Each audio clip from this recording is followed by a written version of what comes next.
midget a midget? What is that? Jeez. Oh, what is this? Over the line? I think it's okay for Tony to ask because I think he's won too. Yeah. I mean, I'm above average height. To me, that's okay.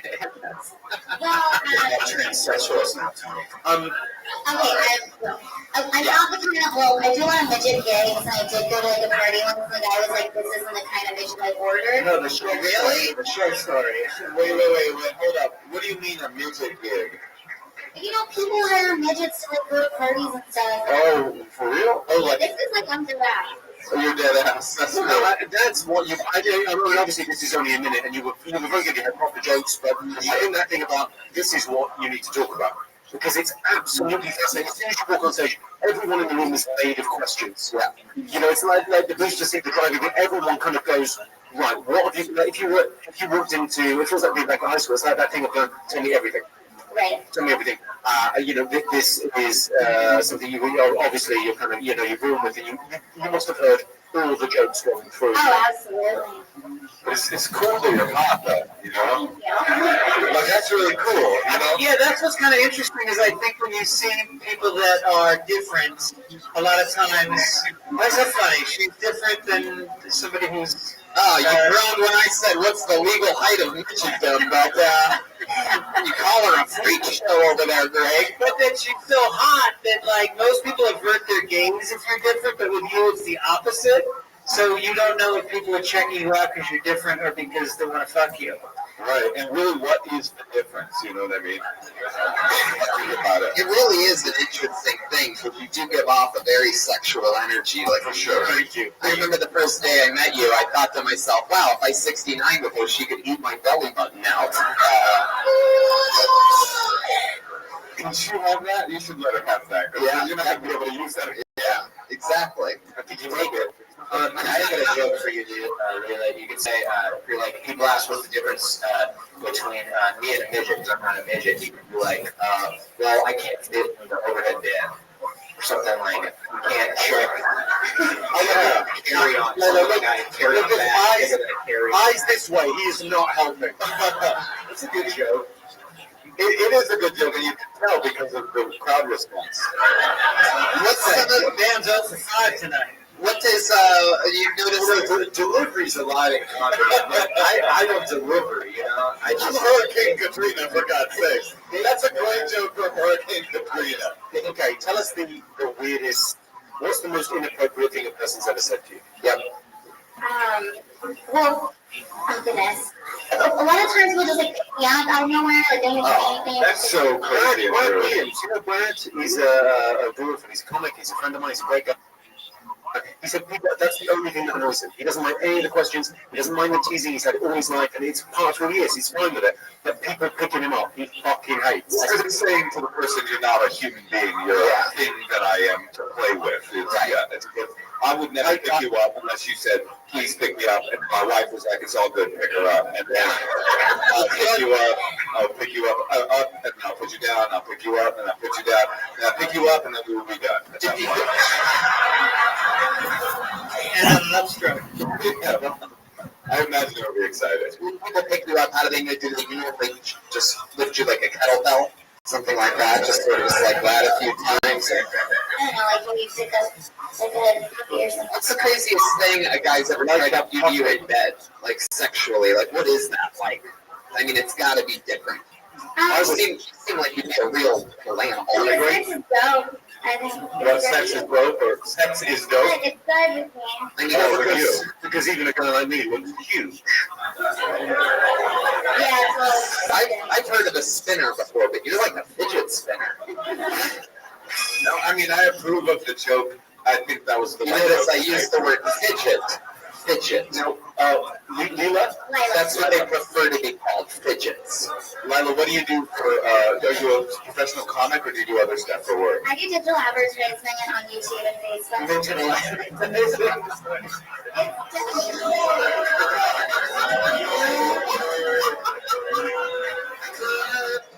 I'm still confused about midget gigs. What do you mean? Are you in an agency? Like, I used to be the miniature Ariana Grande act and Beacher's Madhouse. Oh, that's interesting. So you were the miniature Ariana Grande. At Beacher's Madhouse, yeah. I mean, I don't know what Beacher's Madhouse is, but I want to go to there. What is Beecher's Madhouse? It was this show at the Rothschild, and then we had a bunch of like mini acts. So it's like Ariana Chica. Right, it's Yeah, Ariana. instead of Grande. Forget it. All right, not a multicultural crowd. Sorry. Ariana Tool would work better. So we're at the Starbucks. Venti. Venti, there you go. So would you sing or lip sync? I was just like a lip sync act. I mean, it was really strange, but you know what? I just want to say, like, I do comedy so that I can spread awareness and talk about these things. Like, people used to make fun of me, and now it's like the ultimate, like, fuck you if I'm on stage talking about it. Yeah, totally. And I want to say to you that at this point, we're no longer thinking about the fact that you're small. We're mostly thinking about the fact that we all desperately want to sleep with you. So in that way, we've broken through that glass ceiling. Truly, while respecting your comedy, cannot fathom how tight that pussy must be. It's like a fleshlight. So, can I ask about the comedy that you do? Because obviously, if you've got something like this, it's an obvious kind of attraction. You're small, and you do go to that when you start doing comedy the first time. I don't know how long the set you have now, but like, you talk about other things on stage. Yes. But it's like I have to start with that, 100%, you know, yeah. and I just get that out of the way, and then people like see me as me, and I just answer all of the questions that anybody thinks when they first see me, you know. Okay, best question. What's the best question you've been asked? I mean, just like, what exactly do I have? I have spina bifida, so like a bit where I actually talk about having spina bifida. Okay, so that's the most common question is, what do you have? Okay. What's the bit? Do you want to hear it? Yeah. I want to hear the bit. Okay, I'd say, sorry, I'm nervous. Yeah, don't be all lying about it. The joke is, I say, okay, to be honest, I'm not a midget, I actually have spina bifida. But for those of you that don't know, it's a congenital birth defect. And most people with my condition, they can't walk. So every morning, I wake up so grateful for the doctors and the surgeons for all the operations on me to make it possible for me to stand here today so we can #bless. Praise Jesus. It's a fucking miracle. You know, and I like to make it very clear to any new guy that I'm dating. I'm like, yo, here's the dealio, baby. I've got spina bifida. But don't you worry, everything down south, it works just right. Maybe a little extra better, because there are things you can do with me you can't do with the regular sex woman. Spinner, sex in the backseat, forget about it. We can do it in the first box. Boom. Got it. A lot of setup there. A lot of setup, long way to go before we got there. When I go straight to we can do it in the glove box. Yeah. When I get, I love it. I get what she's saying. She's got to like contextualize what spina bifida is and stuff. And that's part. By the way, how long have you been doing comedy? It'll be 2 years. And have you done NACA yet? Have you done the college thing? If you could have clean stuff that isn't about what I desperately want to do to you, is it you? Because if you do a 5-minute clean set and send it off to NACA, do you have a college agent? No. I'll connect you to somebody. Whoa! You'll make so much money. You are who they want. You know, it's because you're funny, but it's also like, no, she's gonna get laid. Oh my God, Natasha, I love you, baby. If you're listening, but anyway. What is it about tiny women you like so much? Like, 4'11" is boring. You can shave them 2 inches.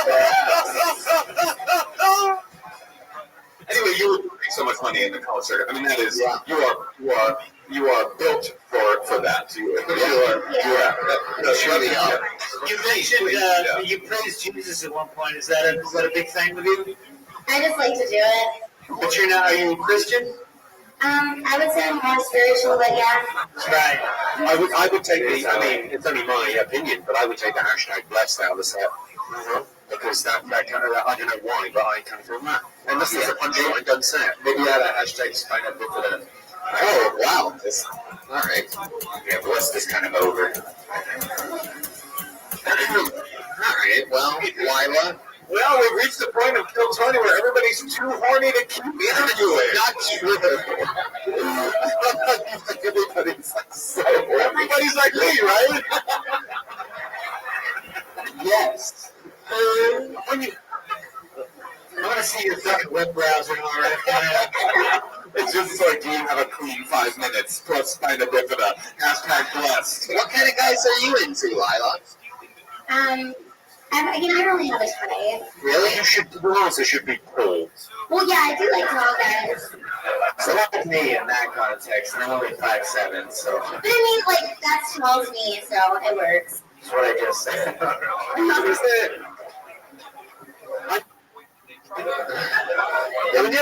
I'm interested in the stand-up stuff because as well, you kind of threw away the I can give a blowjob standing up. The descriptor and the mime of that is kind of what I would expand on. Just a thought. Yeah. I mean, that's sort of what the podcast's about, isn't it? So, good luck. And before I let you go, let me ask you one more question. With those midget gigs, like you've come clearly so far. You said you used to do midget gigs. That's what you called it, right? Mm-hmm. Now, like, you've come far. You just killed on Kill Tony. You got a bunch of jokes. Moshe's hooking you up with a college agent, right? Yeah, He's gonna my try. college agent. It's just me in a suit. Thank you for coming in. You know, we don't pay anything for the first audition, but this is just a tape. Just what the producers like it. I will connect you with a. I don't know if they'll represent you, but I will definitely introduce you. When it comes to midget gigs, what was like your lowest low? It was Nice. this dude's birthday. 4'7". Oh, are you asking me a question? Okay. So, Yeah. it was the worst thing that ever happened. It was our main guy's 30th birthday party. Ooh, stop right there. We get it. That is low. You had to go through that.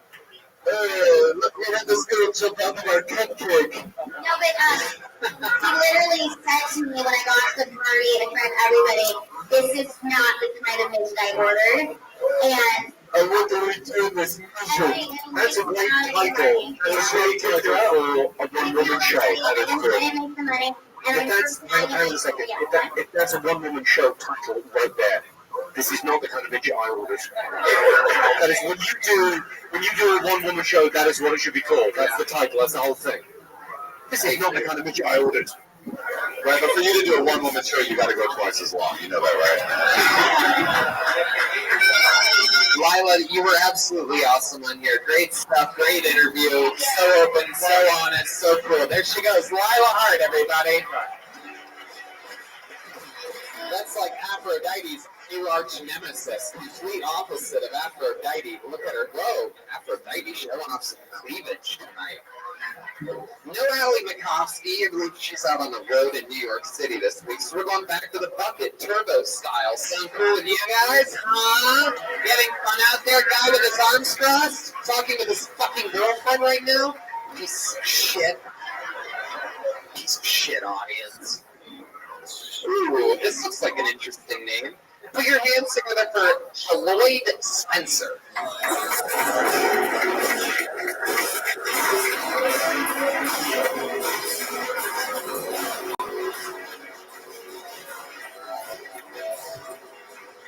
What it do? What's happening? Yeah, had a situation the other day where I realized that I'm at a point where I'm not the man that I thought I was. I was doing a catering event, going to the job. This guy was behind me, kind of like honking his horn very loudly, but I was in the lift, kind of wouldn't let me get out of the passage. I was like, dude, what the fuck is going on? So, I'm in the back, and I just like flipped this motherfucker off. So I'm like, fuck you, bitch. I don't play that. And then the Lyft driver stopped, and this large African-American gentleman got out of the van that he was driving. He was heavily tattooed, and I believe the first words out of his mouth were like, fuck you, nigga. And I was like, excuse me? I was like, excuse me? And he was like, fuck you, nigga. What's up? And I was like, this wasn't who I expected to jump out of. This wasn't who I expected to jump out of the van. And I've always been a fighter. I've always been a guy that don't really take no shit. Even though I'm not like the biggest person, you got to stand up for yourself. I've always been a fighter, but I had to get to work. So I think that's it. Well, You want to go ahead and finish it? so I had to get to work, and the cops were standing around, clearly not about to help me out. So I was just like, listen, sir, you better be glad I got to get to work. So I just ran the fuck inside and decided to say, no, thank you. Like, wow, you should have ended it on the cat. There was nothing. There was no punchlines after that. Hi, Jaloid. This is your first time on the show, right? Am I saying that right, Jaloid? You said it perfect, man. Most people fuck it up, so that's cool. So it was a large black man that got out of the car. It was very, very large, very big. And you ran? I did once. Like I saw the cops weren't going to do anything because I was working a big event. There were some cops kind of standing there. They were basically just like watching like working seven motherfuckers. So I saw they weren't about to do anything, and I did run. I mean, slowly. It's like more of a like. When you ran, did you scream, "Did I do that?" as you ran away? Just curious. Love your work. Have you got any funny stories? Any funny stories? I need to come up with something. Well, that was. I mean, it's a nice story, but it didn't have a punchline. It didn't have a hook. I got work. How long have you been doing stand-up, Jaloid? I've been doing stand-up for about a year. Really? Where at? I've been at the Pasadena Ice House. I've been at the Comedy Store before. The fact that you called it the Pasadena Ice House makes me wonder how many times you've done it. That's already a mistake. Pasadena, you caught me in a lie. Oh, you lied? Is that a lie? I live in Pasadena. If you had to guess how many times you've done stand-up comedy, about how many times ballpark would you guess? Just name a number. It's under 20. There you go. It's under 20. It hadn't been long. Right. You know what? It's not how many times you do comedy that matters. It's family that matters. Family matters. I'm with that. I'm with that. That was amazing. Yeah, that's not the right show. That's a different show. So, welcome to Black Friends. I did think it was an interesting premise of a black dude being afraid of a big black dude in traffic. There is some, there's fertile information there because, you don't present as like a tough guy. You got the glasses and the like hipster, the Urkel thing. And I wanted that, I was excited about, and then it kind of fizzled a little bit. But I think there is something to that, right? I think the shirt gives you some sense of his blackness. It looks like a close-up of a sickle cell under a microscope. I'll take it. Wow. I'll take it. Yeah. I'll take it. Jaloid, you look like Floyd Mayweather Jr. There you go. Yeah, actually, when I was with Floyd Mayweather Manny Pacquiao fight, and I got some of that commentary. So. From the way you just said. So let me ask you, what's the workshopped version of that joke? Because you're right, it's an interesting premise. You were scared of this guy, and then you said, I've got to go. Right. Okay, we need more than that. We do. What's a funny thing that could have happened? It could be made up. It doesn't need to be true. It just needs to be funny. A funny thing that could happen. I don't know, maybe we could have hugged it out or something like that. Maybe you do a better. What if you started running from him and an even smaller black guy saw you and started running from you? And started a chain reaction. That could work. That could work. I like it. That's that really great Fitzsimmons writer brain, writer for HBO's Crashing. I can't stop. I also was very unclear about your catering, and they were in a lift. I didn't know the choreography of it. And then the guy was in a van, and you were in the back of a lift catering. I was in a lift headed to a catering. Oh no, I wasn't hear this again. Yeah. But I just meant it needs to be tight. Why were you in a? Who cares that you were in a lift? Unless it's important to the story, who gives a fuck? Sure. I was driving, I flipped the dude off. He jumped out of the car. There was a big black guy. I was like, this is not who I thought I was flipping off. I don't think 20 spots into comedy. I don't think the technical side is going to get us far with Jaloid. So let's talk about your real. Let's talk about your real life. Tell us more about you. You have kids? Ever been married? Kids, man. I've never been married. I don't have any kids. You ever been arrested? I have been arrested. For what? A DUI. Ooh. Yeah. Pasadena? No, man. Actually, I moved from Atlanta, so I got a DUI. Gotcha. Thankfully, because I got a real bad laws out here. So. Yeah, I had a master's when I filled up. Not good. Georgia cops are going to tell you. Did they rough you up? No, cops didn't rough me up. It wasn't a good experience, you know what I'm saying? But I guess it could have been worse. So, it wasn't bad. This is like the most racist interview ever. So you have kids? A lot of kids running around? You've been arrested a few times? Did the cops beat you up a little bit? Did they throw you down on the ground? Does your life matter, sir? Did you figure out what you do for a living? Yeah, but I served in a bulletin. That's what I do. Where at? So I served at LA Live, like downtown. bartender to them. And I do some, obviously some catering. So keep that doing stuff. Yeah. How long have you been doing that? Man, I've been doing that for like 7 years. Here in LA? No, I just moved to LA 2 years ago. Gotcha. Here's another really racist thing. Let's go. I can't tell if you're 22 or 50. I like that. That's cool. Yeah, a lot of people tell me that. That's cool. How old are you for real? I'm 32. 32. Right in the middle. Yeah. Wow. You date a lot? Yeah, I did a little bit. You know, I wouldn't say it's a lot. I get out. Yeah. What do you use the internet to date, or do you go to? No, I don't do any internet dating. No. How come? I'm just not into it. I don't really think it's. Yeah, I'd rather kind of like talk to somebody or something like that. You know, for real face to face. Maybe you could try telling them that story about how you were in a lift one time. Yeah. Yeah. Like a war of attrition. Wear them down. So you like to meet him face to face. So like the last girl you hung out with, where'd you meet her at? I met her at the after hours. The after hours. Yeah, so like all these clubs out here close early, like at 2 and stuff. So with the job I do, I get out late. So you know, sometimes we'll go to the after hours. Wait, is there only one after hours? And that's not one? Oh, then why are you giving it the honorific of me after hours? It's like the club. I just love it. I don't know. Yeah, it's kind of where I'll be from the after hours. So then, what, she's standing at a bar by herself, sort of, something like that? Or were you introduced by a friend? No, I just like started talking to her. Like we were just kind of like hanging out, and she was with some friends and started talking and exchanging hung out. You took her back to your place? No, not that night. You know, we wanted to like meet up later, kind of like hang out, went out for dinner and stuff like that. Are you like Christian? Yeah, I am pretty. Okay. I couldn't figure it out for a while. Because it was like, you got this edgier look, and I'm like, but he's like so like, well, you know, just like I spoke with her, a lady is a woman of God, and in the loving the frankincense out of bow of the Lord. Okay. So I try not to be too predictable. You know, What does your hand tattoo say? You have a tattoo on your hand. it says the devil is a liar. There you go.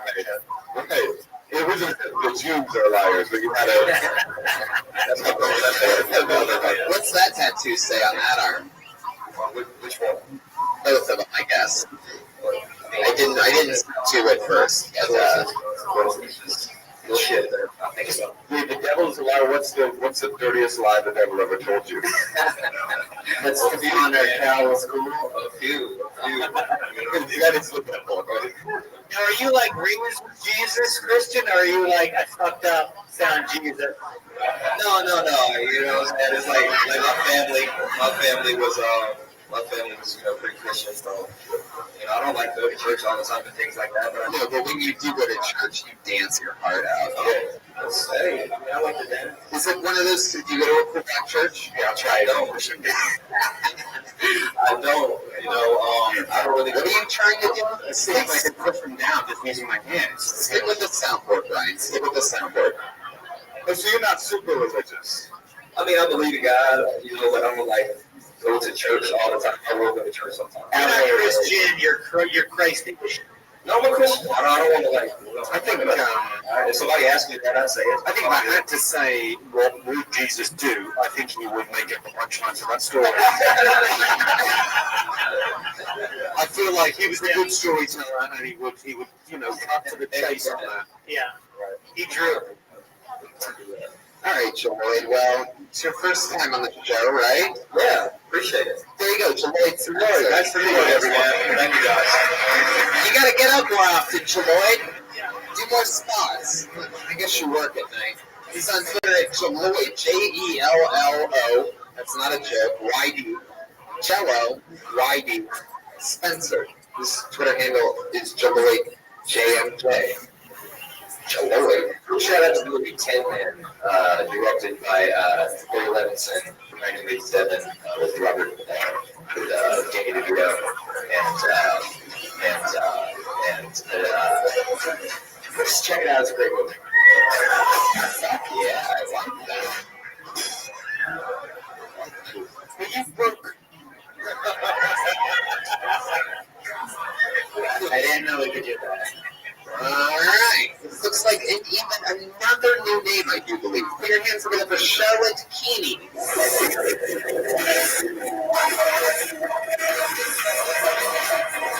Ooh. Uh-oh. Blacklisted. Charlotte missed her spot.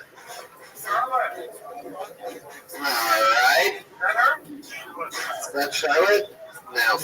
I pulled another name out of the bucket. Again, this looks like a new name. Put your hands together for Mecky Leaper? Mecky Leaper?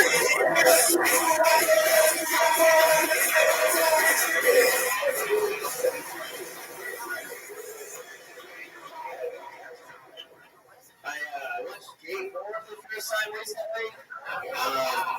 I didn't really want to, but all my friends and these like college bros, they're like super jacked, super intimidating, but also really woke dudes. So they kind of like really get into it. You know, they were like, "Come on, dude, you never watched Game 4 before?" And I was like, "No." And they were like, "Come on, man, you never even looked at it, you never even clicked on it." We're all like homophobic. So I was like, "All right, first of all, no. Second of all, that seems like a weird way to support a group of people. I don't. Like, could you imagine if someone came up to you at a bar and just like, 'Hey, man, I heard you don't care about Syrian refugees.' It's like, whoa, whoa, whoa. I think it's important they come to this country every time you need." It's like, "Yeah? Well, are you watching them fuck?" It's like, "Hey, man, I heard you're some kind of capitalist piece of shit, and you don't care about small businesses." It's like, "No, no, no. I think it's an important way to run the local economy." It's like, "Yeah? Why don't you check off my Etsy page there, dude? What's up?" Wow! Wow! How do I say your name? Becky Leeser, you got it. Mecky Leaper. How old are you? Just turned 23. Phenomenal stuff, Mecky Leaper. Mecky, Philadelphia? Yeah. Yeah, I know you. I've seen your clips before. Oh, yeah. I was supposed to live with you. Like, Yeah, and I'm glad you didn't based on what you just did. No, I'm kidding. You're very funny. I was like almost thinking like, oh, this is a winger. He's super funny. I've seen your stuff before. You're really good. You are the Jews are proud tonight. Yeah. They're proud every night, but tonight especially. You had it right from the get. You had it right from the beginning, and you kept momentum the entire time. How long have you been doing stand-up? like 2 years. Wow. That's just a good bit too. That's just like a bit you wish you had. Kind of like the bros that are kind of cool. I mean, it was great. Fucking great. You saw fully filmed. Yeah. Let's just ask him questions about himself, because the comedy seems fine. Yeah. How long have you been down here? Like 3 weeks. 3 weeks. Here? Yeah. Wow, you're going to be a star. I don't know. I wouldn't go that far. I think so. It's like, no, in fact, he's going to be one of those, like, fucking Big Bang Theory kids. I was going to say I've never been more attracted to a man in my life. Wow. Maybe you will be a star. Mecky Leaper. You're 23 years old. You just graduated from college? I dropped out. So. Really? I think, you know what, good choice. Yeah. I don't know what you were like at college, but you're good at this. You'll be like a high Mecca Heidi early. Wow. Maybe it's time for the Hurricanes to blow away. It's kind of rough. It's because we're like less experienced and we're with some pretty big guns on the comedy stage. So whenever we stayed, we weren't living with the same confidence that we would if we were producers on stage. That's true. Well, the award And the award for passive aggression goes to. Now, the first time I saw you, which was how long ago? I opened you like a couple months ago. A couple months ago, and I was just like, motherfucker, this guy needs to go to LA. And you had a good attitude all week, too. You weren't a cocky little fuck, which you have every right to be, but you were totally like a chill guy. Thanks, man. Yeah. But I did follow him all week. That was All right, Mickey, I don't like you, and I'm going to tell you why. No, I do like you. I think you're cool. I think we all self love about it. You're good, man. You're good. Get out of here. No. I want to wait a little bit because I want to find out more about you. You come up, you kill, you're 23. Let's figure out some stuff about your actual life. I want to meet you. Yeah. Tell us more about Mecky Leaper. It's kind of boring. It's good. I just Now, are your parents teachers or something? No. Okay. Well, I mean, the bit that you probably heard is my family's Muslim, but I don't look like it. That's kind of a bit. Is I'm like surprised when I can't do it. It's kind of boring. I'm just a young white Muslim in the opposition religion that is probably the primary story of our national narrative right now, but it's not a very big or interesting story. Are you a religious Muslim? Growing up, I would like go to the mosque and go to church. My dad's Christian, But not anymore. That is a mixed marriage right there. That's interesting already. Yeah. It's he converted to Islam and married my mom, and they moved here, and then he flip flop. He's like, fuck that. I'm out. Yeah. Let's go to church. Where's that Urkel guy? I'm going that way. And what are you kind of drawn to? Because you've got the choice, right? Between the two of them, I mean, it's all made up. But which made up do you like?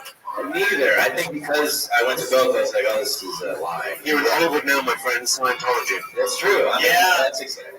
Oh yeah. It's a good way to go. Your stage name should be Jihad Moskowitz. But his dad's Christian, so it's a Moskowitz. Jesus Moskowitz. There you go. No.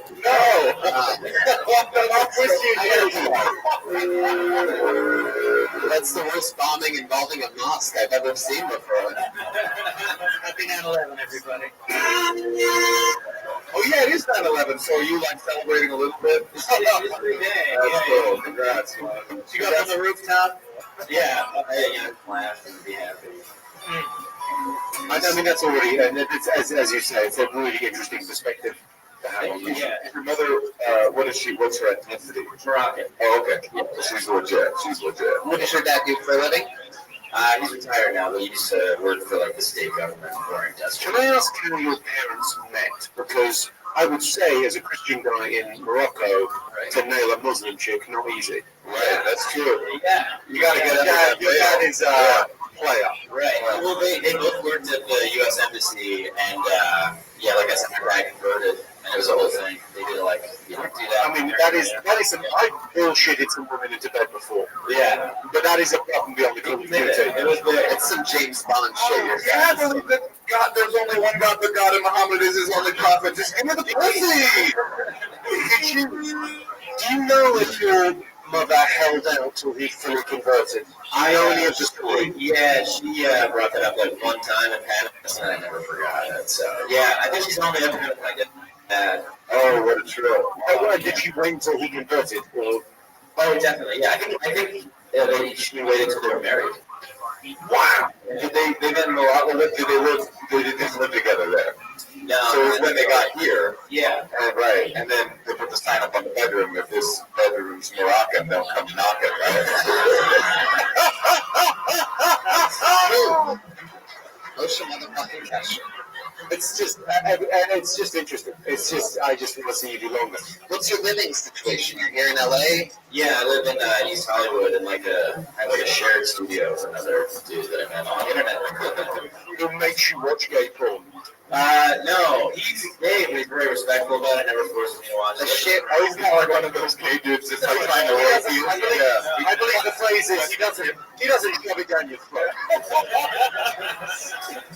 That's hilarious. He's gay, but he's very respectful about it. He's not like a typical gay dude that's like always trying to sexually assault you in the night. Shared studio with a gay roommate. Is that you ever walk in on doing anything? He takes his laptop in the bathroom, which I wish that he wouldn't. You know, They just do it out in the open, or it's like feels like the same thing because I can hear it and everything. he doesn't have headphones.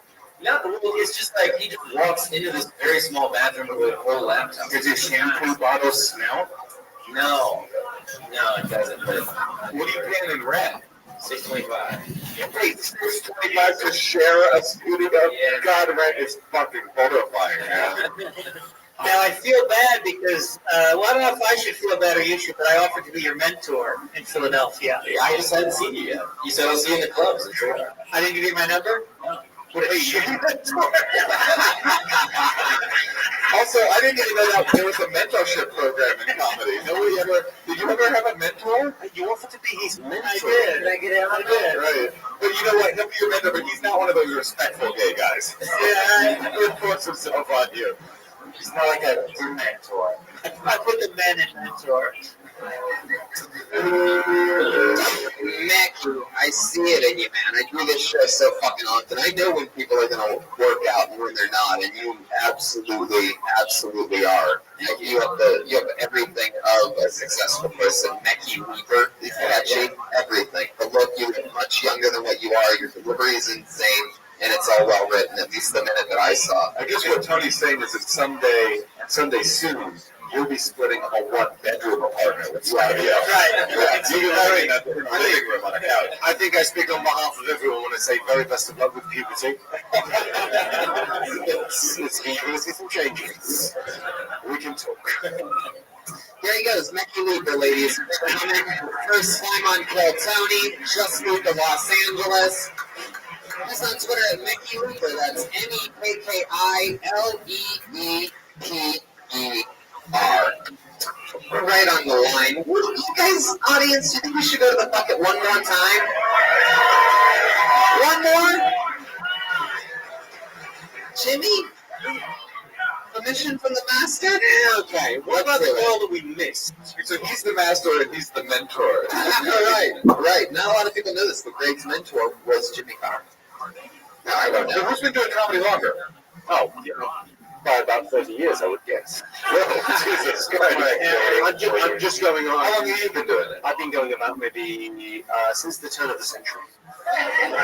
So he's Rotary. Oh, God. 17 years. Oh, that's not Really? Is that true? I feel like I've seen you on my TV much longer than that. You're lying, right? No, 17 years. Yes. I'm just thinking of Bill Maher. This is not Bill Maher. How long have you been doing it, Greg? 28 years. Wow. Fuck yeah. And you were in Boston doing the real Boston shit. Yeah, I had a good graduating class in Boston. It was me and Rogan started like at the same week. Yeah. And then, Bill Burr was right behind us, and Teresa O'Neill, and Dane Cook was at the same time as us. Not a lot of people know this, but 28 years ago is also when the first twins were born. That's right. And neither of them had index fingers. I don't know if you know that, but they were born to a Mormon family, one of whom was Muslim, one of whom was Mormon. I'm just doing a whole round of callbacks. None of them funny, all of them interestingly woven together. Monday night, you ready to go to the bucket one more fucking time? Yeah. I pulled a name out of the bucket, and that name is Tierney McCauley.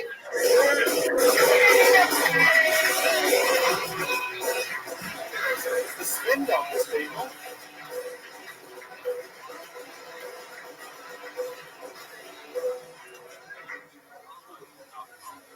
My parents put me to all deaf college. Yeah, I guess they were just like sick of listening to me talk. But like the jokes on them, this was kind of the best place ever to go to school. You know, like none of the frat parties ever got broken up for noise complaints. It was great. Like we partied all night. But like sometimes it's tough at the parties to tell the difference between like a cool new dance group or just drunk sign language. We got wasted, they start signing all willy-nilly. I'd be like, wait, are we dancing or are you trying to tell me of something in my teeth? Stop staring your hand. That's what happens when deaf people get drunk, you guys. I dated a deaf guy too while I was there, and he was really smart, funny, hot, great with his hands. His name was Here's around quiet guy. Tierney McCauley. Hello, Tierney. I wish I was deaf.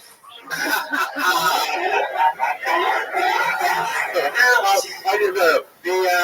I didn't get at the beginning of it. Genuinely, it's a true story. You went to the deaf Yeah, college. I did. Gallaudet University. You went to Gallaudet as an undergrad?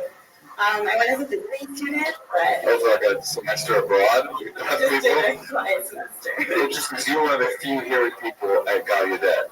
Yeah, You were just like 12. you were just like tossing down that deaf dick, or like what was the?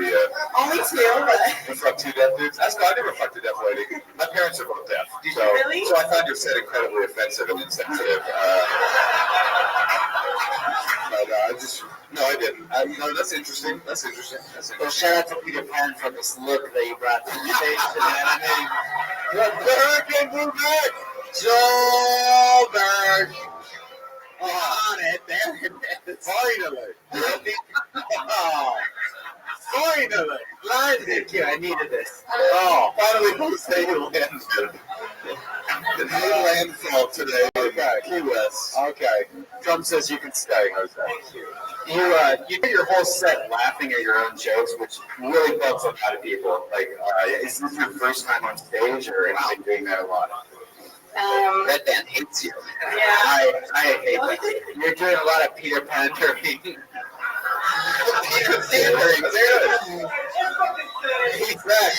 Okay, he just barehanded his symbol for the podcast listeners. He's not overconfident. I think it's.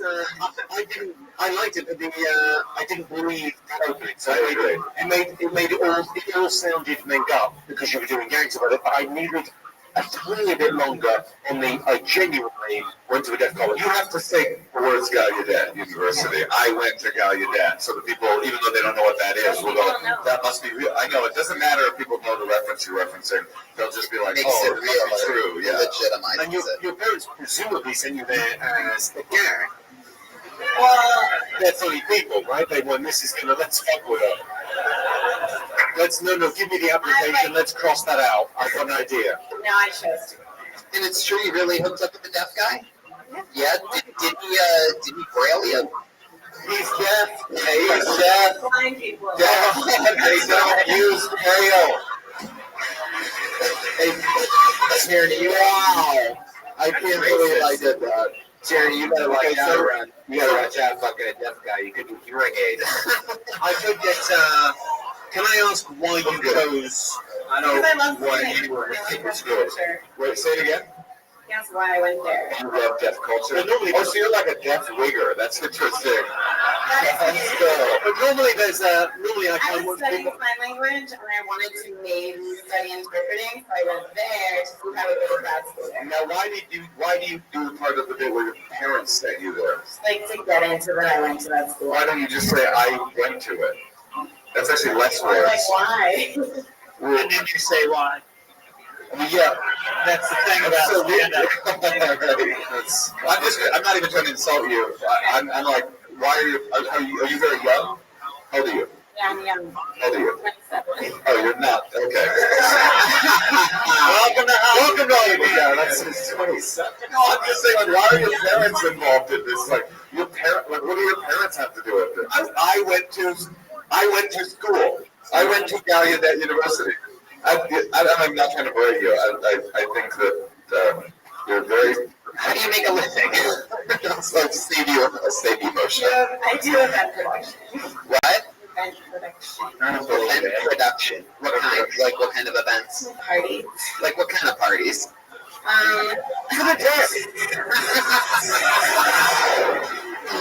Basically like corporate events. It's not that fun. Sponsored by Def Jam. Why didn't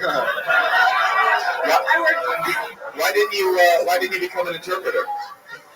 Honestly, like, it was giving me a lot of, like, headaches, like migraine. Was Like, it migraines? yeah, it's really hard. It's really hard to, like, think and, like, do languages at the same time. I was bad at it, Oh, really. you were bad. Yeah. It's a good comedy job. That's what I did for a living until I quit to become a full-time stand-up. Was I was an interpreter. Is that true? For many years. Yeah. Really? Yeah. Since when I was 17 to. You're a coda. I am a coda. I'm a child of deaf adults. As they call it. Moshe, can you interpret her outfit? I think you did a pretty good job. I mean, I don't know, do something like this. But, no, I'm kidding. Your outfit looks good. You have a bruise on your leg, and I was looking at it a lot. What happened? I just slipped. Really? Oh, uh-oh. Sounds more like a slip of the tongue. Yeah. Oh, this sucks. This sucks. This sucks. Where you from? Florida. Ooh, That's bad news. I just got back on I thought you were from Kent, Erie, Indiana. So. Can't Erie, Indiana. Yeah. Take it with you. Take your stool. All right. So you're from Florida. How long have you been here? February. That's fairly new. Are you also sharing a studio apartment with a gay guy? No, I live in a couple. you live in a couple? Wow, in a studio for a decade. That is progressive. I have some questions about sign language. I know some people. I used to do shows in Edinburgh, and they would sometimes do a gala, and they'd say, "Well, deaf people can come onto the show. We'll have a sign on the corner of the stage." And I always noticed that the weird signs are very kind of direct. They have like very odd signs for like different races. I know this. They were very on the nose, but also like the sign for oral sex was exactly what you think it's going to be. Yeah. And you know what? I actually have an experience with this. Well, I was doing jokes. I was on stage, and I was just because the sign was there. She was kind of hot. I only told jokes about blowjobs. I just enjoyed watching her go. One time in Indianapolis, Indiana, I was opening for Joe Rogan at a place called the Murat Theater, some crazy 4,000 seat venue. And in Indiana, they have a state law to where they have to have a sign language person. I learned this yeah, and they have to be lit up. They have to be next to the stage. I couldn't believe it. I like finding any excuse to not do my material in the first place. Well, obviously, that's exactly. So I see this guy, and I think it was a lady actually, and I was making a blowjob joke, and I just so happened to be looking at her when she did the blowjob. I like the eye contact. And they stay completely professional. They don't smile at all. It's very, very, very fucking serious. So what I did was, I literally go, blowjob. And then I'm like, wow. And it's just killing, by the way. And then I go, blowjob again. And she keeps doing the same thing. And then I said, black blowjob. And she literally was like, it was like a trombone all of a sudden. Literally. The place was fucking, I buried myself because it happened 12 minutes into my set, and I had nothing funnier than that to go to. Did you just find out she played trombone? It's quite interesting. It's quite an interesting thing. That's great. I think the detail is the thing. Like, if you're going to talk about being in the interpreter sign language, getting to the detail of it, and the true detail of it is always more interesting than it gets more believable. I'm not an interpreter because I wasn't good at it. Right, but I went to college for it. And what are you good at? Apparently not comedy. Oh, that's not true, Tierney. I'm good at event production. Really? Yeah. Can you give us an example of an event you produced that you're proud of if you're good at it? Yeah, I just produced like a series of 6 events for the gym Equinox for their summer on campaign. That was really fun. And all the events went really well, and the client was happy. I think I'm good at it. Do you love comedy, or do you just sort of hobbying? No, I love comedy. I do event production because comedy doesn't exactly pay for anything. How much money can you make doing events in a year? It depends. I'm kind of just started doing that. So what about 30 before you were Peter Panhandling? Yeah, I started. Thank you, Joel. What was it? So about $30,000 a year? Oh, probably less. It just depends on like the event and the client. So like 20, 25. I hope, yeah. So maybe next year like 30. Maybe. We'll see. Okay. It depends on how many lost boys you find. Exactly. You're not making much money, which reminds me that right now, MeUndies has an exclusive offer just for my listeners. Get 20% off your first pair and free shipping. That's What's it? MeUndies. Yeah, it's 100% satisfaction guarantee. You just ship it back if you don't like it. If you go to MeUndies.com/kill right now, you get 20% off, free shipping, and satisfaction guarantee. You can return the dirty underwear. Yeah, and it's only refurbished probably somewhere in China. For extra, double the price. Is it like a boxer or is it like a brief? It's like a boxer brief. They have 5 different styles. I mean, I presume they're sponsoring your show. You are wearing these right now. Not even a sponsor. I just really like the product. Tony, you are wearing them. Hashtag Who has them on? I have them on right now. Well, I would like to see. I'll show you backstage afterward. No, I want to see right now. I want to see right now. Oh no, Brian, please. Don't any physical jokes with you are so gross. Tierney. So, alright, well, it was fun meeting you. I remember there was once a sign language interpreting gig. Part of the thing of being a sign language interpreter is that you go, and if the client doesn't show up, you leave after half an hour, and so you get paid for the day, and you leave after half an hour.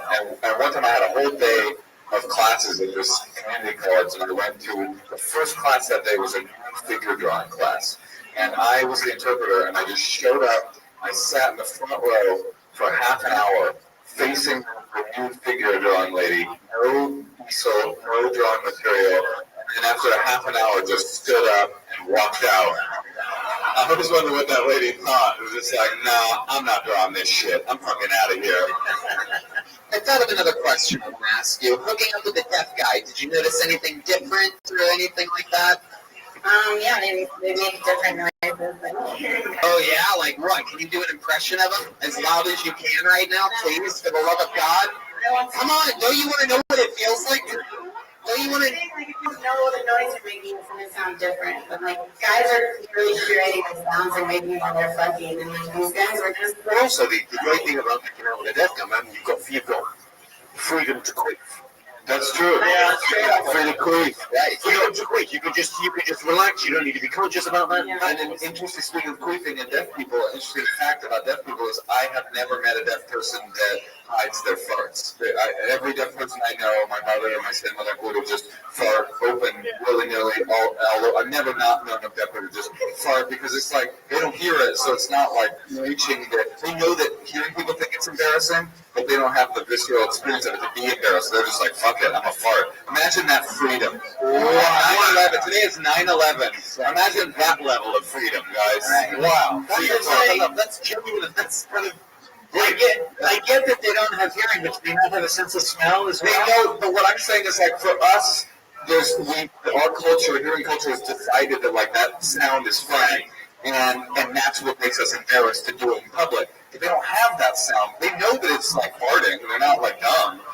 Some of them are, but they're just like they can't be bothered to be embarrassed by it, so they just fart. They just We can do a bit about that. deaf people be farting. It's Yeah. true. Tierney, what's the most fun thing you've done since arriving in Los Angeles in February? No, that's not the right answer. No, what have you done for fun in Los Angeles? I try to go to the beach as often as I can. That's like my go-to fun thing, I guess. That's I try to fun. get out on boats as often as I can. Try and meet people on boats. Oh, yeah. You hang out on boats. She doesn't plan on being a band producer for long. Have boats and get invited. She's trying to marry a rich guy, I guess that's what she's trying to say. How do you get a boat? Do you want to go on my friend's boat? Sure. Give me your number. I'll give it to you. Greg, Wow. That's right. Let's get a boat. And then at the end of it all, Tierney, when you put on the hat that Greg is wearing, you can fly away. Looks like it's all part of the same outfit now. Here, All right. Captain Hook has a boat. Also, Oh, that's great. The thing about Greg and Woody, you know he doesn't have lice. well, I love that your punchlines never land.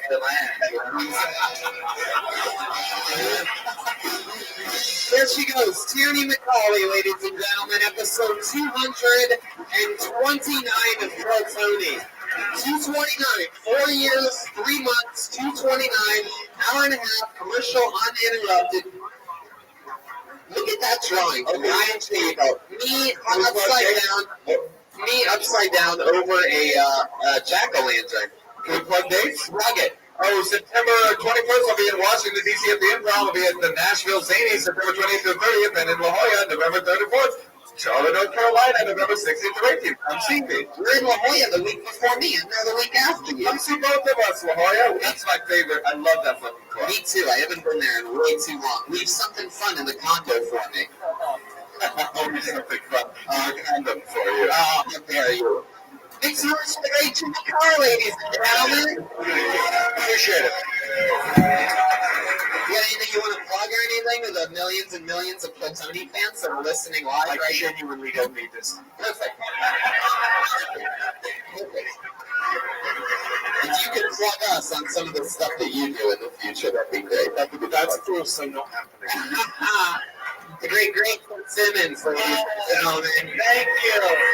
I always need the support of the Kill Tony people. I will be at the San Francisco Punchline September 14 through 16, and then in San Diego September 21 through 23, and then also dates coming up in Cleveland and Spokane or Spokane? Spokane. Spokane?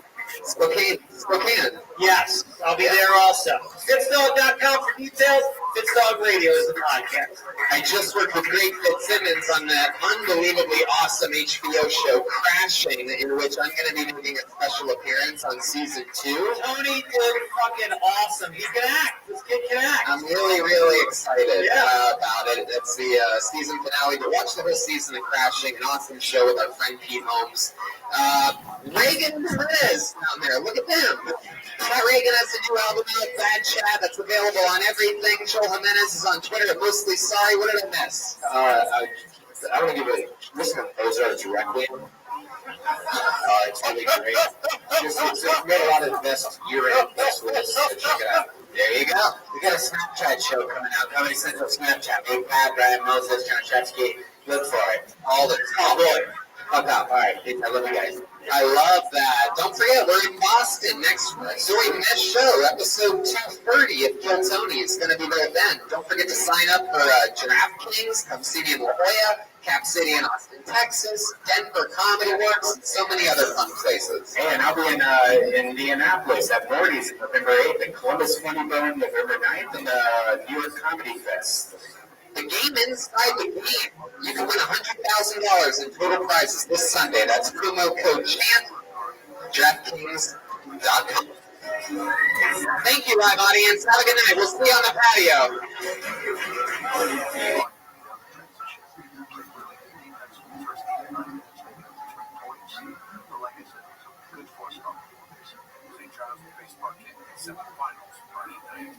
And the Chiefs are shining better with quarterback Mark Lynch to win a 1-minute game. Back up 3 times.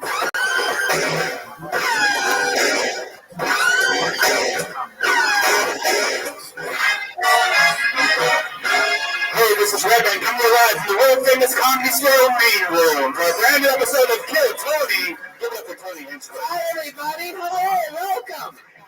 Hello, comedians. Make some noise.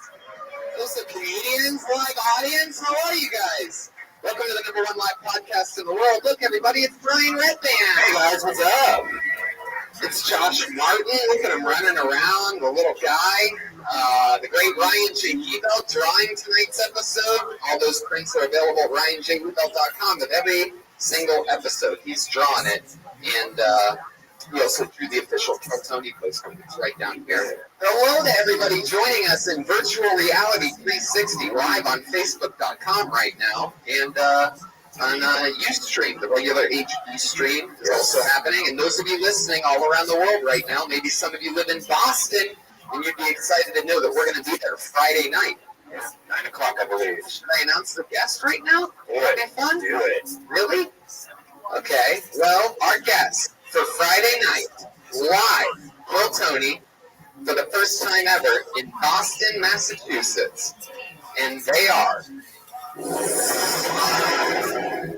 Matt Bronger and Eddie Brill. Yeah, you guys that have done this show before. Eddie Brill, former talent coordinator for the Letterman show. Highly, highly important job. Always has fun notes. And Matt Bronger is a big goofball, so I have a theory that that's going to be a great show. But I'm excited about tonight's show, Brian. Every single week, 2 of the funniest comedians in the world come on this show. And this week's absolutely no different. Let's see how loud this place can get for the great Brendan Schaub and Sarah Tiana. Yeah, baby. You know them. You love them. The great and powerful Sarah Tiana and the almighty Superman, Brendan Schaub. Almighty's a good word. Almighty. I like that word for you. I'm not mad at it. Almighty. What's up, guys?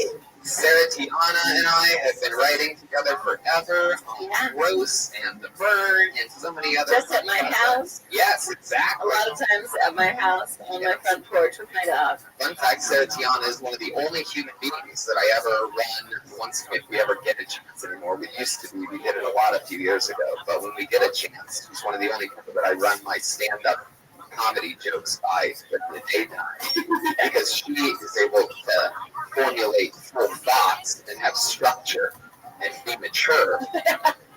And so we counteract each other's balance. You say during the day, but you mean after 2 p.m. when you get up. Yeah, exactly. Brendan Schaub, absolutely killing it. Just got back from doing the Mayweather-McGregor fight. What was that? You were on the table. What do they call that? What do you mean? Like the, I don't even know. a round table? I don't know. I don't even know what I'm asking. I don't either. But it was like, I was like the snotty-nosed kid in school. Because it was like, I was the outcast. I was the MMA guy, and there was all the boxers. Yeah. You're the one that kept saying McGregor's going to do something here. And I kept telling everybody McGregor's going to do something here. And then he fucking did something. And then all the boxing fans were like, no, Mayweather let him do something. Yeah, Like, what the fuck are you talking about? He let him do something. Yeah, he let him play the face of leprechaun. Yeah. So he wants that. Boxing fans might have be the dumbest arguers I've ever come across. And then Rothschild's like, that's embarrassing for the sport. Just wait for Triple G Canelo. Yeah. Which now I will never watch boxing. I'm boycotting it. Are you? For a little bit. Why? Until Because of the band? No, because the sport doesn't make any sense. I mentioned Brendan this about a half hour ago when I was good and stoned. I said, imagine if NFL games were judged by 3 fucking judges at the end of the whole thing instead of points. And we said there would be a fucking civil war. Straight up riot. Every Sunday. Sure over Tom Brady, riot. Yeah. People would riot. Yeah. If people judged and said, the Patriots won that game at the end of the game, Atlanta would have truly risen. I would cheer for Al Qaeda before the Patriots. Oh, wow. Wow. Kind of thing. He lies just in the house. All right. Good Lord. I've never really heard the crowd. Ages or ISIS. Jesus Well, Christ. I'm just saying I'm taking a stand, but I am a Falcons fan, so that's Oh, there you go. I'm very sad. Oh, yeah, the guy with fucking one eye over here is cheering for you. See, it's kind of just a piece of fucking cotton over his I'm eye. not offensive coordinator. I'm not offensive coordinator. Wow. Did you sign up for tonight's show, sir? You've been signing up for the last 6 months. You haven't gotten up yet? What's your name? Nick. All right, well, we'll keep it. Caradiano. I think Caradiano. I didn't really care about your last name, Nick. Carry the one-o. Carry the one-eye. And he's a dirty bird. It's a website for people looking for people like them. Stuff you might remember. Interesting. How is that? Well, let's try this again. Hi, I'm Tom. Hey,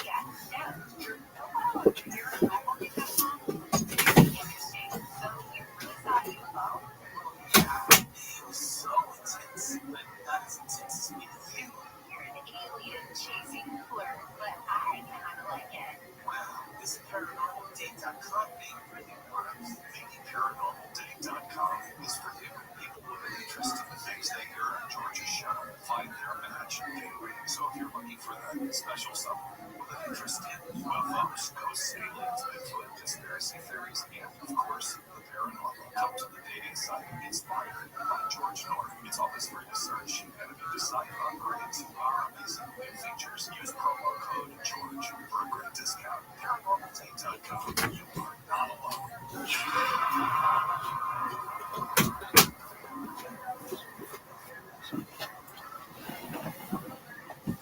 During tax season, you're sensitive to photos of unattractive places you can't control. Stocking up your vehicle, accounting for tax repair, countless data centers on its way to the IRS. Any of them could expose you to identity theft because they all have to know what you're looking to do. Just the ticket criminals to steal your identity. No wonder the IRS reported tax fraud due to identity theft went up 20% last year. You need LifeLock. You monitor millions of data points per second and alert you to threats you can fix. If your identity is stolen, LifeLock's US-based restoration specialist will fix it. Backed by the $1 million protection package, restoration is guaranteed or your money back. Don't let identity thieves take you for a ride. LifeLock protection for tax season and beyond. Try now, save up to 40% your first year with promo code. Call 1-800-LifeLock or go to LifeLock.com. Use promo code George. 40% off yours. One of our new sponsors, Rapid Radios, are the coolest walkie-talkies that are a must-have this year. Rapid Radios are instant push-to-talk devices with nationwide coverage, 100% private and encrypted, a great communication device for the elderly. No subscriptions, just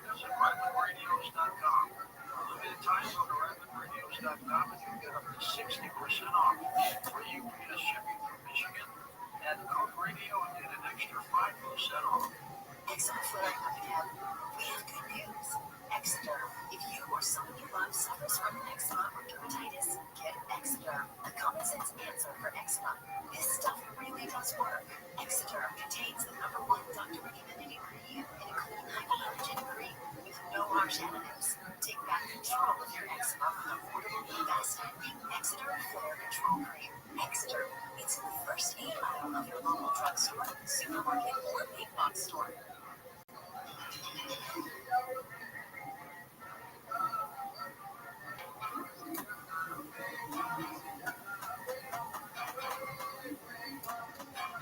Welcome back to our story along with Josh Rabbi. Josh, these purple plates, what gives them the power, color, or something else? Well, I feel like that these plates are filters for something that is already around us all the time, but it sort of cancels out. So let me put it this way. I always loved playing with a prism, an old-fashioned prism, like I would have messed around with when I was a kid. And, what was so incredible is that you could turn on a flashlight and you would just see white light.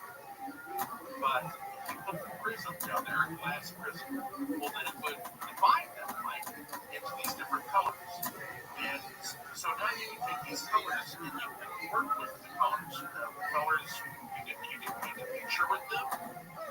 You can actually experiment with the frequency of something that's low, like red, or something that's in the middle, like green, or something that's high, like violet. And when they're all combined, they just create this blanket white light.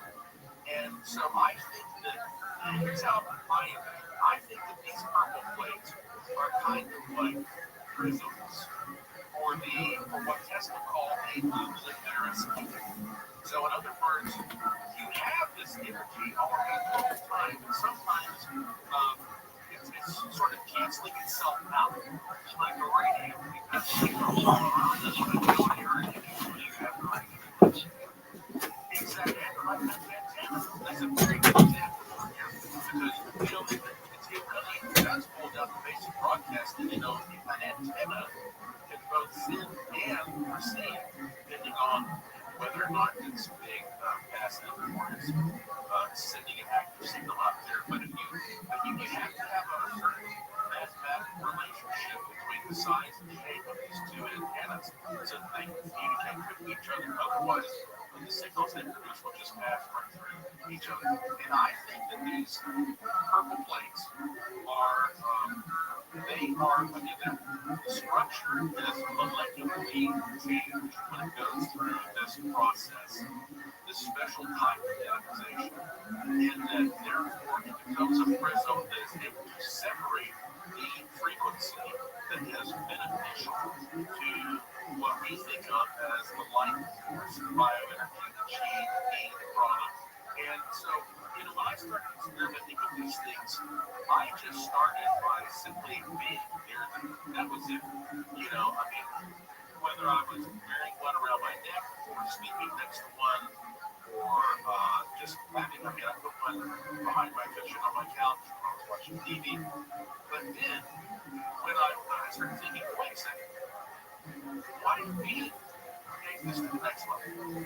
And what if instead of simply being around the energy that's coming from this thing, we actually can start focusing on a specific intention? That is when I decided to combine it with my original proprietary design, this virtual wishing machine. And I came up with this 15 years ago.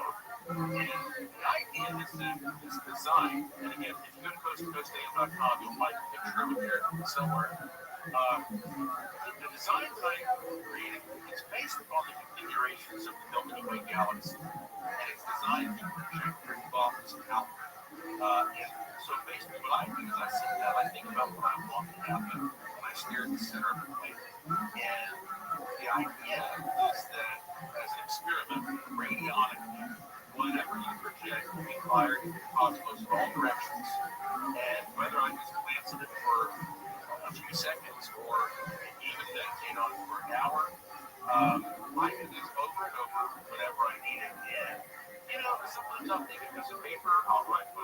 achieve on this piece of paper, and I'll just put it right in the middle of the page. And I can only speak to my own experiences, and that's why this is such an interesting show today, because I made one of these for myself, and nobody else has ever used this.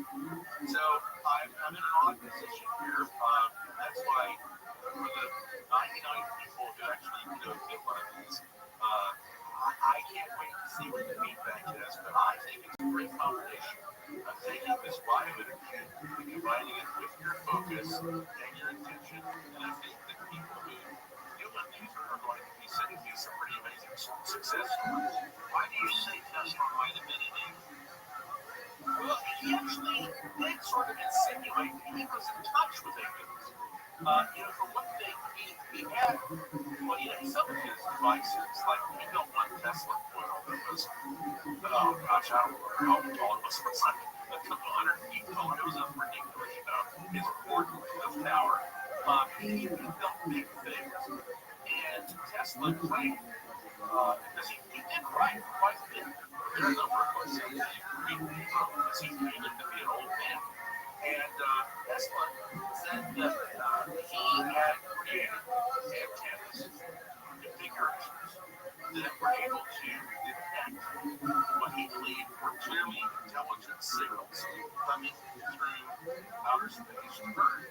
But beyond that, he also said throughout his entire life that he was in contact with invisible, ancient, wise beings that were always giving him information and insight. Now, were these the same thing as aliens? I think that we aren't, the brains are too small to differentiate between the idea of an interdimensional spiritual being and a quote-unquote alien, like a little green man who comes from Mars. I don't know if we are able to draw that line, but he was in touch with these invisible forces, these invisible individuals. And he said that, and he actually also said that with these ideas that he had for these machines that are still far beyond what the average person can comprehend, they would appear so clearly in his mind that he said, for the past 30 years, of all the inventions that I have created, I can instantly see every screw, every bolt, every nut, every wire connection. I don't have to draw a picture of it. I don't have to have blueprints. I don't have to have schematics. And every time I create exactly as this in my head, it works perfectly. And We'll keep an eye out for your name. What happened to your eye? You were playing basketball and you lost an eye playing fucking basketball? You were playing basketball with a bow and arrow? Small basketball. Tiny basketball! Alright. That's this show for you. Instead of a spot a guy with missing an eye, we just go crazy. Let me at him. It's not every dude though, one eye. I know, right? Dennis? Koreatown? Was it just you, or were there other people? This is the worst game of horse I've ever heard of. Please tell me the name of your team is the Pirates. There is no lying team. Alright, so... No longer. Also has a band, guys. I love this band. I call them the best damn band in the land. They are my favorite. They commit to characters every single week. I don't ever know what they're going to do. You don't know what they're going to do. But I'm about to bring them out right now. Here they are. The Kill Tony Band. Pat Reagan. Jeremiah Watkins. Drew Jimenez. And Chris, the bass player. Oh, shit. Oh! You know why? Because you want to justify ripping someone's head off. Oh, my God. There are 4 peddlers on this stage right now. It looks like Dodger Band. Wow. I can't believe you guys are going to be pizza delivery boys for this entire episode. Are those Make America Great Again hats? Wow. Hello, is this, you guys all Fred Durst? Am I right about this? No, we're just douchebags, dude.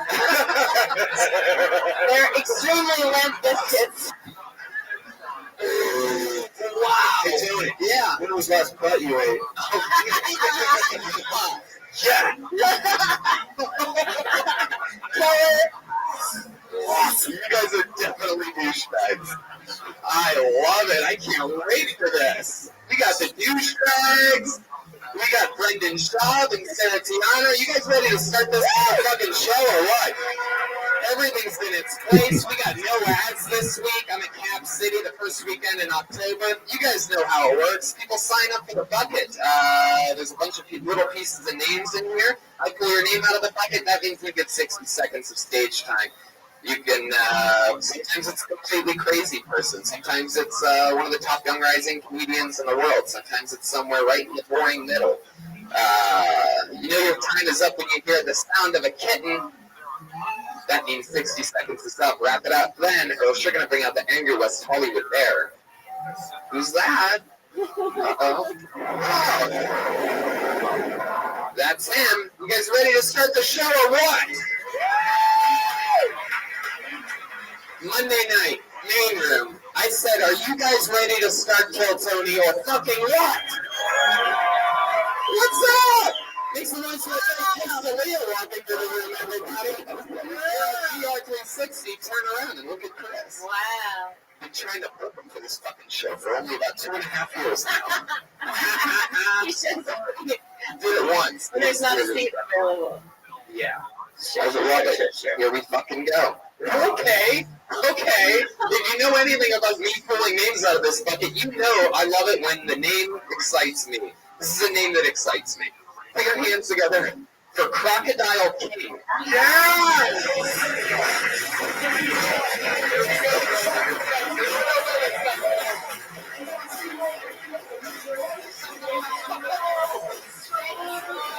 Thank you.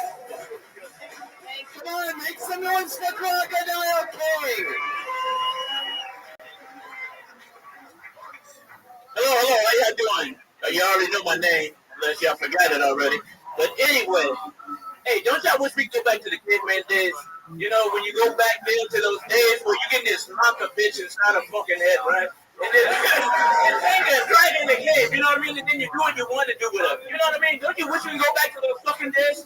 You just like, man, those kids were so beautiful. But now, look at the day we have now. We have everything that we have to do. We got to take the bitch to the club, buy her a drink. We got to buy her a car. We got to buy her a house. We got to sign a contract. Fuck. I just wish I could go back to caveman days, man. Or should I lower my standards? I mean, I'll be proud of you to be a fucking billionaire. Get to get some nice vagina. What the fuck? What kind of world is this? But thank God. Now we have iPhones. Now we have a lot to think about.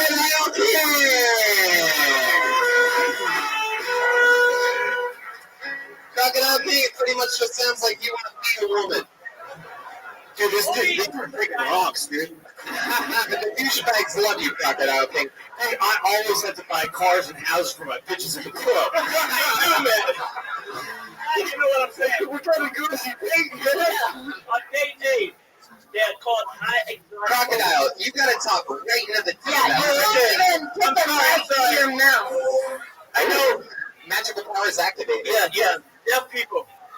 It's Deaf hard, people? Yeah, it's hard to hear and understand what I'm really talking about. Yeah, because you don't have the mic to your mouth. Oh, excuse me, I'm sorry? You don't have the mic to your I mouth. know, you understand how to put things to your mouth, don't you? Whoa! You just got fucking crocodile! Hey, guys. Hell yeah, she does. Hell yeah, she does, dude. I guarantee that's the most you've ever gotten to say to a woman. You know what? Oh, dude, she got it right. She's quick in your face, you idiot. No, she's probably right, because all the other guys are probably asleep. At my time, Crocodile I don't want to say, I don't want to hear nothing you say. Crocodile, pay attention, dude. Yeah, I gotta keep you in line. You're a naughty fucking boy. I love that a black guy is schooling me on oral. Oh, yes. I would make you, sir. You never know. He might want to make you his crocodile. No, be honest. Hello. Tell her. It'll be long distance. Okay, I'll talk. Yeah, no, I'm sure you live in a cave. I go scuba. Hey, why the name crocodile? I teleport. Crocodile because you have to have tough skin. Wait, first of all, you answered two questions at once there. Oh, is this true that you teleport? He didn't ask the answer. Teleport from the cave all the way here to the future just to fuck up. You didn't understand that. No, nobody does. Talking to the fucking microphone, crocodile. Okay. I know you want it on tape. You might sell this information to somebody else. We're streaming live in VR 360 right now, crocodile. I don't need to put it on tape. It's not 1980, crocodile. Right there is looking right at you. Hey, I'm just saying. They might fuck more shit up for us. Crocodile, I have 754 questions that I need to ask They you. didn't have to sell one product. Crocodile, stop talking. Just a Listen, beautiful woman. Crocodile, listen to me. You need to listen, Crocodile. Okay, go ahead. All right. You catch up when you see it on the video. Crocodile, you son of a bitch. You are a true misbehavior. Okay. Okay, Crocodile, let's start with some questions. Okay, How long have you been doing stand-up comedy? You know what? This is my first time on the stage doing comedy. Okay, personal opinions in a crocodile thing. Hopping his cherry live in front of you. He accidentally killed his entire set. He doesn't know why. We couldn't really hear I you. do know why, because this is my first time, and I'm probably the best comedian that ever done it. Yeah, well, Wow. I don't think that's a leap. I don't think that's a This leap. is some reverse Conor McGregor shit that I wasn't expecting. I've never tried it before. I'm the best that's ever done it. Hey, you should try Well, a you lot of did land a lot of punches. So If you tried her, you fight Mayweather. you don't, You probably win. you don't make any sense. Clearly, yeah, I second that. We didn't get it. Crocodile, stop doing crowd. Over here, crocodile. What are the chances he says I'm the captain now? What was it like working with Tom Hanks and Captain Phillips? Was that fun? Dude, leave crocodile EBT alone. EBT. Hey, if you only understood what a billionaire means, you don't even know what a billion is. How can you know a billionaire? It looks like RG3 10 years from now. Oh, I get that. He wouldn't even get in the ring. Brendan Schaub. For $20 million, I'll beat his ass. 20 million? Oh, dude, I think I smell a fight there, dude. I would bet on that one. I want none of crocodile. Just don't bite me, man. No, I wouldn't fight you. I'm not Crocodile. Mike Tyson. Crocodile, what do you do for work? I own my own clothing line. Of course you do. It's called Beware. I own my sneaker line. It's called Crocodile Shoes. Wait, you own Crocs? That's you? No, Crocodile. There's a difference. Croc is C-R-O-C-S. Crocodile is C-R-O-C-O-D-I-L-E. Like crocodile. It's a little different. It's a little different. Better than Louis Vuitton. Welcome to Spelling B-E-T. Yeah. But he's smart. He can spell B-E-T. Yeah. I bet he can dial 911 too. But he has it on speed dial. He got you there. The guy with one eye is crying right now, and I don't know. He just lost another one. What is he crying about? Well, He lost his last eye. are those sweatpants part of your clothing line? Oh no. These sweaters. Literally, I can see the outline of your dick in your pants. Excuse me. Oh. I cannot stop looking at his dick. Oh, wow, it really is right there. Look at that. I can see right in the crocodile in the house. Oh, dude. No, it's great. It's just why it doesn't drink. They can find anything. Dude, crocodile can truly have a semi-fighter right now. That is incredible. Are you always sort of hard? Sorta. I'm always good. Dude, let's turn it off and see if we can get crocodile all the way hard. That pussy. I'm the one who put in my club. Oh, double stuff Oreo. You thought it was Oh, butt chug. Oh, Yeah. hard. God, dude. Crocodile. Big wood. Crocodile. The wood. What? Crocodile. Over here, you fuck. Okay, listen to me. First of all, how old are you? Easy question. I'm only 33. Come on, answer it honestly. Yes, no. Shut up. 33-year-old. Are there really? Leah from the back. This is the Leah. Yeah. Yeah!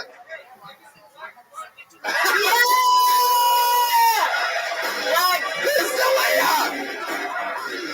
Dude. Leah from long range. Finish him. He's about to put that on his resume that you talked to him. Dude, Leah's like Steph Curry of No, if that's not a scapegoat, I can't keep up and comprehend what you're saying. No, you just got burned, bro. So Come on, all the women in here was in love with me and she said that fuck joke. Crocodile it down. Crocodile it down. Okay, Crocodile. I'm going to ask you a question again. Without trying to be funny, I want you to answer it honestly because I want to interview you, okay? I don't want this to end yet. And if you answer the questions honestly, this could be really good. But if you keep trying to be funny, it's not going to be. Ready? How old are you? 33. Oh, you son of a bitch. God damn it. All right. I'm going to take my guess. I'm going to go 55. And now I'm going to do my follow-up question, and here it is. You ready for it? What made you finally want to come on stage and do this at your ripe old age of 55? Honestly, I'm barely 33, and honestly, because hear me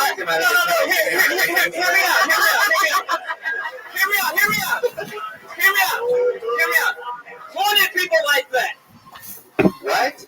40 ass stupid people. I need 4 people to laugh. I need 20 people on the planet. They want to laugh. They don't need the 20 people. I think we squeeze everything out of you that we're going to get Crocodile thing. I'll see you later, alligator.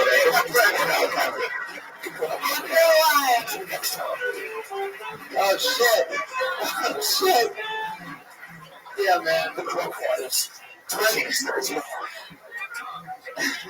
Brendan Shaw is ashier than a 9/11 survivor. That's a Crocodile King hug on his way out. He's going to go back Crocodile Fingers. This past week, Sarah was Crocodile is going to be headlining. Crocodile. I don't know. Security. The band has a sponsor. Shout out to No Fear. No fear. We don't fear shit. Special women. Yeah. Which reminds me, that's interesting that his name's Crocodile King, because probably the only thing he's afraid of is swimming. Crocodiles swim. Okay, I pulled another name out of the bucket. Your hands for the Tierney Macaulay, everyone.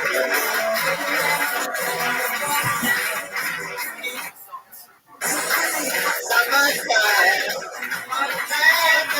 It's a long walk.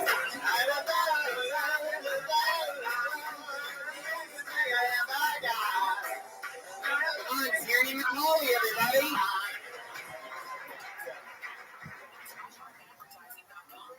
I worked in tech for a really long time, and I love when I tell really old people that I work in tech, like my grandparents, because they just automatically think I'm a genius. They're like, "What? Like, do you write code? Are you a web developer?"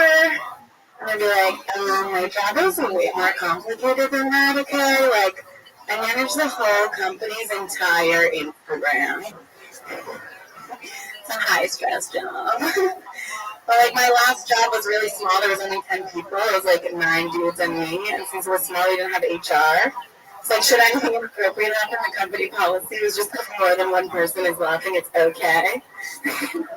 And, like, one of the guys came to my desk and he asked me to smell his beard. And 3 people were laughing. So I had to smell it. He was like, "What do you think?" And I was like, I think my girlfriend has a yeast infection. Nobody laughed. I got written up. Tierney Macaulay. So you were on the show last week, Yes. and that was your first time on the show, and this is your second time on the show. How do you feel about it? A little better. Dude, I'm going to go out on a limb here and say she was way more boring than Crocodile King. At least I'm not homeless. Yeah. Good call. That's a plus. Yeah.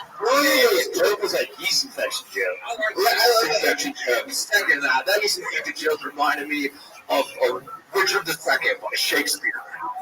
By the way, Tierney, I don't think we ever found out that the Crocodile King is actually homeless. He said he has his own clothing. And a cave. And shoes. Now, I also believe that he has clothing line and clothes line confused for one another. Clothing line's where he dries his clothes. Yeah. So, Tierney, what do you do for work?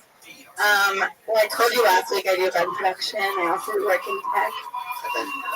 That really happened with the beard? Oh, yeah. Okay, so we're really asked you to smell his beard. And what did it really smell like? Like yeast. And you really run the Instagram? What? You really I used to. And I was like my first job out of You know, college. in profession, you should sell your hair to border collies. Thank you.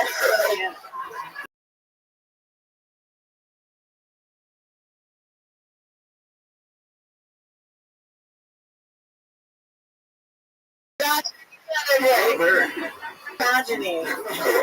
She scoops them out before. Oh, I can There tell you go. There we go. We got Brian riled up. Was the reason for smelling the beard because he had done something with I a woman? just like worked in a company with all dudes, and so they were always like something ridiculous because like there was no. How long have you lived in LA? 8 months. Where are you from? Florida. Oh, yeah. What part?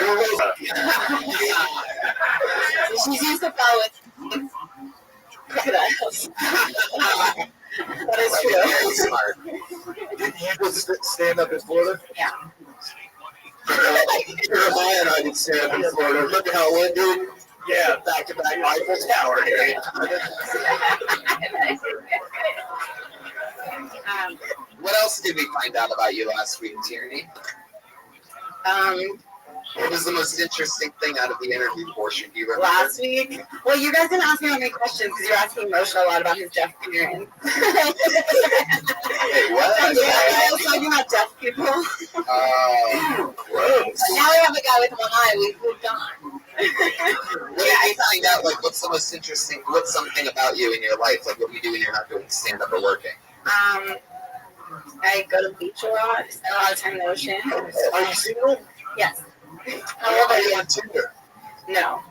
No Tinder. Just Bumble. Bumble. Oh, you speak like Are you in LA? That's time to have sex in LA. Yes. Did you go to college? That's my favorite. This kind of thing about that. Have you been with another man since being in LA for 8 months? Yeah. Oh, okay. Like, where do you meet guys out of? Bumble, son. Really? Was that guy off Bumble? There has been some. Yeah, it's Bumble, like Bumble, you're down to fuck.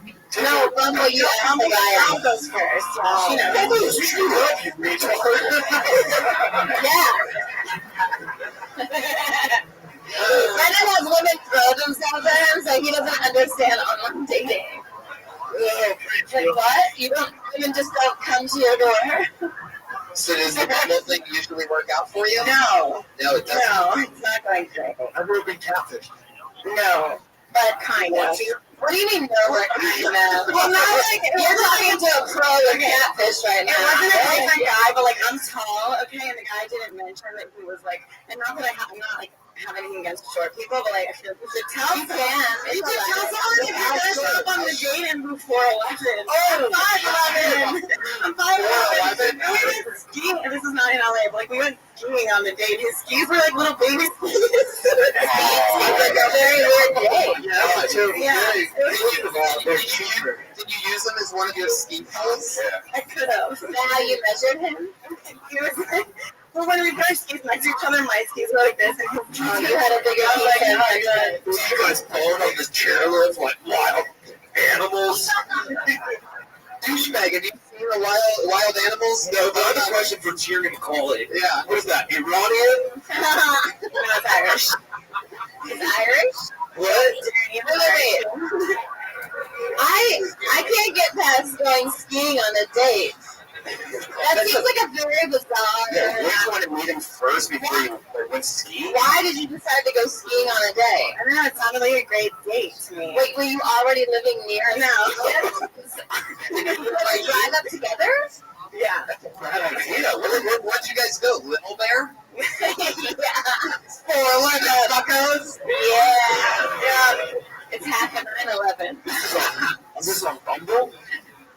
Yeah, but going skiing is like, you just drive there. That's a crazy. You come up with the idea. That's a crazy first. So, did you guys spend the night at the ski resort? No. I was like, I've got to go home. And 3 hours later, you go home. Yeah. So you get your skin waxed, what about your puss? Jesus. You like that so Jesus, that is intense. Did you get your puss? Not on the dates. Wow. He's talking about going skiing on a date. What kind of car do you have? You got a BMW. Of course they did. Yes, in a baby seat too. You got a booster seat. So yeah, I just made that joke. It's like a lowercase BMW. So like, did you know that this wasn't going to go well, like on your way already to the ski resort, or did you realize that when you got out of the car? He was in the car, so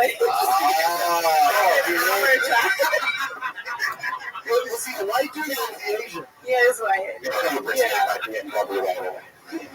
I love that combo. He lured you into the BMW like a classic gentleman. So then he gets out of the car, and you realize this guy's so short. It's like, well, you must be this tall like me. Now, Jeremiah, would you consider yourself a gentleman? Totally. What was his job? What did he do for a living? I don't remember what he did. I think his parents like made paper towels or something. I don't know. He sounds like a cast. Yeah. I never saw him again after the Paper date. towel company scrawny.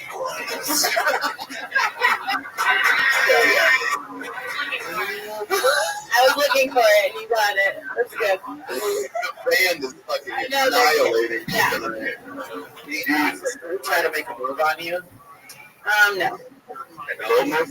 Well, at least when you're skiing, you can be separate. You're like, I'm going to go down the black diamond or whatever. Did you give him a sunny boner? Oh my God. Gilbert is in the house tonight. Sunny boner died skiing. I hope you all know about Yeah. Glad you shared that with the class. Wow. So, all right, Tierney, we were on last week. That was fun. Tierney McCauley, everybody. There she goes. Good luck, McCauley.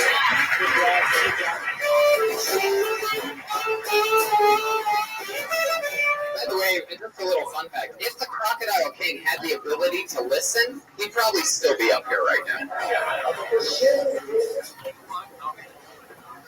Crocodiles don't have ears.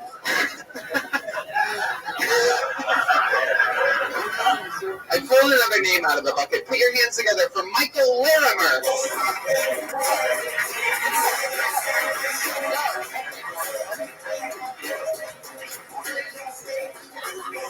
Is there movement? Here he comes, Michael Larimer.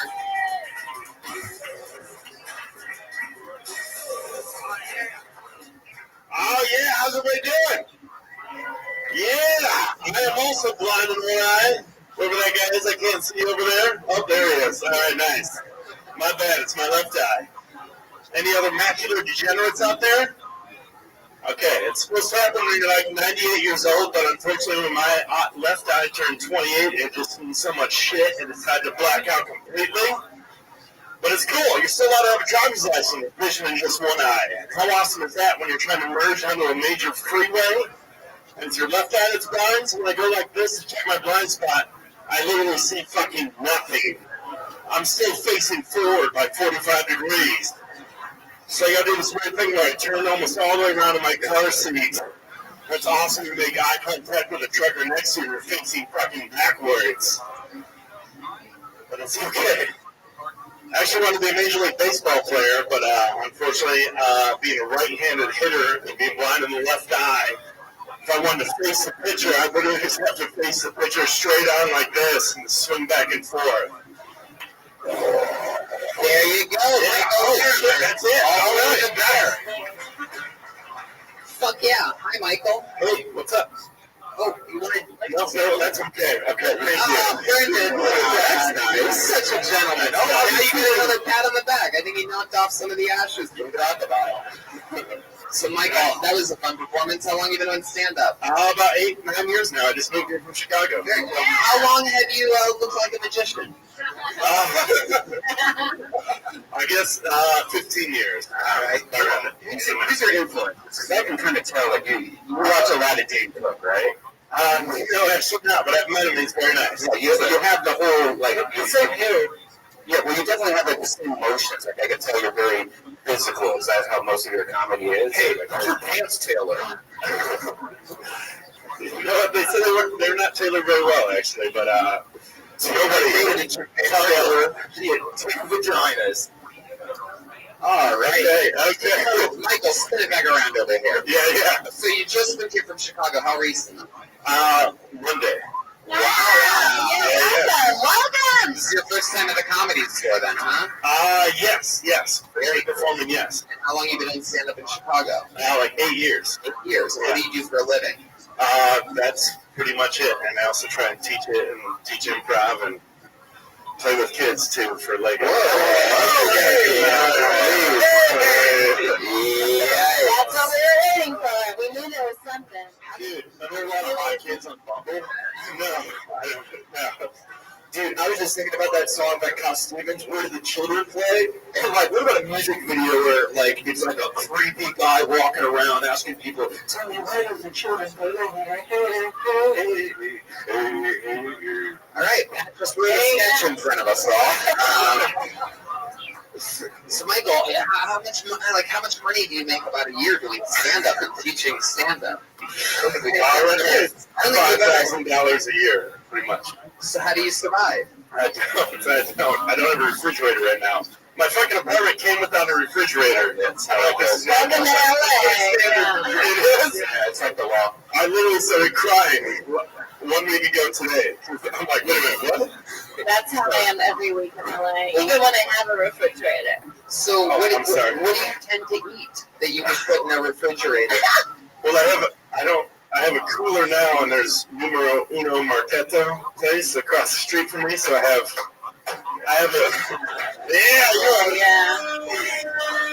So I have some turkey and Monterey Jack cheese I need to finish within the next 12 hours, I would say. If anyone wants to come over. Are you single?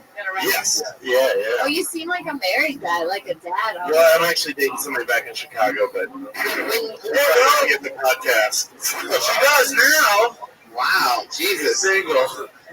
Why would you wear a 50-year-old woman's power walking shoes with pants from the GQ cover with David Beckel?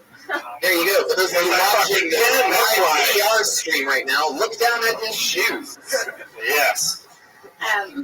Michael, do you tell the students that sign up for your comedy class that your lunch meat goes bad every 12 hours? No, they're usually like rich little kids from the suburbs. So, like, at a school?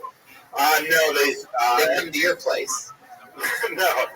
It was at the Second City in Chicago. Oh, okay. Now they're duct tape. Heard of it. So they're rich little kids that make fun of me for, that's gotta be fun.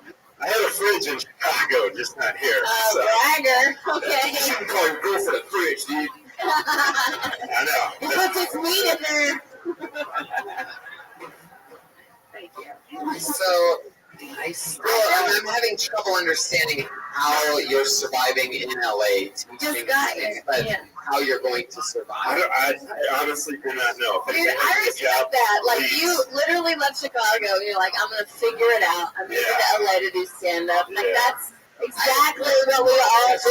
Like, that's thank you. actually really great. If anybody has any money or job leads during the day, I respect.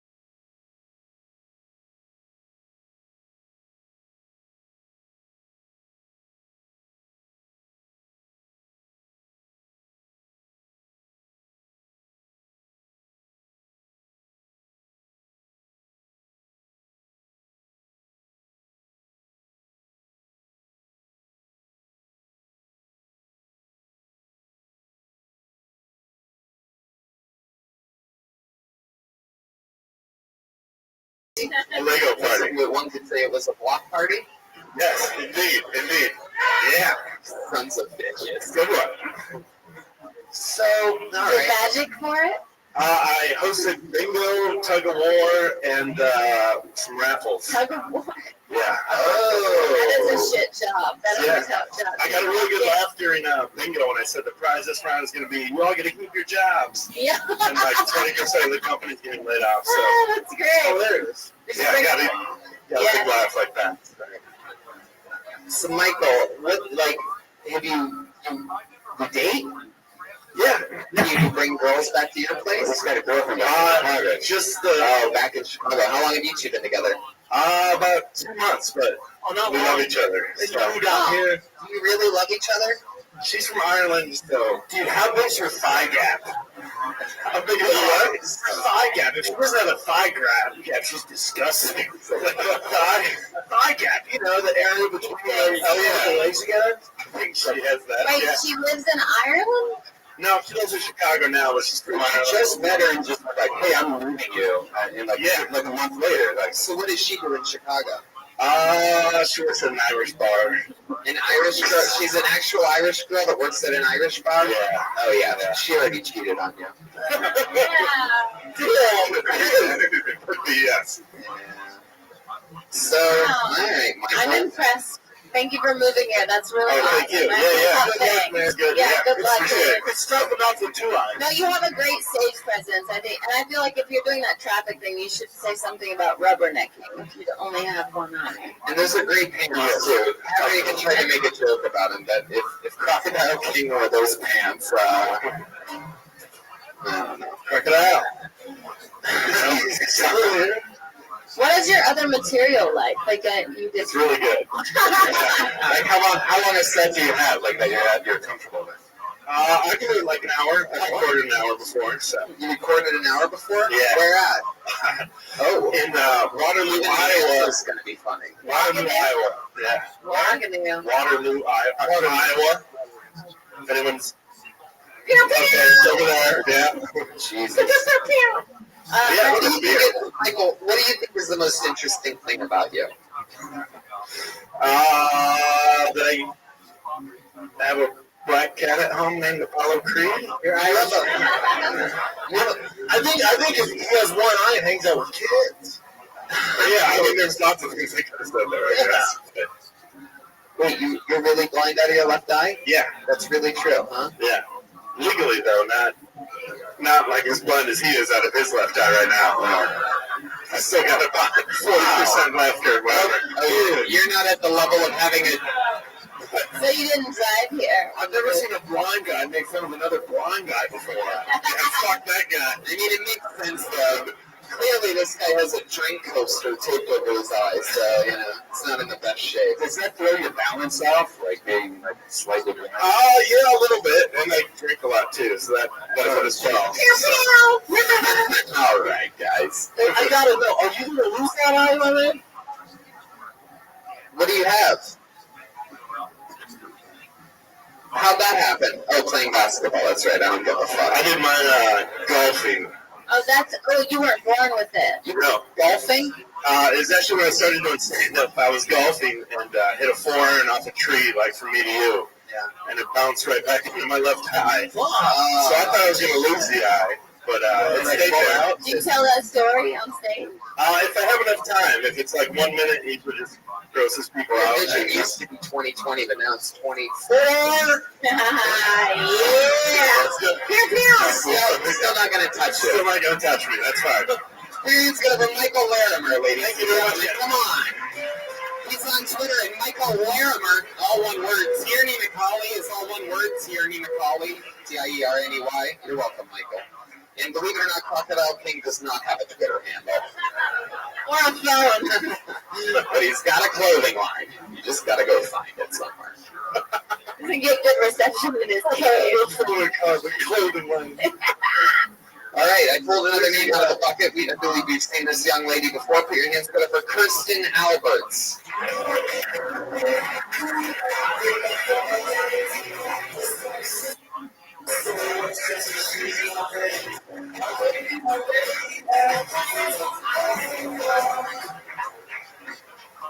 Thank you. When I was a teenager, I struggled with depression and suicide because I felt like I didn't have a place in this world. but I'm standing here today, so obviously it was just for attention.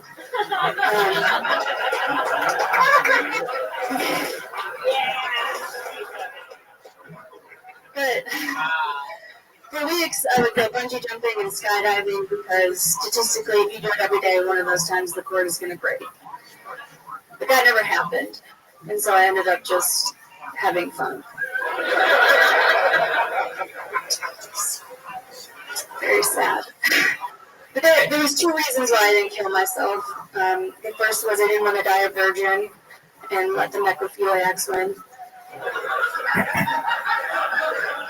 Because that's what they want. And the second was people told me it was selfish. And then I had sex for the first time, and I was like, wow, he really did not need me to be alive for that. Ooh, Kirsten Alberts. Wow.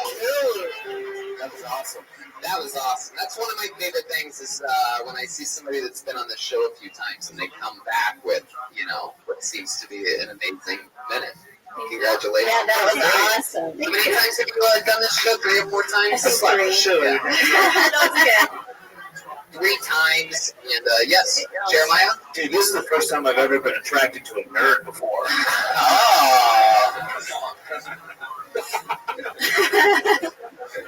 So, Kirsten, I remember some things about you. Let's cover it. You're a hippie. You don't like showering, correct? I've been showering. You've been showering more lately. Congratulations. Huh? Did you get a lot of feedback online from that? Or?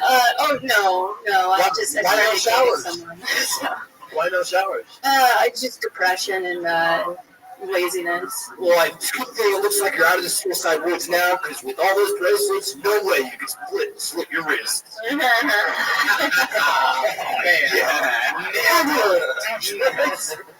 Yeah. Nailed it. So, Kirsten, remind me, what do you do for work again? I work from home processing health insurance claims. Yeah. Oh, wow. How long have you been doing that for? 3 years. Yeah, that's why she's sad. Yeah. Yeah. That would do it. So you watch people just be sad and struggle all the time. Why are you doing this to me? No, I mean I don't talk to anyone. Oh, okay. You just deny them money. I just deny. No, I pay. It's Medicare, so I pay a lot of almost everything I pay. You're not really sad, though, are you? I don't know. That means yes. I don't know. We all get a little sad. Are you from here? Where are you from? Chicago originally. Okay. You want to cheer up, just watch a Werner Herzog movie. How long have you been in Los Angeles? 2.5 years. Okay. And you live by yourself? I live in a 4-bedroom house with 3 other people. Yeah, that's why you want to kill yourself. Yeah. If you were particularly, how would you do it? I'm asking for a friend. Probably just like a bottle of pills. Yeah, that's how I would do it too. I'd be like, let's just go out on a high. Yeah. I say death by crocodile. I respect the skydiving. You don't really do the skydiving thing. No. I did a bungee jumping once. Yeah. And then like 2 days later, because it was on this gondola, it was like in Switzerland, so there's like 2 levels. There was a 330 foot and there was a 530. And 3 days after I did it, somebody died because they put the long rope on the short jump. I'm not fucking around. Yeah. Do it. Yeah. Fuck that noise. Yeah, don't do that. Does the rest of your roommates shower? Yeah. That's driving me nuts. You guys don't shower. No, they do. What do you think the longest you've gone without a shower is? If you had to guess, throw a number out You there. asked me. Go ahead. I'd love to hear it. Maybe close to 2 weeks. Oh my God. That was There's no a way. long time ago. By the way, there's no way you Long can even time ago. recover after. I You go would 2 die. weeks without. There's no getting I clean want to do again. that. Now I want to do it. Now I want to see what it is. Oh, Jim, serious fact? You're longer than an entire season without you bathing. Really? Whole season, dude. Wow. There's something Everyone's about like, you smell. Oh boy, that sucks. That's how Jesus made. Are you single? No, I am dating someone. How long have you been dating somebody for? Since May. And have they ever mentioned like, ooh, babe, you sort of have a little something going on down there, or something like that. Like, No, I started showering and we started. There's something about like body odor though that can be really attractive. Like your natural pheromones. Like sometimes when my boyfriend has like just a hint of BO, like a rocks, like oh you maybe just played a commentary, like a little bit. Sarah's nasty. You're a freak. I started making out with Crocodile King before the show. She was down, man. Listen, We call it Crocodile Hunter. yeah. Where did you and your man meet? That's not a nice. Where? A comedy festival. Oh, good. What comedy festival? Snowfest. San Luis Obispo. You're gonna have to speed that up. Man, that's what he's a comedian as well? Yeah. That's Yeah. cool. Is Has he he here? been on the show before? He's not here. Has he been on the show? Is he sad too? No. What does he do for? Oh, he is a comedian. Yeah. But does he have a job too? Yeah. If he killed himself, how would he kill himself? God damn. If it was with Gills, you guys could really Joel it. Like you could be like bottle of red, Gills, bottle of white. Yeah. Wow. No matter what you want. Kristen, what's something that, what is something that scares you? Like, what are you afraid of? What are you afraid of? What scares you? So and what getting up in front of people. Really? Yeah. Good job. Yeah. So, like, You're really funny. Oh, Thank you. Yeah, it was great execution. Yeah. And let me ask you this, like, so, like, when you're saying that you're afraid of getting up in front of people, like, what are the thoughts running through your head when you're, like, walking from that seat over there, approaching the stage? Like, what's really going on? Are you still afraid when you hear your name, or are you just afraid before, or is it? Yeah, the whole time. But then when I start talking, it kind of fades out. Right. Just so you know, that never goes away. And that's great. That's just give you something to look forward to. For sure. Somebody that's been doing it In for fact, 14 sometimes years. it gets worse. Yeah. Because then you have expectations Yeah. that you have to follow through on. Yeah. Yeah. What's the longest amount of time you've done? Very good. Brian with his favorite question. 28 minutes. Really? Yeah. What is it for? 20. Never leave anywhere. Yeah. Would you like to do a test squad next Friday? What? Oh my God! Yeah. How long does she do for this? We can do 7 minutes. Whoa, 7 minutes! He always asks how long you're I'm actually wait, we need to get out of Friday, out of town. She's bungee jumping next week. Yeah. You're gonna be out of town? Yeah, I have another show. She has a show. She had a show. Can I do it at a different Friday? Maybe. The hype is on. Don't give her shit. She's working. Guess what? I just ruined your career. No, just Follow up with Brian on those other Mondays if you see him. There she goes. First it is everybody. She's on Twitter, Dirty Hippie Comic. HIPPY. I don't even think that's how you spell hippie. Is that how you spell hippie with a Y? It's not IE? Skippies with a Y, hippies IE. Yeah, that's what I thought too. Oh. You guys really know your peanut butter over there. Yeah, we do. Put on our balls so dogs doesn't get off. Oh, wow. Did you, like, sort of laugh at yourself just then? Yeah, I did. All I right. reckon it's Skippy Chunky. We're Kyler. Okay. I pulled another name out of the book. You guys having fun out there meeting human beings? Huh? A show where literally anything can happen. This looks like a new name. Maybe I'm wrong. Put your hands together for Austin Scott.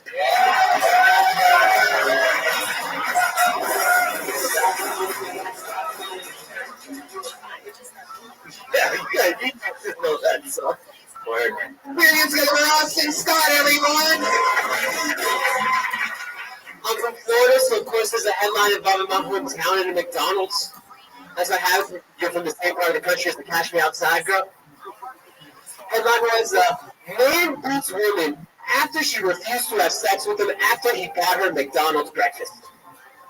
Please don't explain to her about what dive into it. Homeboy was driving in his car, he gave his girl a couple of the grills, and he was trying to get some redhead, and she was not blowing him. So he got out of the car and started beating the fucking shit out of her. Yeah, that's why when I say I'm from Florida, I feel like y'all should be acting like I'm 6 years cold off heroin. Then we got teenager poses as gynecologists, fooling doctors and patients. She's got waiting there for a fucking year, folks. And we're thinking, it's probably like an autistic kid. No. He comes off and he's like totally fucking intelligent. And then we think he's probably right. But no, Malachi writes to a black man, which says one thing about this country, that race relations are getting just a little bit better. Because that couldn't happen in the 50s. Fuck yeah, cool. Austin Scott. I have no idea what the fuck you were talking about that entire time. Where are you from? West Palm Beach, Florida? Florida. Oh, hell yeah, dude. Oh, yeah. Dude, this is my new favorite comedian, dude. Our two favorite things, dude. Florida and talking about beating your girlfriend. And there's a punchline with that, but I can't remember it. Neither could Austin. How long you been on autism bit was dope. Dude, I like how you throw your head up when you talk. All right, Austin Scott. I always wondered what. Oh boy, okay. I guess this is its own thing now. Go ahead. No, I just was all. I always wondered what it looked like if Reed from Game of Thrones developed a skateboarding habit. There you go. Radical. Yeah. Got it. Game of Thrones reference.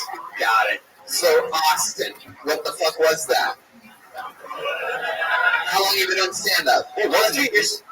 Sometimes headlines are funnier than the bit. You know, like it's like a joke on a joke. So sometimes when a headline is funny, it's hard to make a joke about a headline because the joke was the headline. Like this current event. Yeah. It was like I heard you at head. So you're from Florida. How long have you been in Los Angeles? 3 years now. 3 years. What do you do for a living? I serve at Yard Houses. Instead of making a joke about headlines, you should make a joke about long lines. Wow. A live mic over there tonight. All right. So how long have you been at Yard House? The whole time? Been there a year now. No. You. Just wait I tables there? can't imagine you being a server. Yeah. Do they make you wear your hair back? Yeah. I got tied up. You have to tie it up. You're in the kitchen? No, sir. Do you do ponytail or man bun? Oh, man, all the way. Oh. Jeremiah? Yeah, I think this audience, and we all agree, would like to see what it would look like whenever he comes to the table to serve and ask for an order. Yeah, perfect. I agree with that. So let's say Brian, me, Sarah, Brendan, we're all out at a meal. You can take the mic out of the mic stand and approach the table how you would if we were waiting at Yard House. Go ahead. And I love Yard House, so. Yeah, man, I'm so excited. Couple I'm so excited to order this. What are you guys going to get? I'm so hungry. How are we doing, folks? Bob? Oh, shit. This is disgusting. Somebody go to Applebee's. Let's get the fuck out of here. Wow. All right, go ahead, Austin. We're just kidding. Oh, man, I'm so excited. I'm so hungry. Welcome to Yard House First. My name's Austin. We'll be taking care of you. What did you do? Oh, I got posters. I got to throw the I thought you were talking ninja stars. Okay, I cut you off again. Oh, boy, man, I wonder where the fucking waiter is here today. I'm taking forever. I'm telling you how we do. Oh, shit. We're good. Welcome to Yard House. My name's Austin. We'll be taking care of you. Start off with something to drink, maybe a half yard, you give it a beer or a Moscow Mule. Ooh!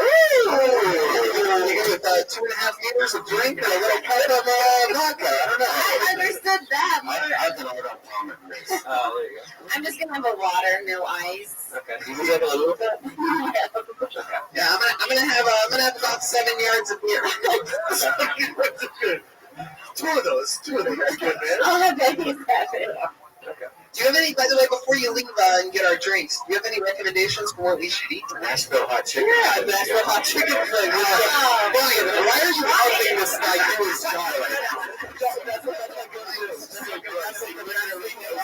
That's the only thing they have.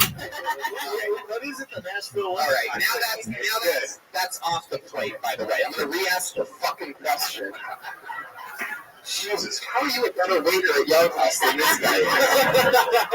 I mean, my Yelp review. By the way, before you go get our drinks, question, I'm thinking about maybe ordering like an app. Do you have a recommendation for like an appetizer? Yeah, we have an onion ring tower. That's we have added onion rings deep fried with a side of chipotle ranch, regular ranch. Do you have anything that comes that's not 3 feet? I have an onion tower. I got the yard of beer. We got the World Trade Center wing. They're hot. Man, they will take you down. Everything's the size of pretty steak. You have anything that we won't show our pants with? All right. What's your least favorite experience you've ever had waiting tables at Yard House? What is that like? Seems like you have some douchebags over there. Oh yeah, we get all kinds of people. Who tips the worst? Like race-wise? Good question. Good Brendan Schaub with It's MMA fighters. Yeah, Lakers fan. It's across all races. But if you look like a bum and you order the lobster garlic noodles, you're probably not going to tip it. Yeah, that's all you have. I told that Sager's never going to come over and take our order. Yeah, what is he doing? He goes another day. Oh God, this is my worst nightmare. We might leave. We might leave and take our business to the fuck out. Austin, People it ever seems like those customers over there really want some help. What's up, guys? How you doing? What's the Jaeger bombs? Hey, Good call! Click on that guy. People ever ask you what you do and you say you're a comic and then they say tell you a joke? You did great. What do you do when they say that? Here, and then he just went back to the Yeah, other Austin, can you please go take those guys' order real quick? Can I get you something to drink? Hell yeah, dude. Yes, can I those up, please? You want a nice short name, please? Okay. Would you guys like a 6 ounce or what is for? 6 ounces. You don't want to squeeze this down too much. I'll offset the 6 ounces. Cool. That's your What? Fuck you, man. What is dude? Dude, suck our knob. Yeah, dude. Wow. What was your question for him, Sarah? I was just saying, like, what do you say when people ask you if what you do and you say you're a comic and they say, tell me a joke? When I was waiting tables, people always did that. I just want to know what you said. I don't know if anyone really did. He just kind of looked at us and then he kind of walked off. He got immigration. I asked him. He didn't even get Joe's order. We're supposed to. He knows he wants a margarita. You're right. Hell yeah. What does he know?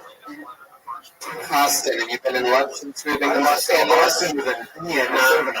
Alright, wow. Okie dokie, Austin. Dude, now this other table's talking to us. Dude, hey, you guys having a good time up here? No. What's up? We need a raise. This guy's pretty sweet, Can right? you share your onion ring tower? Oh, yeah, it is. Here, take it.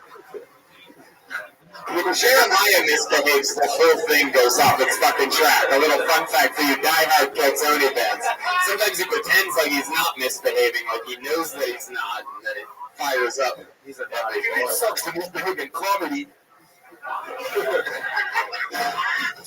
Austin Scott, because there is a live show happening.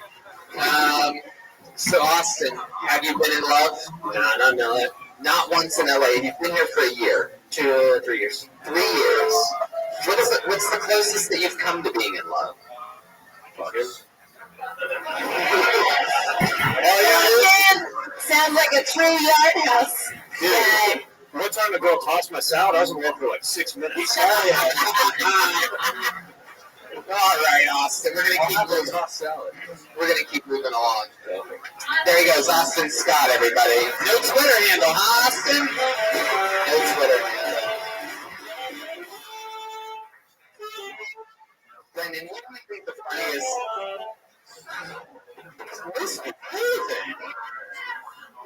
You guys are fired. So, Brendan, who do you think the funniest fighter would be? If somebody had to do stand-up. I know it's a random question I'm asking you out of nowhere, but... Well, it would have to be someone creative, so either Connor or Chael. So, yeah. Connor, 100%. Wasn't Connor supposed to be in Game of Thrones? He wasn't, he turned it down. Oh, he turned it down. Yeah. He'll get into Hollywood after. Me too. Yeah, I turned it down. I would have to say Brock Lesnar. Like that dude is just fucking hilarious, man. Have you ever heard him talk about Miller Lite? Like they were the sponsor after he won like UFC 200 or something like that. And he goes, "I'm gonna go home and fuck my wife and drink a Bud Light." I was like, "What the?" Can he even spell Miller Lite? Brock Lesnar. Oh, he has no dick on his chest. It's like my roommate did. Yeah. You guys ready for more show or what? Live main room of the Comedy Store. Ryan J. Eagle chiseling away over there. I can see the outline of Sertiana's head right now. All right, we got another Austin. If you like that last Austin, then you might like this next Austin. His name is Austin Langley. Yeah.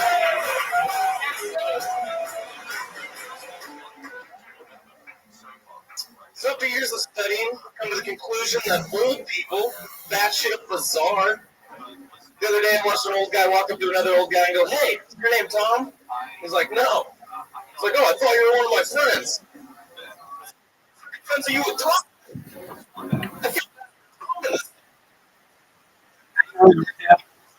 What's good? We're just watching Kill Tony, my man. How about you?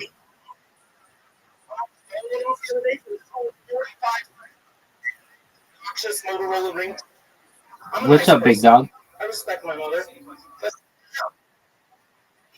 Well, congratulations, man. That's great.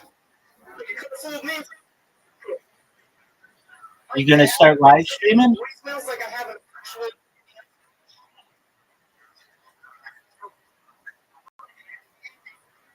What about YouTube, Twitch, Kick, and Rumble?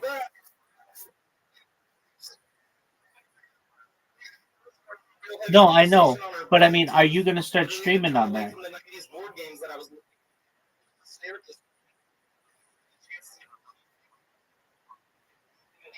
Okay.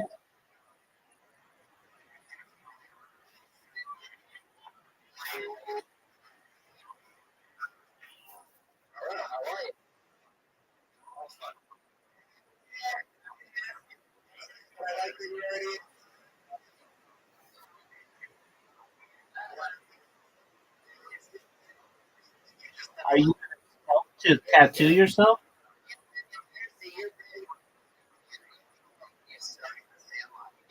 Wow. How many tattoos do you have?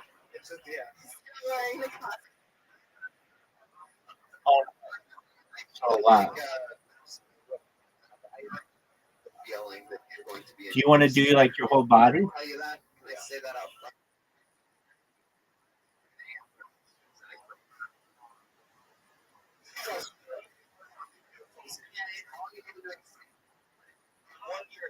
Are there any tattoos that you regret?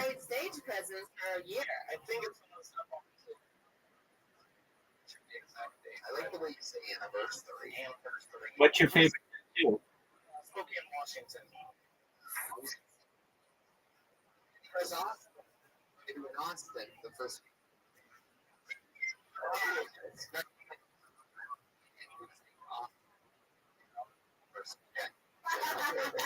Bingo. Why is it your favorite?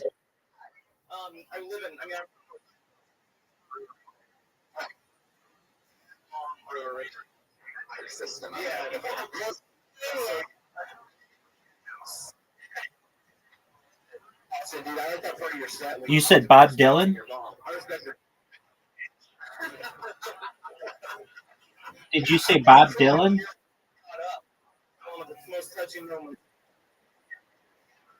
Oh, okay.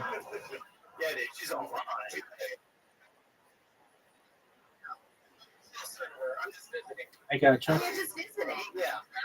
Well, cool. Where'd you get your computer?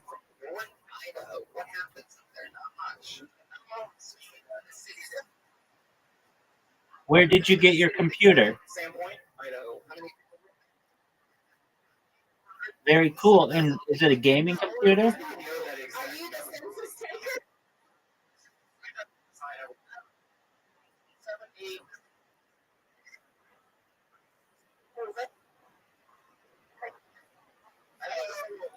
Do you have Grand Theft Auto? Maybe they always was. It's almost like Baller.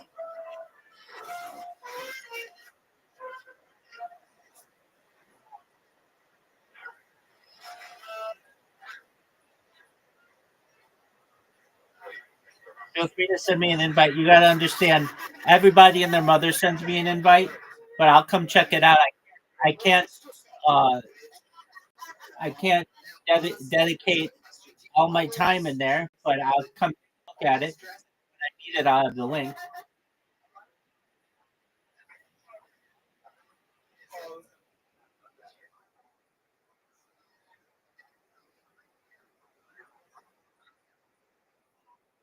Excellent. Very cool.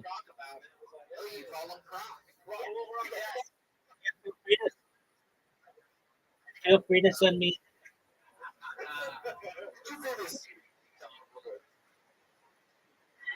Feel free to send me an invite. How old are you? Oh, okay. Why do you still live in there? Like, I've got a ski resort that's less than Mine? 20 minutes from town. You ski a lot? Yeah. Mike.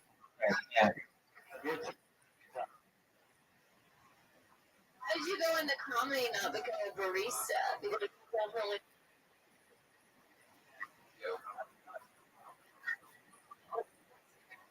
Barista.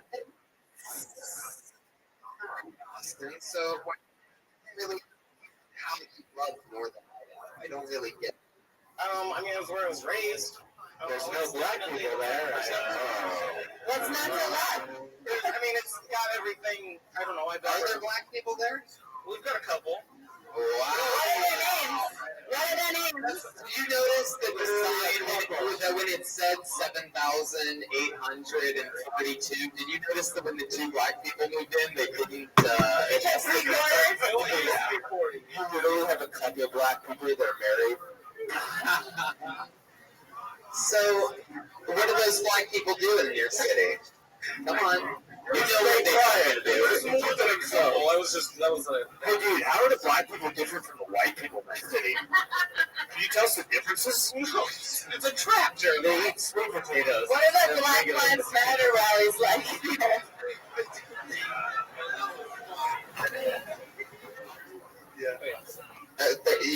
You know what any of the black people in your city do? Well, I mean, there's a big company that just moved in, Coachella, so there's a lot of, people that work there. So what's the company do? You almost said a lot of them. Spyware. No, I didn't. Yes, you did, dude. Yeah, you said a lot of them, dude. Don't forget that, dude. Bring it, watch out, dude. We got your research back right here, dude. Watch it. What is the company that? It's just like a spyware company. Like, so when you Google something, and then the next time you go onto a web page, it's like you were looking at Hawaii trips, and then that's the I don't know. So they like track your they monitor. Yeah, like when you're looking on Amazon for protein powder or something. That's what Brendan does. And then you go to Twitter all day long. You're like, here's your protein shaker. Still want it? Yeah. Wait all day. 1995. It's me every time. That is such a funny image. But yeah, now I'm trying to picture how many pounds of protein there is in Brendan Shop's Amazon cart right now. Oh, I got some strawberries and vanilla. Oh my god. Oh, look, so healthy. When they make protein cigarettes, I'm going to smoke the shit out of them. They're going to be so buff. That's why he doesn't like the guy from Idaho, because potatoes are starchy. Carbs can't do it. That's North Idaho. Southern Idaho. Oh, sorry. Right. What's Northern Idaho known for? Huckleberries. Huckleberries? Huckleberries. Wow. Oh, the N-word. All right. No, it's like one of the capitals of the huckleberry bush is a weird one because it can't be domesticated. Can't you make a nice jam. No, it was created, right? What kind of bush is gross? It's a man-made berry. No, huckleberry is just a wild berry that can't be planted or anything. Are we talking about berries? Yeah, huckleberries. Is there a lot of spots to do stand-up out there? in Spokane. It seems awesome. Traveling. Yeah, more like chuckleberries. Knucklehead. Hey, Pat, has your mom ever walked in on you and you're jerking it to a Hawaii trip? I'm thinking about chuckleberries. Do they ping on you? What? That's a Chuck Berry reference. Oh, that's funny. He likes Yeah, to we should count look them. that. You guys should look it up. Chuck Berry peeing on somebody. Yeah, Chuck Berry peed Yes, all sir. I over. recommend your Kelly. So, Austin. Whatever. I'm old. You love Austin? You have a girlfriend? I do have a girlfriend. I don't know if I would cross the line of like we're in love. She's watching right now too. She's a potato. Oh, she's watching right now? She's a potato. Yeah. Oh my You just made her so sad. God. Yeah, how long have you been dating for? A few months. A few months. What's her name? Time to dump her. Claire. Claire? Hi, Claire. She's a first grade teacher. Hello, What's up, girl? Oh shit. What's up, girl? Oh, Claire, I'm sorry, Austin. Claire just came looking right to the job directly in the eye. Yeah. Who's the black woman that you were sitting with earlier? That's Crocodile Queen. That's the crocodile queen. The one in Idaho friends find out you're sitting next to a black person. Where'd you meet her? Where'd you meet her in We went to high school together, and then yeah, never really in the right situation. We always like hit it off and had friends of friends. So then when it got going again, what happened? You were I at had high just school reunion? When you guys were in high school, did you guys mash potatoes? Idaho jokes. Yeah. Yeah, we're just chipping away at it. Yeah. There's only so. But no, and then yeah, we hit it off. I had recently gotten through like a separation through an ex, and then we hit it off, and it's been great ever since. How old are you? I'm 28. Gotcha. All right, Austin. You're from Southern Idaho? North. Oh. Potato, So it's like the panhandle. Right. Basically like 40 miles away from Montana, 40 miles away from Washington, and like 60 miles away from Canada. Oh, the hub of comedy. So they speak English? They speak English there? Dude, is it just me, or is the North Idaho shaped like a dick tip? No, it's not you, dude. All right, Austin. Well, it was nice to meet You were great. Thank You had great stage presence. There goes Austin Langley, everybody. I'm here on a little trip from northern Idaho, where he listens to the show because, surprisingly, northern Idaho has the internet. Yeah, reception on They a have cell the tower. internet. It's part of their population. God, I want the fucking eye patch guys so fucking bad. Wow. Dude, he just made that happen with his heightened senses. Yeah. It's fucking Cyclops over here.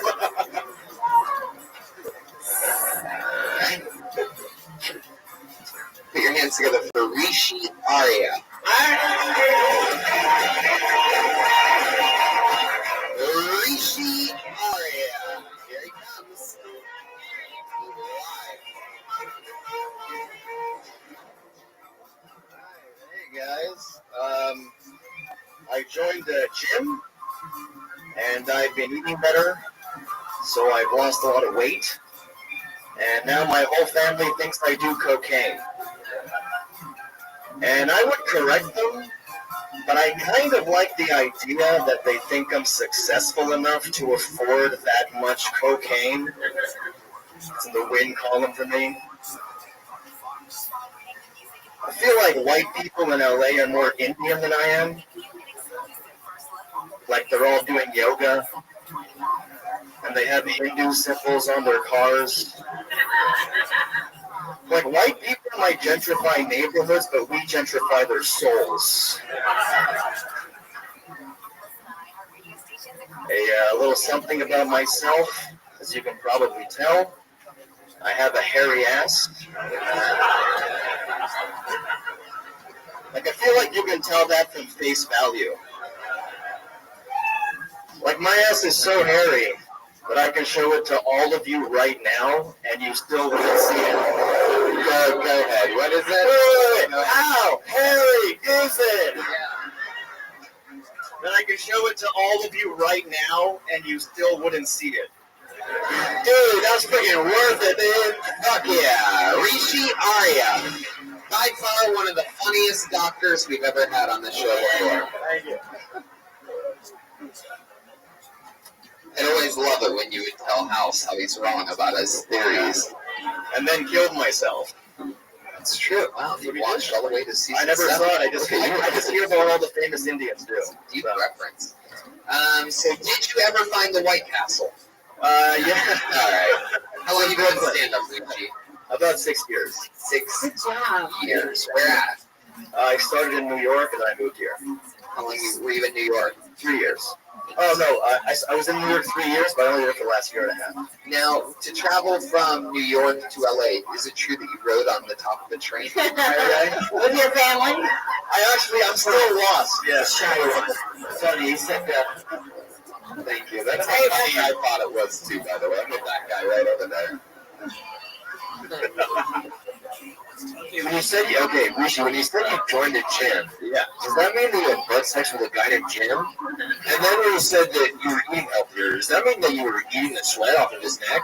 And then when you said your parents thought you were doing cocaine, does that mean because you lost weight because you got AIDS from the butt sex with Jim? Yeah, all the above. Yeah. What do you find tougher, comedy in New York or LA? Maybe here. Because in New York, there's more real people. Like in LA, a lot of people are actors in the audience. You know what? I'm going to get a second opinion. Yeah, all right. Okay. Hey, Rishi, Yeah. what do you do for a living? How do you survive? I do subtitles for movies. Whoa, that's you? I speak French. I ended up having to pay somebody to do that when I made my own 1-hour Netflix special called One Shot, streaming right now. And you have to pay somebody to Yeah, I had to pay somebody to do that. I remember specifically, they're like, you have to pay somebody to do your subtitles. I'm like, what the fuck you mean? And then I had to do that.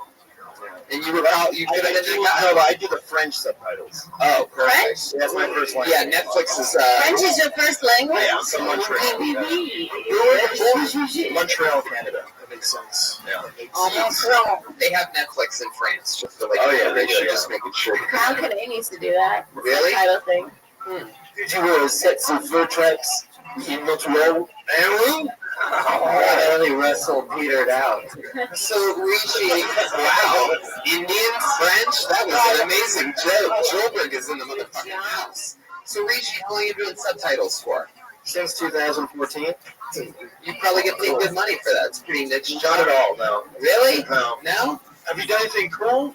Like any cool projects? No, I mean, I sub all the movies that come out. Like I get to see the movies before they come out. What's the last cool movie you've seen? Cool movie? I mean, I saw Battle of the Sexes like a few days ago. Did that come out yet? Battle of the Sexes? See, you got all the new shit, man. It's in my queue. It's that Billie Jean King movie with. Oh, yeah. Yeah, it's in my LGBTQ. Let me ask you something. I wish we had him when Austin was up so we could have heard what he was saying. Sarah, you are. I'm tired. So, what's it like to ride in boats with tigers? Very scary, I guess. That's a very, very, very awesome question. Well, I have a better one, dude. What's it like living on the reservation, dude? Wrong Indian. Yeah, that's feather, not dot. Fair. I have a question for you. Who let the slum dogs out? The Bombay men. Rishi, have you ever done the subtitles for a movie and then gotten a letter from a deaf guy that was all like that at all? Yeah, the letter jumped off a foot and screamed at him. Wow, you guys really are douchebags tonight. Fully committed to the character, even if something gets a laugh, just attack it. Rishi, if you got to rename yourself and not have your silly Indian name, what would the name that you gave yourself be? Trim. I don't know, Max? You really thought about this and you really want to be a white boy. I always want like a one-syllable name, yeah. I wanted to do a joke in French. Oh, can you speak a little French to us? Can you tell Sarah like something romantic in French? Yeah. Okay. Est-ce que vous voulez avec moi chez le Château Blanc? Oh my God, he said that he wants to eat your country dumpling pussy. Wow, I can't believe you said Definitely said biscuits and gravy. And I asked if she wanted to go to White Castle. yeah. Ooh. By the way, I've never seen a less confident Frenchman before. I know. All we do is Okay, that was nice. So, How disappointed are your parents in you? Oh man, like crazy. really, what did they want you to be? They wanted me to be an accountant. Ew. How many brothers? They wanted to hit the race for the stars. You have two sisters. Are they both like a dentist? One's a doctor, one's a lawyer. Okay. There you go. So. And you're the comic. Is the Maharishi the guy who was with the Beatles? I have no idea. I'm wondering. Maharishi? Yeah, that's it. I was just wondering that. No answer. What do your parents do? They own a bowling alley. Really? Yeah. What? That's awesome. Yeah, that's sweet. Where? Like Brunswick? In Montreal. Yeah, but they own the. That's a really tough job to pin down. Yeah. Yeah, that's Chris Hardwick. His family owns bowling alleys. Hardwick Lane. Really? Yeah. More than one? That's how. Yeah, his parents owned so many. Like started Hardwick Lane. And his dad. Are your parents split together or did they split? Yeah, I heard a 710, but you look more like 711. Hi, everybody. The big box. Austin, first week of October. The employees went on strike.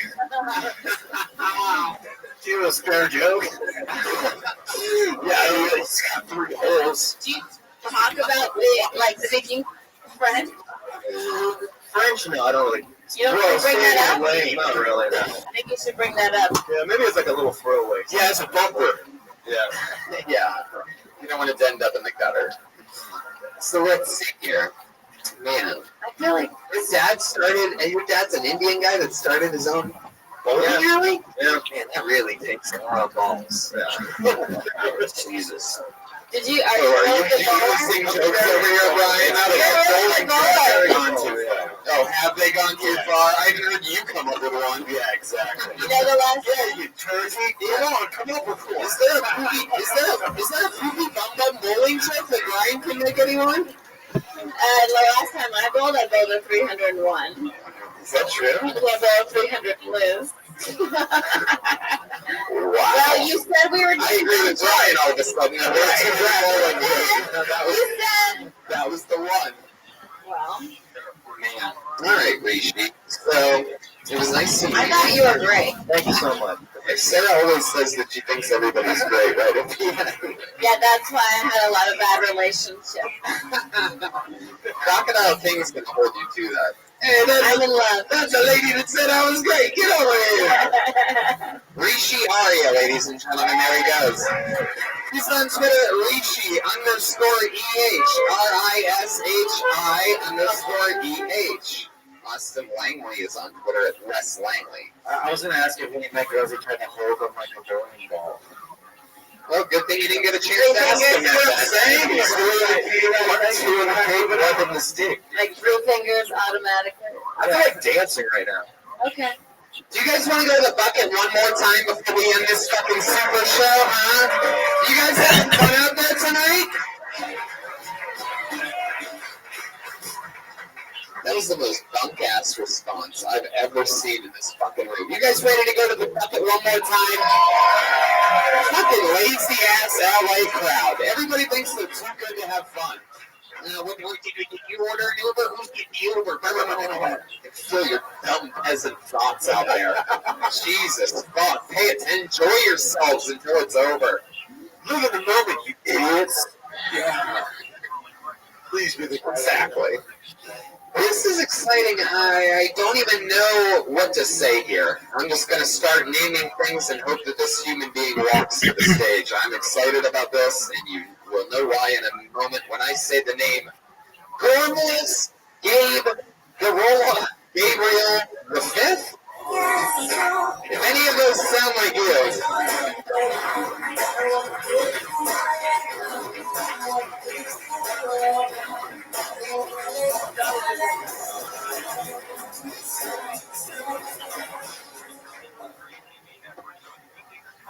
No one cared who I was till I put on the eye patch.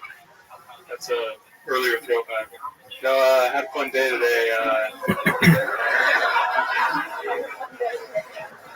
Fuck you guys. Didn't get it the first time. You get the laugh. So I saw a pigeon, like you do, but this pigeon, there's something about it.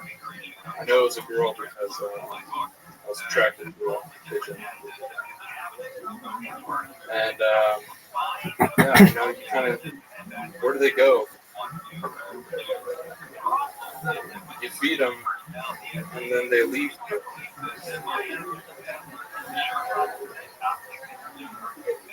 I keep feeding them, and the birds, they leave.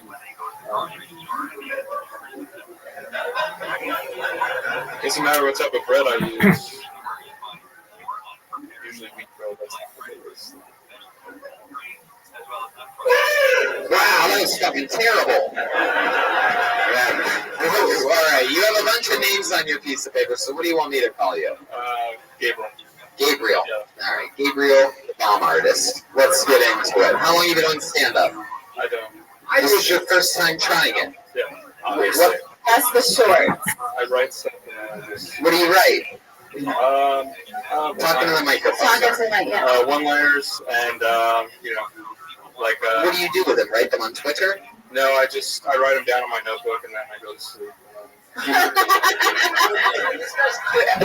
could you say it's not funny, Tony? This guy's literally funny. Yeah, he's literally great. I would say you're a clearly funny. You're a clearly funny person. You're like Gabriel, the angel. Wow, I believe in you, Gabriel. You're a funny motherfucker. You're just standing there being funny. Thank you, sir. A left-handed handshake. Pretty good. Jeremiah, I'm the guy that Gabriel. sticks physical comedy. What made you? Gabriel, live in here. Thanks for your mean Twitter comment. Now telling me in person. Gabriel, how old are you? 23. 23. Are you in college right now? I'm not. No. What do you do with your life? My uncle got me a job working as a preschool photographer. A preschool photographer. You just said that. You said that with a straight face, by the way. You did not smile. How busy are you with that? Tony, honestly, it's a weird I job. subscribe to that magazine. I'm glad to.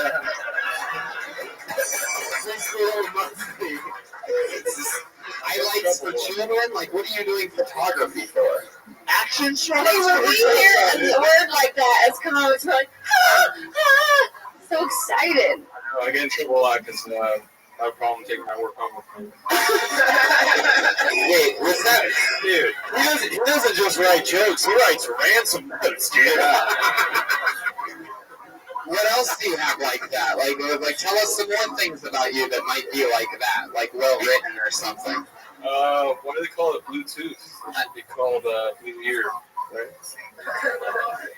Right? Great point. Right? It's revolt. It's a system. It's broken. Okay. It's where your delivery, it's like a combination of your delivery and what's going on in your mind. That's what's I funny. feel like you're 3 steps ahead of the rest of us. I feel like in 2019. What is? Are you Mexican? Unfortunately. Wow, Jesus. I didn't want to say it. I didn't want to say I don't it. want to do that either. He said it. I didn't have to. Why do you think you always look so serious? You have such a serious look on your face. A broken man, Tony. What's broken about you? And you're Mexican, so why don't you fix it?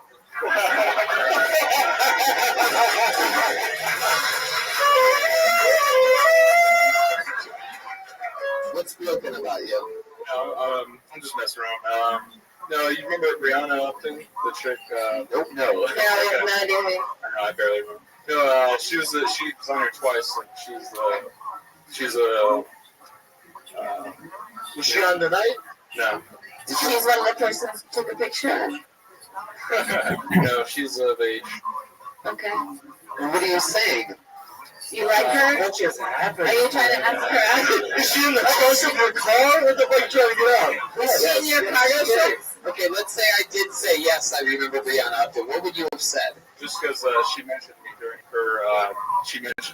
her. About what? What did she say about you? Just sort of my background. Like what? What did she say about you? I was after high school. I went into the military, and then I got out, and then I just needed jobs. So I'm doing that. Why did this girl Brianna talk about you? What was the context? What the fuck is going on? I know. I'm trying so hard to figure this out. What the fuck is going on right now? Somehow, at the end of the day, I'm responsible for whatever the fuck's happening right now. So I'm trying to really dig here. I know. Thinking of jokes. Don't think of jokes. Don't do that. Just answer the questions honestly. What are you looking at over here? All right. What are you saying about Brianna Upton? You guys have a past or something? Yeah. Well, we used to date. Okay, and then what? Brings us to now. Everything brings us to now. Yeah. What's now is now. You can't just say that. We're in real time. This is live. Brings us to now. Does it bug you when people say in IRL or is it IRL? I don't want your jokes anymore. What the fuck? No, Jeremiah. Don't do it. In IRL.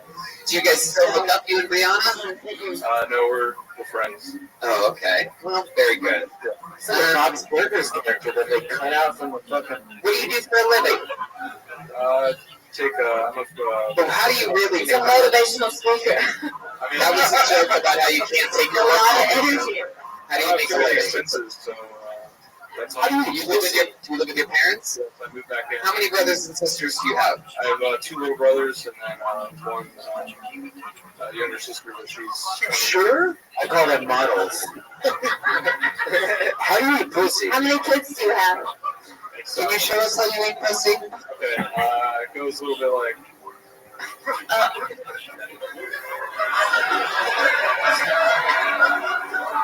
Ooh, you just put a bib on. I believe I just saw a I bib. just made guacamole first. Welcome to the art house. He's looking for hot sauce. Yeah. Wow. That was romantic. I mean, You're you use that pussy with a fork. Yeah. You're 23. Please use a spork. You're 23. You're not in college. Did we find out what you really did for work? Did you answer it Pretty honestly? job at good comedy, which you should. So you live with your parents. You're going to do stand-up full-time. You're going to live with your parents for about a decade. That's the plan right now? And take pictures No, I of don't, kids. no, this is just something fun to do before I have to Have to what? buckle down. And, Buckle down on what? I'm going to be a police officer. Are you really? Or is this another joke? Let me see. It sounds like a setup to me. Okay, what are you going to do when you're a police He's officer? gonna shoot an unarmed black person for sure. He definitely is gonna overreact. It'll definitely be the first time he kills, that's for sure. So it's too easy. Shut up. Yeah. I'm allowed to do that dumb kill joke once every year. I allow myself. Do you mean do my bowling joke again? Yeah, do it again. 301. You have a 301. 301. All right. 311 means public nudity. Does it? No, 411 means go band. All right. You know what? We're gonna do something fun because you're not. I don't think you're really that passionate about being a stand-up comedian. So, in your place, we're gonna get rid of you. There you go. You're done. Good job. There he goes. It's Gabriel, everybody. Yeah. Tony. Good job. I was going to end the show, but I think we should do something fun. What do you think, Brian? Something fun real quick? Yeah. You guys want to do something fun real quick? Yeah. I had Josh write down his name during the last comedian, so he's coming up to give you a little taste of his fucking eyeball. Put your hands together for Here, Goyanis!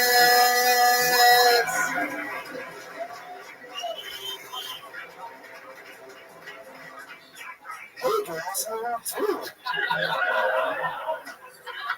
If you can't tell, I got my eye gouged this week. And when I went to the ER, the nurse checking me in was asking to see the injury, and I take my ice pack off, and she shrieks, runs out of the room, and says, "I don't do eye stuff." And I timidly respond back, "What did you do that stuff?"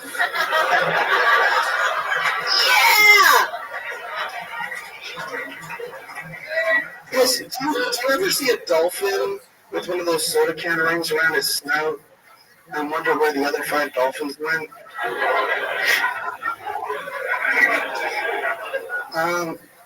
Guys, who goes to a strip club on the holidays just so they won't be the saddest person in the room?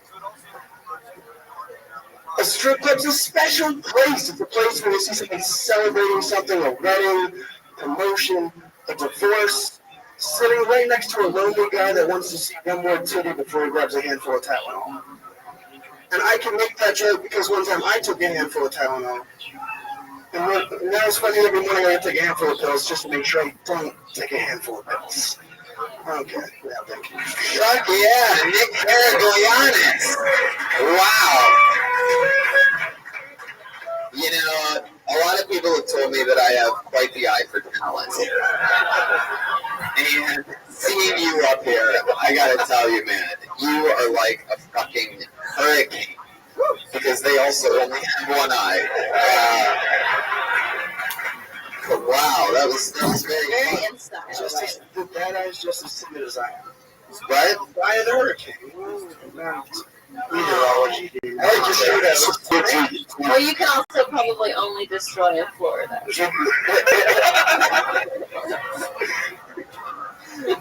This is probably the best question I'll ever ask. But do you cross your eyes and dot your T's? Yeah. Wow. That was impressive. That's my 40-board fatty finger right there. Man, what do you do for work, Nick? I also work at Yard House. Boy, let's take a field trip. If you told me you worked at a restaurant, I thought for sure I would have guessed Popeyes. I would have said IHOP. Yeah! I got 2 right, so I didn't see your set, but where did you come from? Where did you go? Where did you come from? How did you show? So, but it's all right. Are you gonna get the new iPhone? this is too easy, isn't it? Yes. Yeah, you should have done all of these steps. Yeah. I'm pretty sure you can see all of these coming. I did it.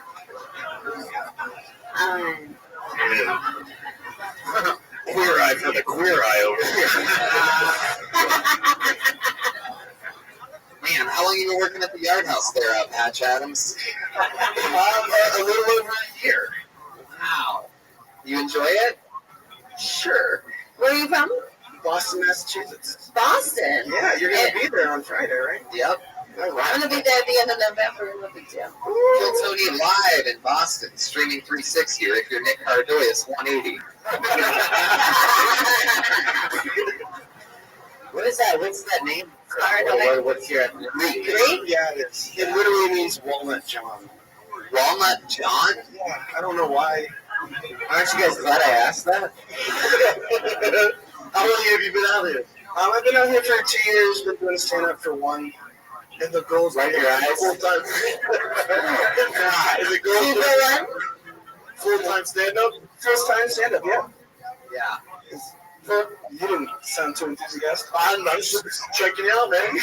So are you waiting tables right at a Yard House with that scary-ass eye patch? I did this morning, yeah. Really? I bet you get better tips. No, I don't. Motherfucker! You know what? Let's do something fun here. Let's do our thing. You come up and take our order. Man, I sure am hungry. I'm fucking. Me too. I'm starving. I want a ribeye. What are you guys doing? What are you guys doing? Fucking creepy. Welcome to the Yard House. Disgusting. Come on, you little bitch. I need more coasters. Fucking disgusting. Come on, guys. We're gonna Get have a to little be. bit later. Bring Austin back up. He's better than me. Oh my god. So did people like handle it well earlier? Did people just laugh I at got you? so many dirty looks. Oh, wow. Like everyone thinks I got in a fight, and I'm just a boy. So you could have made that up. I win a suit fight. I don't get you a suit fight. I don't know fight at all. Either that or it's the biggest Magic the Gathering disagreement ever. Even cheated. Much closer. Man, Was your eye leaking something? Or like it looks like there's like some juice leaking through it. that's not true. That's just Red Band's go-to for comedy. Word juice leak. I have an ophthalmologist appointment on Wednesday, and it'll be good to let them know. So you lacerate your eyes, so it'd be cut on your eye. Yeah, you have to cover it for what? Not just so they can heal with the bacteria and like dust. Were they all out of eye patches, and they just wanted to use that? No, I'm not a Kaiser Permanente member, and I went to their ERs. Are you a Kaiser temporary? No, so they legit did the least that they were allowed to. It's just like it's coming off a little bit near your nose. Is that real? Can you take it off?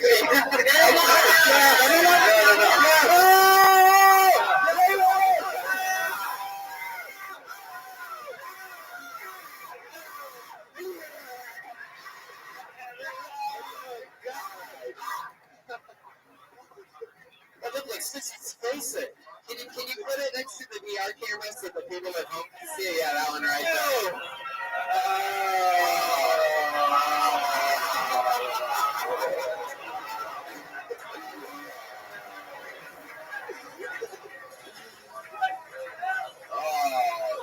What do you call an ophthalmologist? He's got a demon in his eye.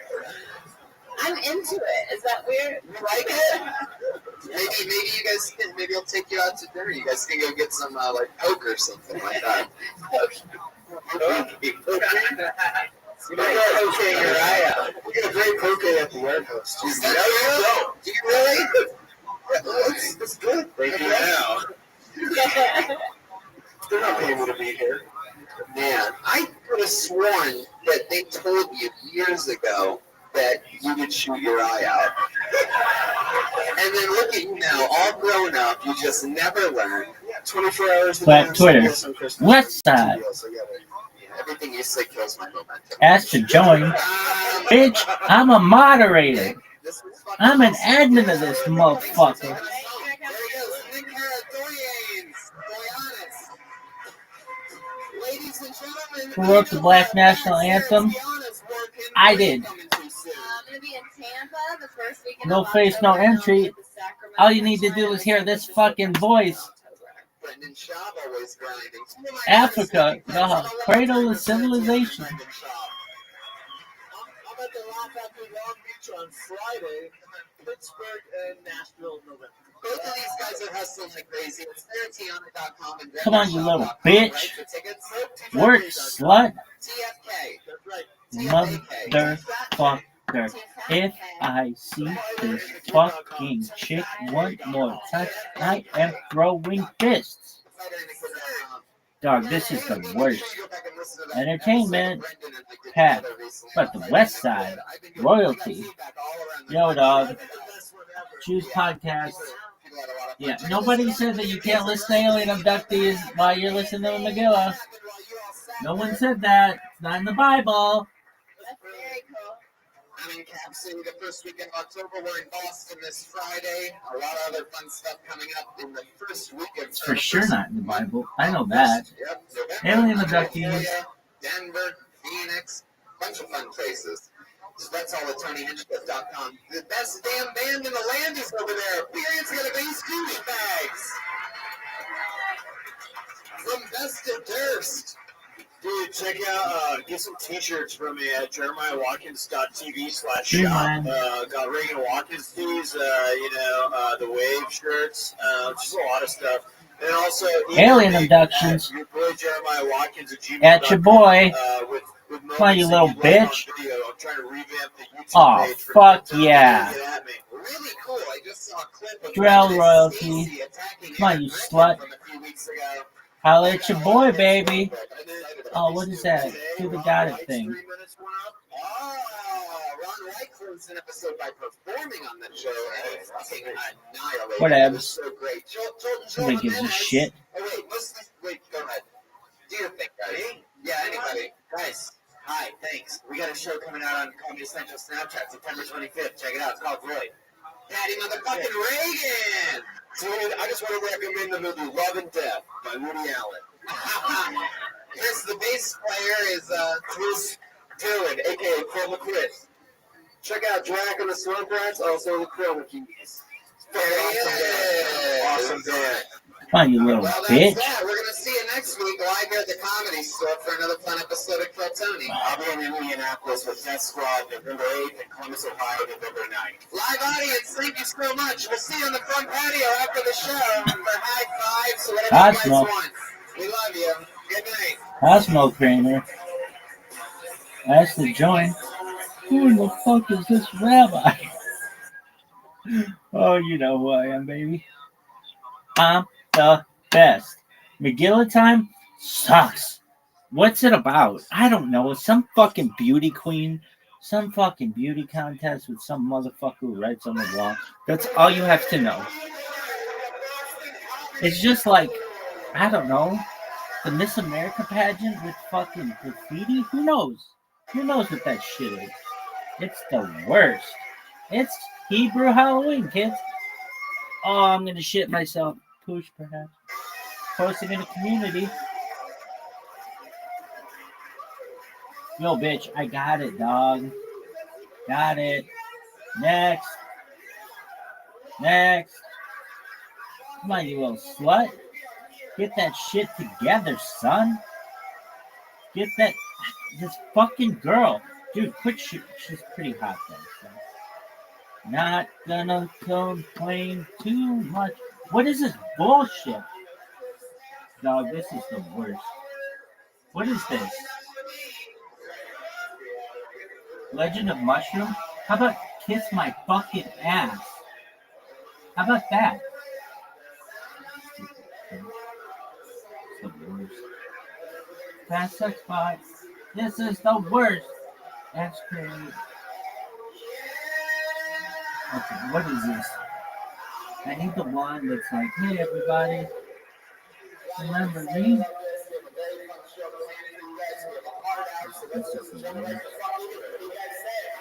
But put it boom. Put it boom. Sometimes you're left with limited options, but I was just telling these guys backstage, this is exactly like an LA. Is that shit working? Posting in community. Put it boom.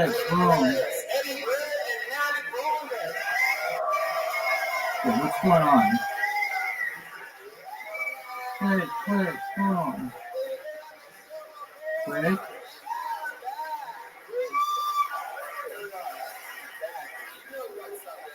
Is it this one? How many of you guys listen to episodes of Kill Tony on the internet?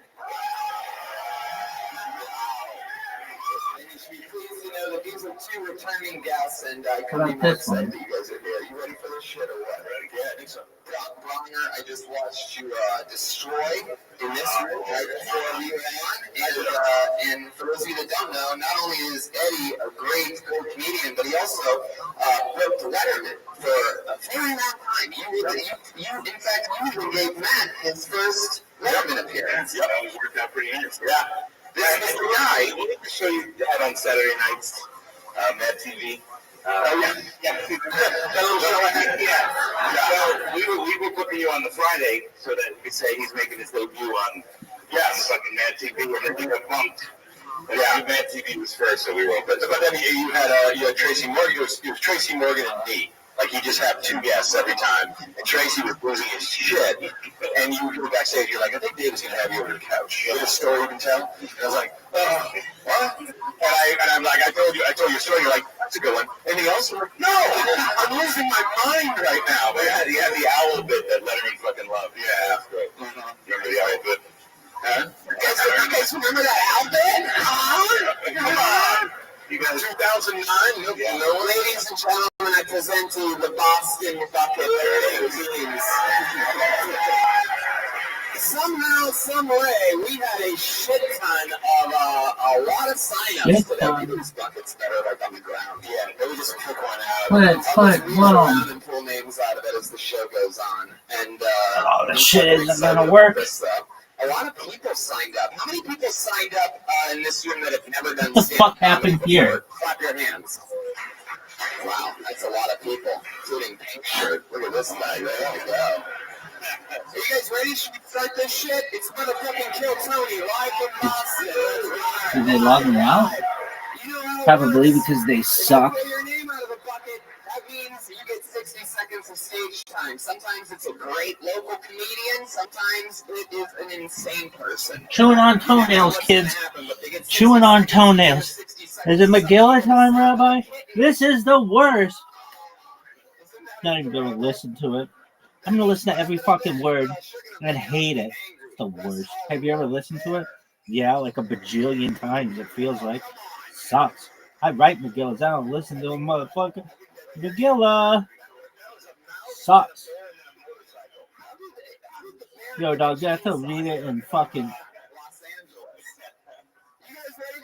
Dude, just listen to the whole thing.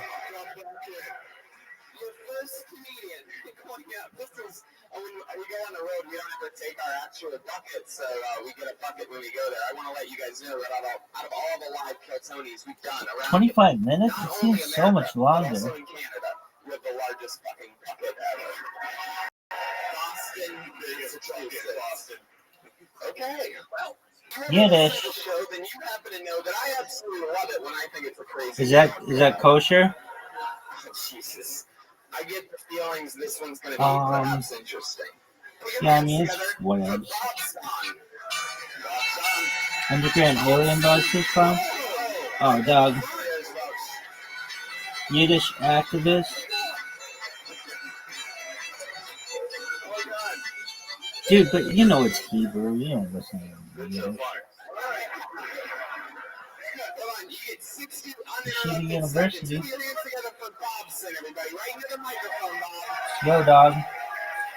Way to look like a douche.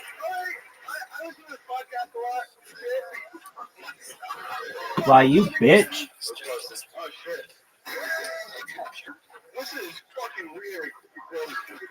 Yo, dog, do you even fuck? You want me to do it? I'll say it for you. Kids, it was like the fucking Miss America pageant with graffiti. The end. Abduction time.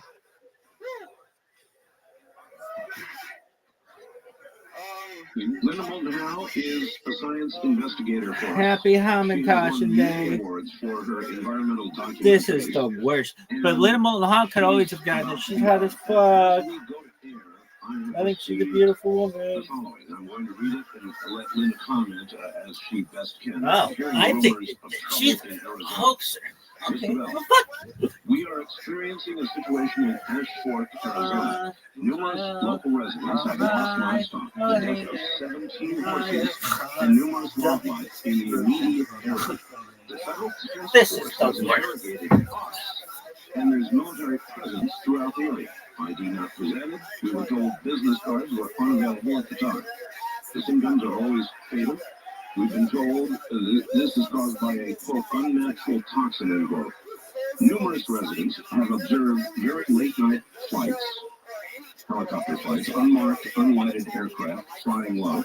This week, the presence of a toxic waste management disposal truck was on a rural residential street being driven by uniformed military, accompanied by the same personnel in suits.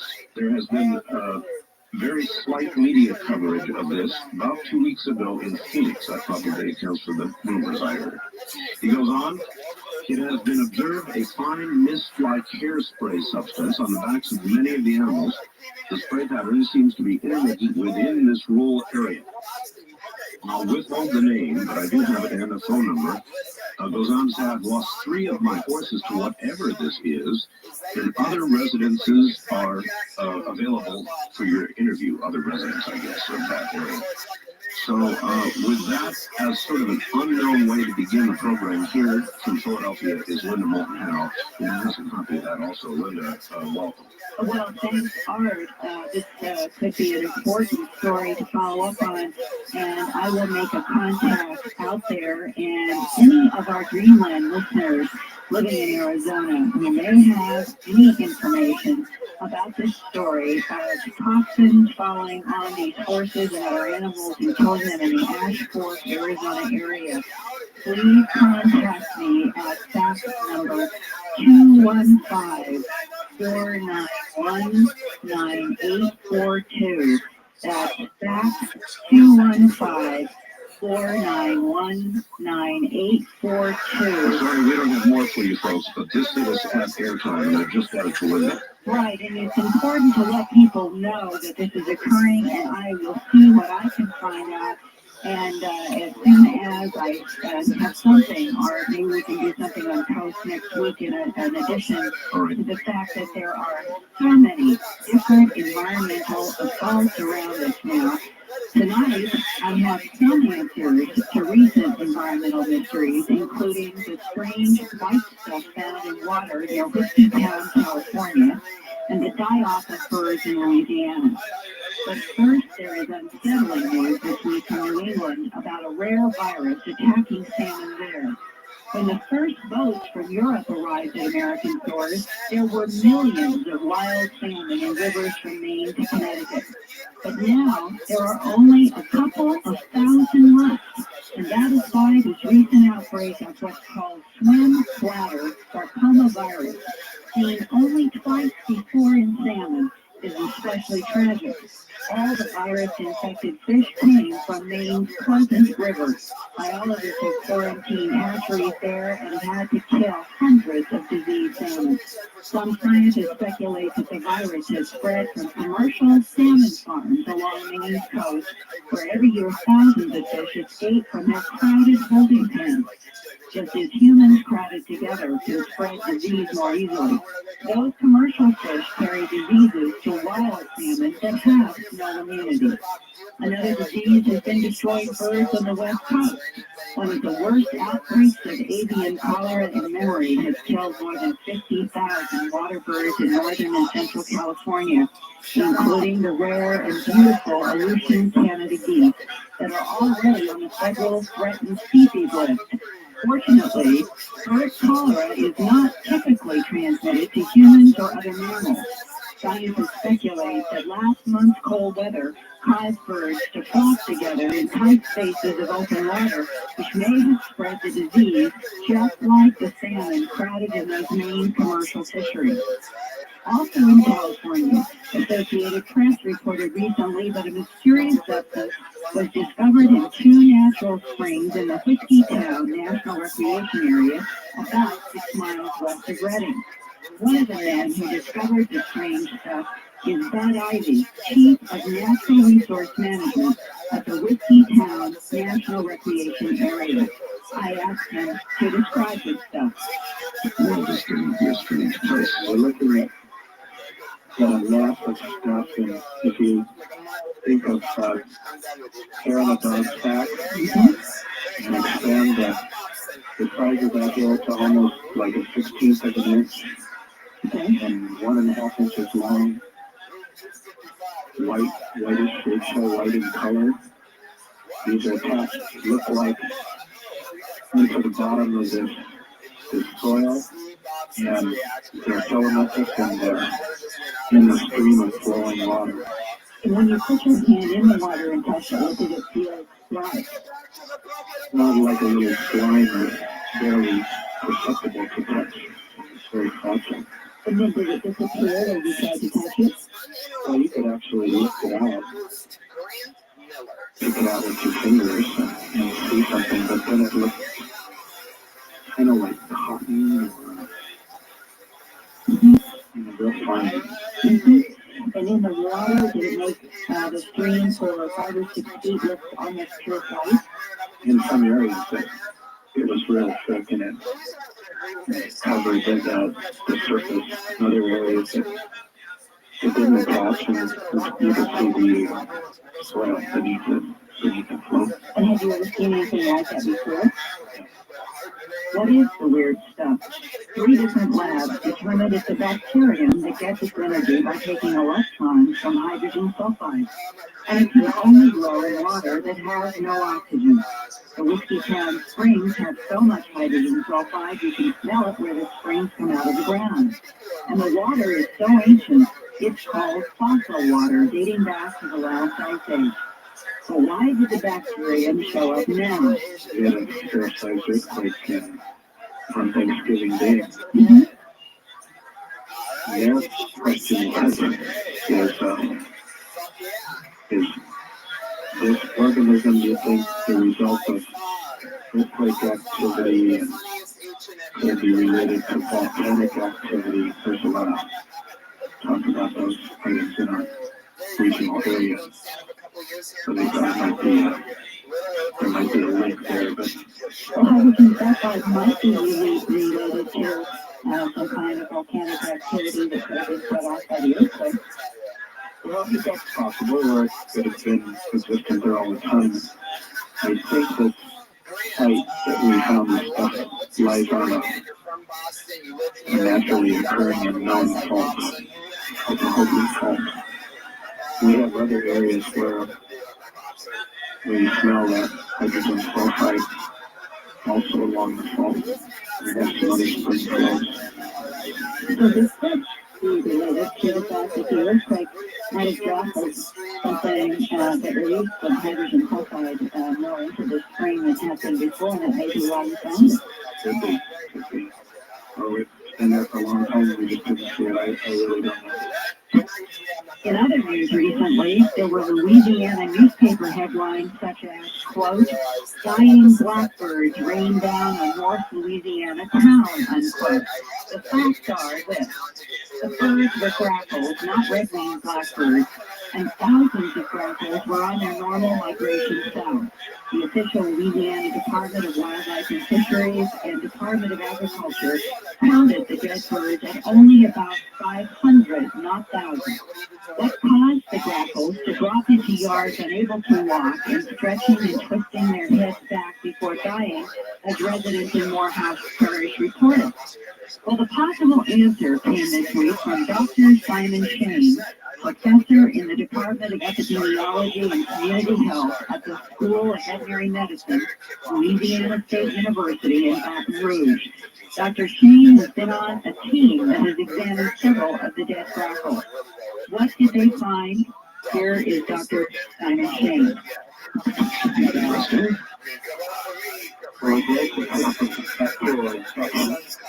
The microscopic examination failed to show any signs which could be consistent with either a bacterial or a viral disease. And again, subsequent examination of liver, kidney, muscle, tissue failed to reveal the presence of any toxin. So I came to the conclusion that what we were looking at here, in view of the fact that only a small percentage of the crop is involved, we were actually looking at birds that were dying of hypoglycemia, low blood sugar. And in sequence would be that these are immature birds that are making their first migration. If you remember, about 10 to 12 days ago, there was a very serious weather disturbance involving the southeast, extending northeastward. With very, very high rain, high wind and rain. I think the storm and tornadoes which caused serious damage. I believe that the birds that are affected were the outliers in the migration, the native birds. They were very severely suffered and strained by the weather. When they came in, they were devoid of any fat, devoid of energy reserves. When down onto the ground, they did not eat, and they died. And in any migration, there will be a potential for it to die. The real fact is only approximately 4 to 500 out of, shall we say, 20 to 30,000 birds. That's not an effective enough. What I think may have happened is that we may have had a clustering effect of these birds. Instead of these 4 or 500 that died being spread out over a large area of uninhabited land, we may have had a few coming down from clustering in areas where people would see them and pick them up. But I personally do not regard this as either a disease problem or a toxicity based on the small numbers of birds involved, based on the complete absence of any lesions, the absence of any infected organisms, and the absence of any toxins that we could find in them. Now, how often have you, in your work in veterinary medicine, heard of cases where birds would suffer these kinds of deaths from low blood sugar? Well, there are parallels in poultry, where chicken will, with low blood sugar, will show pretty much the same nervous clinical changes. Now, were you able to make any analysis of the blood in these birds to determine if, in fact, they were hypoglycemic? No, unfortunately, because all the birds that I have looked at were that have come in have been dead birds.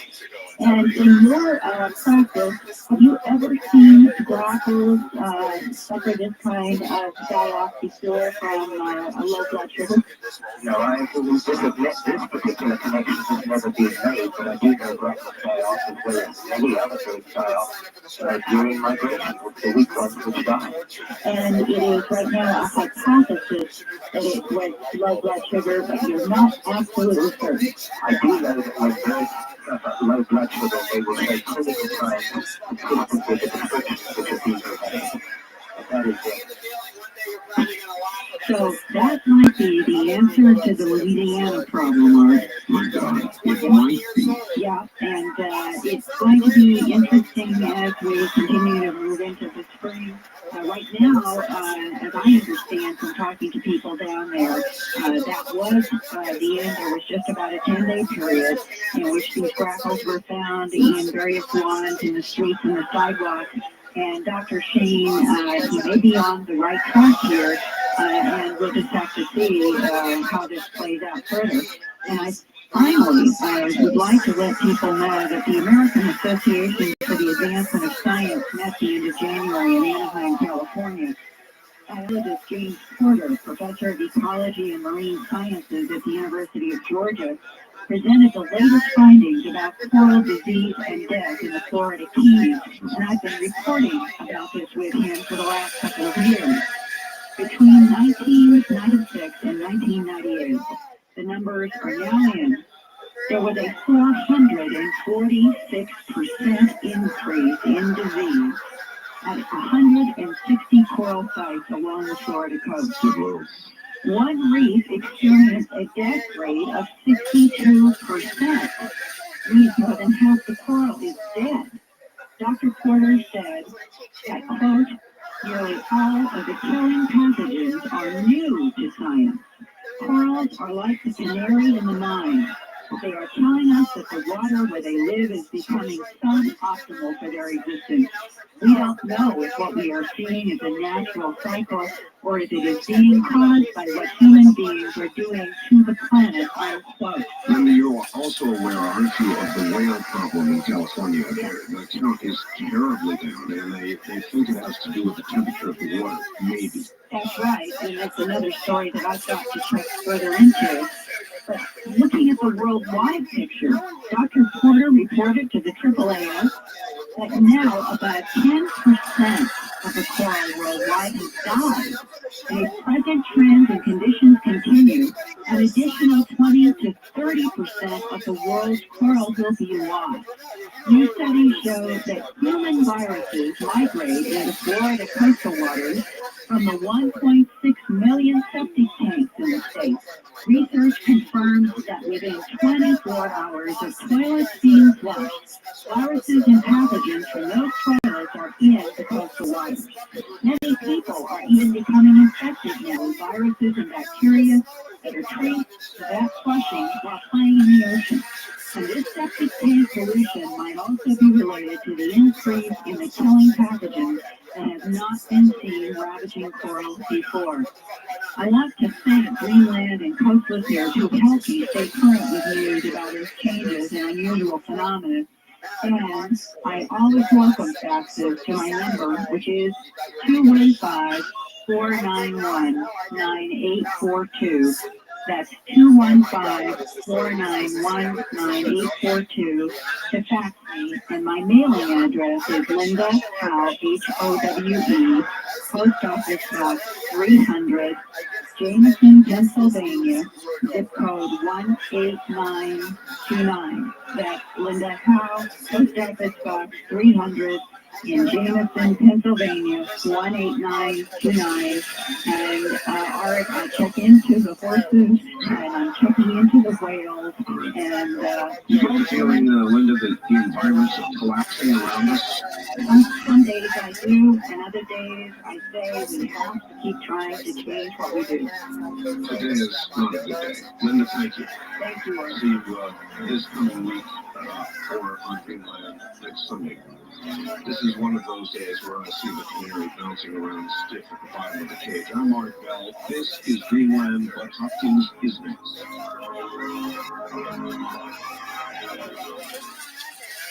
Online, of course, at AmericanGoRose.com. Now comes Bob Hopkins, who should be familiar to all of you who listen to the programming that I do. He is author of Intruders, Witness, Missing Time.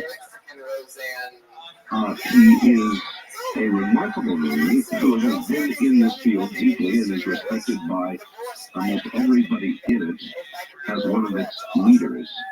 So here is Bud Hopkins. Bud, welcome. Well, yeah, the internet. I guess, the first thing before we get off into what we're going to do, Bud, I'd like to ask you your reaction since you heard Linda Moulton-Howe's report. What do you feel about all of this? Well, I mean, it simply is ominous to hear the ravenous encroachments really into the coral reefs, which are essential to the ecology of, the atolls, many areas of the ocean. It really sounds pretty horrible.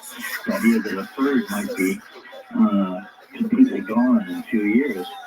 And the idea that she mentioned that this may have to do with too many septic tanks too close to the water's edge in Florida in particular.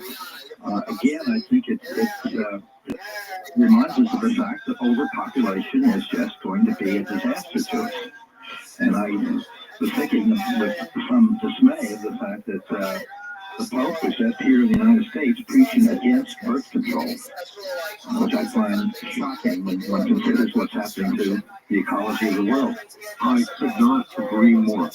And of course, as you pointed out, I think on the phone before the show, he's about to go to Mexico, where he is going to preach. Indeed, they're pretty much the choir, very much a Catholic nation. And I don't know where all of this is headed for us, but I sense there's a reckoning coming. I can't shake loose of the fact that last week, and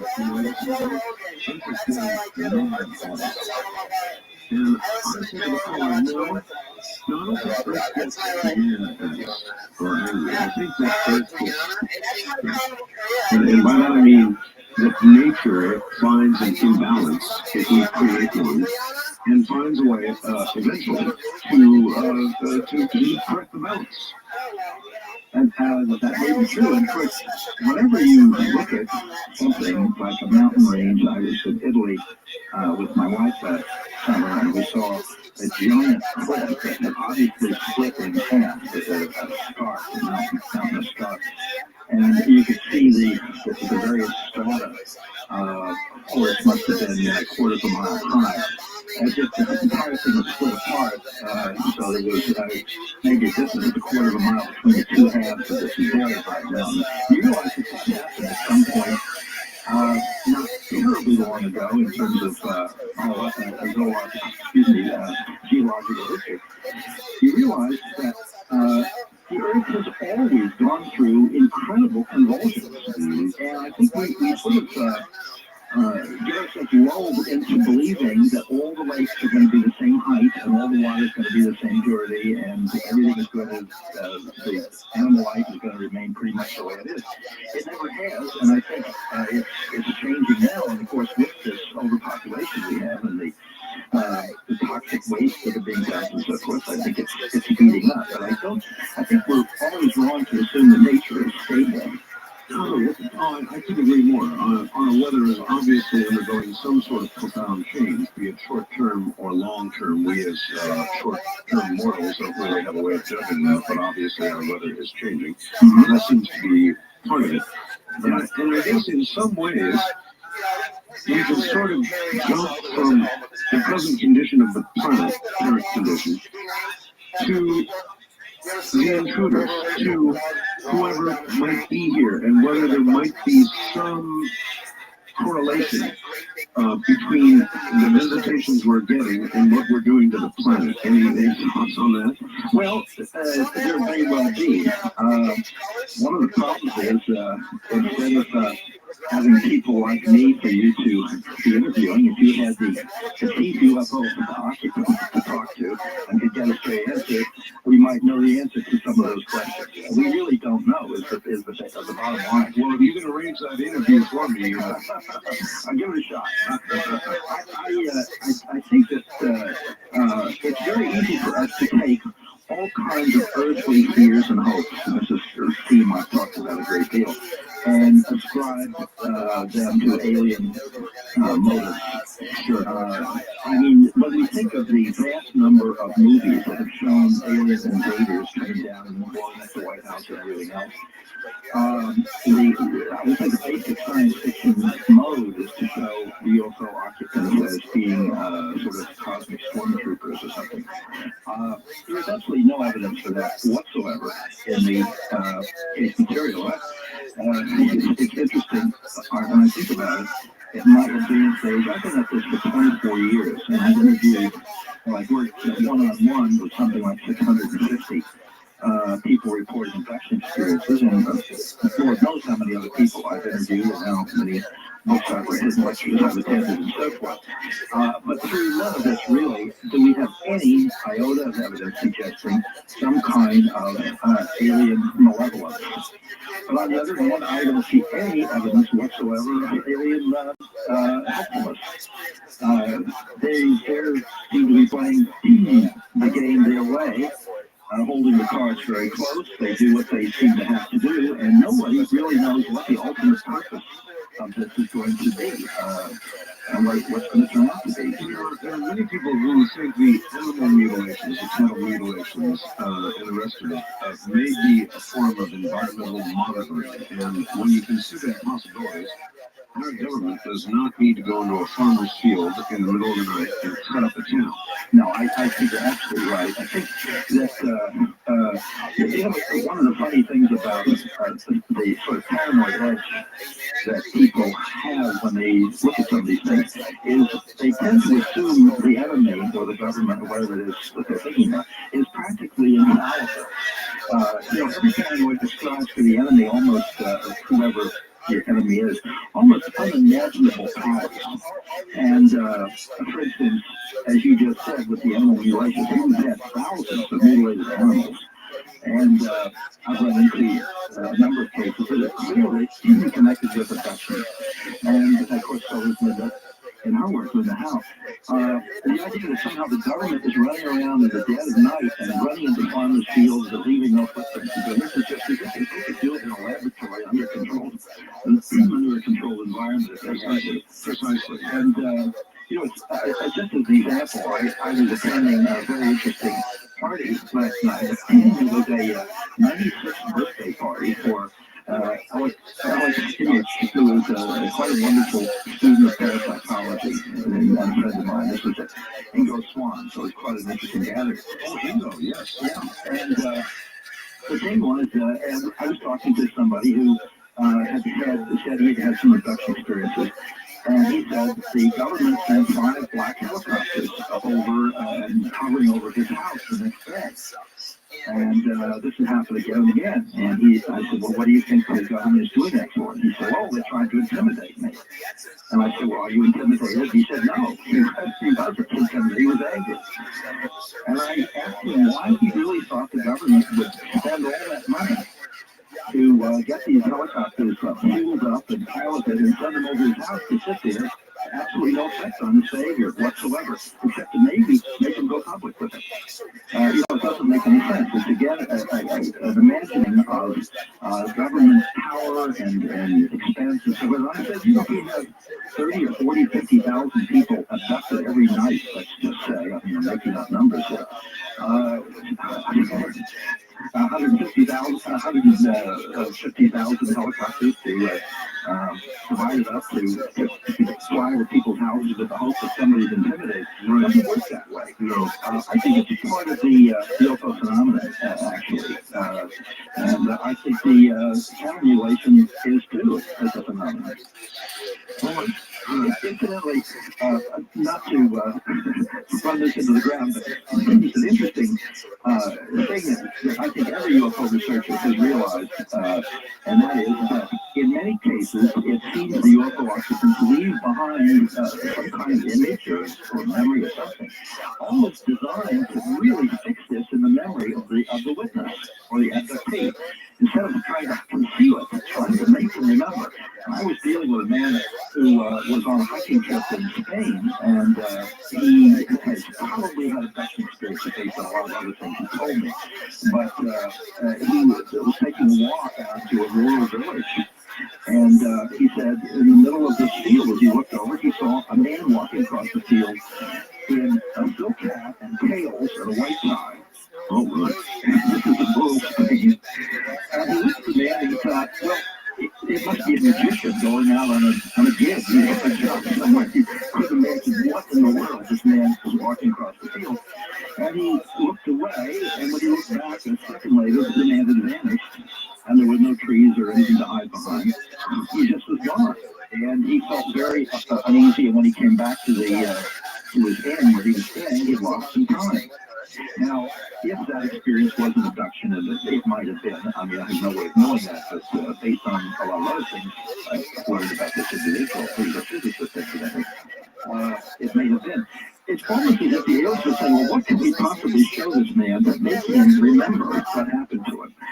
And whether it's a guy in a silk hat or a black helicopter or whatever, I do think that there are lots and lots of signs given to really ingrain the memory of a person's conscious mind. There's something unusual happen, and I don't know why they do that. Oh, boy. Yeah, I have no idea what to make of all of this. And I guess after all the years that you've been involved, you're still scratching your head to some degree as well. Right. This is where we have to pick this up, I think. That we know now a great many things about what happens to human beings in these experiences. When I first started doing research in this back in the middle 70s, I discovered things like the screen memory situation. And you want to explain to people what that is? Well, I'll give you a very graphic example.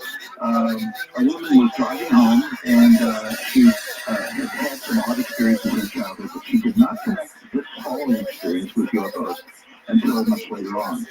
She was driving home, and she said this cow came over to her car. This was at night. And the cow looked in the window of the car and had big soulful eyes. And the cow ran alongside the car, staring in the window, and she was going about 45 miles an hour. It was obviously a thoroughbred cow. And all of a sudden, the cow wasn't there. She got home very late. Well, she didn't see a cow looking in the window of her car, that's for sure. But it's as if in a UFO abduction experience, a person can be made to see something. This is played in on the brain from the outside. And maybe this is something which will make the person remember the experience constantly, at least the unusual quality of it. Or maybe it's a way of concealing the fact that this wasn't a cow, it was a little gray man with black eyes. And the screen memory, which is very, very common, another woman I was just dealing with recently, was driving along and at night, and an owl came down, a big owl, and its wings were folded, it wasn't flying. It came straight down, landed in front of her car. She had to stop driving a Volvo, and she said the owl just stood in front of the car and stared at it over the hood of the Volvo. And she was convinced that they had very big owls in that part of Connecticut where she lived. Well, the screen memory is a way in which UFO occupants can handle and make people see something's not there. And that, of course, creates a big problem when you do research in this, because what a person consciously remembers may or may not be anything like what has actually happened. How do you break through a screen memory? Can you take somebody into a deep state of hypnosis and break through that barrier? Yes, that can be done, and that's one of the reasons why we use hypnosis and why it's extremely helpful. And actually, sometimes it's not at all infrequent that you can consciously deal with a person, I mean, with a conscious, unhypnotized state, and ask a few questions. And the screen memory begins to crumble before your very eyes. Interesting. And yeah, I mean, a quick example. Two young women driving home in a car from a party in the outskirts of Washington, D.C. came upon a 6-car pileup of wrecked cars. And there was no one in any of the cars, they remembered, and all lights were on in the cars, and there were no emergency vehicles or witnesses or anything, but there were 6 cars all piled up, where they got home and felt very odd about it, and they got home quite late. And each one, not suspecting anything beyond a big wreck of cars, communicating with their parents by telephone. They were college kids, and when they called them, they said, "We saw the strangest thing last night," and they reported the same story. But what happened is when they looked in newspapers for it, and they, made some inquiries, there was no 6-car pileup. And I began asking questions such as, I said, well, did you stop to see if anybody was hurt? Of course. Well, no. Why not?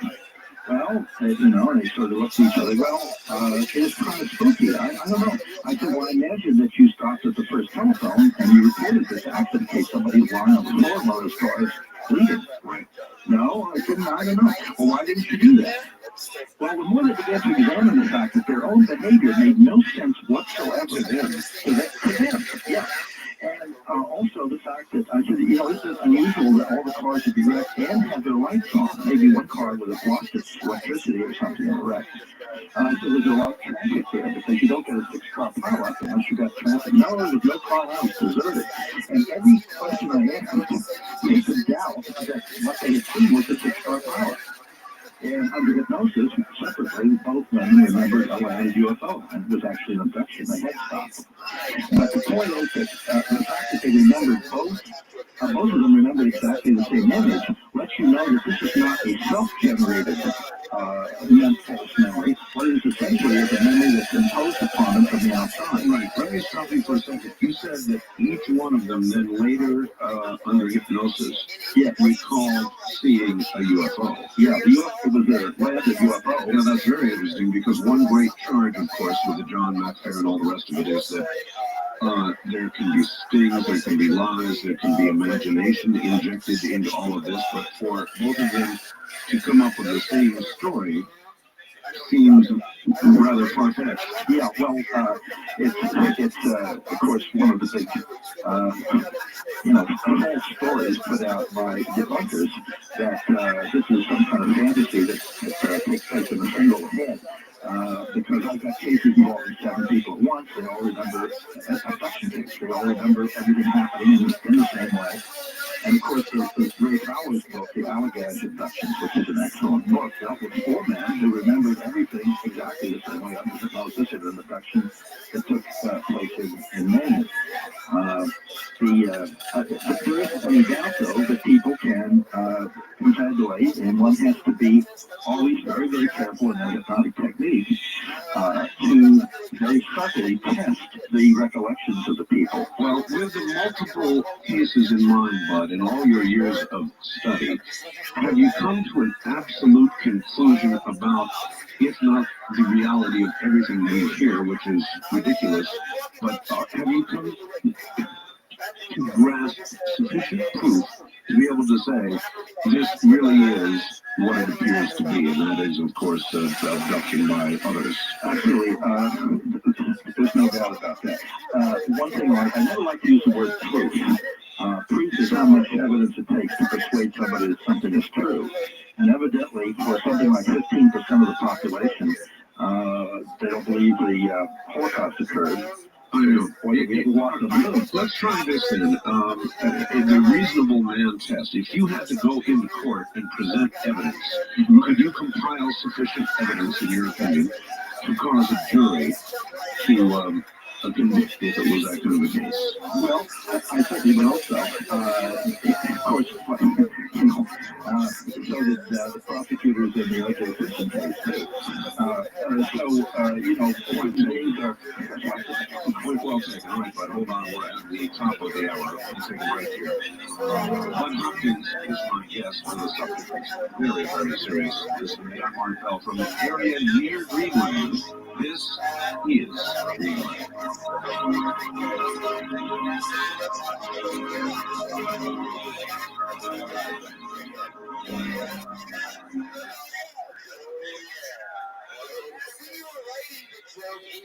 busier you are, the more you treasure it. It's about the sale on gold. All right, now it's back to Bud Hopkins. And Bud, here's a question that I've got for you. With all your years of research, and with the environmental distress that we're having right now, it might be useful to try and understand the motive of the visitors. There are a lot of people in ufology who think that, yes, things are collapsing around our ears, and these guys are going to come down and save our asses. So it might be useful to know what you know about what their intentions are. Well, there doesn't seem to be any way we can talk about what the ultimate intentions are. I have to say there are, 1,000 theories. I don't think we can look to them necessarily to save our asses, as you put it. I don't think that we can do that. I fully understand the human need for us to want to think that. Yes. But you see, there isn't any doubt in my mind that UFOs have been flying around here for quite some time, certainly in the 20th century. We have many, many sightings going back into the short term, going back to World War II. And yet I don't know of a single solitary Jewish man, woman, or baby saved from the Holocaust. I don't know that there was any intervention in trying to prevent the Allies from dropping the atomic bomb and killing so many Japanese people. I don't see any sense that there's been any kind of intervention on any level.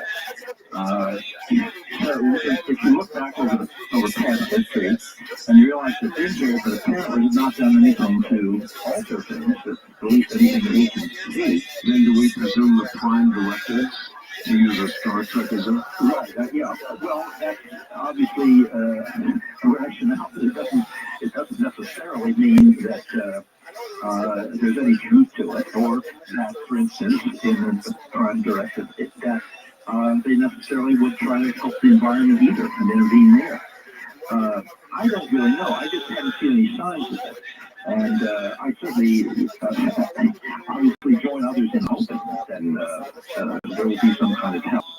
But it seems to me they're very single-minded about what they are doing with human beings, and it doesn't seem to involve the environment. Also, something to remember is many times when UFOs have landed, in the cases that I dealt with, for instance, in my book Intruders, when the craft landed sat on the ground for a short time, the soil was kind of baked into a rock-like hardness and really became almost sterile and wouldn't support life. So it isn't as if we're getting wonderful lush greenery under a UFO. We're getting almost the opposite. I wish we got greenery instead. So I don't see any signs of it, although, obviously there's no reason to give up hope. Do you make any best guesses about what their motives are? What is your best guess? My basic theory, which I presented in Intruders, and it's certainly been, I would say, accepted by the majority of election researchers, is that they have reached some kind of evolutionary dead end and need our DNA to revivify their own species. I'm beginning to wonder if that wouldn't be the blind leading the blind. The interesting thing is that we have now, in terms of the writings of a lot of futurists, the sense that with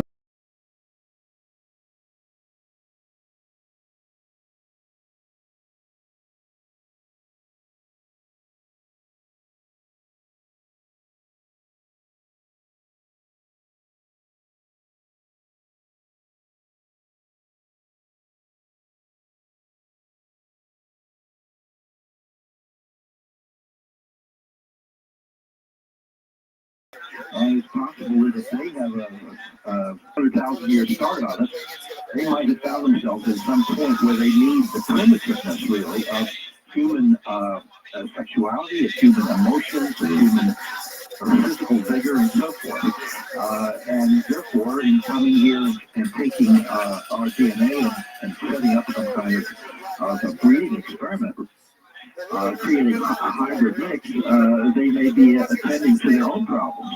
That may also ultimately help us in some way too. We don't really know.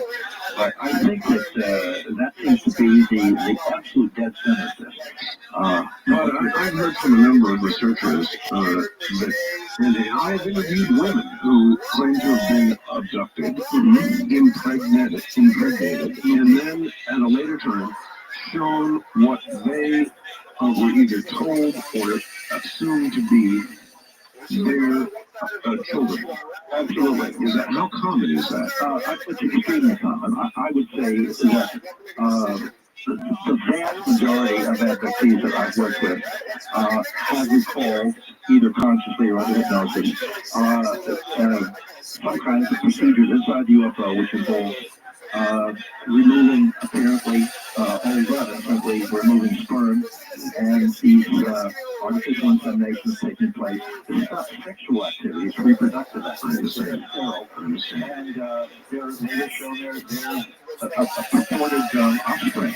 Now, this is, of course, what I presented in Intruders, and I think until then we were floundering around trying to figure out why they were doing this, and particularly why they were doing something that I had written about in Intruders, which was picking up people from in childhood and then going back and targeting them again and again, as if there's something about that person's development which is important and interesting to UFO occupants.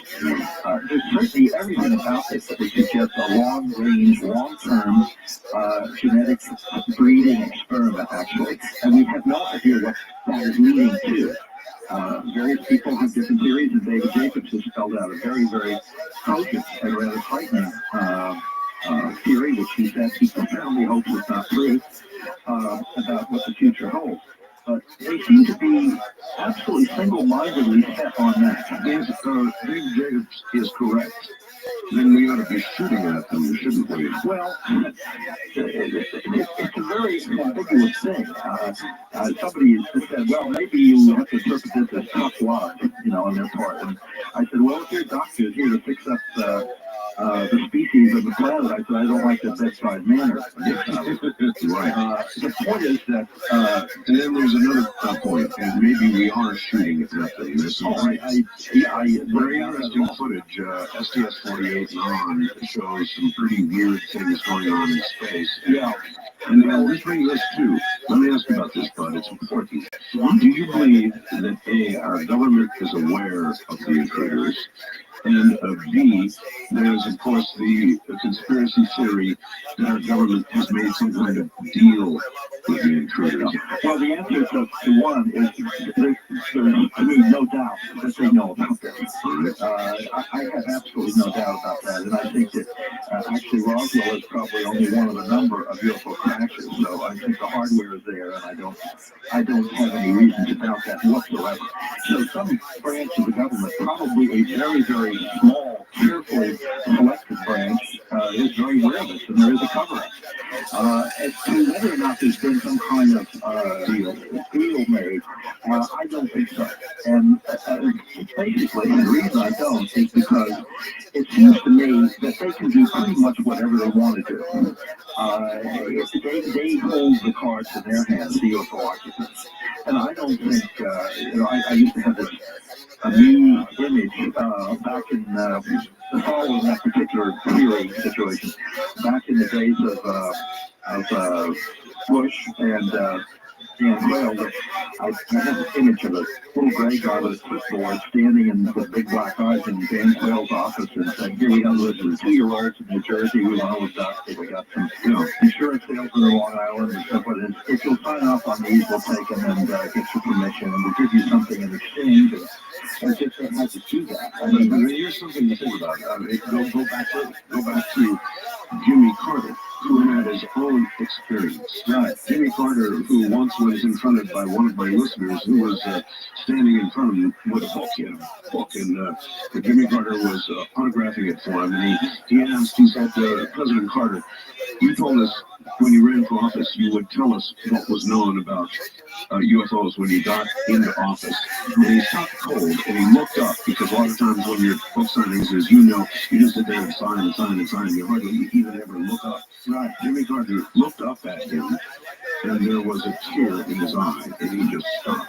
Then there's Reagan, who 3, 4, was it 5 times, said, "What if our Earth was forced to unite against an enemy from out there?" Yeah, that's what Reagan said. Now, and plus he had, I believe he had a UFO sighting himself. Yes, and well. In other words, were the presidents close to this information? Were the presidents informed, or is it some off-the-shelf, in the basement operation outside of government elected? Well, frankly, I don't know the answer to that. And one of the reasons I think we've made a great deal of progress in understanding this whole crazy business is that we've fallen out of kind of suggestion, which was specialized. I specialized in UFO abduction. I was talking to Linda Howe once, and she was, of course, specializing in animal mutilations. And I said, well, I don't think they get cows on 15th Street between 7th and 8th Avenues in Manhattan. It's very hard for me to deal with that subject. But I get the government cover-up and who's doing what. I have enough information and some case material that I've looked into, including one UFO crash, which is an extremely interesting case. It's not yet been made public. But I have enough information, so I have no doubt that the government, some branch thereof, has picked up the pieces, so to speak. Whether or not Jimmy Carter knows, or Reagan knew, and so on, or Clinton, I have no idea whether this is some sort of self-contained thing. Well, thank you for mentioning Bill Clinton. One of the first instructions, in fact, the first instruction he gave was to find out 2 things. Who killed Kennedy? And whether there really is anything, what knowledge we have about UFOs. Apparently, he was satisfied on neither point. Right. Well, my guess is that this is so high up in its secrecy quotient, really, that probably some self-appointed or government appointed some earlier time MJ-12 type of thing, type of organization. If it isn't MJ-12, there would have to be something like it. Might even feel empowered to conceal this from the president on the grounds that until something breaks in a dramatic way, there's some sort of communication, or we know what the aliens' ultimate goals are, if we could trust them, that the president kept uninformed. Who knows? We do know, for instance, it's historical fact that Harry Truman had not been briefed on the atomic bomb as the vice president of the United States until he succeeded Roosevelt after Roosevelt's death. That's a good point. In April 24th, he didn't even, nobody told him he was the vice president. He was a very sick president. He didn't know a damn thing about it. Now, this can show you how compartmentalized intelligence communities can get. Well, you remember the movie Independence Day, right? Yes. The second half of it I thought was pretty sensible. But the first half of it I thought was very provocative because the aliens that came down didn't want to make a deal. They didn't want our resources. They didn't want our women. They didn't want anything except for us to be dead. And that struck me. Now, if that should happen to be the case, and information is being withheld, I don't know how warm and fuzzy I feel about that. Well, I agree. None of us would feel warm and fuzzy about that. I think, actually, Art, when I examine my conscience, I know that if I felt people were dying at the hands of the aliens or something like that, if there were death, if there were things a great deal worse than what happens to people. And what happens to people under abductions, I think of as, I think you call it collateral damage. In other words, it's not intended. Very much like when one of our rockets hit the hospital instead of an anti-aircraft battery in Iraq. We didn't mean to blow up the hospital. Collateral damage is the term. I don't think the aliens mean to cause problems, physical and psychological emotions. So they do. But if I felt truly way out to do it in some way, and there were deaths and so forth, I think that I would be looking at the whole phenomenon very differently than I do. I would have an enormous rage and what I would be doing. But it doesn't seem to be that. And I must say, this is one of the reasons why the whole phenomenon is so puzzling to the people to whom it happens. Because as one man said to me, he's a pretty strong, man and well-built, he said, I couldn't move. And he said, I'm looking at these little people who had me paralyzed, and I could have knocked them, in the house. And he said, I couldn't look at them as enemies, but they weren't actually doing anything harmful to me. They were just staring at me.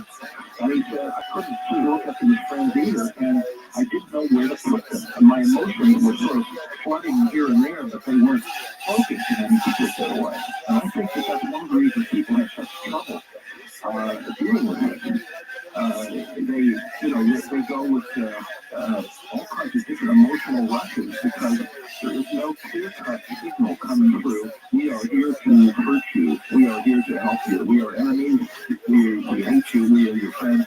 Those things don't come through. And I think when you read even something like, if you follow some of the FFP's various different positions at different times, and what we see have been a very good example. He's got everything from hating them and good and terror and thinking they're wonderful and they're visitors and bouncing around because I think essentially no one is getting a clear signal from them. His latest attitude is closer to David Jacobs. Frankly, I think that he has some rather severe reservations about their motives. Well, I think that I don't think anybody can be in this very long, and as I have been, and look at the damage that's definitely done to people psychologically. As an example, I got a phone call where a police lieutenant in New Jersey who is had these experiences, and he said that the humiliating thing is he can't go to sleep at night with a cover without the cover pulled up to his eyes. And he's embarrassed because he has a wife and a child. The windows have to be closed. He has to have a gun in hand. Now this is very important. And you could multiply it by thousands of cases where people have been traumatized. I don't think deliberately on the part of the aliens because of collateral damage. But the damage is very, very real. And there's no way that you can trace it day after day and see the emotion people put through and the trauma without being plenty angry and positive about what might be the ultimate goal. We don't the ultimate resolution of this. All right, now on the whole line, we're at the bottom of the hour. We'll be right back. And when we do come back, I want to talk a little bit about the New Age community. And again, reference the movie ID4. We'll be right back.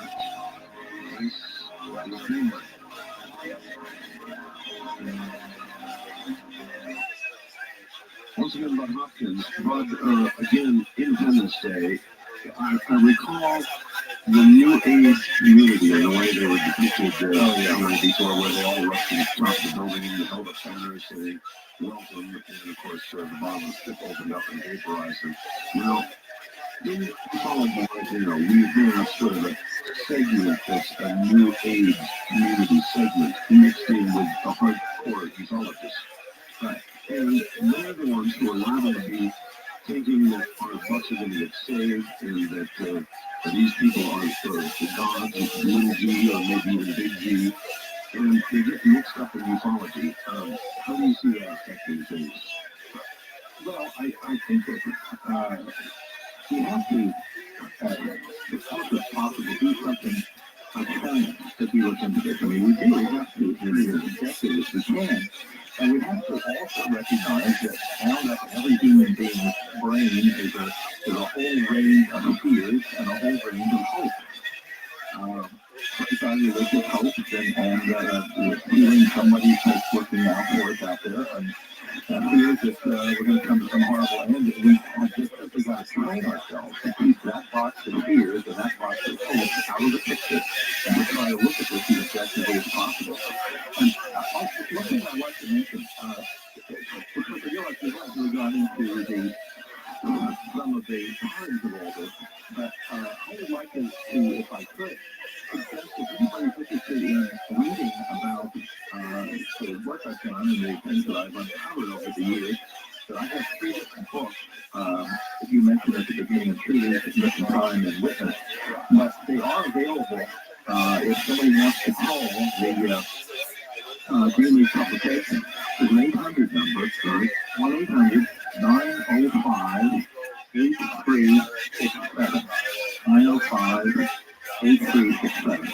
The 800 number, and they actually can make calls as we continue with the program because they're set up with operators to handle. All right, we also have links on the website to each and every one of your books and your website, and Amazon.com. All of that's on my website now, as people are used to. So if you want to get that, that's terrific because I think that if people have a chance to read the books, they can get a far more rounded picture. Obviously, we're sort of dipping in and out of this vast subject. Obviously, in my opinion, the most important subject that any human being could be talking about right now, actually. And one other thing, we're going to have, for people in the New York City area or wherever, we're going to have a conference on April 10th with a number of people who have been guests of yours, Stanton Friedman, David Jacobs, myself, of course, Jerome Clark, Jerry Clark, who's edited this wonderful UFO encyclopedia, and Carol Rainey, who is doing a piece on at the conference on April 10th about how the media has responded to this. There's going to be a little bit of an inside story on the infamous NOVA program about abduction. Yes. She's a media person, and I will just give if anybody's interested in getting in touch with us about this information, there's a phone number here, 212-645-5278. And they can receive information. That's the Office of the Intruders Foundation. But it's going to be a one-day conference. I think it's going to be extremely helpful, just focused on the UFO issue, on the UFO abduction issue. All right, well, it sounds like a good group. I'm familiar with everybody. One other issue I want to ask you about, and that's ufology itself. Right now, it's sort of tearing itself to pieces. I see fights going on now, vitriolic fights over the internet and elsewhere, as I've never seen before. It's like there are paid disinformation agents or troublemakers out there right now. I've never, in all the years I've been covering this, I've never seen it as intense as it is right now. That must mean something. Well, I also, I think we have to thank the internet for making all of this possible. Because, 5 years ago, before people were busily logging on, if you were angry at somebody, you more or less have them stewed in your own juice or something. So you couldn't make it public to the entire world in 2 seconds. And I think that is elevated. I've often felt of the internet now as being like a giant newspaper that has 230 million columnists and 4 reporters. Meaning that opinion is central and actual information is a little bit slower to follow behind, especially with a subject like this. Well, there's a downside. Michael Crichton wrote one of his books that he had a concern about the internet, and that was that it is becoming so pervasive, so worldwide, that what we're going to end up with at the end of the day is no progress. We're going to end up with the top 10 ideas, and they're going to be the top 10 ideas in Bombay, in Moscow, in Washington, and everywhere else. That may well be the case, but I think that if you have this plethora of information, theories, and opinions, and everything else, it makes it infinitely more difficult for an individual to sort things out. At least when you have, as in New York City, I have the New York Times, which most of the time does a very good job, I think, of sorting out the relevant and the irrelevant and so on, or there's some very, very large lacks, particularly in some handling of the UFO subject. But at least the major national and international news gets sorted out. But I think when you turn to the internet and you have everything under the sun available to you, you can just walk away staggered and confused. I don't know what the answer to this is. I'm not trying to get the internet, but the point is that I think it's made it oddly more difficult for people to be clear about things than it was earlier. We imagine, we talked about it a little while ago, the possibility of an off-the-shelf in-basement operation sort of managing all of this information right now. The internet, of course, would be an ideal place for any disinformation to be distributed and for any infighting to be instigated. Yeah. You agree? Well, yes, except that because of the mass of stuff on the internet, I think it's harder for disinformation people to be dominant. In other words, they're only one more voice in a gigantic chorus. One more, but consider, for example, the Kennedy assassination. If somebody who had the absolute truth about the Kennedy assassination walked to a podium and told the absolute truth on national television, it would be one more conspiracy theory to put on the pile, unreachable already, of conspiracy theories, and you'd never know the truth when you heard it. Exactly. Well, that's what I say. It makes things more difficult in a strange way. When you think about the way a peasant lived in 1620, going to bed when it got dark and waking up when the sun came up, and the range of choices that man had, that family had, the range of possible mates, the range of what that person could do with his life, the range is incredibly tiny. But now we're so expanded by the mobility, the new technology, the affluence of this country, and the internet and so forth, that we're just almost paralyzed with the range of possibilities. And I think, in a certain sense, what's probably a very good thing, is that I think government handouts in general are less effective now. It's one reason why we have really, actually, I think, smaller government now than we did, say, under Dwight Eisenhower, where the government spoke with a stronger voice because there was very little else to listen to than the television news and the newspapers. But now you've got so many voices talking. I think the government is less powerful than it was. It can be a disinformation agent operating as you've just described, but obviously create mischief, but I think much less mischief than what could have been created, say, in the Eisenhower era. Okay, well, let's talk about a little mischief for a second. PBS has a well-respected program, a science program called NOVA. They did a show on abductions that not everybody who's listening right now may have seen. Tell them what happened about with NOVA. Well, this was, bearing in mind now that PBS is supported by the people and by our government. Yeah. Well, the thing was that they came to me and wanted me to, in a certain sense, present new cases and it would be the feature of the program. I realized ultimately that I was the target. John Mack came in at the end as a second target, but I'm afraid I got the brunt of it. And what did they say about you? This is what they did. I said, let's avoid any cases that involve hypnosis because hypnosis is always attacked. Let's just deal with the cases where people remember things consciously. And as an example, we went to Florida to look into a case that I had never met the people, but I had received letters. They filmed interviews with these people talking about what they remembered consciously having happened, the abduction of their children. And the husband in this particular family described to the cameras how he was paralyzed. He went down. He was lying on the floor with the cameras filming him. He was paralyzed and trying to move a knee to hit the wall to wake up his wife because there were two aliens standing within 3 feet. And you could see at the end of the room a couple of other occupants floating his 4-year-old son out the window. And this is enormously dramatic, enormously moving. And it was all filmed. At some point, they asked me to do a hypnotic session with the mother of this little boy, the wife, to show something about hypnosis. So we did it.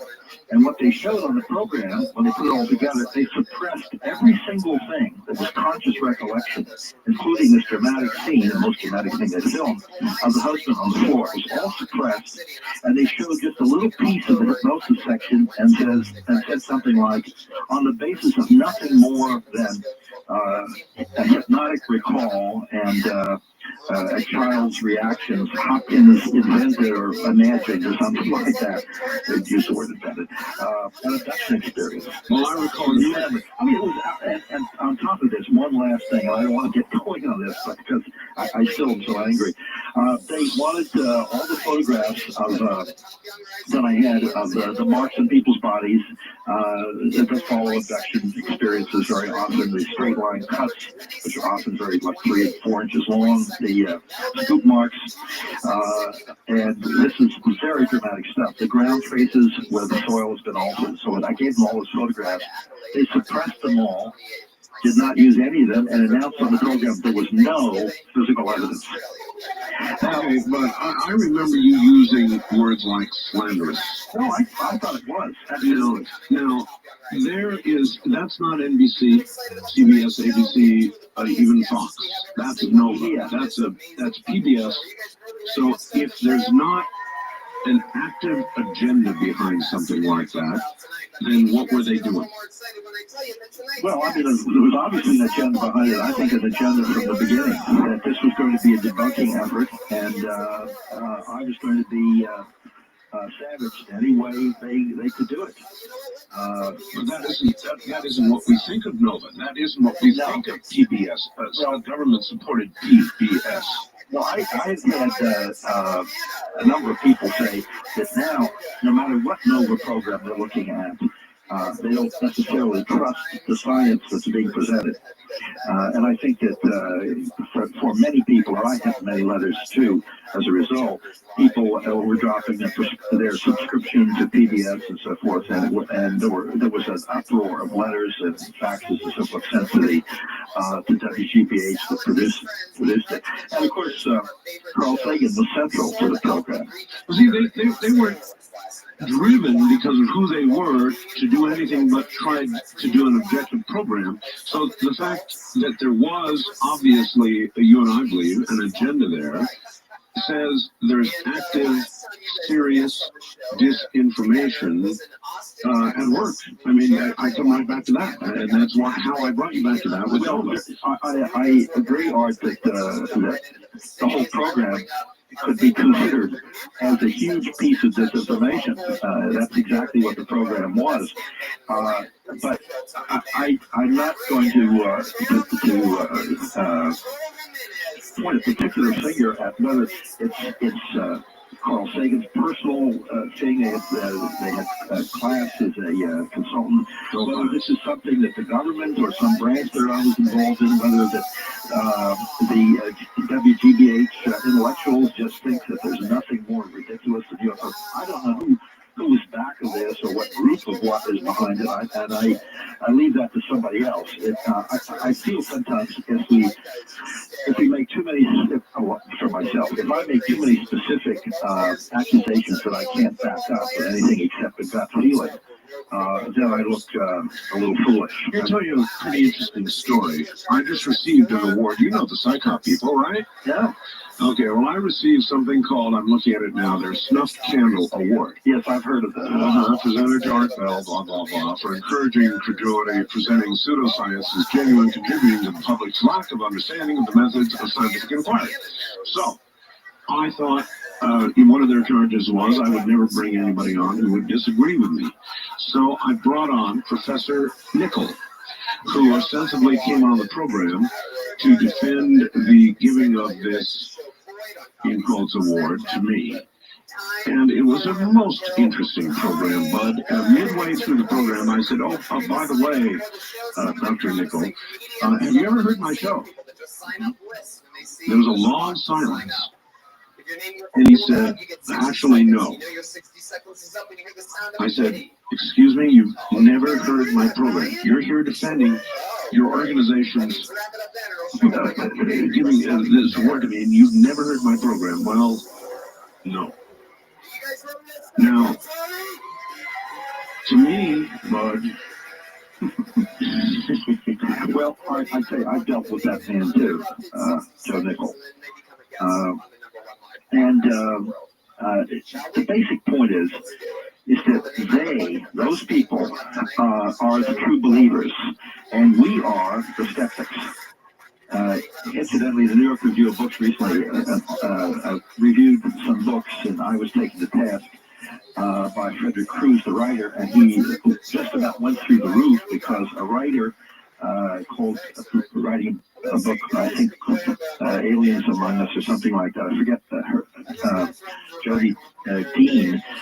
It was a book put out by the Cornell University Press, and she said in the book that Hopkins is actually more skeptical than Carl Sagan, which caused the writer of this to have an apoplectic fit, I think. I'm sure. Here's the point. You see, somebody comes to you or to me and says, there's a story of the UFO, blah, blah, blah. Somebody saw this and that happened. There was an abduction report. What do you think about it? What are the alternatives? You haven't heard the details, just off the ground, to start with. What do you think of the possibilities there? Well, you or I could say, well, it's possible the person is lying, made it up. Sure. It's possible that the person is psychologically troubled in some way, didn't really happen, or if he's telling the truth. We have three different possibilities, but Joe Nickel only have two because of their belief system. Number three can't happen. So therefore, they have to take, because of their theology. Absolutely. On Hopkins. Freshman year of high school, Sandy. There's a low up. So what are we talking about? The rate you're going with hand jobs is probably a year yesterday. Many people feel that it was I think, junior year, and the elevator, the laser tagger. Wow, an elevator. How many floors did you go up on that elevator? Rather that there aren't as many as 10 or even 12. And we have to imagine the possibility, particularly with some of the may not be from somewhere else, but from another dimension, or parallel Earth, or many of them, that easily out there in space. An intriguing theory, we've had many theories over the years. The time travelers idea, somehow interdimensional, and all kinds of possibilities. And I really I have a funny remark to report of a friend of mine who had been in theater for years, and and then they leave, they disappear. Where do they go? I don't know, maybe they just all the family. I suppose that's a metaphor for moving into another dimension.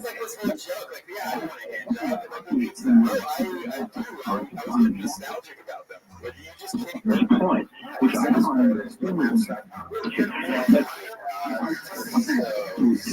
To bring up, just on exactly on this point.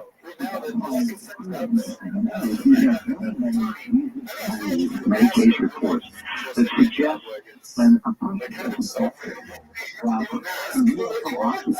craft and the FFT, or rendered invisible. No one can see them. Dimension, as you explain, or what? Or even more mysteriously, but that somehow one person sees them. The other person is somehow connected with the phenomenon in one way or another. I just wanted to report a case that was extremely. I was visiting Australia 2 years ago, giving lectures. After a lecture, a couple came up and they were rather. And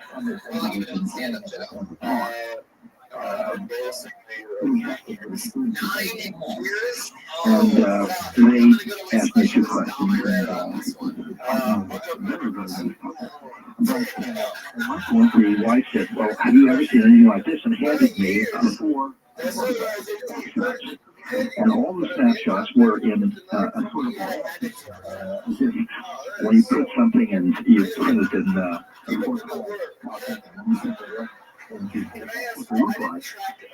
and I said I hadn't seen anything like this, and I said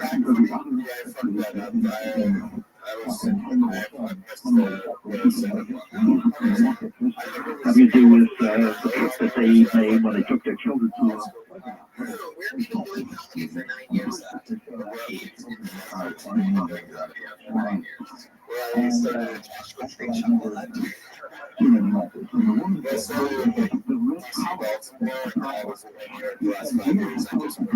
pictures, and we're not. Oh. And I said, "What you're doing?" And they were just a view out over the water and the sidewalk, and the picture and she said, and I took this picture, and when we got them back, we weren't in the picture.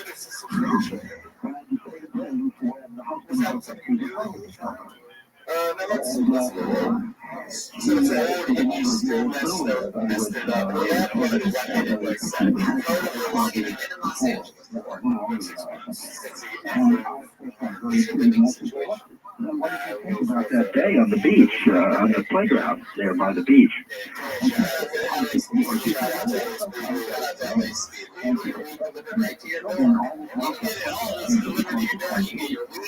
We'll go back there again after that day.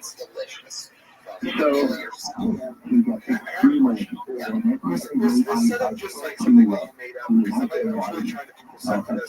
later on, and telling anything about that.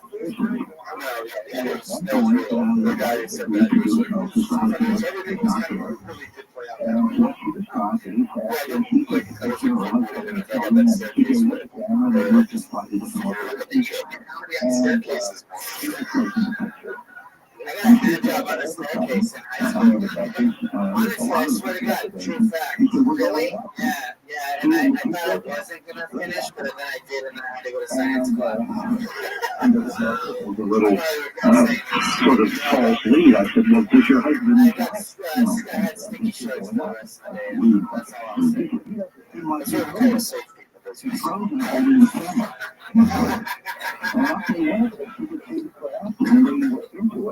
I went to the playground on Saturday afternoon. The children. Shit, you were facing your fears head on.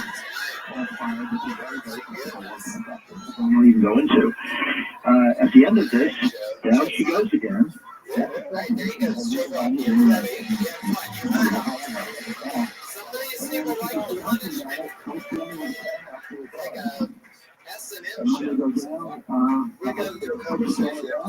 Walk over and look and I honestly, I came like at least a gallon. Seriously, I really came so much. As he was taking the pictures, he was feeling a sense of dread. I came so much. I'll never have a kid because I don't need.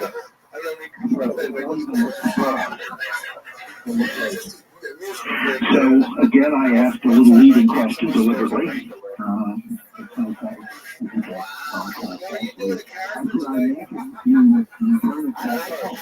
I came so hard one time. I said, oh no, I've gone too far. I take it back. Wow. Joel Jimenez in the house. No signs of Joelberg yet. Still waiting on Joelberg. No, I'm sorry. I came so hard. What?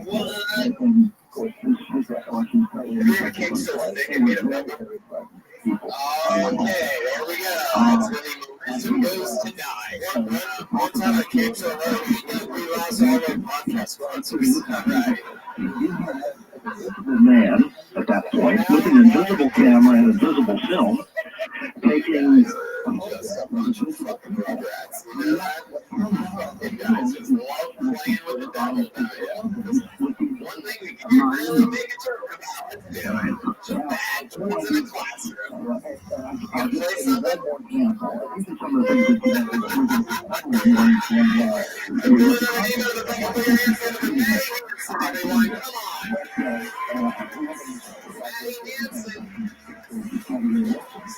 got off a plane in Chicago at O'Hare and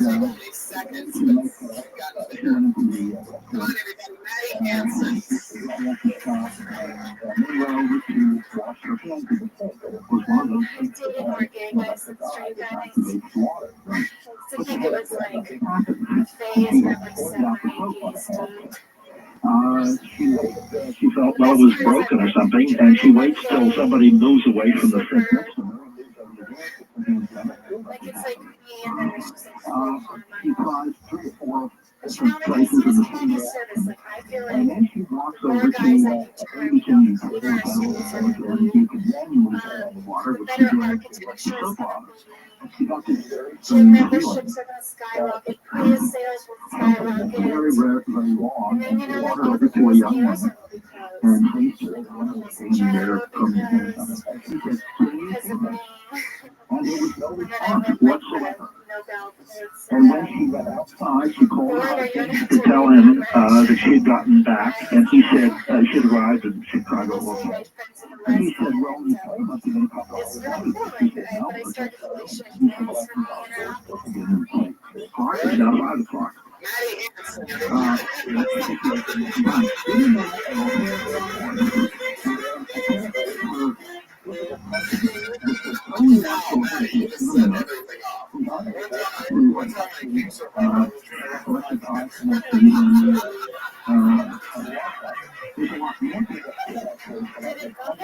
Too, which would suggest that when the induction is taking place, and this is why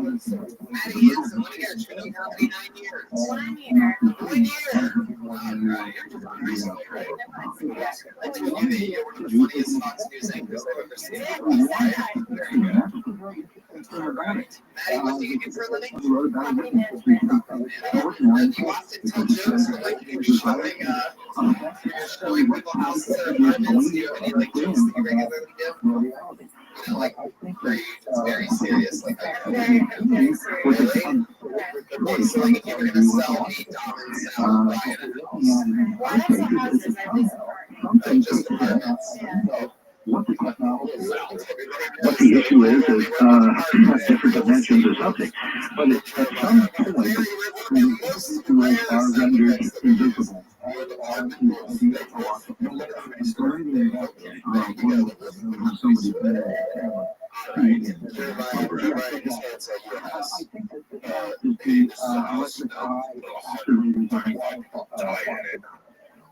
We're operating very much like a camera.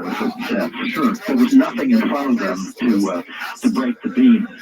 No physicality. So, are you good at? You think you're good at getting apartments leased? This whole Yeah, you're not good at it.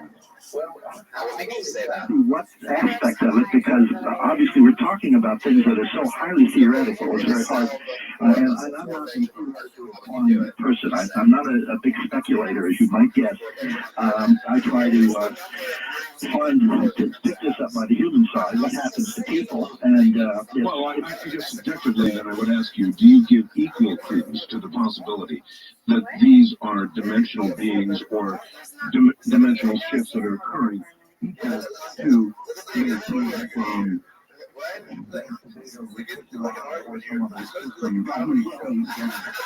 a lot of time.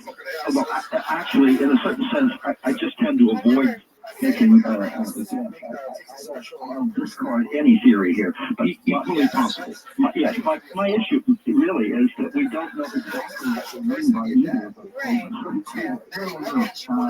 One of the sad things is quite important remark. And he said that he didn't think that the UFOs real. Because he said terrestrials would do.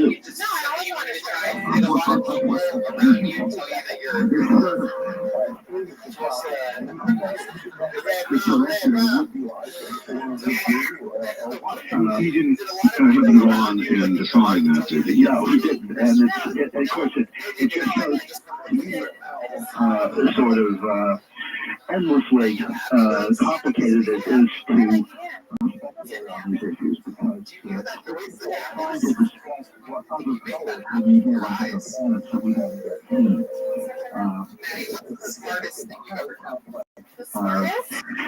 Series of hypotheses that we have to consider. I leave that to the physicists and to others, and I go about my business working How do we get, you live in New York, how do we get, say, let's take the New York Times as an example. How do we get these publications on networks? Well, I have a degree in American history. That's like What we know is made. that's like my passion. It's been slowly eroding over the years the assurance that these publications have that the critical and dump. I feel cautiously optimistic that somehow or other the public, what the polls show us, the public understands that something is going on out there which has not been explained successfully by the debunkers or the government or anybody else.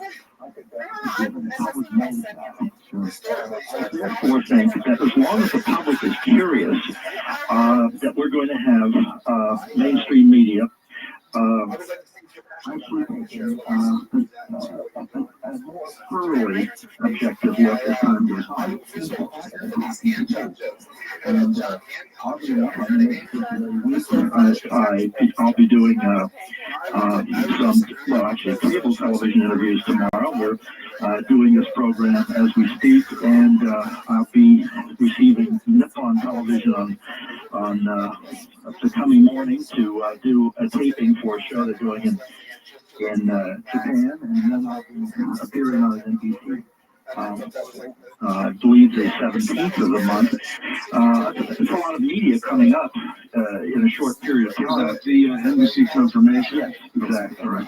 Well, you're right. I think that has a chance of being a pretty good show. And Japanese television, for some reason, and maybe you have some insight here, for years now, has been taking this whole thing a lot more seriously than the American media. No, absolutely. You know, Art, it's a rather funny thing. I got a call a year or so ago from a reporter from the Manchester Guardian in England. And the Guardian is, of course, one of England's most prestigious and relatively speaking, highbrow course papers. Yes. And he said, Mr. Hopkins, I'm calling because I'm curious to know if you can answer a question. Why do you think the mainstream media is becoming more interested in this subject? And I said, well, you're calling me. Why don't you answer the question yourself? Why didn't you pick up the phone to call me? Because it's extremely interesting. Slowly but surely, if one person, one media source expresses an interest, other people get interested too, even to ask why the first one was interested to begin with. So I think we're making progress. I think it's slow. I think it's going to be obviously very gradual. But having been in this since having paying attention to it since I had my UFO sighting 35 years ago, actually 1964. In those 35 years, I mean, it's been an unbelievable shift in media paying attention to this, and I feel cautiously optimistic that actually, the New York Times, the good old gray New York Times, just simply cannot bring itself to accept the possibility something may be going on.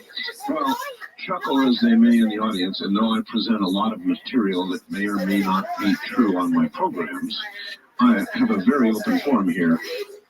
I am very much a skeptic, with the exception of one thing. I've had one very close encounter sighting myself, and you cannot have that. About 4 years ago, you can't have that happen to you without it changing your life in really measurable, serious ways. No doubt about it. Same thing happened to me. So other than that, other than what I saw with my very own eyes, and my wife saw, thankfully, at the same time, about everything else, I'm skeptical, and I if I can't put my hand on it, I just can't declare it to be so, but I feel it, and I know something's going on, and I guess that's about where you are. Yeah, exactly. Incidentally, in my list of media, I just did the Roseanne Barr show on Monday. Oh, you did? One more thing that I forgot to list, and of course, shows like that. I'm curious. She's been after me to come on. How did she treat you? Well, I liked her. I found her to be very genuine and funny, and obviously she's, as a comedian, she'll sort of take something funny and play with it a bit, but she seemed genuinely interested, and there was an extremely funny remark at the beginning. She says whatever comes into her mind in a real way, not just trying to be outrageous or something. But an abductee young man named Jesse, who I Okay, we're at the bottom of the hour, so hold that story. We'll be right back. Bud Hopkins is here. Time is short. This is Greenlight. Almost interrupted myself to say, all right, back to Bud Hopkins. That's machines for you, Bud. The talk show mind hears a second of silence and jumps in automatically. Suffering with that. All right, so this is a relatively new phenomenon. This whole disappearing thing, invisibility, in effect, I really, you're the first to bring this to my attention. Well, it's something that actually David Jacobs, I think, was the first person to make this public in a lecture he gave, perhaps 8 or 9 years ago out of Santa Barbara. It's something that I think many investigators have suspected. But until we got this evidence via the photographs and the fact that the water faucets would not work with their electric eye, beam, whatever. That's sort of physical, mechanical evidence that such things are happening. But we've had, over the years, so many cases of people seeing UFO occupants or abductees or whatnot just disappear before your very eyes. And we never understood whether that was just a person's perception, that their imaging was somehow damaged or reality, yes. Or whether they simply did vanish. And I think we have to face the idea that such things do happen. I have a case too, which is not investigated at all, but just a report. It's just intriguing in this context.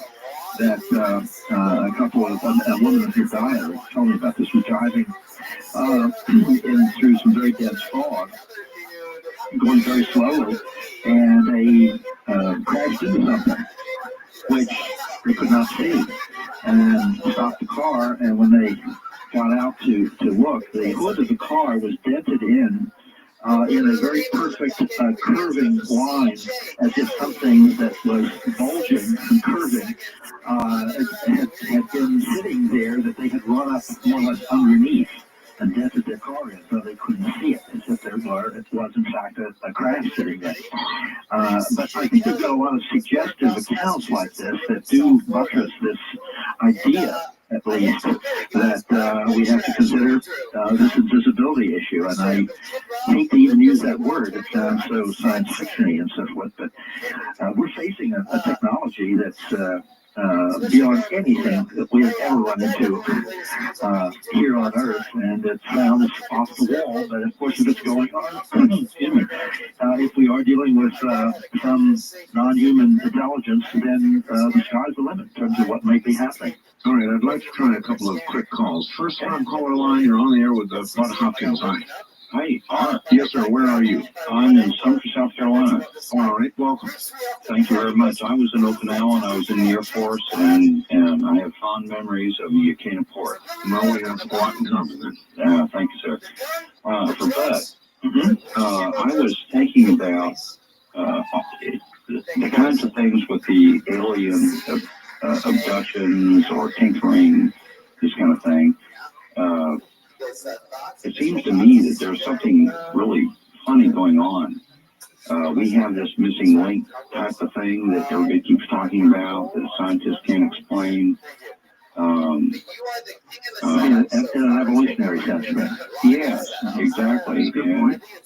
And but it keeps getting stronger. We keep getting smarter.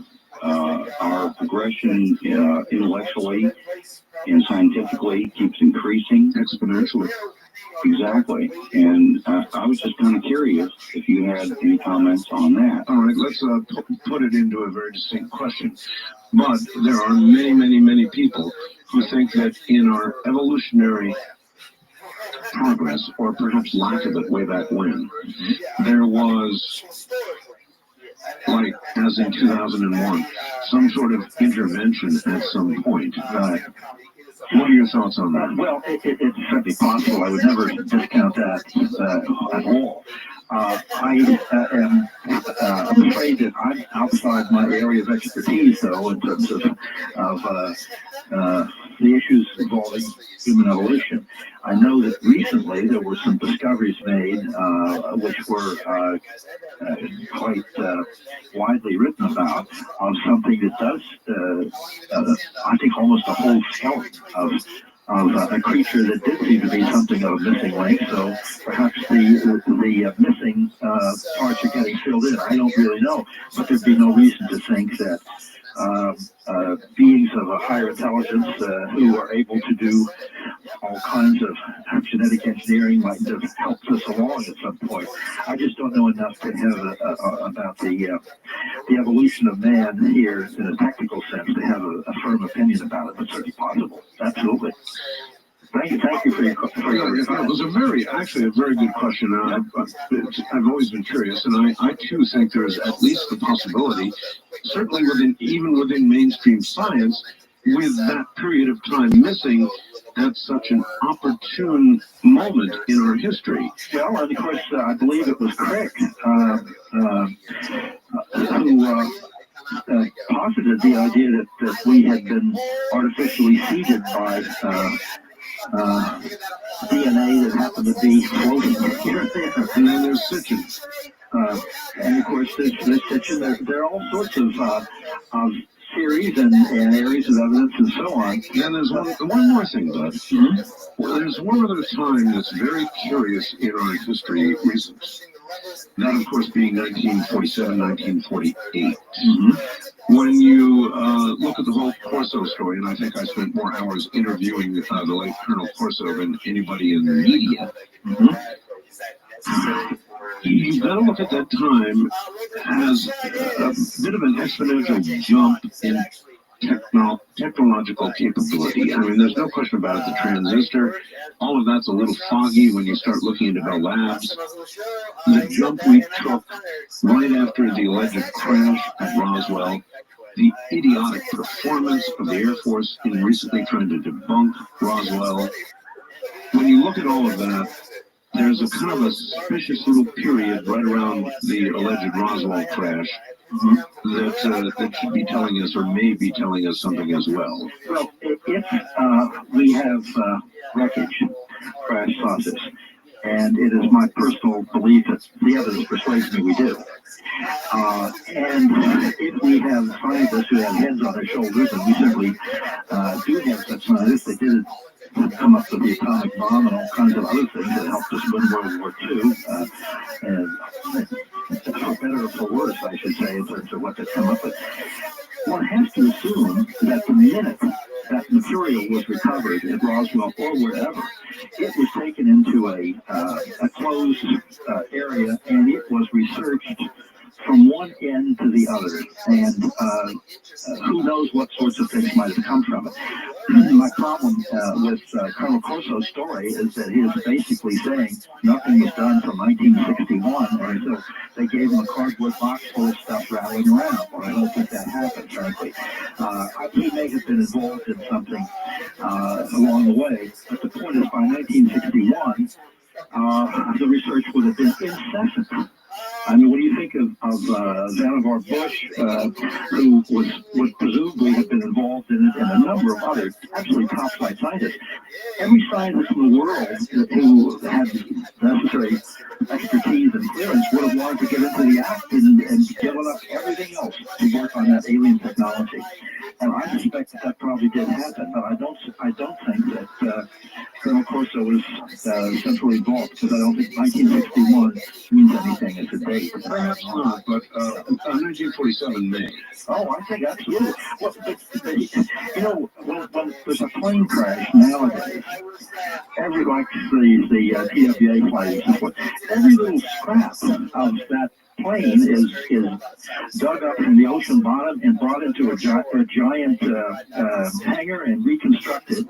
The place is locked up, and people devote the rest of their life to trying to put the damn thing together and figure out what happened.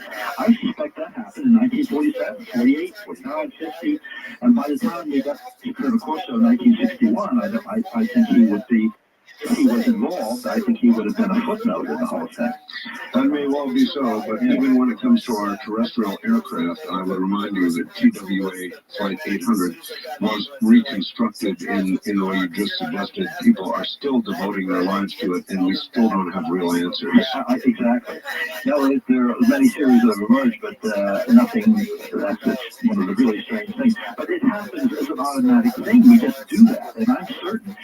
Can you imagine in 1947 that we had gotten a hold of whatever model Russian MiG was around in 1947? How that would have been thrown away and studied from beginning to end. And I think that happened with the crashed UFO. The craft themselves, the equipment, the broken pieces, and so forth. And I'm certain that there wouldn't have been a scientist in the United States, if he'd heard about it, wouldn't want to have been in on the study of it. For another example, Bud, we fight endlessly about what might or might be at the Cydonia region of Mars, despite the recent awful photographs rendered up by NASA. We fight about that, and that's on Mars so far away. Off the island of Okinawa, we have ruins that scientists right now are tearing their hair out about. They can't decide about something under the water, accessible, whether it's a natural formation or whether it is something that man did long ago. They fight about it. They don't know. It's right here, much less on Mars. Right. So, I don't know about it. There are mysteries and mysteries and mysteries. One of the amusing things, I was on this Roseanne program, a skeptic appeared, and actually a rather nice man. But Roseanne, when he was poo-pooing the whole UFO phenomenon, Roseanne said something to this effect. She said, "But wouldn't it be more interesting and nicer to think that there are mysteries out there that we haven't solved, and that something like this could possibly be happening, that could engage us and engage our minds and imagination and curiosity?" She said, "Isn't that better?" And he said, "No." No? No. He said no? He said no.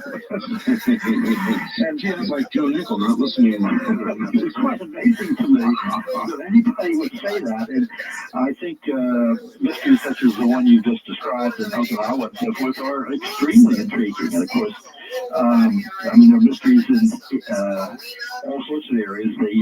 There's a nice new one for you. I don't know if you've heard about it, but they've uncovered what appears to be an ancient circle in Miami. You heard about this one yet? No. They tore down a building, ready to put up $100 million project, and they are archaeologists, right in the middle of the building they tore down, have discovered this circle that approximates exactly what's at Stonehenge. And there's a big fight going on in Miami now about whether to plow it down and concrete over it, move it, save it, what they're going to do with it. They have no idea. But when you get time, look into it. It's absolutely fascinating. We've done several shows on it, and we've got them delayed a little bit, but the bulldozers are ready. Right. I can see the battle between the people who are extremely curious and interested in the archaeologists in preserving it, and the poor man that bought the property.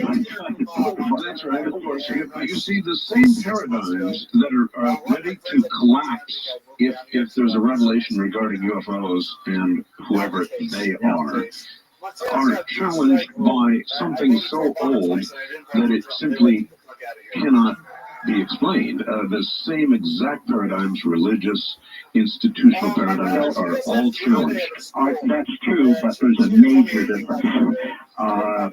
If it happened a long time ago, it's or elsewhere on another planet or something, Mars or whatever. If it happened then, that's really extremely exciting, and it does shift the paradigm as you just explained. However, it isn't going on now in the way that the UFO phenomenon is going on, and this is something that's affecting men, women, and children daily, nightly in the United States and around the world. Yes, but if there was once a technological civilization on Earth that came and went, the important part here is went. Yeah, right.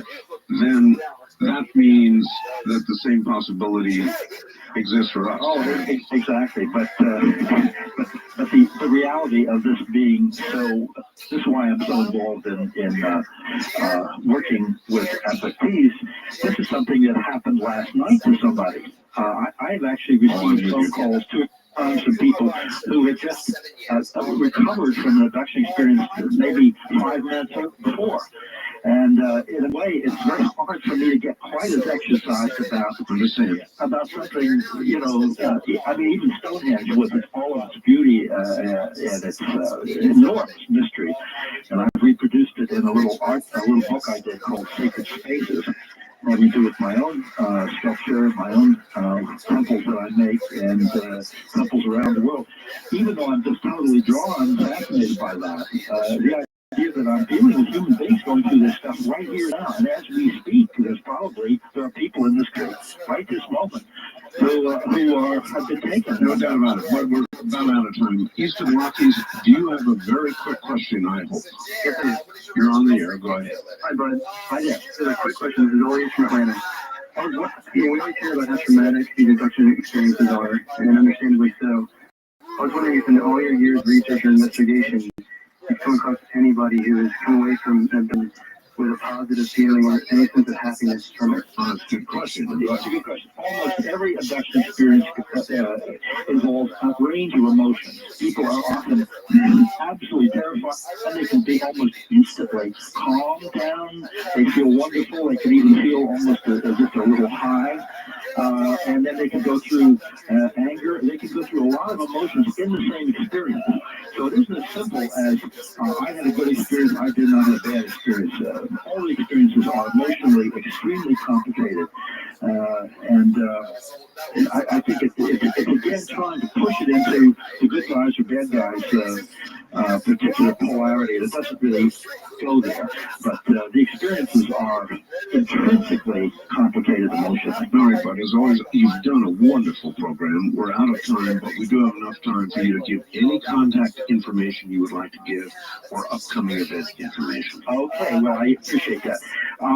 We are doing our Intruders Foundation conference here April 10th, and people can contact to get information about it by calling 212-645-5278, leave their name on the answering machine, or they can write, if they've had experiences, to IF, that's Intruders Foundation, in box 30233, 30233, New York, New York, and the zip is 10011. And if people are interested in any of the books that I mentioned, that's by calling 1-800-905-8367. And they can get information about ordering the books. But I would be very interested in hearing from people who feel that they may have had similar experiences, similar to the ones we've discussed. And I want to thank you all very, very much for, as usual, an extremely intelligent and interesting series of questions and discussion. I appreciate very much what you've been doing here. Thank you, bud. Good night. We'll do it again. Take care, my friend. That's Bud Hopkins, folks, at the top of his game. No question about it. I'm Art Bell, and for tonight, that's it. From an area near Dreamland. Good night. This has been Dreamland, a program dedicated to an examination of areas in the human experience not easily nor neatly put in a box. Things seem to be into vision, awakening a part of the mind that is yet not covered. Yet things every bit as real as the air we breathe but don't see. Please join us again next week at this time for Dreamland.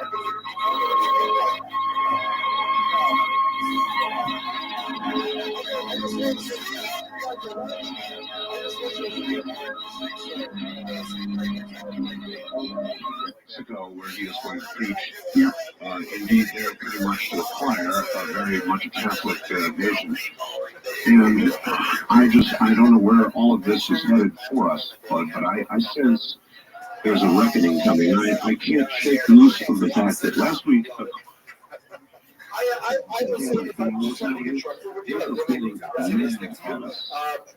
and I said to the caller, Jonathan first gets or angry. I think that first gets, and by that I mean that nature finds an imbalance if we create one, and finds a way eventually to correct the balance. And that may be true. And of course, whenever you look at something like a mountain range, I was in Italy with my wife last summer, and we saw a giant cliff that had obviously split in half with a scarp, a mountain scarp.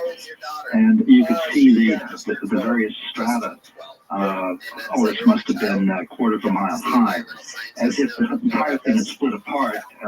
So there was maybe a distance of a quarter of a mile between the two halves of this very high mountain. You realize that happened at some point not terribly long ago in terms of geological history. You realize that the Earth has always gone through incredible convulsions, and I think we sort of get ourselves lulled into believing that all the lakes are going to be the same height, and all the water is going to be the same purity, and everything is going to, the animal life is going to remain pretty much the way it is.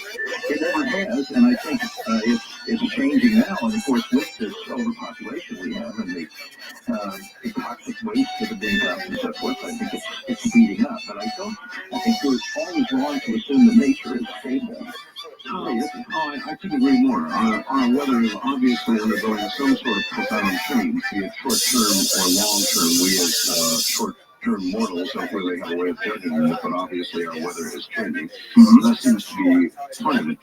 And I guess in some ways, we can sort of jump from the present condition of the planet, Earth condition, to the intruders, to whoever might be here, and whether there might be some correlation between the visitations we're getting and what we're doing to the planet. Any thoughts on that? Well, there may well be. One of the problems is instead of having people like me for you to be interviewing, if you had the chief you like to talk to and to get us the answer, we might know the answer to some of those questions. We really don't know is the bottom line. Well, if you're going to arrange that interview for me, I'll give it a shot. I think that it's very easy for us to take all kinds of earthly fears and hopes, and this is a theme I've talked about a great deal, and ascribe them to alien motives. I mean, when we think of the vast number of movies that have shown alien invaders coming down and blowing up the White House and everything else, I would say the basic science fiction mode is to show UFO occupants as being sort of cosmic stormtroopers or something. There is absolutely no evidence for that whatsoever in the case material. It's interesting when I think about it. At my advanced age, I've been at this for 24 years, and I've interviewed, I've worked one-on-one with something like 650 people reporting abduction experiences, and Lord knows how many other people I've interviewed and how many books I've read and lectures I've attended and so forth. But through none of this, really, do we have any iota of evidence suggesting some kind of alien malevolence. But on the other hand, I don't see any evidence whatsoever of alien helpfulness. They seem to be playing the game their way, holding the cards very close. They do what they seem to have to do, and nobody really knows what the ultimate purpose of this is going to be, what's going to turn out to be. There are many people who think the animal mutilations, the cattle mutilations, and the rest of it may be a form of environmental monitoring. And when you consider the possibilities, our government does not need to go into a farmer's field in the middle of the night and count the cow. No, I think you're absolutely right. I think that, one of the funny things about the sort of paranoid edge that people have when they look at some of these things is they tend to assume the enemy or the government or whatever it is that they're thinking about is practically infallible. Every paranoid describes to the enemy almost whoever the enemy is, almost unimaginable powers. And for instance, as you just said with the animal mutilations, we've had thousands of mutilated animals. And I've run into a number of cases that are clearly connected with abductions.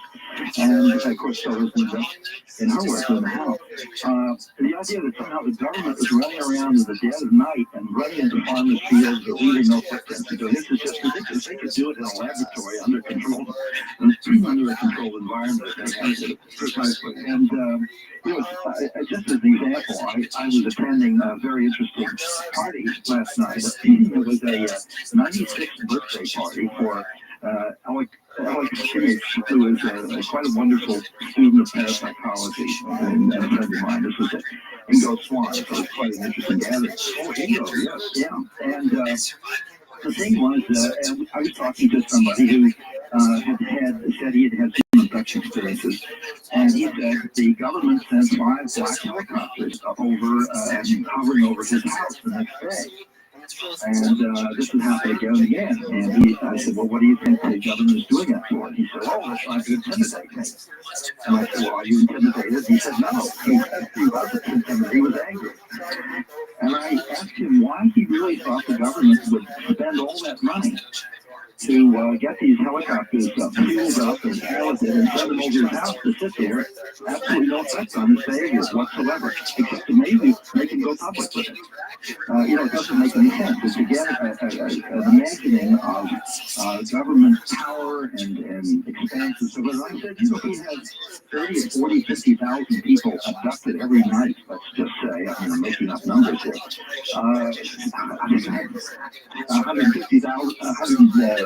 50,000 helicopters to divide it up to fly to people's houses with the hope that somebody's intimidated. It doesn't work that way. I think it's part of the UFO phenomenon, actually. And I think the cattle mutilation is too as a phenomenon. Incidentally, not to run this into the ground, but it's an interesting thing that I think every UFO researcher has realized, and that is that in many cases, it seems the UFO occupants leave behind some kind of image or memory or something, almost designed to really fix this in the memory of the witness or the SFP, instead of trying to conceal it, trying to make them remember. I was dealing with a man who was on a hiking trip in Spain, and he has probably had abduction experiences based on a lot of other things he told me. But he was taking a walk out to a rural village, and he said in the middle of this field, as he looked over, he saw a man walking across the field in a silk hat and tails and a white tie. Oh, this is a rural scene. And he looked at the man and he thought, well, it must be a magician going out on a gig. He's got a job somewhere. He couldn't imagine what in the world this man is walking across the field. And he looked away, and when he looked back a second later, the man had vanished, and there were no trees or anything to hide behind. He just was gone. And he felt very uneasy, and then he came back to his inn where he was staying. He lost some time. Now, if that experience was an abduction, and it might have been, I mean, I have no way of knowing that, but based on a lot of other things, learning about this individual, who was a physicist incidentally, it may have been. It's almost as if the aliens were saying, well, what can we possibly show this man to make him remember what happened to him? And whether it's a guy in a silk hat or a black helicopter or whatever, I do think that there are lots and lots of time given to really ingrain the memory in the person's conscious mind. Because something unusual happened, and I don't know why they do that. I don't know. Yeah, I have no idea what to make of all of this. And I guess after all the years that you've been involved, you're still scratching your head to some degree as well. Right. This is where we have to pick this up, I think. That we know now a great many things about what happens to human beings in these experiences. When I first started doing research in this back in the middle 70s, I discovered things like the screen memory situation.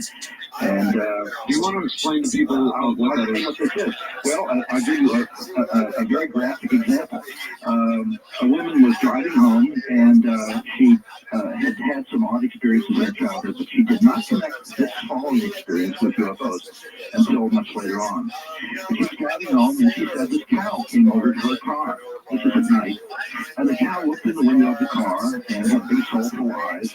And the cow ran alongside the car, staring the window, and she was going about 45 miles an hour. It was obviously a thoroughbred cow. And all of a sudden the cow wasn't there. She got home very late. Well, she didn't see a cow looking in the window of her car, that's for sure. But it's as if in a UFO abduction experience, a person can be made to see something. This is played in on the brain from the outside. And maybe this is something which will make the person remember the experience consciously, at least the unusual quality of it. Or maybe it's a way of concealing the fact that this wasn't a cow, it was a little gray man with black eyes.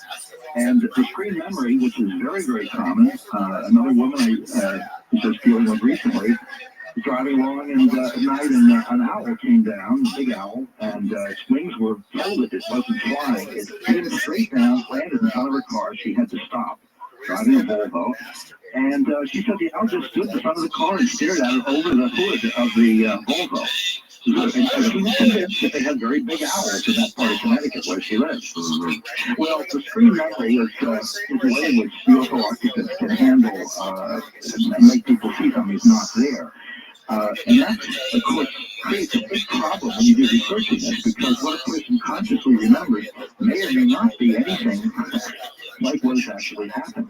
How do you break through a screen memory? Can you take somebody into a deep state of hypnosis and break through that barrier?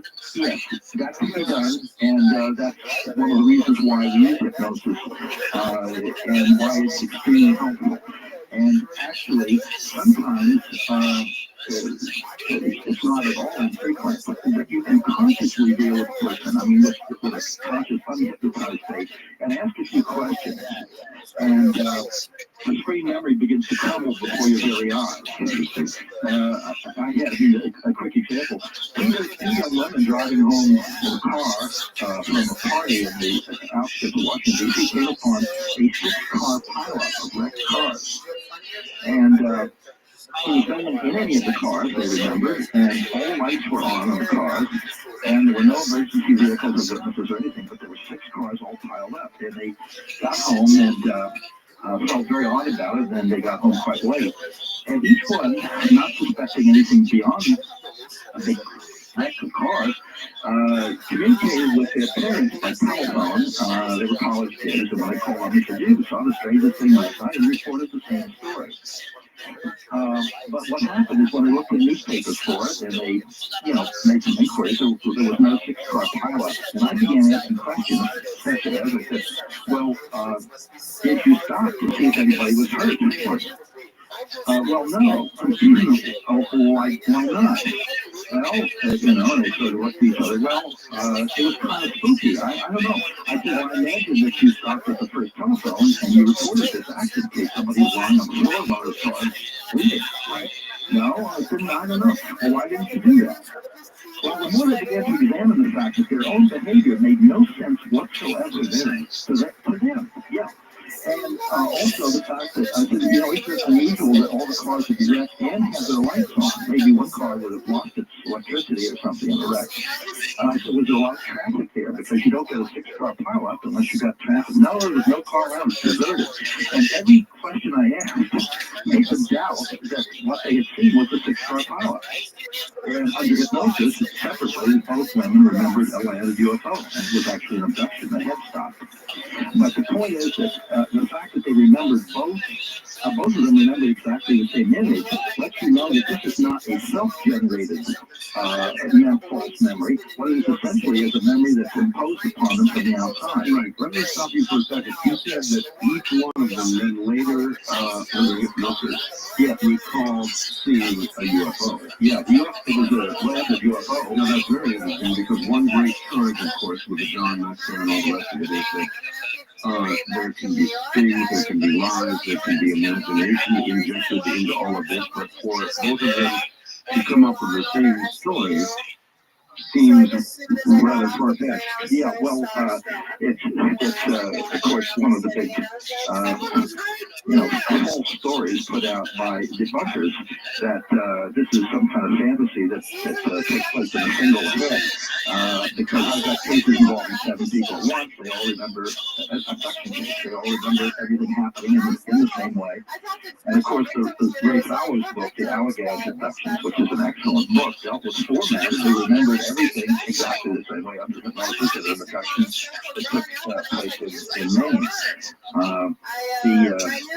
There isn't any doubt, though, that people can confabulate, and one has to be always very, very careful and know it's not a technique to very subtly test the recollections of the people. Well, with the multiple cases in mind, Bud, in all your years of study, have you come to an absolute conclusion about, if not the reality of everything we hear, which is ridiculous, but have you come to grasp sufficient proof to be able to say this really is what it appears to be, and that is, of course, abduction by others? Absolutely. There's no doubt about that. One thing, I never like to use the word proof. Proof is how much evidence it takes to persuade somebody that something is true. And evidently, for something like 15% of the population that believes the Holocaust occurred, let's try this then. In the reasonable man test, if you had to go in court and present evidence, could you compile sufficient evidence, in your opinion, to cause a jury to convict if it was that kind of a case? Well, I certainly would hope so. Of course, so did the prosecutors in the O.J. Simpson case, too. Point things are point well taken. All right, but hold on, we're at the top of the hour. Let's take a break here. Bud Hopkins is my guest, and the subject is clearly very serious. This night, I want to tell from this area near Greenland. This is Greenland.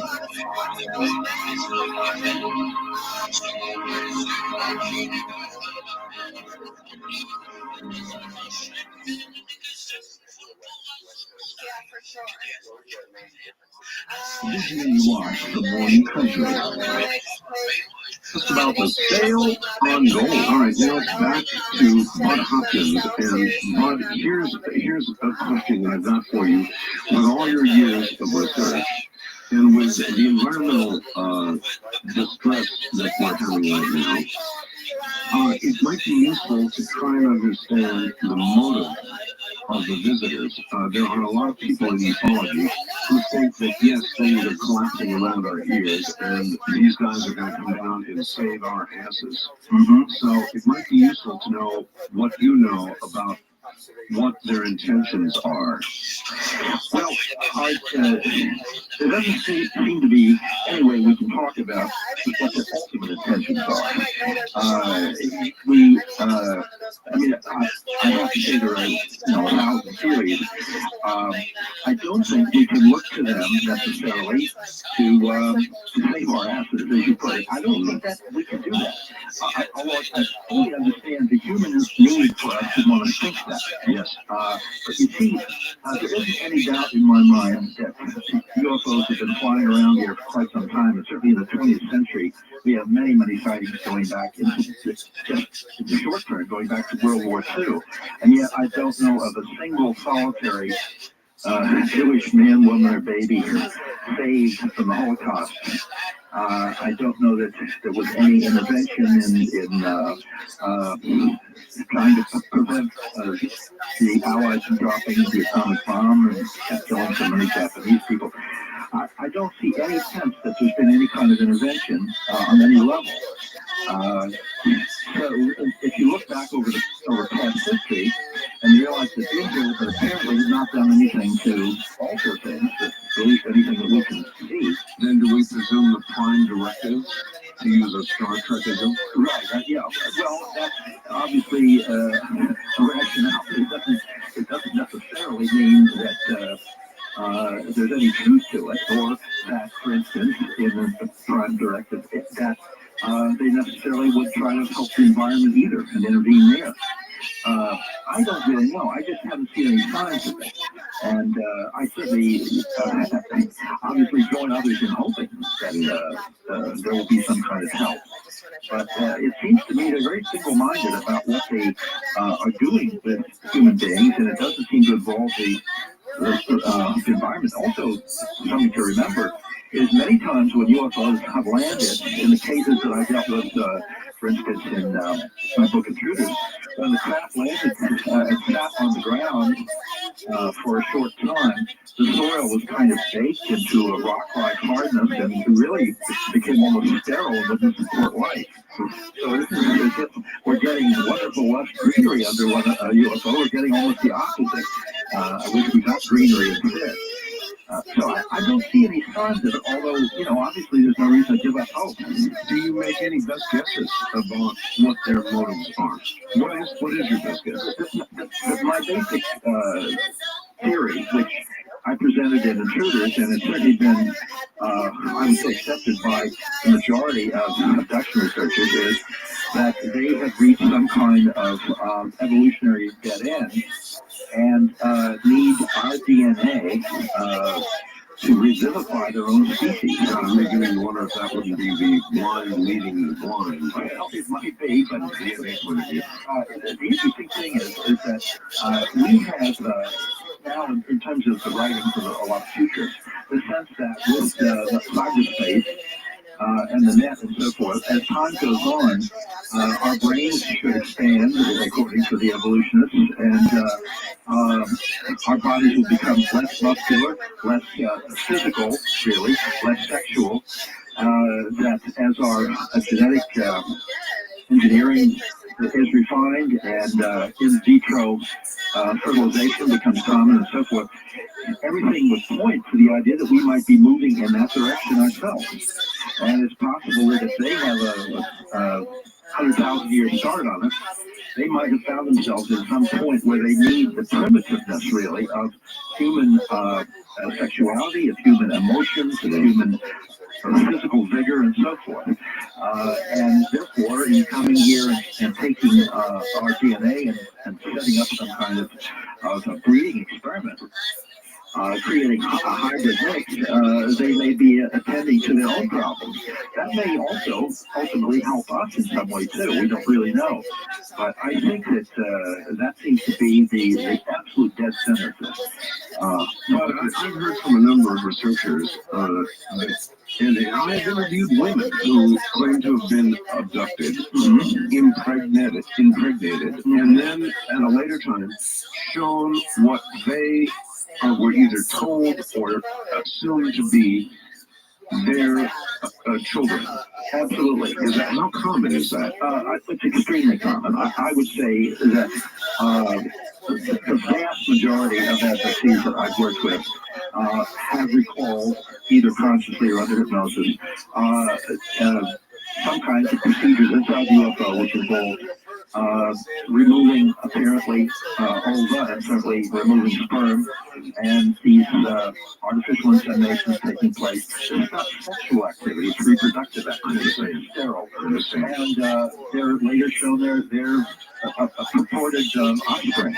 Now, this is of course what I presented in Intruders, and I think until then we were floundering around trying to figure out why they were doing this, and particularly why they were doing something that I had written about in Intruders, which was picking up people from in childhood and then going back and targeting them again and again as if there's something about that person's development which is important and interesting to UFO occupants. There's certainly everything about this that would suggest a long-range, long-term genetic breeding experiment, actually, and we have no idea what that is leading to. Various people have different theories, and David Jacobs has spelled out a very, very cogent and rather frightening theory, which he said he profoundly hopes is not true, about what the future holds. But they seem to be absolutely single-mindedly set on that. David Jacobs is correct. Then we ought to be shooting at them, shouldn't we? Well, it's a very ambiguous thing. Somebody said, well, maybe you have to interpret this as tough love, on their part. And I said, well, if your doctor is here to fix up the species of the planet, I said, I don't like the bedside manner. Right. The point is that... and then there's another point, and maybe we are shooting at them. There's some very interesting footage. STS-48 shows some pretty weird things going on in space. Yeah. And this brings us to, let me ask about this, Bud, it's important. Do you believe that A, our government is aware of the intruders, and B, there's of course the conspiracy theory that our government has made some kind of deal with the intruders? Well, the answer to one is there's to me no doubt that they know about this. I have absolutely no doubt about that, and I think that actually Roswell is probably only one of a number of UFO crashes. So I think the hardware is there, and I don't have any reason to doubt that whatsoever. So some branch of the government, probably a very, very small, carefully selected branch, is very aware of this, and there is a cover-up. As to whether or not there's been some kind of deal made, I don't think so. And basically, and the reason I don't is because it seems to me that they can do pretty much whatever they want to do. They hold the cards in their hands, the UFO occupants. And I don't think, I used to have this amused image back in following that particular hearing situation, back in the days of Bush and Dan Quayle. I had an image of a little gray guy with a clipboard standing in the big black eyes in Dan Quayle's office and saying, here we got a list of 2-year-olds in New Jersey we want to abduct, and we got some insurance salesmen in Long Island and stuff like that. If you'll sign off on these, we'll take them and get your permission, and we'll give you something in exchange, and as if they had to do that. But here's something to think about. Go back further. Go back to Jimmy Carter, who had his own experience. Right. Jimmy Carter, who once was confronted by one of my listeners who was standing in front of him with a book. He had a book, and Jimmy Carter was autographing it for him, and he said, President Carter, you told us when you ran for office you would tell us what was known about UFOs when he got into office. And he stopped cold and he looked up, because a lot of times when you're book signings, as you know, you just sit there and sign and sign and sign, and you hardly even ever look up. Right. Jimmy Carter looked up at him when there was a tear in his eye, and he just stopped. Then there's Reagan, who 3, 4, was it 5 times, said, what if our Earth was forced to unite against an enemy from out there? Yeah, that's what Reagan said. You know, right? And plus, he had, I believe, he had a UFO sighting himself. Yes, and well. In other words, were the presidents close to this information? Were the presidents informed, or is it some off-the-shelf, in-the-basement operation outside of government elected? Well, frankly, I don't know the answer to that. And one of the ways that reasons I think we've made a great deal of progress in understanding this whole crazy business is that we followed Alan Hynek's suggestion, which was to specialize. And I'm specialized in UFO abductions. I was talking to Linda Howe once, and she was, of course, specializing in animal mutilations. And I said, well, you know, I don't get many dead cows on 16th Street between 7th and 8th Avenues in Manhattan. It's very hard for me to deal with that subject. When it gets to government cover-up and who's doing what, I have enough information, and some of it from case material that I've looked into, including one UFO crash, which is an extremely interesting case. It's not yet made public. But I have enough information to have no doubt that the government, some branch thereof, has picked up the pieces, so to speak. Whether or not Jimmy Carter knows, or Reagan knew, and so on, or Bill Clinton, I have no idea whether this is some sort of self-contained thing. Well, thank you for mentioning Bill Clinton. He one of the first instructions, in fact, the first instruction he gave was to find out 2 things. Who killed Kennedy? And whether there really is anything, what knowledge we have about UFOs. Apparently, he was satisfied on neither point. Right. Well, my guess is that this is so high up in secrecy, really, that probably some self-appointed or government-appointed some earlier time MJ-12 type of thing, type of organization. If it isn't MJ-12, it would have to be something like it. It might even feel empowered to conceal this from the president on the grounds that until something breaks in a dramatic way, that you know, there's some sort of communication, or we know what the aliens' ultimate goals are, if we could trust them, that the president kept uninformed. Who knows? We do know, for instance, in historical fact, that Harry Truman had not been briefed on the atomic bomb as the vice president of the United States until he succeeded Roosevelt after Roosevelt's death in April 44. He didn't even, nobody told him he was the vice president. He was a very sick president. He didn't know a damn thing about it. Now, this can show you how compartmentalized intelligence communities can get. Well, you remember the movie Independence Day, right? Yeah. The second half of it I thought was pretty sensible, but the first half of it I thought was very provocative because the aliens that came down didn't want to make a deal. They didn't want our resources. They didn't want our women. They didn't want anything except for us to be dead. And that struck me. Now, if that happened to be the case, and information is being withheld, I don't know how warm and fuzzy I feel about that. Well, I agree. None of us would feel warm and fuzzy about that. I think, actually, Art, when I examine my conscience, I know that if I felt people were dying at the hands of the aliens or something like that, if there was death, if there were things a great deal worse than what happens to people. And what happens to people under abductions, I think of as collateral damage. In other words, it's not intended. It's very much like when one of our rockets hits a hospital instead of an anti-aircraft battery in Iraq. We didn't mean to blow up the hospital. Collateral damage is the term. I don't think the aliens mean to cause problems, physical and psychological and emotional. So they do. But if I felt truly that they were deliberately out to do us in some way, and there were deaths and so forth, I think that I would be looking at the whole thing very differently than I do. I would have an enormous rage and what I would be doing, but it doesn't seem to be that. I must say, this is one of the reasons why the whole phenomenon is so puzzling to the people to whom it happens. Because as one man said to me, is a pretty strong specimen and well-built, and he said, I couldn't move. And he said, I'm looking at these little people who had me paralyzed, and I could have knocked them, here to Kingdom Come.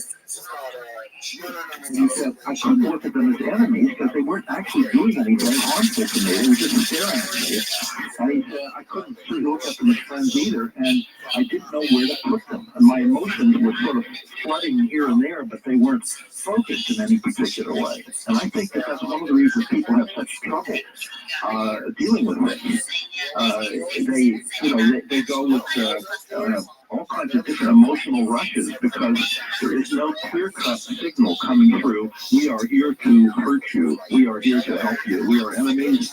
We hate you. We are your friends. Those things don't come through. And I think when you read even something like to follow some of the FFP's various different positions for different times. And what Lee Streeter being a very good example.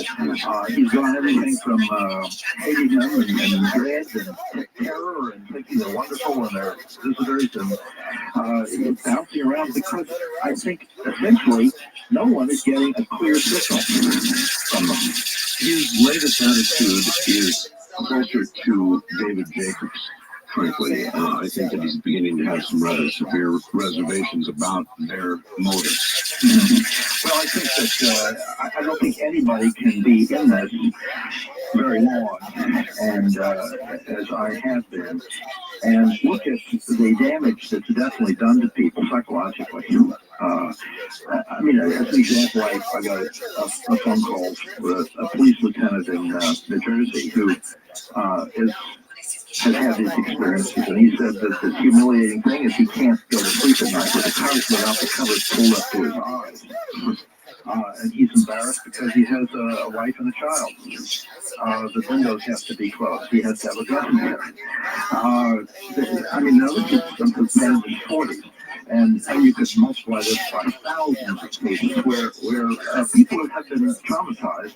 I don't think deliberately on the part of the aliens, as I said, collateral damage. But the damage is very, very real. And there's no way that you can face this day after day and see the emotion people are put through and the trauma without being plenty angry and depressed about what might be the ultimate goal. We don't the ultimate resolution of this. All right, but hold on. We're at the bottom of the hour. We'll be right back. And when we do come back, I want to talk a little bit about the New Age community. And again, reference the movie IE4. We'll be right back. This is Dreamland.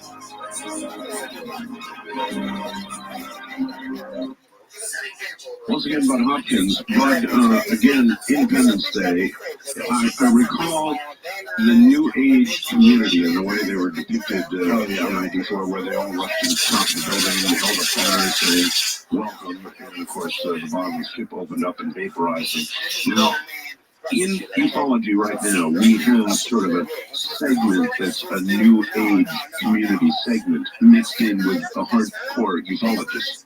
Right.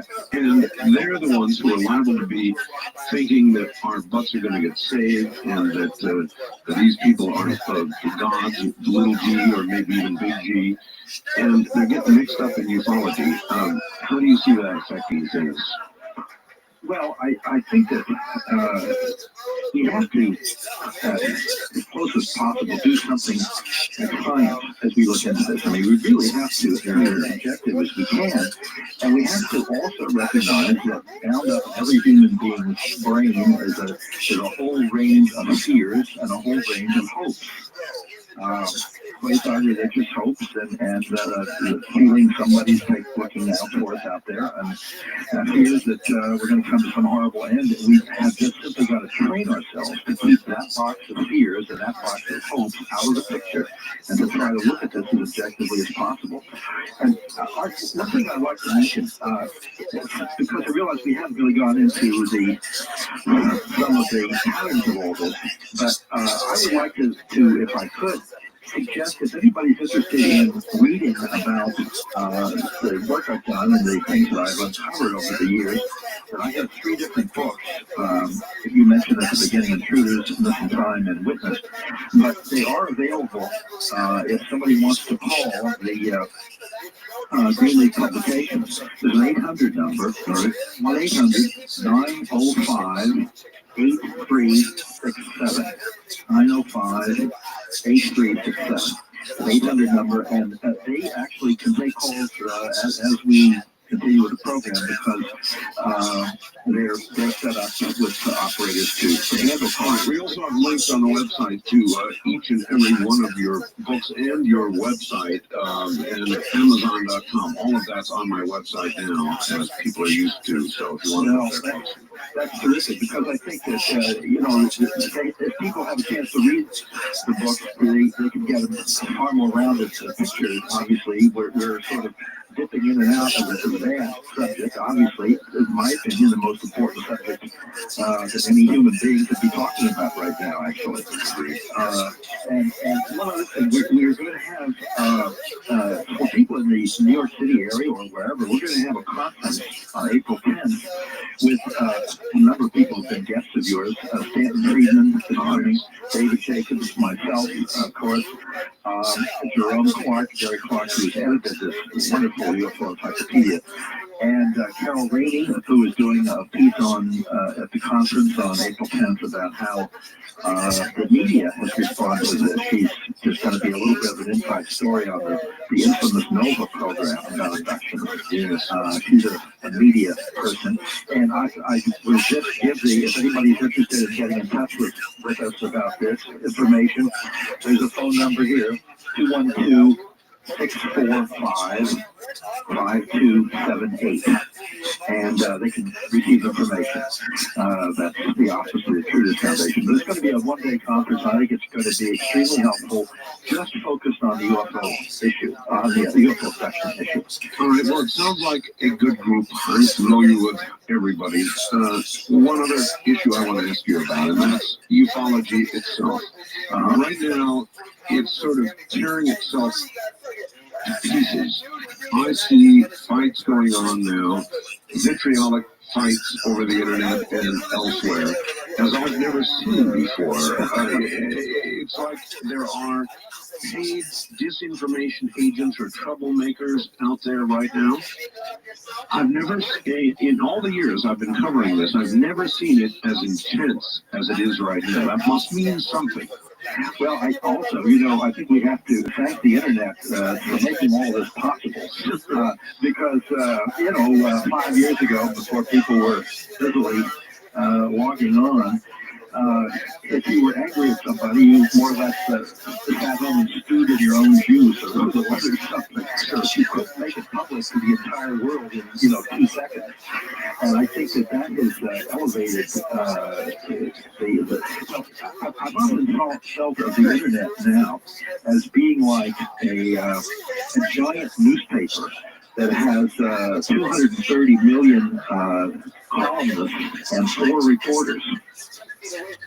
Meaning that opinion is central and actual information is a little bit slower to follow behind, especially with a subject like this. Well, there's a downside. Michael Crichton, I think it was Michael Crichton, wrote one of his books that he had a concern about the internet, and that was that it is becoming so pervasive, so worldwide, that what we're going to end up with at the end of the day is no progress. We're going to end up with the top 10 ideas, and they're going to be the top 10 ideas in Bombay, in Moscow, in Washington, and everywhere else. That may well be the case, but I think that if you have this plethora of information, theories, opinions, and everything else, it makes it infinitely more difficult for an individual to sort things out. At least when you have in New York City, I have the New York Times, which most of the time does a very good job, I think, of sorting out the relevant and the irrelevant and so on. Although there's some very, very large lacks, particularly in some handling of the UFO subject. But at least major international news gets sorted out. But I think when you turn to the internet and you have everything under the sun available to you, you can just walk away staggered and confused. I don't know what the answer to this is. I'm not sure it's the internet, but the point is that I think it's made it oddly more difficult for people to be clear about things than it was earlier. We imagine, we talked about it a little while ago, the possibility of an off-the-shelf in-basement operation sort of managing all of this information right now. The internet, of course, would be an ideal place for any disinformation to be distributed and for any infighting to be instigated. Yeah, you agree? Well, yes, except that because of the mass of stuff on the internet, I think it's harder for disinformation people to be dominant. In other words, they're only one more voice in a gigantic chorus. One more, but consider, for example, the Kennedy assassination. If somebody who had the absolute truth about the Kennedy assassination walked to a podium and told the absolute truth on national television, we wouldn't, it would be one more conspiracy theory to put on the pile, unreachable already, of conspiracy theories, and you'd never know the truth when you heard it. Exactly. Well, that's what I say. It makes things more difficult in a strange way. You know, when you think about the way a peasant lived in 1620, going to bed when it got dark and waking up when the sun came up, and the range of choices that man had, that family had, the range of possible mates, the range of what that person could do with his life, the range is incredibly tiny. But now we're so expanded by the mobility, the new technology, the influence of this country and the internet and so forth, that we're just almost paralyzed with the range of possibilities. And I think, in a certain sense, what's probably a very good thing is that I think government handouts in general are less effective now. It's one reason why we have really, actually, I think, smaller government now than we did, say, under Dwight Eisenhower, where the government spoke with a stronger voice because there was very little else to listen to except the television news and big newspapers. But now you've got so many voices talking. I think the government is less powerful than it was.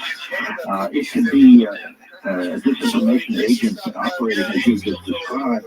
Could obviously create mischief, but I think much less mischief than what could have been created, say, in the Eisenhower era. Okay, well, let's talk about a little mischief for a second. PBS has a well-respected program, a science program called NOVA. They did a show on abductions that not everybody who's listening right now may have seen. Tell them what happened about with NOVA. Well, this was, bearing in mind now that PBS is supported by the people and by our government. Yeah. Well, the thing was, they came to me and wanted me to, in a certain sense, present new cases and be, it would be the feature of the program. I realized ultimately that I was the target. John Mack came in at the end as a second target, but I'm afraid I got the threat of it. And what did they say about it? This is what they did. I said, let's avoid any cases that involve hypnosis because hypnosis is always a task. So let's just deal with the case where people remember things consciously. And as an example, we went to Florida to look at a case that I had never met the people, but I had received letters. They filmed interviews with these people talking about what they remember consciously having happened, the abduction of their children. And the husband in this particular family described to the cameras how he was paralyzed. He went down, he was lying on the floor with the cameras filming him. He was paralyzed and trying to move a knee to hit the wall to wake up his wife because there were two aliens standing within 3 feet of him. And he could see at the end of the room a couple of other occupants floating his 4-year-old son out the window. And this is enormously dramatic, enormously moving. And it was all filmed. At some point, they asked me to do a hypnotic session with the mother of this little boy, the wife, to show something about hypnosis. So we did. And what they showed on the program, when they put it all together, they suppressed every single thing that was conscious recollection, including this dramatic scene, the most dramatic thing they filmed, of the husband on the floor. It was all suppressed. And they showed just a little piece of the hypnosis section and said something like, on the basis of nothing more than a hypnotic recall and a child's reaction, Hopkins invented or imagined or something like that. They'd use the word invented. An abduction experience. Well, I recall you. I mean, and on top of this, one last thing, and I don't want to get going on this, but because I still am so angry. They wanted all the photographs of that I had of the marks in people's bodies that follow abduction experiences very often, the straight line cuts, which are often very like 3 and 4 inches long, the scoop marks, and this is very dramatic stuff. The ground traces where the soil has been altered. So I gave them all those photographs. They suppressed them all, did not use any of them, and announced on the program there was no physical evidence. Okay, but I remember you using words like slanderous. No, I thought it was. Now, that's not NBC, CBS, ABC, even Fox. That's PBS. So if there's not an active agenda behind something like that, then what were they doing? Well, I mean, there was obviously an agenda behind it. I think an agenda from the beginning that this was going to be a debunking effort, and I was going to be savage in any way they could do it. But that isn't what we think of Nova. That isn't what we think of PBS. Government-supported PBS. Well, I had a number of people say that now, no matter what Nova program they're looking at, they don't necessarily trust the science that's being presented. And I think that for many people, and I get many letters too, as a result, people were dropping their subscription to PBS and so forth, and there was an uproar of letters and faxes and so forth sent to WGBH that produced it. And of course, Carl Sagan was central to the program. See, they were driven because of who they were to do anything but try to do an objective program. So the fact that there was obviously, you and I believe, an agenda there says there's active, serious disinformation at work. I mean, I come right back to that, and that's how I brought you back to that. I agree, Art, that the whole program could be considered as a huge piece of disinformation. That's exactly what the program was. But I'm not going to point a particular finger at whether it's Carl Sagan's personal thing. They had class as a consultant, or whether this is something that the government or some branch thereof is involved in, whether the WGBH intellectuals just think that there's nothing more ridiculous than UFOs. I don't know who is back of this or what group of what is behind it, and I leave that to somebody else. I feel sometimes if we make too many, for myself, if I make too many specific accusations that I can't back up with anything except a gut feeling, then I look a little foolish. I'll tell you a pretty interesting story. I just received an award. You know the Psychop people, right? Yeah. Okay, well, I received something called, I'm looking at it now, their Snuff Candle Award. Yes, I've heard of it. Former Representative Art Bell, blah, blah, blah, for encouraging credulity, presenting pseudoscience as genuine, contributing to the public's lack of understanding of the methods of scientific inquiry. So, I thought one of their charges was I would never bring anybody on who would disagree with me. So I brought on Professor Nichols, who ostensibly came on the program to defend the giving of this in quotes award to me. And it was a most interesting program, Bud. Midway through the program, I said, oh, by the way, Dr. Nichols, have you ever heard my show? There was a long silence. And he said, actually, no. I said, excuse me, you've never heard my program. You're here defending your organization's giving this award, and you've never heard my program. Well, no. Now, to me, well, I tell you, I dealt with that man too, Joe Nichols. And the basic point is that those people, are the true believers, and we are the skeptics. Incidentally, the New York Review of Books recently reviewed some books, and I was taking the test by Frederick Cruz, the writer, and he just about went through the roof because a writer writing a book, I think, Aliens Among Us or something like that, I forget, Jody Dean. It was a book put out by the Cornell University Press, and she said in the book that Hopkins is actually more skeptical than Carl Sagan, which caused the writer of this to have an apoplectic fit, I said. And so here's the point. You see, somebody comes to you, or to me, and says, here's the story of the UFOs, blah, blah, blah. Somebody saw this and that happened. There was an abduction report. What do you think about it? What are the alternatives? You haven't heard the details, just off to start with. What do you think of the possibilities here? Well, you or I could say, well, it's possible a person is lying, made it up. It's possible that the person is psychologically recovered in some way, could really happen, or if he's telling the truth. We have three different possibilities, but Joe Nichols, because of their belief system, number three can't happen. Therefore, they have to pray because of their theology.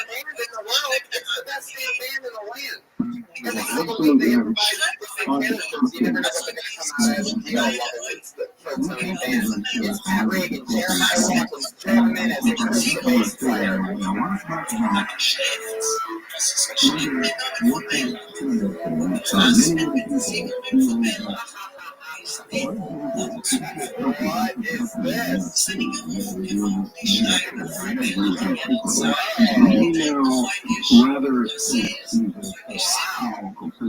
That there are as many as 10 or even 12 and we have to imagine the possibility, particularly with some of the exhibits, may not be from somewhere else, but another dimension, or parallel Earth, or many of them, easily as out there in space. An intriguing theory, we've had many theories over the years. The time travelers idea, somehow interdimensional. There are all kinds of possibilities, and I really have a funny remark to report. Has been in theater for years, and when they look over and then they leave, they disappear. Where do they go? I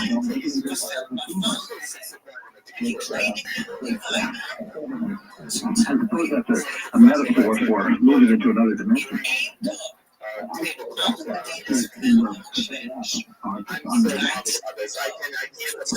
point, which I find to bring up are just on exactly on this point.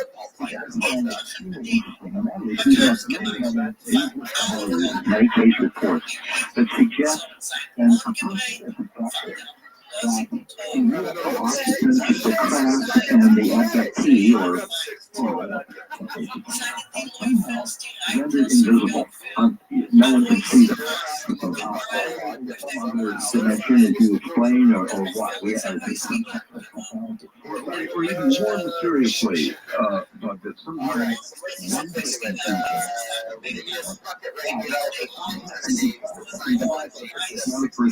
is somehow connected with the phenomenon in one way or another.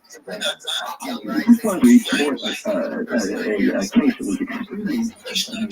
I was visiting Australia a few years ago, giving lectures. After a lecture, a couple came up and they were rather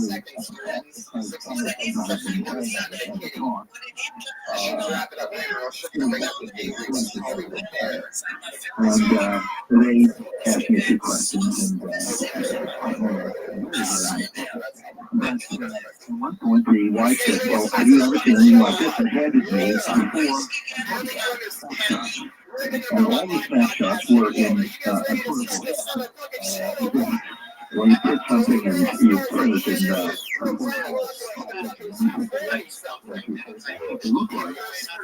and I said, I hadn't seen anything like this. And I said,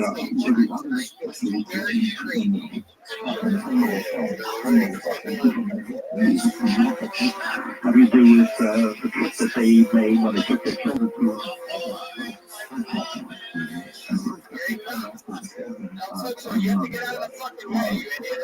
and I remember seeing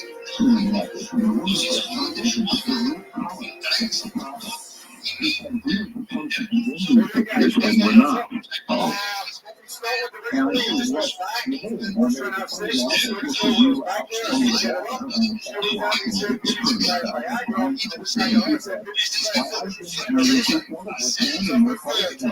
Picture, and when we got them back, we weren't in the picture.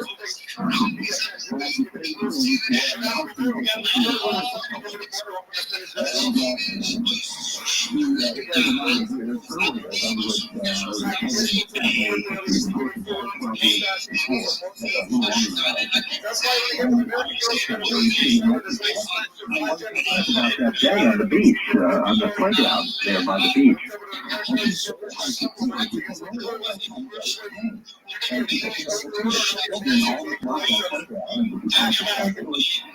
Never go back there again after that day.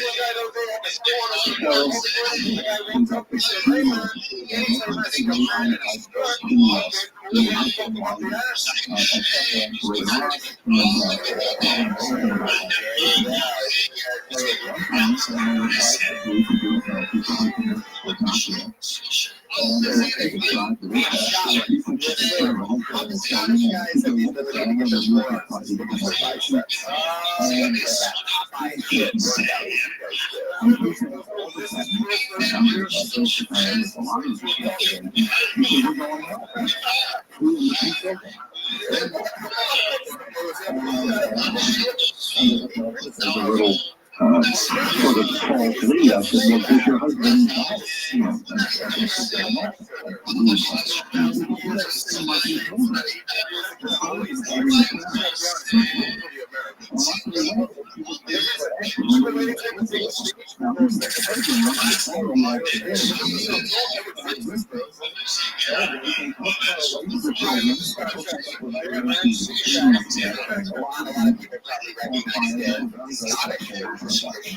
go into. At the end of this, down she goes again.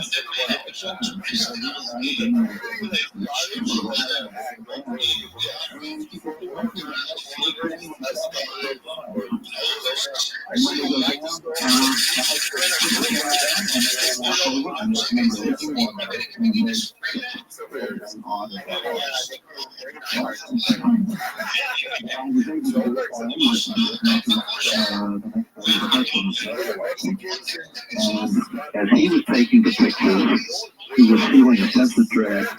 And all of a sudden, he said, so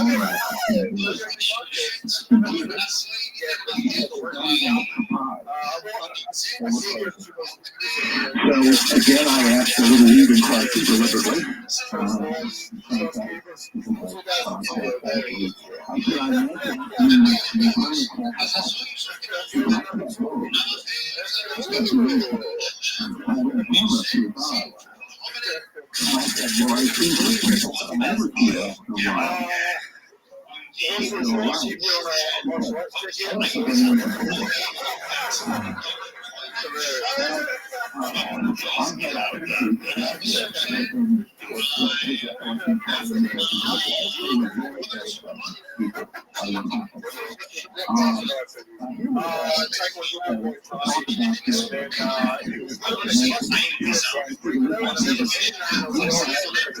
Man, at that point, with an invisible camera and invisible film, taking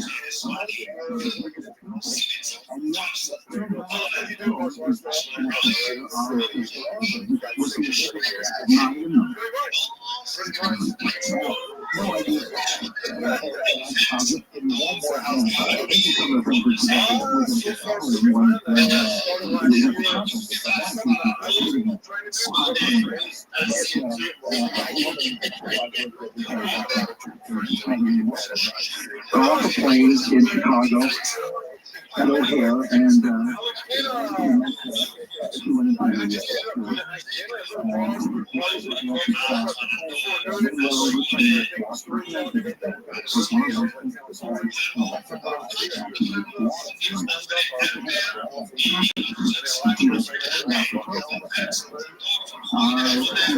she felt belly was broken or something, and she waits till somebody moves away from the sickness.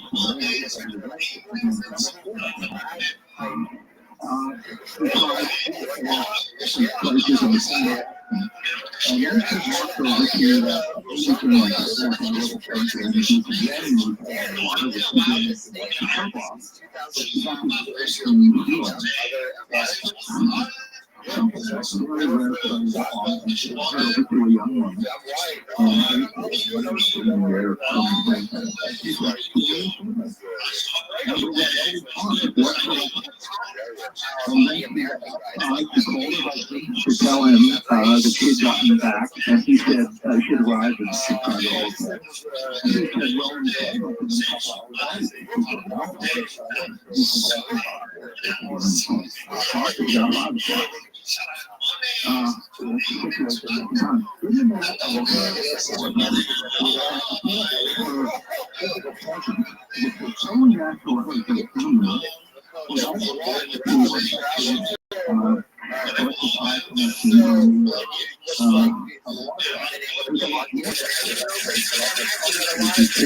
which would suggest that when the abduction is taking place, and this is why this is the middle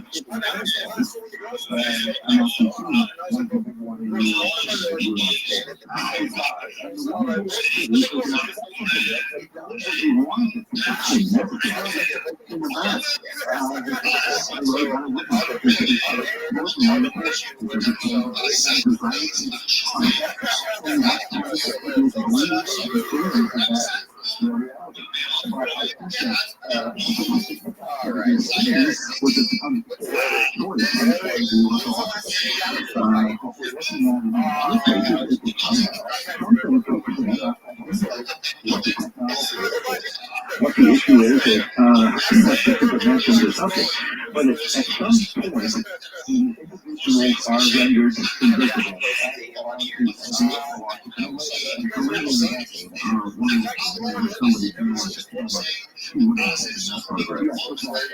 I think that the electric eye operators on the waterfall were operating very much like a farmer, as it said. Sure, there was nothing in front of them to break the beam.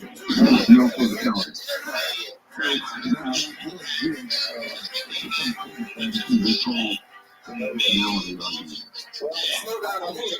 What aspect of it? Because obviously we're talking about things that are so highly theoretical. It's very hard.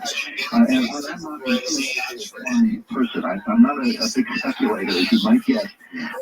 I try to pick this up by the human side. What happens to people? And well, I guess subjectively, then I would ask you: do you give equal credence to the possibility that these are dimensional beings or dimensional shifts that are occurring to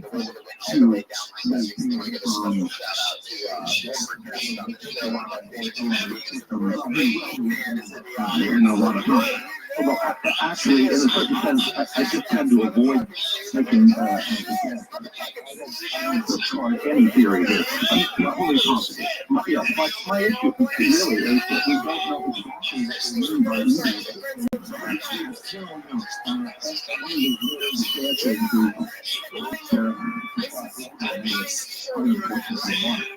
he didn't think that the UFO occupants were experts. Would do. Uninterrupted 60 seconds.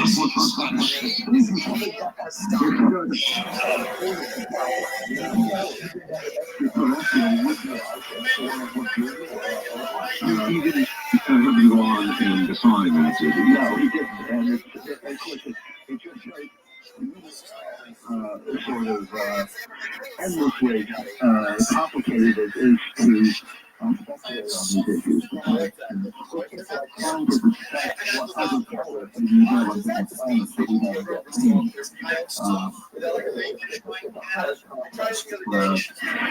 Series of hypotheses that we have to consider. I leave that to the physicists and to others, and I go about my business working with How do we get, you live in New York, how do we get, say, let's take the New York Times as an example. How do we get these publications on major networks taking seriously what we know is really serious?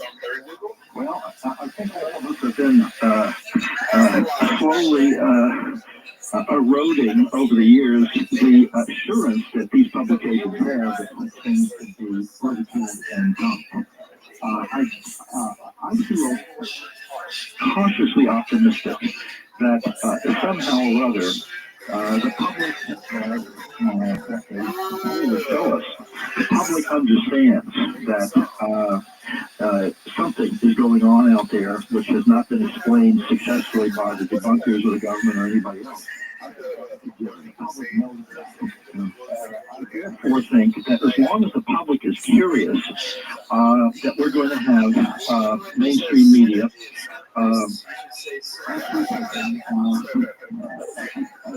thoroughly objective look as time goes on.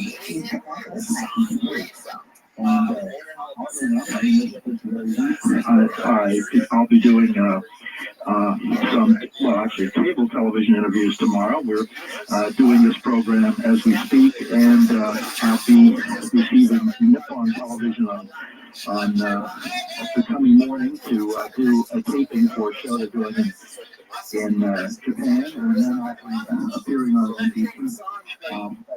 I believe the 17th of the month. There's a lot of media coming up in a short period of time. That's the NBC confirmation? Yes, exactly. Well, you're right. I think that has a chance of being a pretty good show.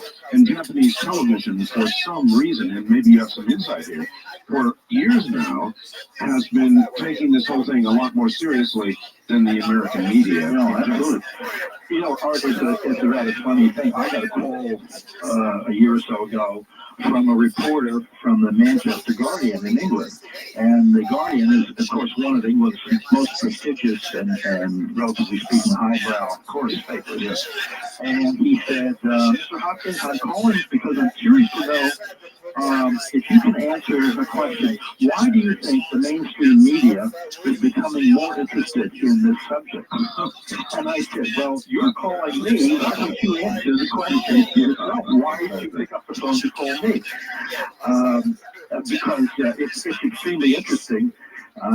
Slowly but surely, if one person, one media source expresses an interest, other people get interested too, even to ask why the first one was interested to begin with. So I think we're making progress. I think it's slow. I think it's going to be obviously very gradual. But having been in this since, having paying attention to it since I had my UFO sighting 35 years ago, actually, 1964. In those 35 years, I mean, it's been an unbelievable shift in media paying attention to this. And I'm still cautiously optimistic that still the New York Times, the good old gray New York Times, just simply cannot bring itself to accept the possibility something may be going on. Well, chuckle as they may in the audience, and though I present a lot of material that may or may not be true on my programs, I have a very open forum here. I am very much a skeptic, with the exception of one thing. I have one very close encounter sighting myself.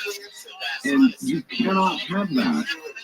About 4 years ago, you can't have that happen to you without it changing your life in really measurable, serious ways. No doubt about it. Same thing happened to me. So other than what I saw with my very own eyes and my wife saw, thankfully at the same time, about everything else, I'm skeptical, and I if I can't put my hand on it, I can't declare it to be so, but I feel it, and I know something's going on, and I guess that's about where you are. Yeah, exactly. Incidentally, in my list of media, I just did the Roseanne Barr show on Monday. So, you did? One more thing that I forgot to list, and of course, shows like that. I'm curious. She's been after me to come on. How did she treat you? Well, I liked her. I found her to be very genuine and funny, and obviously she's, as a comedian, she'll sort of take something funny and play with it a bit.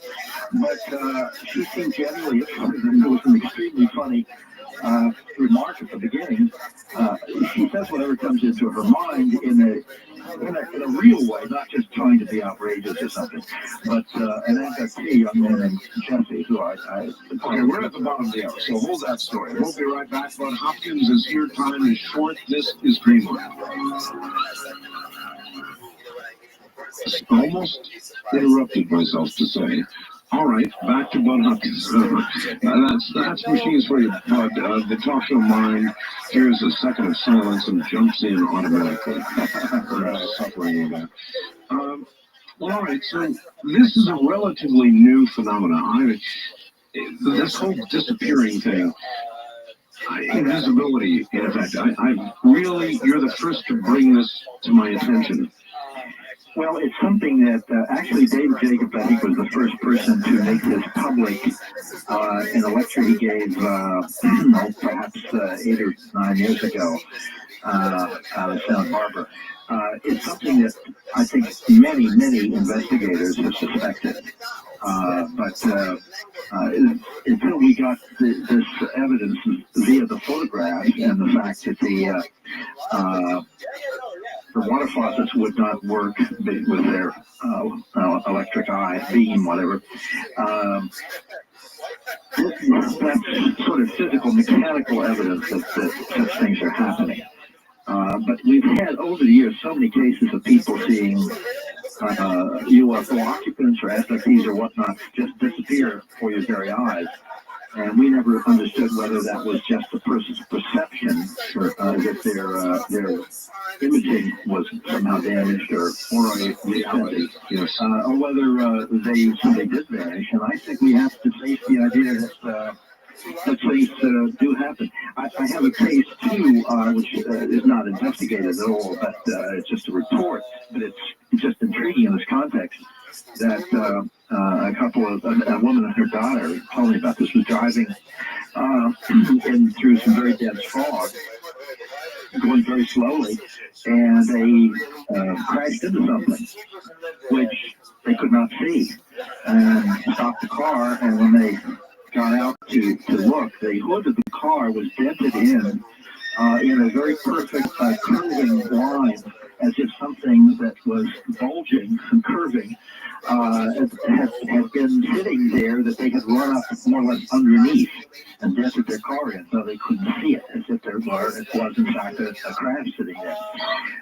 But I think there's been a lot of suggestive accounts like this that do buttress this idea, at least, that we have to consider this invisibility issue. And I hate to even use that word. It sounds so science fiction-y and so forth, but we're facing a technology that's beyond anything that we have ever run into here on Earth, and it sounds off the wall, but of course if it's going on, excuse me, if we are dealing with some non-human intelligence, then the sky's the limit in terms of what may be happening. All right, I'd like to try a couple of quick calls. First on caller line, you're on the air with Bud Hopkins. Hi. Hey, Art. Yes, sir. Where are you? I'm in Sumter, South Carolina. All right, welcome. Thank you very much. I was in Okinawa, and I was in the Air Force, and I have fond memories of Yakina Port. Well, we have a lot in common. Thank you, sir. For Bud, I was thinking about the kinds of things with the alien abductions or tinkering, this kind of thing. It seems to me that there's something really funny going on. We have this missing link type of thing that everybody keeps talking about that scientists can't explain. In an evolutionary sense. Yes, exactly. Good point. And but it keeps getting stronger. We keep getting smarter. Our progression intellectually and scientifically keeps increasing exponentially. Exactly. And I was just kind of curious if you had any comments on that. All right, let's put it into a very distinct question. But there are many, many, many people who think that in our evolutionary progress, or perhaps lack of it way back when, there was, like as in 2001, some sort of intervention at some point. Right. What are your thoughts on that? Well, it's certainly possible. I would never discount that at all. I'm afraid that I'm outside my area of expertise, though, in terms of the issues involving human evolution. I know that recently there were some discoveries made which were quite widely written about, of something that does, I think, almost a whole skeleton of a creature that did seem to be something of a missing link. So perhaps the missing parts are getting filled in. I don't really know, but there'd be no reason to think that beings of a higher intelligence who are able to do all kinds of genetic engineering might have helped us along at some point. I just don't know enough to have about the evolution of man here in a technical sense to have a firm opinion about it, but certainly possible. Absolutely. Thank you for your question. It was actually a very good question. I've always been curious, and I too think there's at least the possibility, certainly even within mainstream science, with that period of time missing at such an opportune moment in our history. Well, and of course, I believe it was Crick who posited the idea that we had been artificially seeded by DNA that happened to be floating here and there. And there's stitching. And of course, this stitching, there are all sorts of theories and areas of evidence and so on. Then there's one more thing, Bob. Mm-hmm. Well, there's one other time that's very curious in our history recent. That, of course, being 1947, 1948. Mm-hmm. When you look at the whole Corso story, and I think I spent more hours interviewing the late Colonel Corso than anybody in the media, you've got to look at that time as a bit of an exponential jump in technological capability. I mean, there's no question about it. The transistor, all of that's a little foggy when you start looking into the labs. The jump we took right after the alleged crash at Roswell the idiotic performance of the Air Force in recently trying to debunk Roswell. When you look at all of that, there's a kind of a suspicious little period right around the alleged Roswell crash that should be telling us, or may be telling us, something as well. Well, if we have wreckage, crash saucers, and it is my personal belief that the evidence persuades me we do. And if we have scientists who have heads on their shoulders, and we certainly do have such scientists, they did come up with the atomic bomb and all kinds of other things that helped us win World War II. And for better or for worse, I should say, in terms of what they've come up with. One has to assume that the minute that material was recovered at Roswell or wherever, it was taken into a closed area, and it was researched from one end to the other. And who knows what sorts of things might have come from it. My problem with Colonel Corso's story is that he is basically saying nothing was done from 1961 until they gave him a cardboard box full of stuff rattling around. Or I don't think that happened, frankly. He may have been involved in something along the way, but the point is by 1961, the research would have been incessant. I mean, what do you think of Vannevar Bush, who would presumably have been involved in it, and a number of other absolutely top-flight scientists? Every scientist in the world who had necessary expertise and clearance would have wanted to get into the act and given up everything else to work on that alien technology. And I suspect that probably did happen, but I don't think that Colonel Corso was centrally involved, because I don't think 1961 means anything as a date. Perhaps not, but 1947 may. Oh, I think absolutely. Well, but you know, when there's a plane crash nowadays, every, like the TWA flight and so forth, every little scrap of that plane is dug up from the ocean bottom and brought into a giant hangar and reconstructed. The place is locked up, and people devote the rest of their lives to trying to put the damn thing together and figure out what happened. I suspect that happened in 1947, 48, 49, 50, and by the time we got to Colonel Corso in 1961, I think he would be, if he was involved, I think he would have been a footnote in the whole thing. That may well be so, but even when it comes to our terrestrial aircraft, I would remind you that TWA Flight 800 was reconstructed in the way you just suggested. People are still devoting their lives to it, and we still don't have real answers. Exactly. Now, there are many theories that have emerged, but nothing, that's one of the really strange things. But it happens as an automatic thing. We just do that, and I'm certain. Can you imagine in 1947 if he had gotten a hold of whatever model Russian MiG was around in 1947, how that would have been swirled away from beginning to end. And I think that happened with the crashed UFO, the crash themselves, the equipment, the broken pieces, and so forth.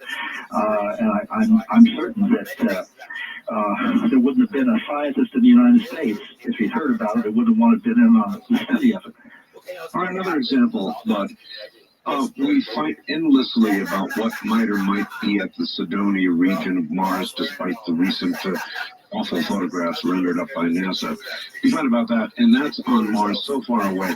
Off the island of Okinawa, we have ruins that scientists right now are tearing their hair out about. They can't decide about something under the water, accessible, whether it's a natural formation or whether it is something that man did long ago.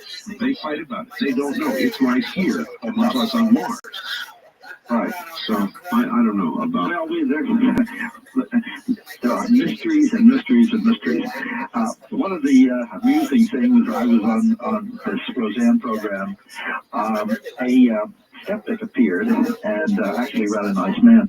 But Roseanne, when he was poo-pooing the whole UFO phenomenon, Roseanne said something to this effect. She said, but wouldn't it be more interesting and nicer to think that there are mysteries out there that we haven't solved, and that something like this could possibly be happening, that could engage us and engage our minds and imagination and curiosity? She said, isn't that better? But he said, no. No? No. He said no? He said no.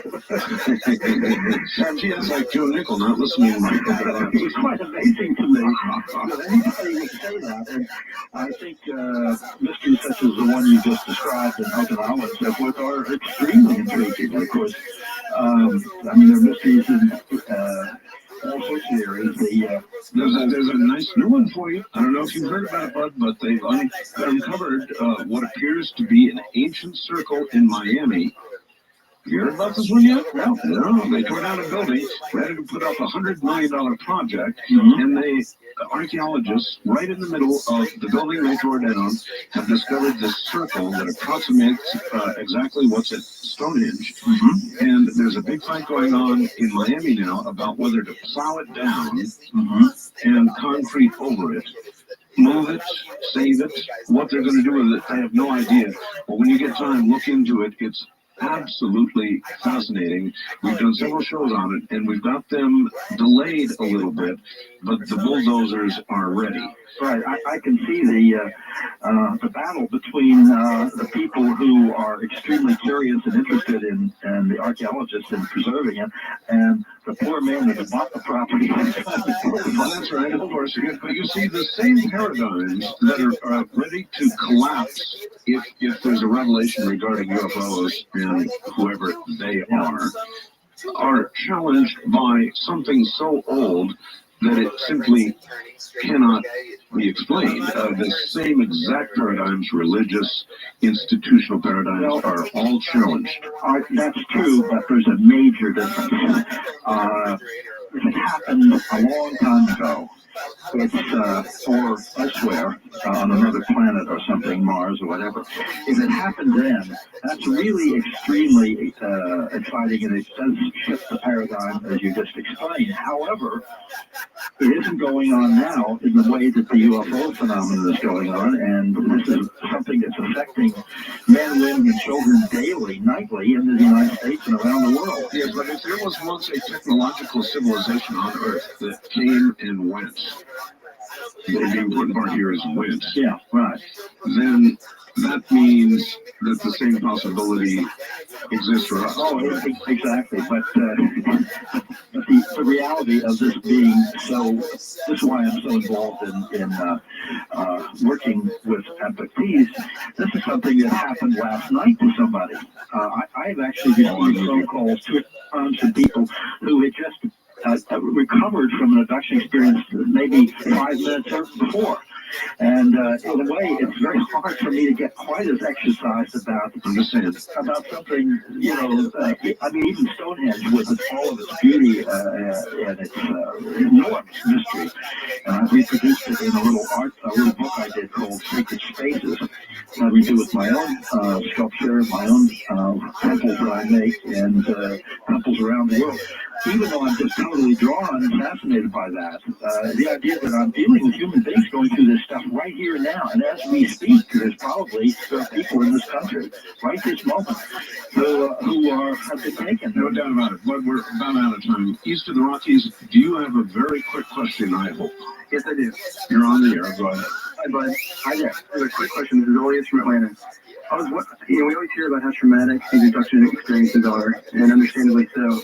I was wondering if in all your years of research or investigation, you've come across anybody who has come away from abduction with a positive feeling or any sense of happiness from it. Oh, that's a good question. That's a good question. Almost every abduction experience involves a range of emotions. People are often absolutely terrified, and they can be almost instantly calmed down. They feel wonderful. They can even feel almost as if they're a little high. And then they can go through anger. They can go through a lot of emotions in the same experience. So it isn't as simple as I had a good experience, I did not have a bad experience. All the experiences are emotionally extremely complicated. I think it's again trying to push it into the good guys or bad guys particular polarity. It doesn't really go there, but the experiences are intrinsically complicated emotionally. All right, but as always, you've done a wonderful program. We're out of time, but we do have enough time for you to give any contact information you would like to give or upcoming event information. Okay, well, I appreciate that. We are doing our Intruders Foundation conference here April 10th, and people can contact, to get information about it by calling 212-645-5278, leave their name on the answering machine, or they can write, if they've had experiences, to IS, that's Intruders Foundation, in box 30233, 30233, New York, New York, and the zip is 10011. And if people are interested in any of the books that I mentioned, that's by calling 1-800-905-8367. And they can get information about ordering the books. But I would be very interested in hearing from people who feel that they may have had similar experiences, similar to the ones we've discussed. And I want to thank you, Art, very, very much for, as usual, an extremely intelligent and interesting series of questions and discussion. I appreciate very much what you've been doing here. Thank you, Bud. Good night. We'll do it again. Take care, my friend. That's Bud Hopkins, folks, at the top of his game. No question about it. I'm Art Bell, and for tonight, that's it. From an area near Dreamland. Good night. This is In Dreamland, a program dedicated to an examination of areas in the human experience not easily nor neatly put in a box. Things seen at the edge of vision, awakening a part of the mind as yet not met. Yet things every bit as real as the air we breathe but don't see. Please join us again next week at this time for Dreamland.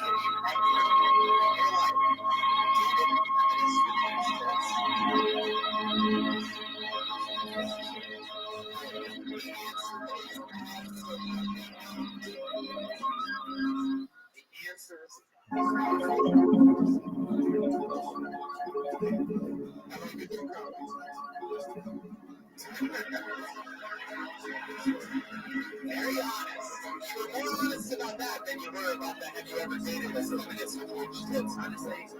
What up, company Alright. Well, guys, I'm telling you, in his defense, he just went straight again.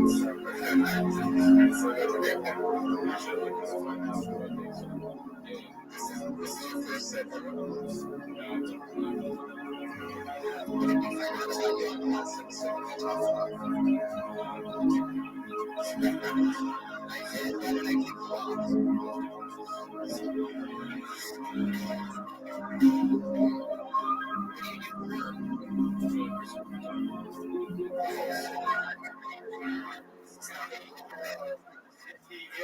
This is not going to go well. You started off as a kid, and now you're a kid, so yeah, so I'm going to need another one of these. I'm just waiting for this to develop.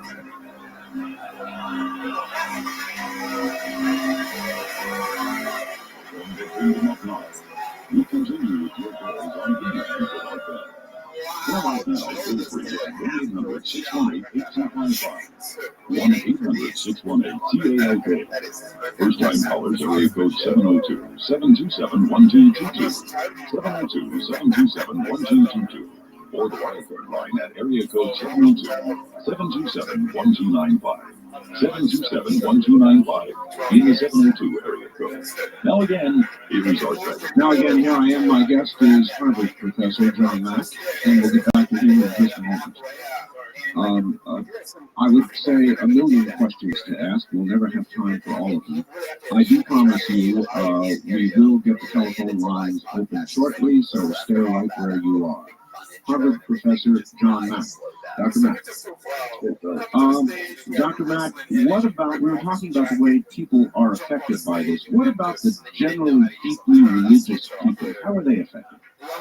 Well, sometimes there's one man that was raised as a fundamentalist Christian, and initially he thought that he was demons, and people in community said that they were doing, and then you realize that they were something else, they didn't quite sure what, but there was some kind of actual feeling, there was some kind of actual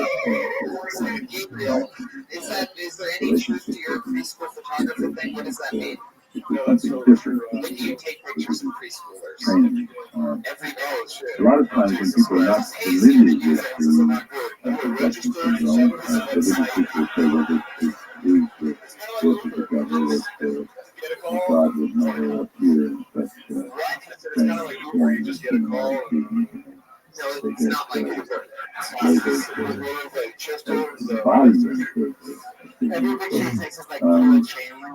of people, there's no particular pattern of religious background associated with this or reactions associated with different kinds of religious experience. Which is one of the reasons, by the way, why the phenomenon seems to me to be so revealed, so real and so robust, because it kind of takes precedence over people's religious experience. Whereas it's not an expression of some kind of religious background. It has its own shape and form, which cuts across all religious backgrounds. Is there any indication with all of your research about what these beings want, or what the focus of their attention is during these abductions?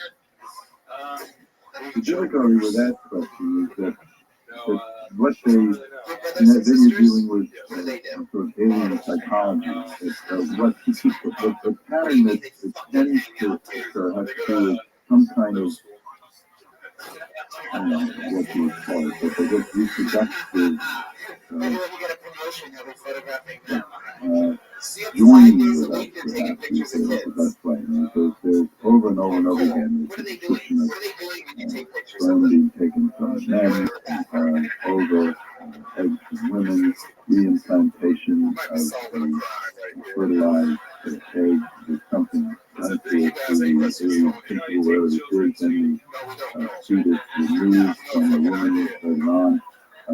All of this again, and then finally, the abductees being taken to feed these hybrid offspring in the craft. So there's some kind of reproductive program here. Now, again, I don't take this quite as literally as some of my colleagues do. I don't know, again, in what reality this is occurring. No, there is not a documented case of an actual pregnancy that was tested for and then found seriously to be removed.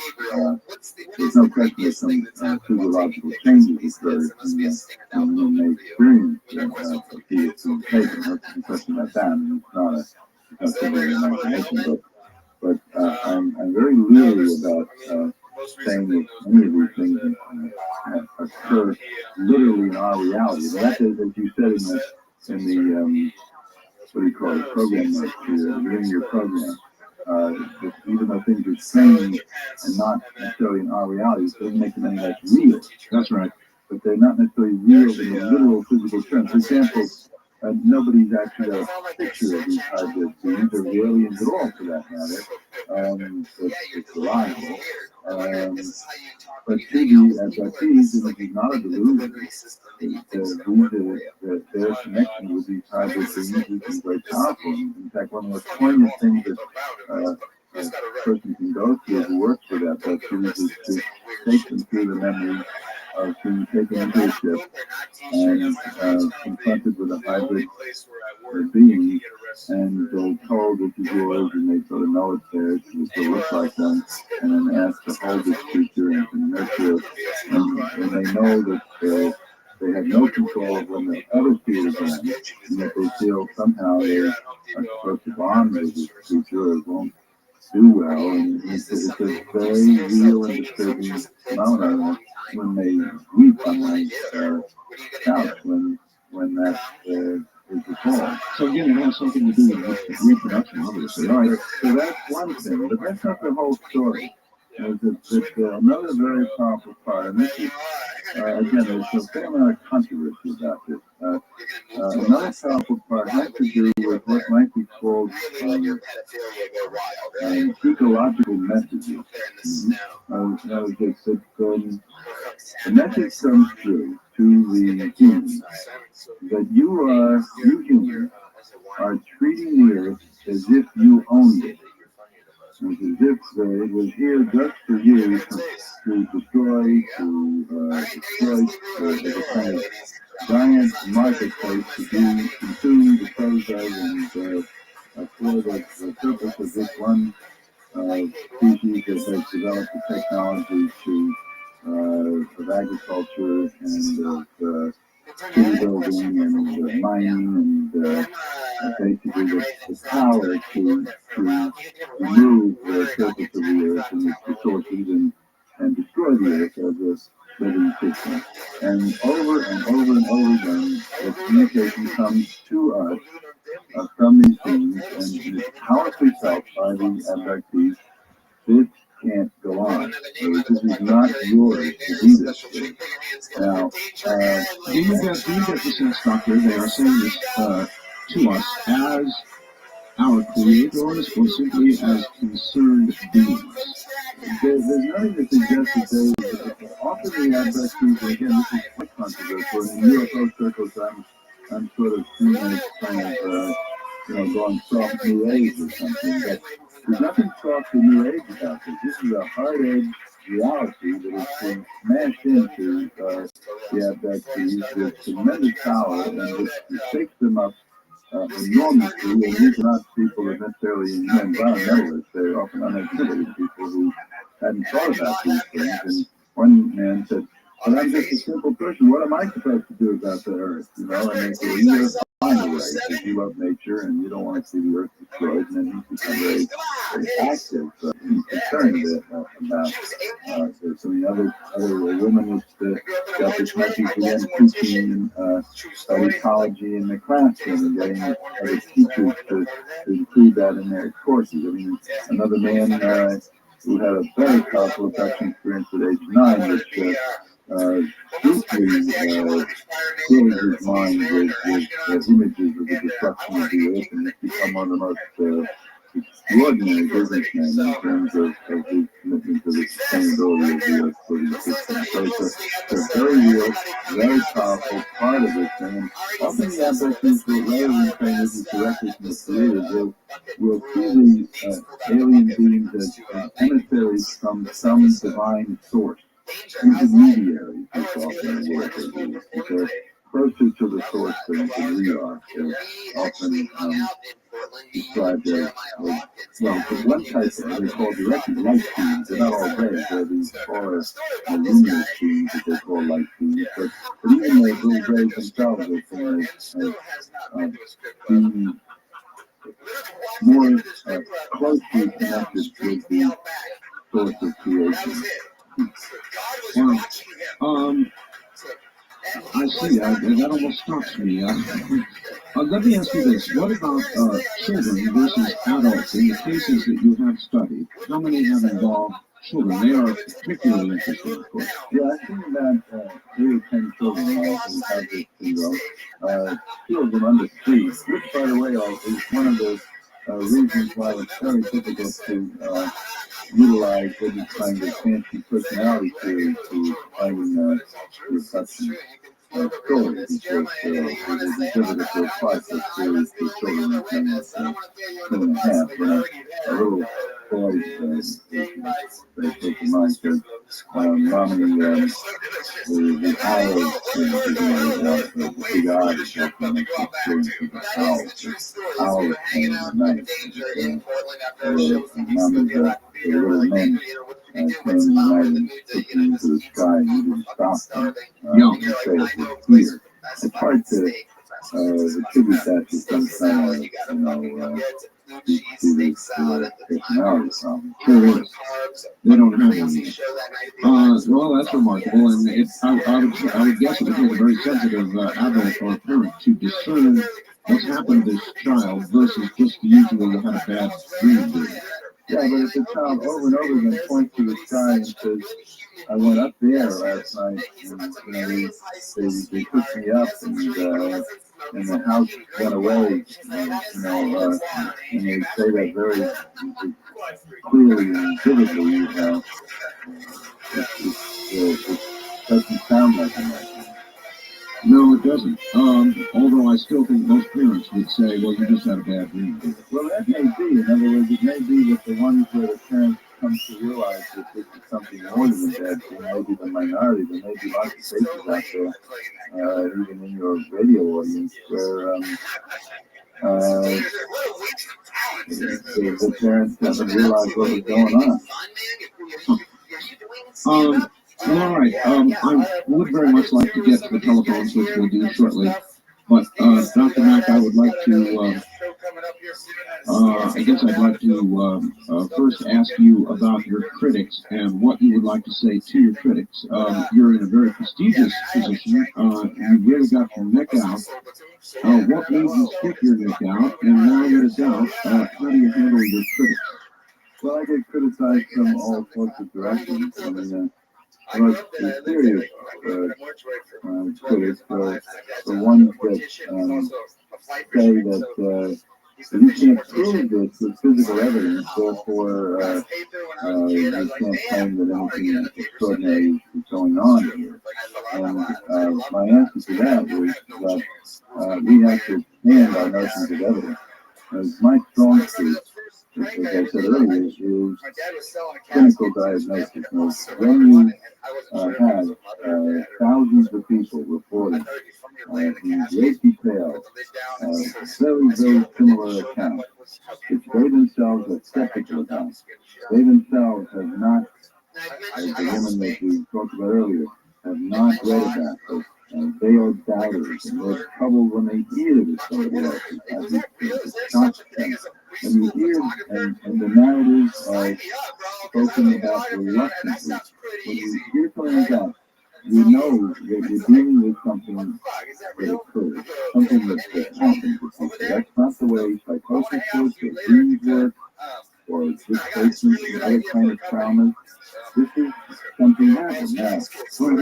Doctor, if you were asked for evidence, physical evidence to prove most psychiatric diagnoses, it would not be possible, would it? That's right. And but the thing about this that I've said over and over again, this cannot be. In our worldview, the universe cannot contain intelligences that behave like this. We don't believe that there are other intelligences that, other than that which is part of the human imagination. So when these beings show up as real and enter our physical world, and actually in some occasions, people are witness to be missing during the abduction. Children will find their parents missing, or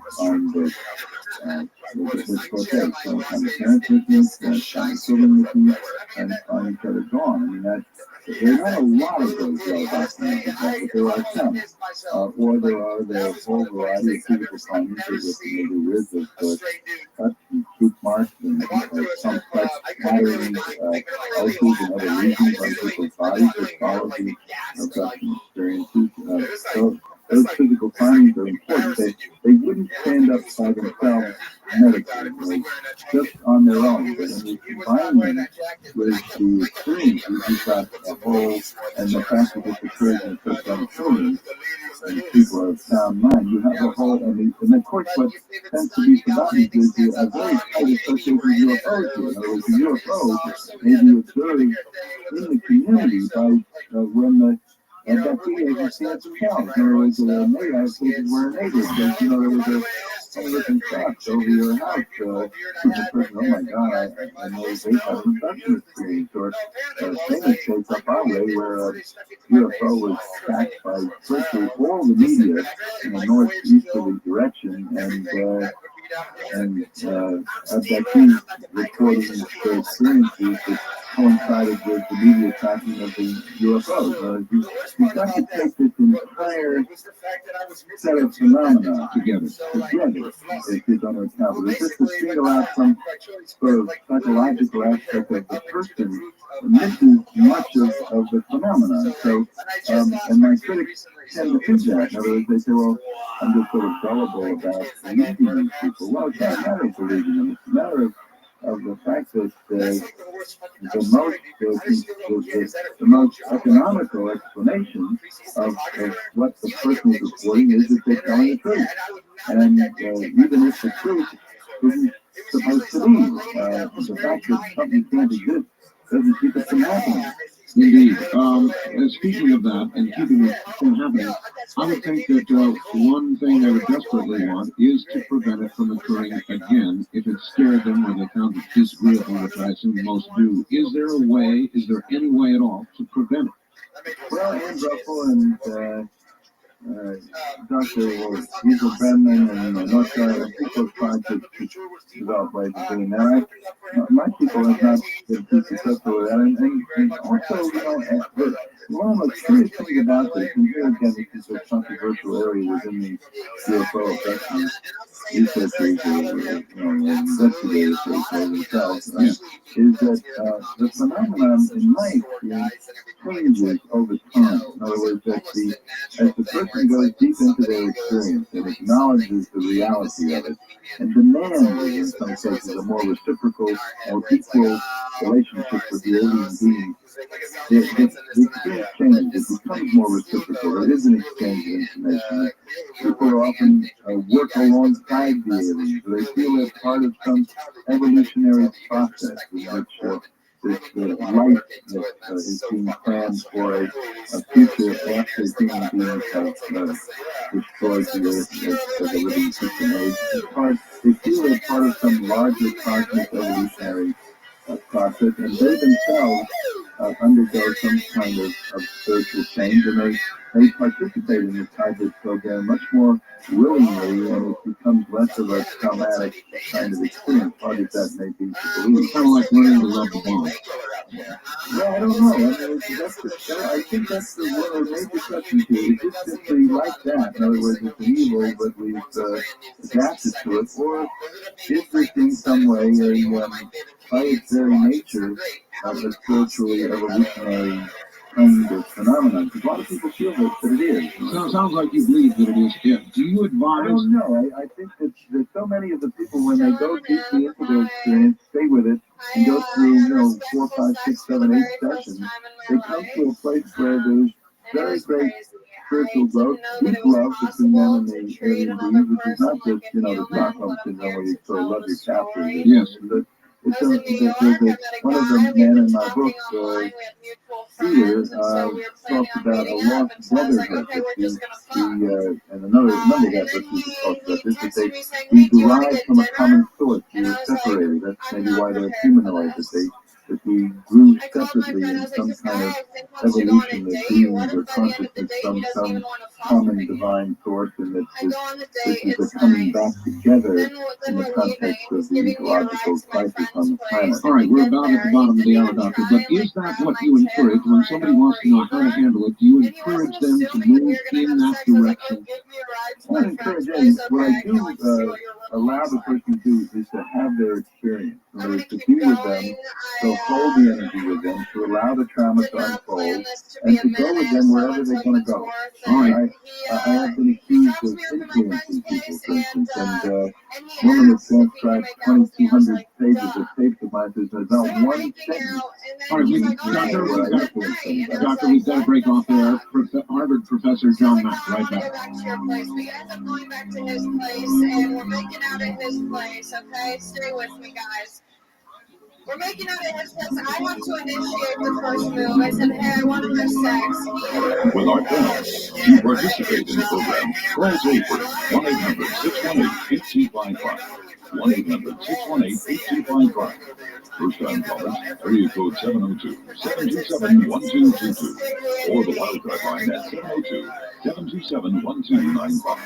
This is the CBC Radio Network. And this is a very unusual opportunity for you to speak to Dr. Harvard Professor Dr. John Mack. And we're going to go to the telephones in just a moment. So if you're ready, I think we're ready. Dr. Mack, you there? Good. I have one question before we go to the telephone. And it is, we know about the abductions that people tell you about and many others about, because they come back to tell us. But there are, in this country and others, many missing children, many missing adults. Do you suppose, Dr. Mack, there are abductions where the person is not returned? I don't think so. I just don't think that's the way it works. I haven't studied that, but my sense is that that's associated with more human kidnapping. With certain exceptions like the Travis Walton case, which was managed to prove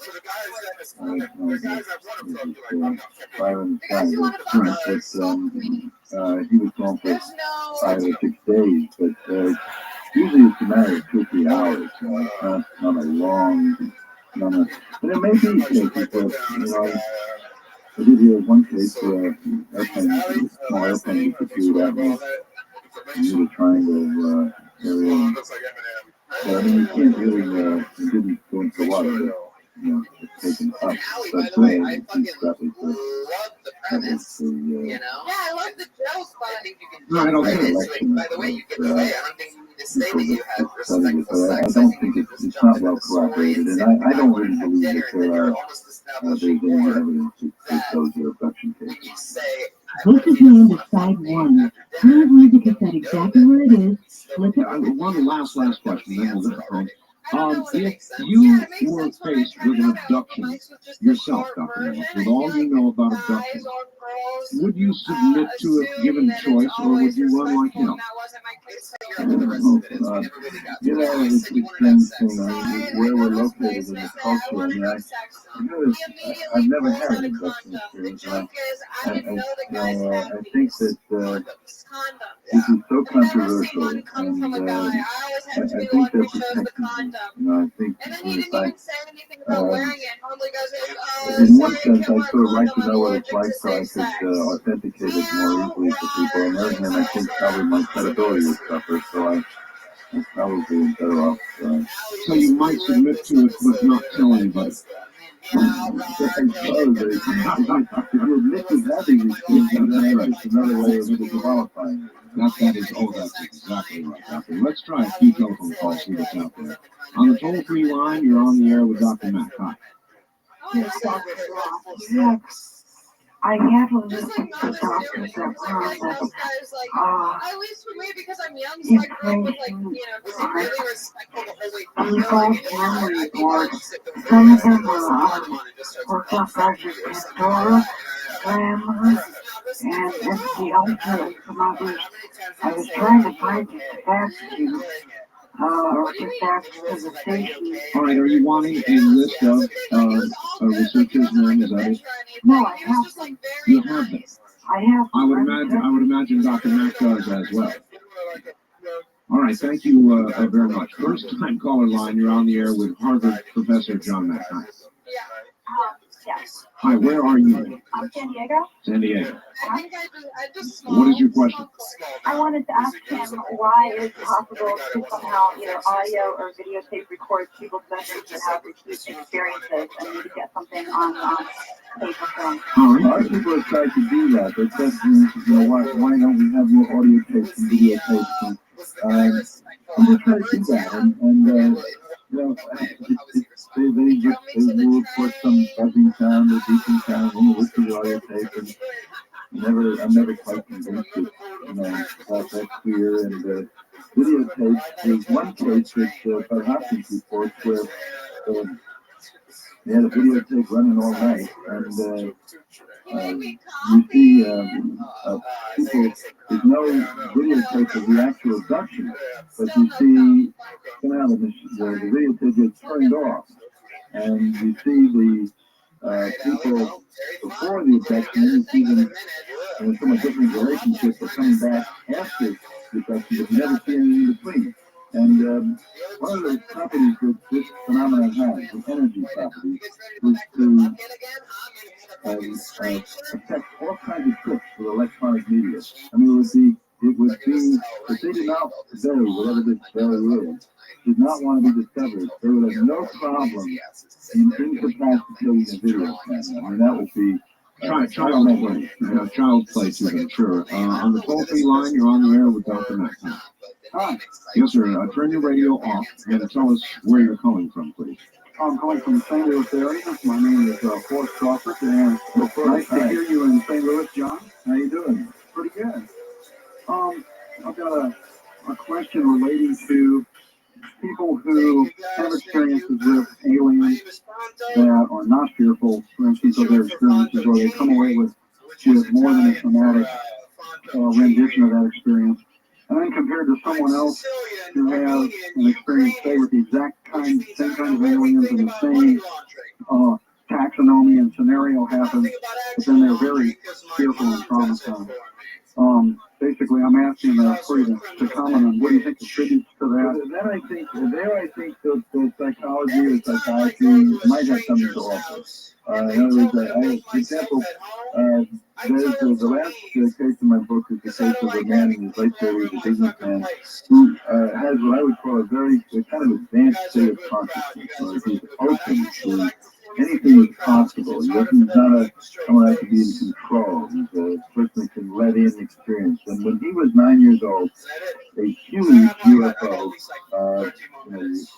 illuminated the car that his mother was driving. It was one of the movies in upstate New York. And two of his older sister, older brother, younger brother, I'm sorry, were in the car. And everybody was in it frightened. The mother was terrified, the sister was frightened, the little boy was frightened, and the mother sort of pushed him down, and he was all excited. And he was accepted this thing, and he felt there was communication from the beings that were in the craft, and with no succession, he was actually taken up into the craft and given all kinds of information about the future and what he was supposed to do. And there was nothing traumatic about it at all. He was open, receptive, he had that kind of consciousness. Whereas I think people that are more closed to themselves, more restricted in their mind, more wanting to maintain control of everything around them, are more likely to have a traumatic experience. It seems to be that there's some relationship between the evolution or state of consciousness of the abductee and the nature of the experience. So it may be their paradigm could be causing their difference in reaction to the experience. Something like that. Now, there's something in the state of mind, the receptivity, the openness. I mean, I know, for example, a woman who's a leader in understanding shamanism and consciousness change and evolutionary thinking, whose abduction experiences from the beginning have been informational, with luminous beings and not with the sort of temporal grade. All right, thank you very much. Doctor, have you made any determination about how many different types of beings have been described to you? To me, about 5 times, but there are people that have more information about that than I do. Jim Harder, for instance, in the virtual area, many more types than I do. He's been studying this for 20 years. Linda has described, Linda Howe has described all kinds. Mine has been restricted to the little grays, the polar luminous beings, the sort of reptilian-looking ones, sometimes praying mantis-like creatures are seen, and then various sort of more human-looking ones that work alongside the other beings on the ships. But I'm not an alien demographer. I understand. On the toll-free line, you're on the air with Dr. Mack. Hello, where are you calling from? From Northern California, Art. Yes, sir. You have a great show tonight. Thank you. I want to ask Dr. Mack if there's any similarities between the people that have been abducted significant. Now, that's a very good question, and the fact that as far as we can tell, is not. There have not been any psychological characteristics found. Because again, one of the pieces of evidence that we're dealing with something that isn't related to the personality or personal background or conflicts of the individual. So people that have had very disruptive and happy lives or from working class families, or there are also cases from very wealthy families, professional families, or from very loving, intact families, as in the case of the businessman that I talked about earlier, the last chapter in my book. There's every type of profession represented, including psychiatrists, diplomats. All right, so it's very diverse. What about a mix between male and female? Is there anything noticeable there? Well, depends. Thomas Bullard found more men in his survey. Other people have found more women. It seems fairly equal. I think that the men may have somewhat more trouble reporting their experiences because there's a little bit more shame barrier, kind of a barrier. Because to be so helpless, so passively unable to do anything is really terrible for women and men, but it's particularly they don't often tell you about it. That's right, because a man has a kind of control thing, doesn't he? A little more, yeah. I mean, it's made helpless, have a cup put over the penis and some. The first case in my book is a man who, when he was 16, he and his son were, ran when they were sleeping, and the family took him, the woman took him, the female being took him into a pod, and he described some sort of, in a somewhat macho way as a sexual encounter, and then information was given about the state of the earth and so forth. And under hypnosis, this turned out to be much more humiliating. It was more typical cup for the penis and the female being in charge that sort of watched over this. And it's like, we're not here for sex, and we're here to take his sperm, and he found it really quite humiliating.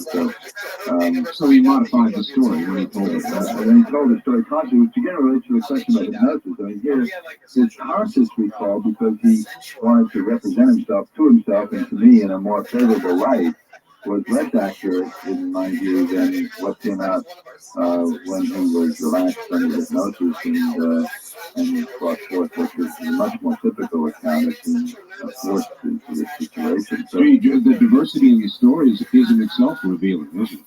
Yeah, and it tends to counter the notion that hypnosis is distorting, because the conscious ego is more distorted in that situation than hypnosis.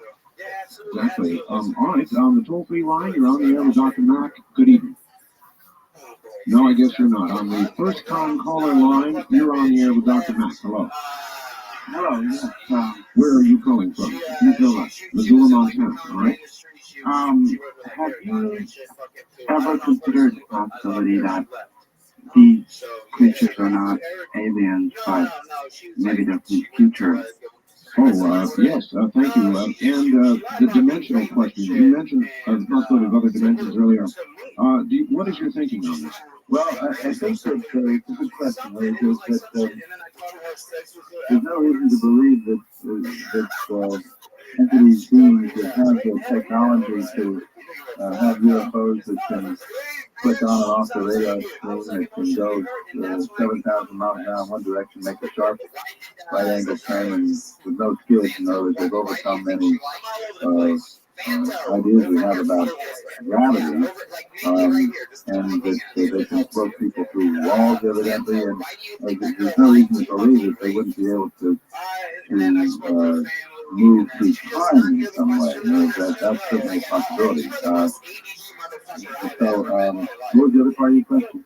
Well, he's gone now, but that was the basis of his question. Could they be from the future? I believe he said, and I added other dimensions. Yeah, the other dimension, that was your question. Yeah, I mean, this whole dimension thing is increasingly physicists talking, we talk about string theory and talk about, there's a physicist, Ryan, who sees in subatomic particles that you can't account for all of them within the physics, the subatomic physics that we have in the four-dimensional universe. So we need additional dimensions, and that Fred Allen Wolf has a guy named Ransky, who's written a book about other dimensions that these things could come from. That was originally Dr. Ray's idea, that they exist in a parallel universe, that they cast into our universe, so that they give, again, that would tend to go against trying to, locate that they're from this or that planet or this or that star in one or another galaxy. That it may be that they exist in some dimension we don't even understand. As I think often say, by the way, during their experiences, as they would call it experiences, this is not occurring in space-time as I know it. And it's hard for them, they find it very difficult to put into words, but the message is consistent, that this is not happening in our space-time universe for them. It's one woman put all time dimensions collapse into one time, or something like that. And we don't have language for it, but that the altered state alters the sense, as they would call it, alters the sense of space and time. And I think that's a much underappreciated fact. We're too ready to try to see those things literally as occurring in our physical universe, rather than expanding our notions of reality to other dimensions, other possible universes that are not simply our physical four-dimensional. All right, well, while we're on that subject, I interviewed Mr. Monroe from the Monroe Institute a few weeks ago, and he talks a great deal about out-of-body travel, which is clearly some sort of altered state. And I wonder if it has any relationship to either the altered states that we've been examining tonight, or whether the process, the out-body process, also has some relationship to what we're discussing. The argument against that happens in other reviews is that the people are really wrong. I mean, it's not just an out-of-body experience, it's out-of-the-house experience. Yeah, they're physically gone. They're physically gone, but I don't know that either or. Sometimes people will experience themselves floating above their bodies, or that they enter the ship, but they're not sure the body is left, and there may be gradations in between, that there is a separation of consciousness and the body. That is an experience with a number of people. Now, again, all kinds of states of consciousness seem to occur in this phenomenon, and it's not just, I don't believe, again, I'm much more research than to be done. I don't believe it's simply literally that the person is physically removed. I think there's maybe something to out-of-body, out-of-body studies, but I don't know more about that. All right. On the toll-free line, you're on the other Dr. Matt. Good evening. Where are you calling from? This is Bryce, the Wichita Art. Hi, Bryce. Hi. Dr. Mack, it's a pleasure to talk to you. I remember reading a long time ago, and I've been trying to find it. Carl Jung kind of prophesied that there'd be a big surge of flying saucer sightings and contactees, and he attributed more to spiritual beings than he did to aliens. He wrote this was before the abduction syndrome had been identified, but he wrote about flying saucers and saw them as what he called psychoid phenomena, something that exists in the psycho-spiritual realm, but shows up in the physical realm and is perceived by people. And it breaks down the barrier between the spiritual, the psychological, and the physical. It's the crossover phenomenon. I think there's a lot to that. I think one of the most extraordinary aspects of it, and I think one of the things that's kind of gotten, going back to my critics, got people so mad, is that there's kind of a sacred barrier between the spiritual domain and the physical domain, and just they should never meet. It's kind of like separation of church and state. In fact, I've even been accused of breaking down the distinction of church and state and opening the doors to fascism by my saying that this is both spiritual and physical at the same time. It says that this crosses that sacred barrier of something that should be in the unseen realm, should be in the spiritual realm, should be mythic, should be beings that are part of the imagination, or that we would study in departments of anthropology, but that it shows up in this heartache way in our physical world. That's a crime against humanity from the standpoint of the Western worldview. Do you think you're beginning to cross that barrier, Doctor, because of hard evidence in your research, or because of a kind of desperation to explain the inexplicable? I think that we simply don't have another way to think about it. In other words, you're dealing with something that does show up in the physical world. I mean, we do have physical evidence. It's not as good as the critics would like. But then, I want to say something about that. And the critics keep demanding, good physical evidence. But, I've had people admit that it wouldn't matter what physical evidence we had. They just wouldn't believe it because it can't be. In other words, that if a piece of a UFO were found in a field by a teenage boy, they examined the teenage boy, find him psychotic and unreliable, and destroy the pedigree. They actually did find, in a crop formation in Germany, a place that they dug up in the crop formation, which had all the same symbols on it that the crop formation itself had. And this study, analyzed, found that metals in it that are clear and haven't found anyplace else. And that has not gotten the publicity that you would think that it had, because it is the smoking gun, it is the physical artifact they're all asking for. And so what they do in that case is just not pay that much extra. I mean, that would be the exact thing that they're asking for, the critics ask for, but if we're not ready for it, it's like the meteorites the scientists who discovered meteorites in Europe repressed the evidence for 39 years because he thought he would be ridiculed if he said that objects could fall from the sky. All right, Doctor, we're going to pause there. We're at the top of the hour, so rest for about 6 or 7 minutes. When we come back, we're going to tell people how to get the book, all right? Okay. All right, Dr. Mack, stay right there. Harvard professor John Mack is my guest. Fascinating session. Still plenty of time to get in if you would like to. We've got another hour to go. You're listening to a Sunday Evening Dreamland on the CBC Radio Network. I'm Art Bell. It really is almost like you've never frozen your hand together once or anything like that. They are very tracing your hand if people are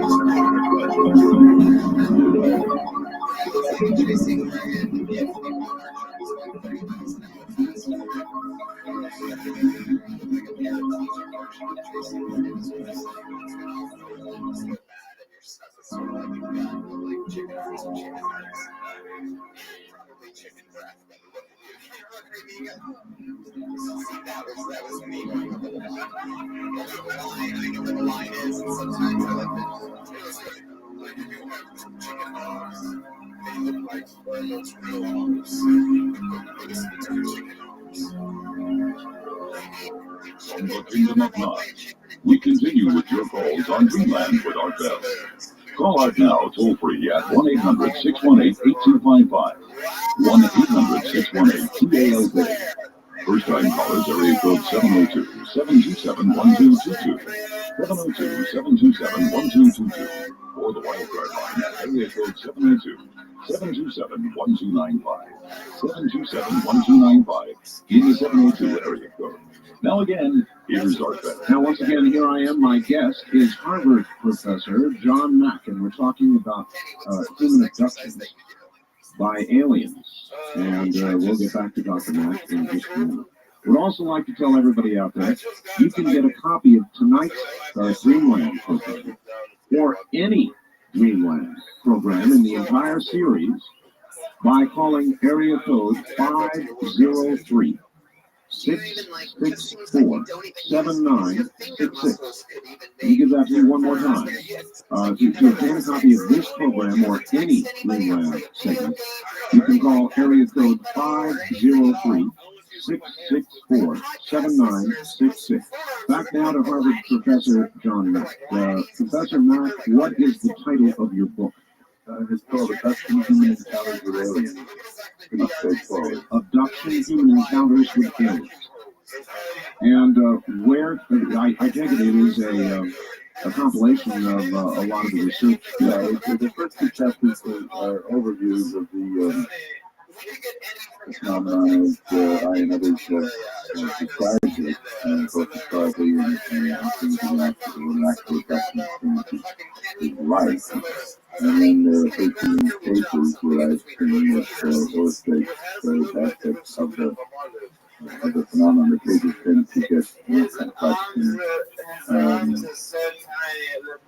deep into the meaning of the phenomenon as we go through the book. In the last chapter is kind of a brief look at what the whole thing might mean, what its implications are for psychology, for the human future, for ecology, for spiritual development, those kind of things which Kenny, not factual, but derived from the cases themselves. All right, who publishes? Good news. And where can folks get it? Well, I hope that there's any bookstore in their town. If they can, I hope they'll sell their books to try to get it. But it's fairly widely available. I think so. All right, very good. I think anybody who's been abducted or is concerned about the phenomenon will certainly go out and get it. I'm sure it's, and I'd very much like to read it myself. I have not yet. Hi there, on the toll-free line, you're on the air with Professor Mack. Good evening. This is Chris from St. Paul. Yes, Chris. Mine is more like a statement. In the early 40s, Dr. Wilhelm Reich, a scientist, way ahead of his time, was researching cosmic energy. He was finding an energy field called global energy. Now, the government had told these lights were put the best away, putting in person where Dr. Reich appears inside. Now, the day with the global shrinking constantly, the information is exchanged faster than ever. We are on a higher level of understanding. Now, Dr. Mack, the ball is the new course. Run with us. The reward will be unimaginable. You what Dr. Reich couldn't do. Well, thank you. I mean, it's not as if there isn't an awful lot of... What that interesting call gets us into is the whole question of what is the resistance in this culture to accepting that something important is going on. Mind you, that doesn't mean we understand it. That doesn't mean we know what these energies are or what these beings are or what their ultimate purpose is. But it seems to me that it's worth looking at why this there's so much controversy. Why, on the one hand, people deny it, why they want to find anything but, I mean, to threatening, but why is it threatening? How is it threatening? Well, the unknown is always threatening, always a little frightening. But what makes this more unknown than anything else? I mean, we've never really understood life itself, or why we're here, or what death is like, or what happens beyond the Earth. I mean, it seems to me that if we're connected with other intelligences in the universe, that is nothing more frightening than being totally isolated on a dead universe, which is what is nothing but energy and matter. It seems to me that there would be a subject of fascination. I just wonder why there is such a horrific. Well, what kind of answers do you come up with? Is it religious based? Is it some other part of our social structure? Where? I think it has to do with what we were talking about earlier, the need to feel that we're somehow in control. I sometimes call it the astronaut mentality. That we can somehow wall ourselves off from nature and control nature and we're the top of the intelligence pecking order in the cosmos. And not only does this show that we're not at the top, but there's other intelligences probably far greater than our own in certain factors anyway. But they can also do with us what they will, or take us against their will, and show us that we're not in control. Well, maybe one could suggest, Doctor, there's not enough evidence to support that sort of narrow view either. Well, in other words, that we are alone, that we are the only intelligence. That's an egotistical sort of protected sort of view, and there's really not enough evidence to support that either, and rarely do I hear it challenged that way. I think that's well put. In other words, the burden of proof is always put on on somebody that says that there is other intelligence in the universe, whereas it seems to me it ought to be the other way around. Well, or at least equally challenged. Yeah, absolutely. And I think that an I don't know attitude might be the healthiest one. Mm-hmm. On the wildcard line, you're on the air with Professor John McConnell. I'd like Dr. Mack to describe the circumstances of how he first became associated with financier Lawrence Rockefeller. Yeah. All right. How about that? Are you wrapped up with Rocky? I know Lawrence Rockefeller, and I've known him for a number of years. I've known other members of his family, and considered work that I've done, been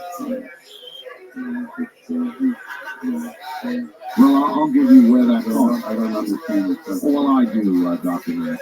Anytime Dr. Miss Rockefeller is mentioned, it's always with respect to a giant conspiracy theory. And so I'm sure they're kind of wondering if you're not some sort of foot soldier in this new one world order business that they suspect that Miss Rockefeller is wrapped up in. Is that the idea? Yeah, I'm sure it is. So what do you say to that? Well, I just don't, I don't know of any such, I'm not familiar with any such conspiracy. I mean, Mr. Rockefeller is somebody that's been interested in human consciousness, human development, had a projected unusual thinker, but I don't know if he's part of any, I know he's interested in this book phenomenon, but I don't know if any, he's part of any kind of conspiracy. All right, good. On the toll-free line, you're on the air with Dr. Mack. Hello, where are you calling from? Hey. Hello there. No, you're not. On the first-time caller line, you're on the air with Dr. Mack. Yes, I have two questions. All right, where are you? All right. First of all, anecdotally, there's been talk about implants made by these beings into human entities, either in the ears or their nose. I was wondering if the doctor has learned anything about that in his studies. And the second question is... no, you're on a portable phone, sir, and it sounds terrible. Okay, is that better? Yeah, that's better. Okay, turn it around. All right, implants and what else? And also anecdotally, all of the abductions, at least that I hear about, come from people that are either in their cars on a lonely road at night or in their bedrooms at night, and never off of a busy street corner or something like that. What does the doctor say about that? No, I'm just trying to answer the two questions together because they both have to do with the matter of subtlety. Okay, the implants. I mean, there was a time when I was first starting out, and I heard of this about 5 years ago, and I heard about these implants, and I got discovered a viral object in the nose of the several other implants with science and like you say, some people's orifices of people's bodies. And I thought, wow, this is going to give us a smoking gun. It's going to prove that something bizarre is going on here. And there'll be some unusual elements that you found in strange combinations with enough time on Earth and that kind of thing. Well, actually, that has not proven to be the case. There have been several implants that found following the substance, small parts, objects that looked at carefully, data quickly, then my peers examined but they haven't been shown to contain any unusual combinations of elements. Again, whatever is at work here is not ending with something that is a subtle phenomenon. And I think that applies to the other question as well. Is that if you don't have a situation, you're quite correct, where you and I are walking along the street, a year ago, probably over the street, 100, 200 yards away, and that, several pedestrians walking along floated up in the sky before and all of the downtown Rothschild in Las Vegas or whatever. That does not happen. It's quite correct. It happens. Usually there have been cases where more than one person has been taken. So it's quite well known case in Nebraska where several people were taken in an amusement park. It's not always cars. It's not always in the bedroom. There's been children that happens with the child taken from schoolyard. One woman was talking to herself was taken off the snowmobile in the field. I mean, there are unusual situations, but they tend to be relatively difficult to get a vivid documentation of the abduction itself. You know, it comes to a certain amount of describe. And I answer the two questions together because I think it points to the fact that the phenomenon has a good deal of subtlety. And if it doesn't satisfy us in a kind of gross material way we want. And I don't know the reason for that. I mean, I think we're it's there, there's evidence for it, there's a lot that can't be explained, but it's not just a, sea of UFOs coming down over Washington and just floated up to Congress or something. All right, very good. That's a good answer. On the toll-free line, you're on the air with Dr. Mack. Where are you calling from, please? Hello there. No, you're not. On the first-time caller line, you're on the air with Dr. Mack. Hello. Where are you now? This is Carol from San Diego. Okay. I'd like to ask Dr. Mack, do you think anybody who's worked with has experienced something called sleep paralysis? You know what I'm talking about? Yep. Because that's pretty common with people who've been abducted. Well, the sleep paralysis is associated often with a syndrome called narcolepsy, where the person body is paralyzed or they suddenly fall asleep unexpectedly, they can't stay awake. In a certain instances, these individuals do have some aspect that look like sleep paralysis. That they wake up and they can't move. But there's a whole set of other phenomena that go along with that. In other words, in these situations, you have these little beings with the dark eyes around the bed that are consistently described. The person is experiencing being floated down the hall, through the wall, up into the sky. The TV done in the UFO, and these stories quite consistently told. And I talked with Dr. Ants in the St. Louis area, who's an expert in sleep paralysis, and I spoke with him about this, and I spoke with other experts who actually study sleep paralysis, and they say it doesn't contain all of the mentions that are found in the abduction phenomenon. So it's one, I mean, often we find that, if somebody will take one aspect of this whole syndrome and say, well, maybe that's what it's about. For example, that the UFOs are sort of moonlight, so maybe this is a recollection of the birth experience. It's one aspect, and we make a whole theory out of it. All right, on the wild card line, you're on the air with Dr. Mack. Where are you calling from, please? Seattle. Seattle, yes. Hi, Art. Hi, Dr. Mack. Hi. Hey, this whole thing is totally weird, right? But I was just wondering, I want to ask Dr. Mack, what is, if you could pinpoint the single most weird thing that stands out in your mind about this whole abduction phenomenon? All right. The weirdest aspect or strangest aspect of it, I suppose, it seems the whole thing is strange, but is there anything that stands out? Well, I think it's the capacity of these beings, whatever they are, to create all kinds of confusing theatrical elements. People describe on the ship, suddenly a part of the ship will turn into a theater or a forest, or they'll find themselves walking down long corridors. That there's there are that the capacity of this intelligence, whatever it is, to manufacture experiences for people which we cannot tell whether they in what dimension they are, what reality they are.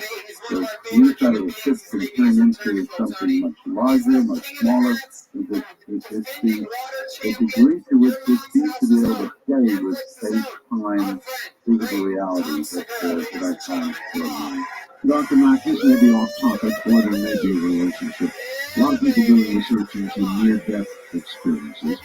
A lot of testimony from physicians saying, well, look, this whole story about going down a long, dark corridor toward point of light and all the rest of it is easily explainable as the brain dies, the synapses of start dying from the outside toward the center, and therefore the light is toward the center.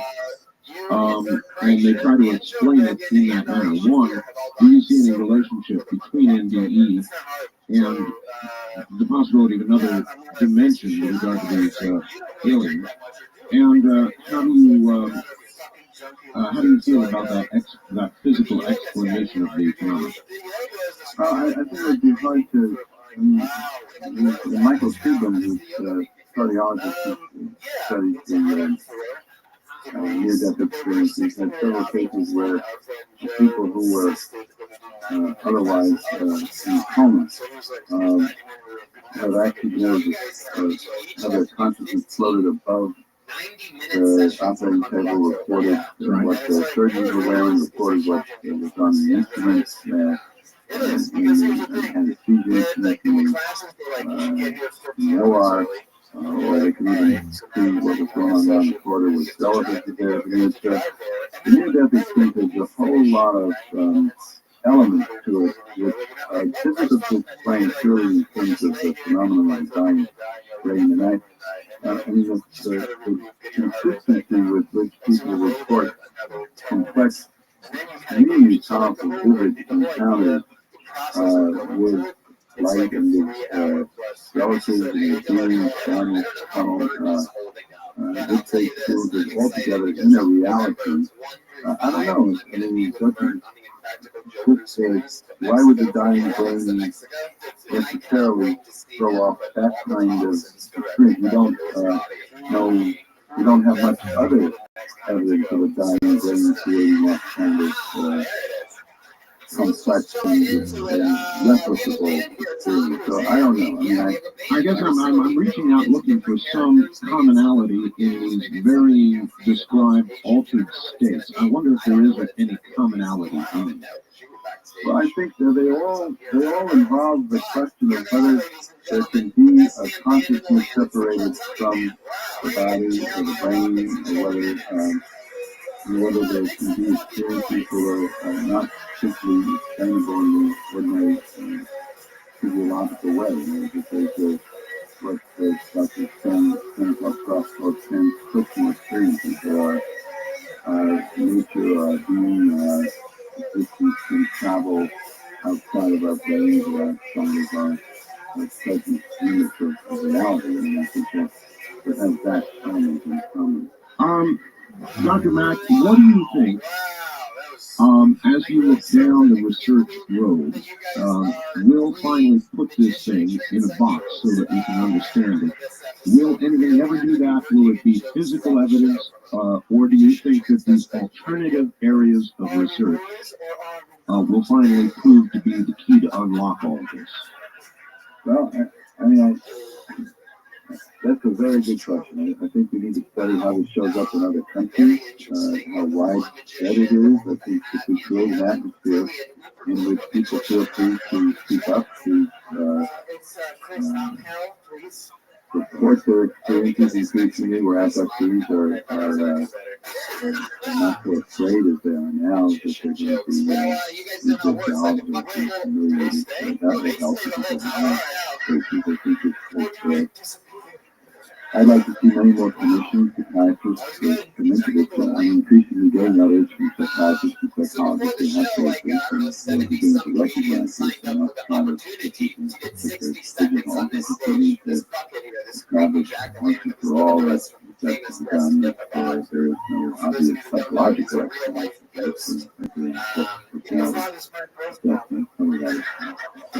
I would think by the time a clinician comes to you, for example, he would be sort of at his last hope. In other words, he would have reached out to every other conventional psychiatric road that he could, and then be coming to you as a final desperate need. Is that typical?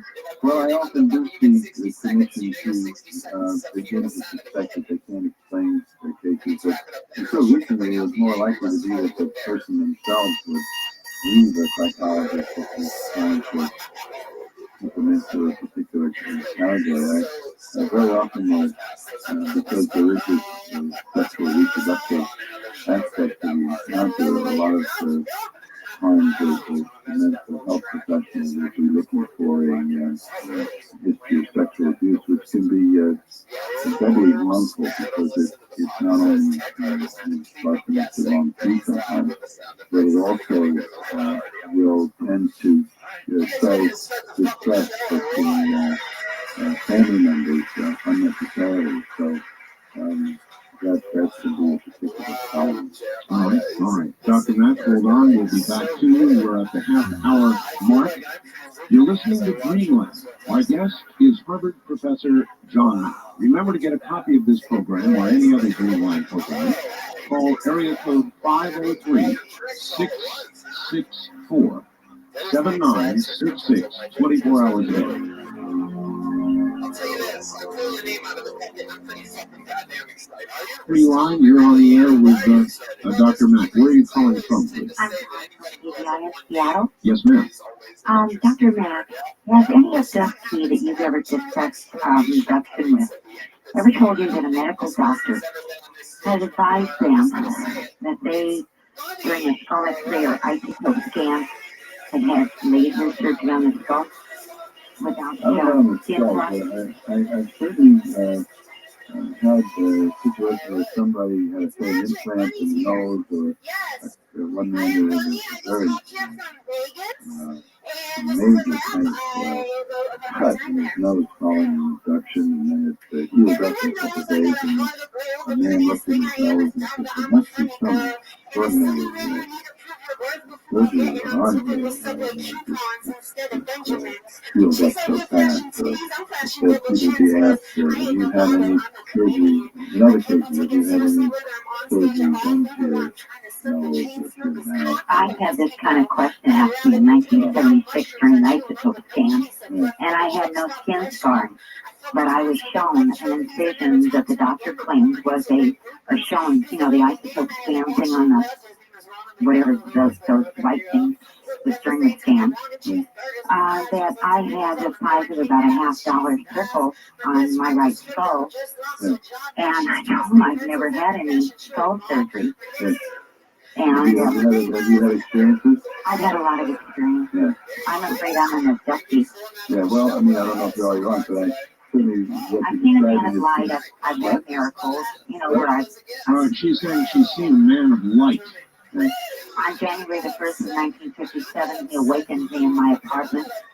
I had a child dying in Children's Hospital and another child down at the croup, and I was sleeping in the living room. He was 6'8", because he touched the door jamb, and he filled the whole apartment with light. Obviously, I recognized him because I said to him, I can't go with you now. Can't you see my children are both sick? He just disappeared, and my ex-husband, my former spouse, jumped up and asked me how I turned on and off the lights and the entire apartment. And I said I didn't, and I told him about the man of light. He thought I was crazy. Well, that's what I was referring earlier, the taller, luminous beings that some people have experienced. Yeah.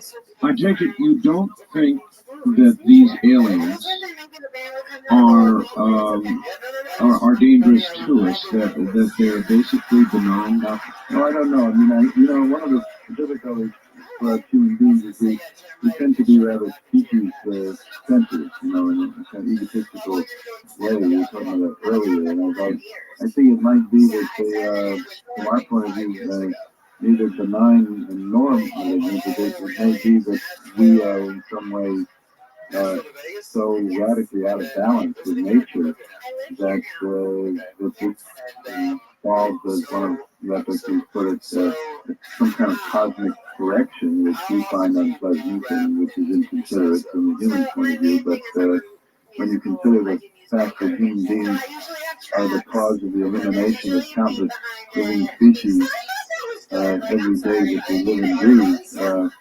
May eliminate completely other species.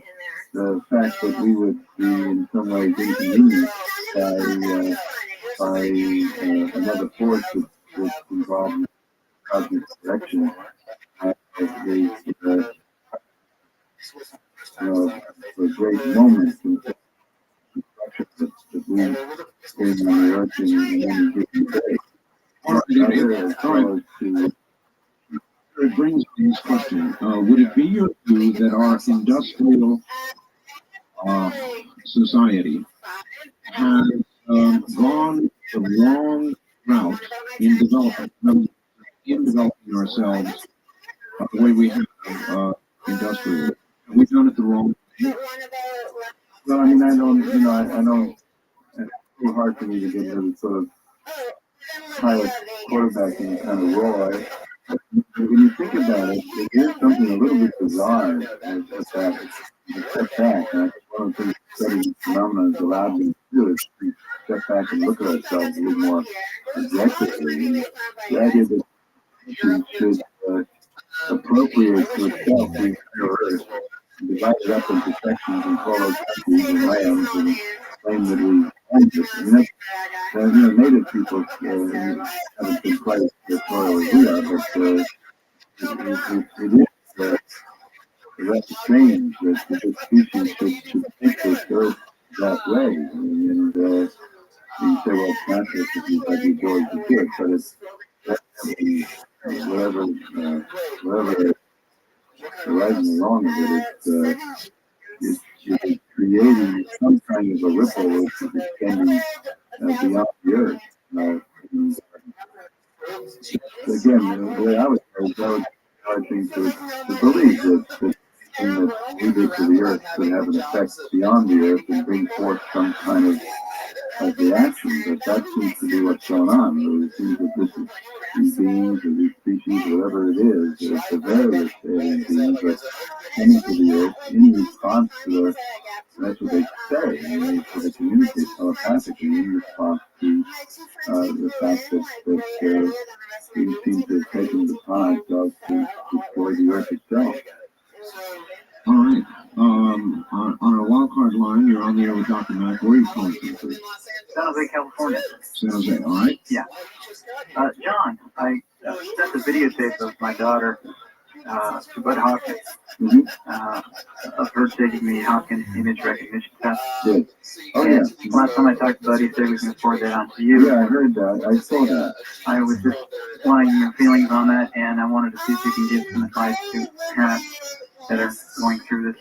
Well, first of all, I was very moved by the tape. You showed that at a conference, actually. I thought privately. Yeah, I mean, I saw the reaction of the child when that image appeared, and she really became very upset. And really picture. For the audience that doesn't know what he's referring to, Bud Hopkins is an artist who's developed 10 cards which have pictures of typical things that kids would know, a boy, girl, a fireman, a witch, a skeleton, a Batman, a Ninja Turtle, and aliens. And it's very dramatic when you showcase these pictures, they recognize them and go along merrily, and then when you show them the feature, when you show them the alien card, and they recoil, and suddenly they express intense emotion, become very distressed, want to cling to their parents, and want to say that's the one. In other words, that's the one that takes them up into the ship. And when you see that, you have a lot of trouble attributing it to the imagination. And I think that the advice the parents I would give is don't dismiss the child who tells you that they've been taken in the night by sending beings up into a planet or into sky rather, it's just listen to them. Don't tell them it's a nightmare or it's a dream. Talk to them and take it seriously. So is this how your daughter reacted to this test? Yeah. It is. How is she now? She's still having bad dreams. She calls it bad dreams. She's still having visitation. All right, I thank you. What kind of advice do you offer somebody like that, Doctor? Well, again, I don't know. I'm sorry, he's in San Jose. He's gone now. San Jose. Well, I mean, again, it depends. I don't know in San Jose who the pediatricians or child psychiatrists or other child mental health people are, and who might be open to taking it seriously. I had an experience in Cambridge where there was a child psychiatrist I referred the 3-year-old boy to who was having abduction experiences, and I wanted him to be open and to take it seriously, and he examined this little boy and concluded he was a healthy little boy except for these experiences. But because he had no place in his worldview for such a matter, he proceeded to grill the family about other kinds of trauma, abuse within the family, and it really upset the family. I hope we're getting to the time when we can accept this, even though we don't understand it, and it's mysterious, and it's not supposed to be, at least accept it for what it is, and not try to continuously disturb people by trying to make it something else. Sure. Force it to be something else. I guess it's our inclination to do that because it frightens us away. On the toll-free line, you're on the air with Dr. John Mack.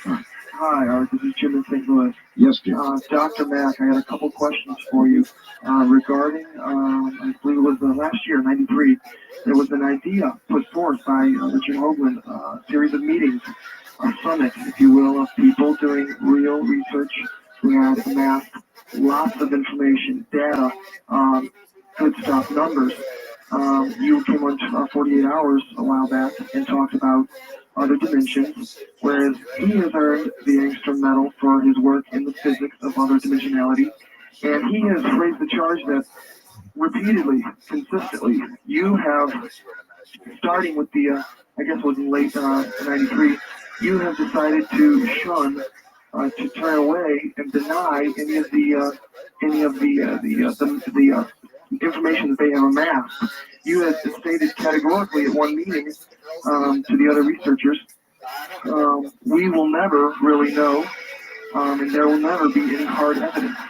It's also, I think I understand that you were given a grant of $100,000 as well as John Greer by the same person.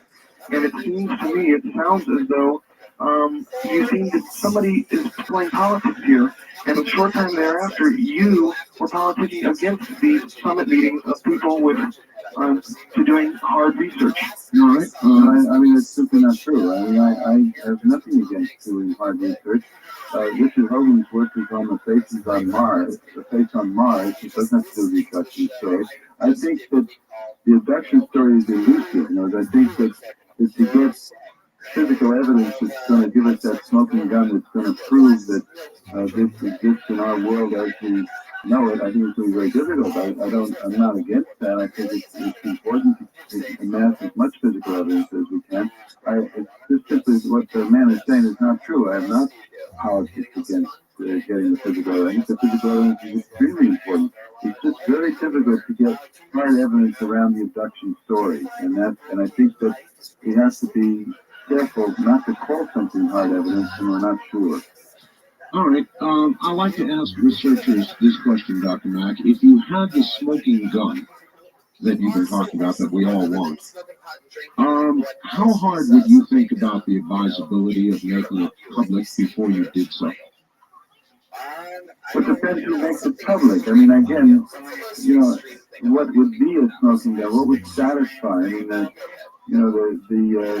debunkers say, well, we have to have a physical artifact off of the UFO. Well, we may not get that, but it's what I was just saying earlier, which was this object that was found in Germany in the Earth, which replicated in its symbols the actual shape of the crop formation. Now, for that to be acceptable, the pedigree of the object has to be impeccable. In other words, it has to be studied. It has to be clear that it wasn't made by somebody, and that would take a great deal of time. But that object seemed very promising. It was shown on the television program Encounters and studied in Germany, and yet it's gotten very little attention. I mean, I think this thing is going to move not just to the physical evidence, because there's a great deal of resistance to accepting the whole phenomenon, but also to the state of consciousness of the culture, like the willingness of the culture to acknowledge that something's going on. I mean, the crop formation is a good example. I mean, some of them are extraordinarily subtle and interesting and complex and involve the strange laying down of the wheat in very irregular patterns with wheat stalks burned and swollen in exactly the same place, all of them, and yet in spite of these, they can be complex symbols of which have fractal-like formations in them and extraordinary beauty. And yet, the British public, for instance, where the most complex ones of its time, is told constantly that this is a hoax and it's not real, and yet the evidence seems from people like Colin Andrews and George Winfield that the evidence is overwhelming that there's some mysterious intelligence at work here, but we're not ready to accept it. So I think that this field will progress as much through our openness to accepting it, but shift in our consciousness around such phenomena as it will in terms of physical evidence. They'll go together. All right, and then there is this. For a second, working with the theory, there may be a parallel universe. That is another place in space and time, occupied by beings who are actually on our same physical Earth, but just in a different place or time or dimension. There would not be a surprise, would there, that any physical recovered object would have properties similar to those on this Earth, because in fact it came from this Earth. Yeah, and I mean, and it's for example the implants. I mean, if you're assuming that these beings do in fact exist, and that they in some form, and that they do in fact these physical things or place particles in the body, it wouldn't be surprising if these objects were compatible with the body tissues, that they would not be something that couldn't be in the human body, that would be rejected by the human body, or that if they wanted to disguise themselves, they wouldn't necessarily offer us something that could be readily analyzed as strange and bizarre and that kind of thing. I mean, the whole thing is very elusive, it's very complex, it is mysterious, it is subtle, and we're going to have, the way I see it is we're going to have to stretch to meet it as much as it's going to stand us and the answers. Tell me something, if you could do it all over again and not take this road and not begin investigating these things, would you avoid the road? No, I wouldn't have. I mean, I think it's the most interesting story going on the planet right now, and I guess I often wonder why more people don't jump in. I suppose it's because it is so elusive, and it doesn't conform to the requirements of the physical sciences in a way that satisfies people. It's such a cross discipline, and yet, I mean, if we are in fact being reached by some other kind of intelligence, then what could be more interesting? What could indeed. Doctor, we're out of time. Tell us one more time the name of your book and generally where we can get it. Oh, the book also. I wanted something else to do. The book is called Abduction, Human Encounters with Aliens. It's in most bookstores. Also, I would like to hear from people if they want to write to me, if they're still on the line after all. All right, quickly give us an address. Write to me at John Mack, Cambridge Hospital, 1493 Cambridge Street, Cambridge, Mass. 02139. And they should say, if they write, that if they want information, that they heard me on this program, so we know that. All right, give the address once more. Okay.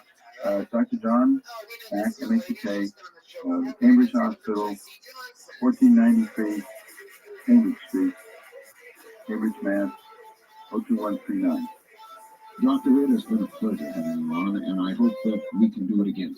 Yeah, good. Thanks, Art. Thanks, John. Bye-bye. That's Dr. John Mack.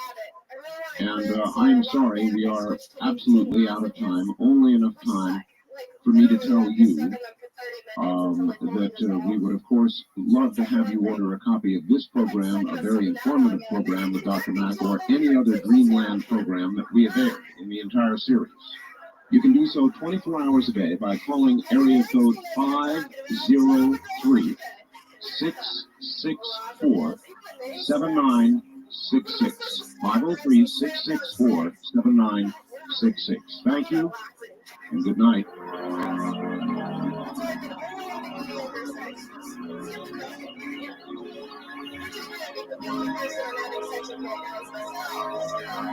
This has been Dreamland, a program dedicated to an examination of areas in the human experience not easily nor neatly put in a box. Things seen at the edge of vision, awakening a part of the mind as yet not wrapped. Yet things every bit as real as the air we breathe but don't see. Please join us again next week at this time for Dreamland.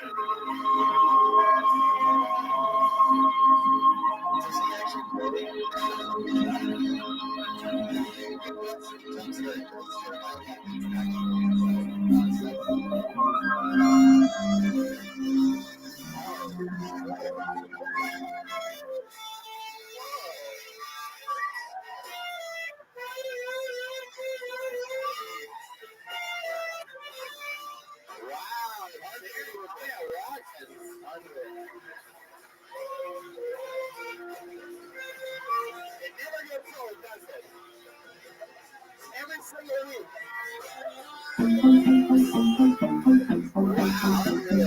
Amazing. I saw somebody blow that hard on stage, and it was funny.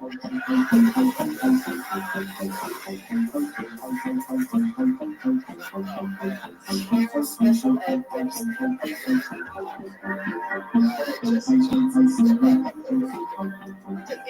Welcome to Rothschild, Somewhere in Time. Tonight featuring Coast to Coast AM from March 25th, 1997. From the high desert in the great American Southwest. I bid you all good evening or good morning, as the case may be, across all these many prolific time zones from the Tahitian and Hawaiian Island chains in the west, across flyover country, all the rest of it, to the Caribbean and the U.S. Virgin Islands, south into South America, north to the pole, and worldwide on the internet. This is Coast to Coast AM, and I'm Marcel, and what a surprise. We were going to have Lynn Buchanan on, and we still are. But we're also going to have Joe McGonigal and Paul Smith. All three of these gentlemen were involved in the military project Stargate, which I'm sure you've heard so much about. Guideline, of course, ran quite a significant a story on remote viewing, and many of you in the audience are familiar with remote viewing through other guests that we've had on. Some of you may not be. So we will discuss remote viewing, their differences, their agreements, what they think can be done, was done, what they can tell of that, and a lot more. So all of that coming up in just a moment.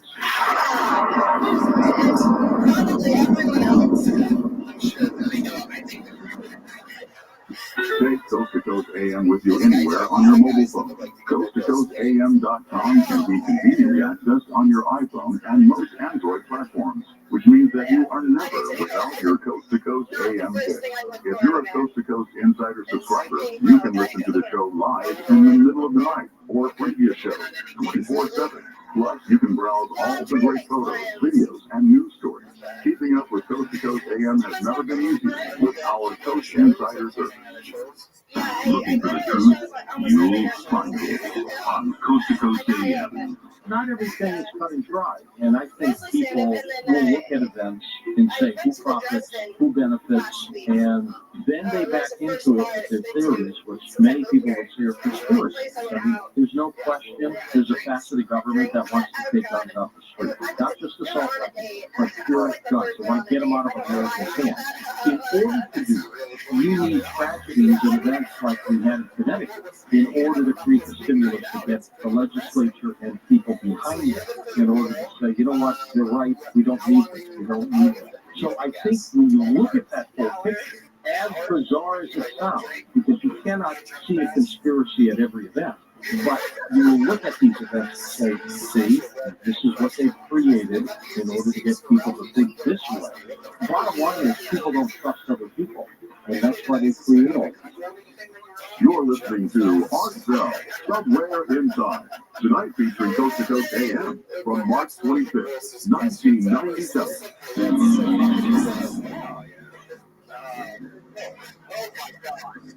All right, now we're all starting better. Go to the courthouse for this. Not long ago, the nation was shocked. Nightline ran a story, did a show, and said, guess what, folks? For the last 20 years, the U.S. government has had an ongoing program of remote viewing, and as best they could in that limited amount of time, they tried to describe what remote viewing was. The nation kind of went, what? Since then, we have been pursuing the topic. Tonight may be the biggest program in that regard yet. Before I begin telling you a little bit about these men, let me tell you, they've got websites. And right now, if you go to my website and you click on the scheduled guest area, or go to the scheduled guest area, and click on Lynn Buchanan's controlled remote viewing site, it will take you to a place where you can see any of the associated websites.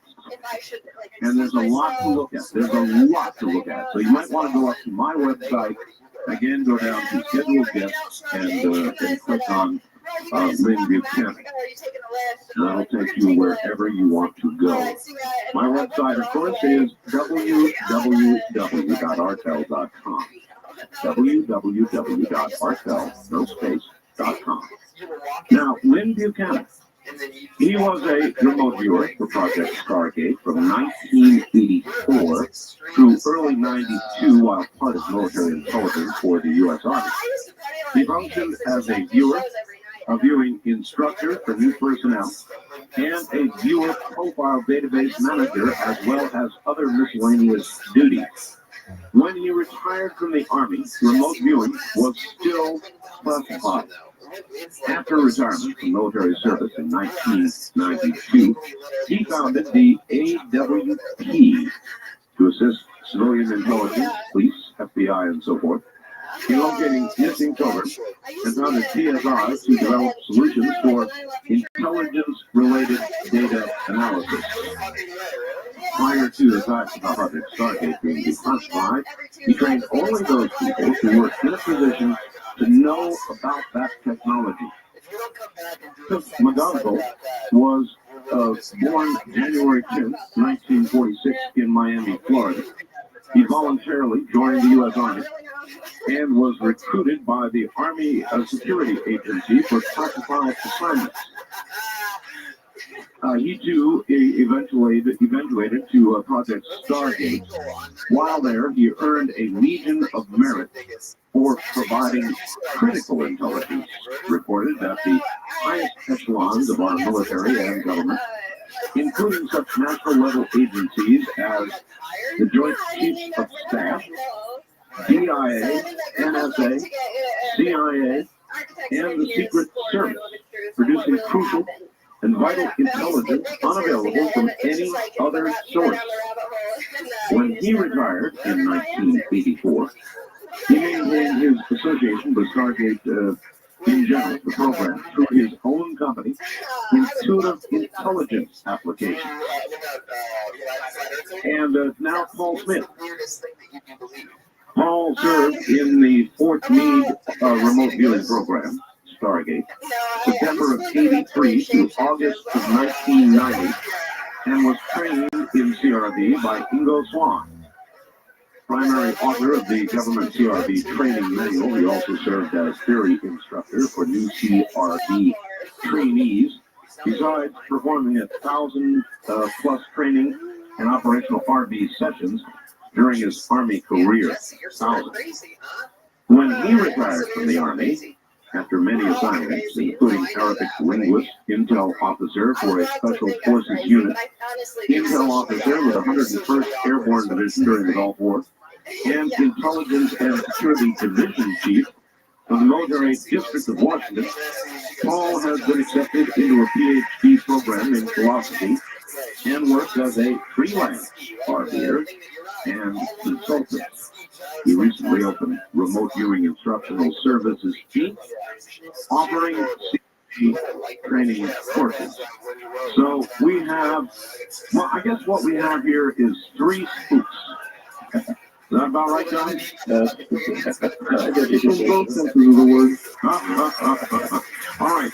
In order that this is not TV, so in order that we might tell you apart, if when responding to something you would say this is Lynn or Joe or Paul, it would be awfully helpful, I think, for the audience.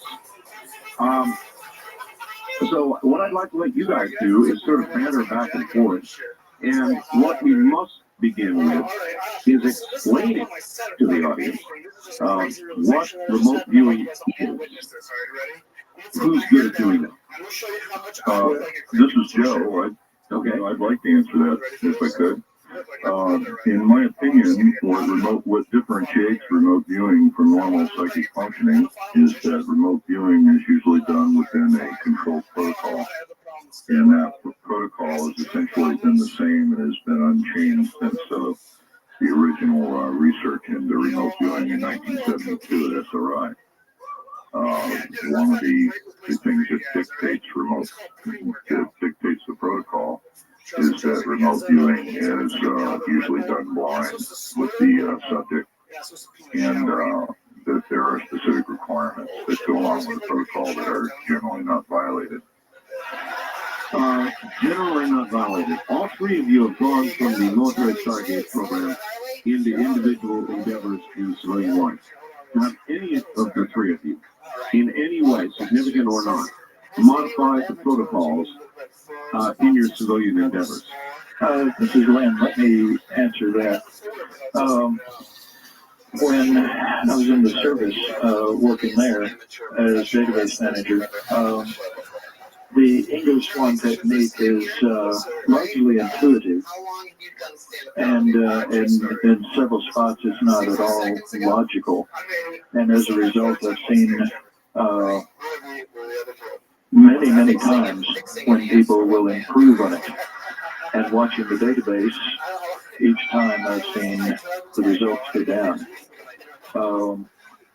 I have kept as strictly as possible to the English Swan technology.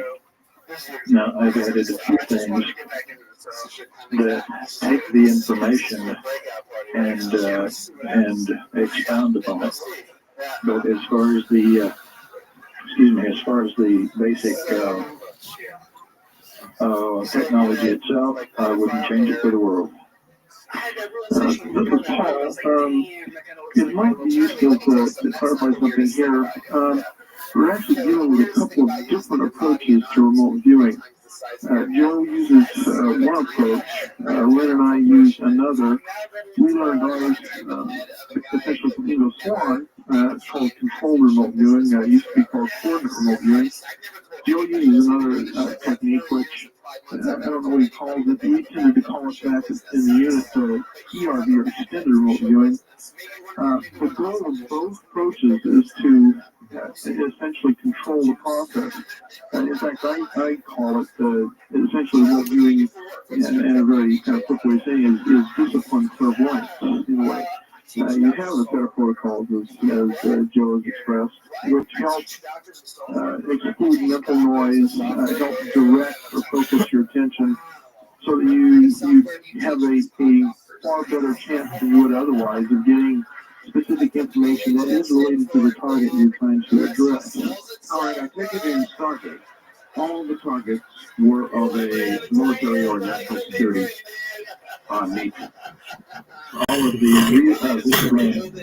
the real world targets and the task targets were. Now we also had practice targets that we used just to keep up efficiency and to try out new things and make sure that we didn't get rusty. Okay, kind of like the military out following 727s or 747s or the Atlantic. Well, you could say that. Actually, the best thing we found to ever work with was pictures cut out of National Geographic magazines, sealed in envelopes, and you describe what's in the picture, describe what's at the site. So, all right, sure. Just one of the things, this is Joe, I wanted to add something so that there's no confusion in the listener's mind. When we were discussing, or when Paul and Lynn and I were explaining what it is we do, ERV, CRV, or whatever you want to call it, those are the methodologies that each one of us uses to process the information, which may be different. The thing I wanted to underscore is the fact that for any of those methodologies to be considered valid for remote viewing, they have to be done within the specified protocol, which is different from the methodologies that are used. Right, and in fact, this is Paul. You almost might make the analogy with different email programs. You can use Eudora, you can use Pegasus to download your email. They're just different ways of organizing the data, so to speak. But the email is the same, no matter, the content is the same, no matter which particular program you use to sort it out with. Right, well, it would be helpful for the audience to really understand what it is you can and can't do. Can you read minds? Well, this is Paul. At least in my experience, you can't do it in the way that people think of it normally, like they see from a science fiction movie or something on TV. You can obtain impressions, emotions. You can actually obtain information, but it's not in the same sense as actually knowing what they're thinking instantaneously in the same words they might be thinking those thoughts in or whatever. You get the information, but it's not nearly as literal as people conceive it as being. Okay, for example, Saddam Hussein. Could you target Saddam Hussein and come up with his mood, his intention, in other words, what could you come up with regarding Saddam Hussein? I suppose it would apply to anybody, but he's certainly a typical target. Right, this is Lynn. We did, in fact, do exactly that, to come up with plans and intentions, to come up with background psychological information, such as moods, logical ability, his outlook on life, philosophy, and so forth, mainly plans and intentions. And this can be done. However, like Paul says, it's not a thing where you put the envelope to your head and say the answer is. It's a all right, but you said procedure. Let me interrupt. You said plans. That would really imply a fairly direct reading of somebody's a mind rather than mood. Plans imply we're going to attack Kuwait, on a certain date. That's right. Mm-hmm. And it can be done, but it's an advanced level, and it's not like Paul says, it's not something you just sit down and scribble off. Maybe I can add something here that will clarify this as Joe. One of the things that you have to understand is that in the function of remote viewing, it's not the attenuated protocol that might exist for, say, studying telepathy. What happens in remote viewing is you're actually opening to all of the possible delivery systems, everything from clairaudience to clairsentience, clairvoyance, telepathy, presentiment, all those things are delivering bits of information. So there's an entire realm or wealth of information that's available depending on how you set up the specific targeting mechanism. Would the three of you agree that it is the end of secrets as we have known them? Paul here. I wouldn't say it quite so precisely. one of the factors, let's go back to the mind reading thing. One of the things you have to recall is how confusing everyone's thoughts are anyway. I mean, we can think about one thing while we end up doing something else altogether.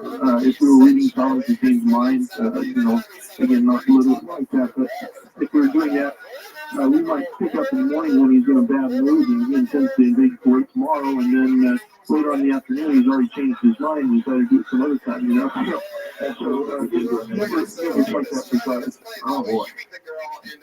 That would be, it must be very difficult for the remote viewer when you're dealing with a human target, which would, as you point out, Steve, it's marked. Well, this is Joe. There's inherent problems in remote viewing as well. It doesn't work all the time.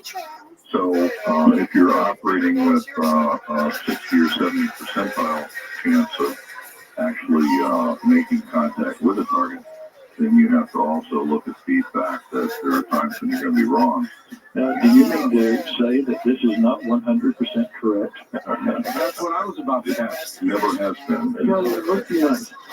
If you can find someone who can do it 100% of the time, I will believe that the aliens are on the Earth because they're not human. Well, all right. Then what would the three of you say with regard to percentage of, obviously, people, I suppose, could approach 50-50 on certain things. How far above that does remote viewing go? Actually, let me jump in here and say, this is wrong. Say that the 50-50 thing is right or wrong. If you have to select color of the card, for instance, you can say red or black. You have a 50-50 chance. What if you have to predict the color of a traffic light? Then you have a 33% chance. If you have to predict the condition of a certain spot in the desert, how many percent do you have chance? Good point. And also, when people ask for accuracy, they have noted many times that different people have reported different amounts of accuracy for remote view, quote, remote viewing, which is a general term, actually. Well, if you compare your accuracy, if let us say we take a white or a black piece of something and put it in an envelope, right, and compare your accuracy doing remote viewing compared to the average Joe's guess, how do you do?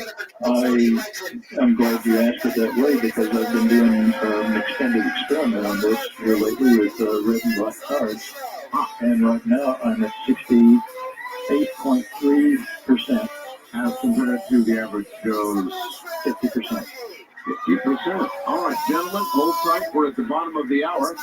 3 former Stargate, Project Stargate remote viewers. Lynn Buchanan, Joe McGonigal, and Paul Smith. A rare gathering is right here. The trip back in time continues with Off Bell hosting Coast to Coast AM. More somewhere in time coming up.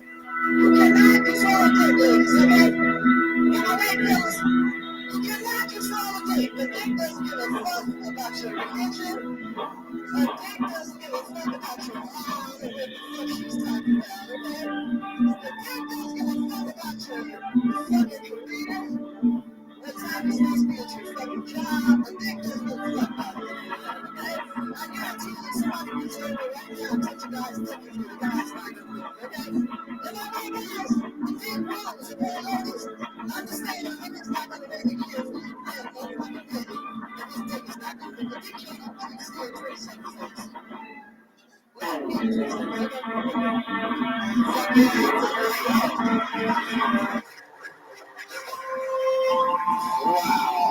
Aren't you the sweetest fucking thing in the world? Yeah. Happy birthday!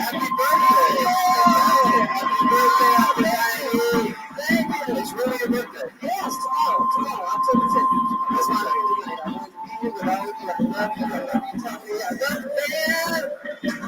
You guys are really making my life. We love you so much. Thank you. 67. Yes, there's nothing 10 till 19 fucking 55. Wow.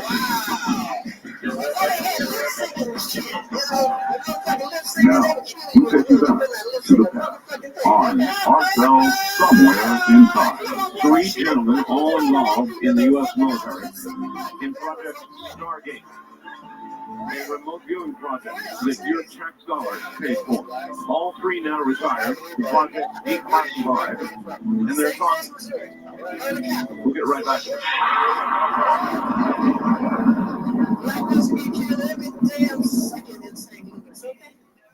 You're listening to Art Bell, Somewhere Inside, tonight featuring Coast to Coast AM from March 25th, 1997.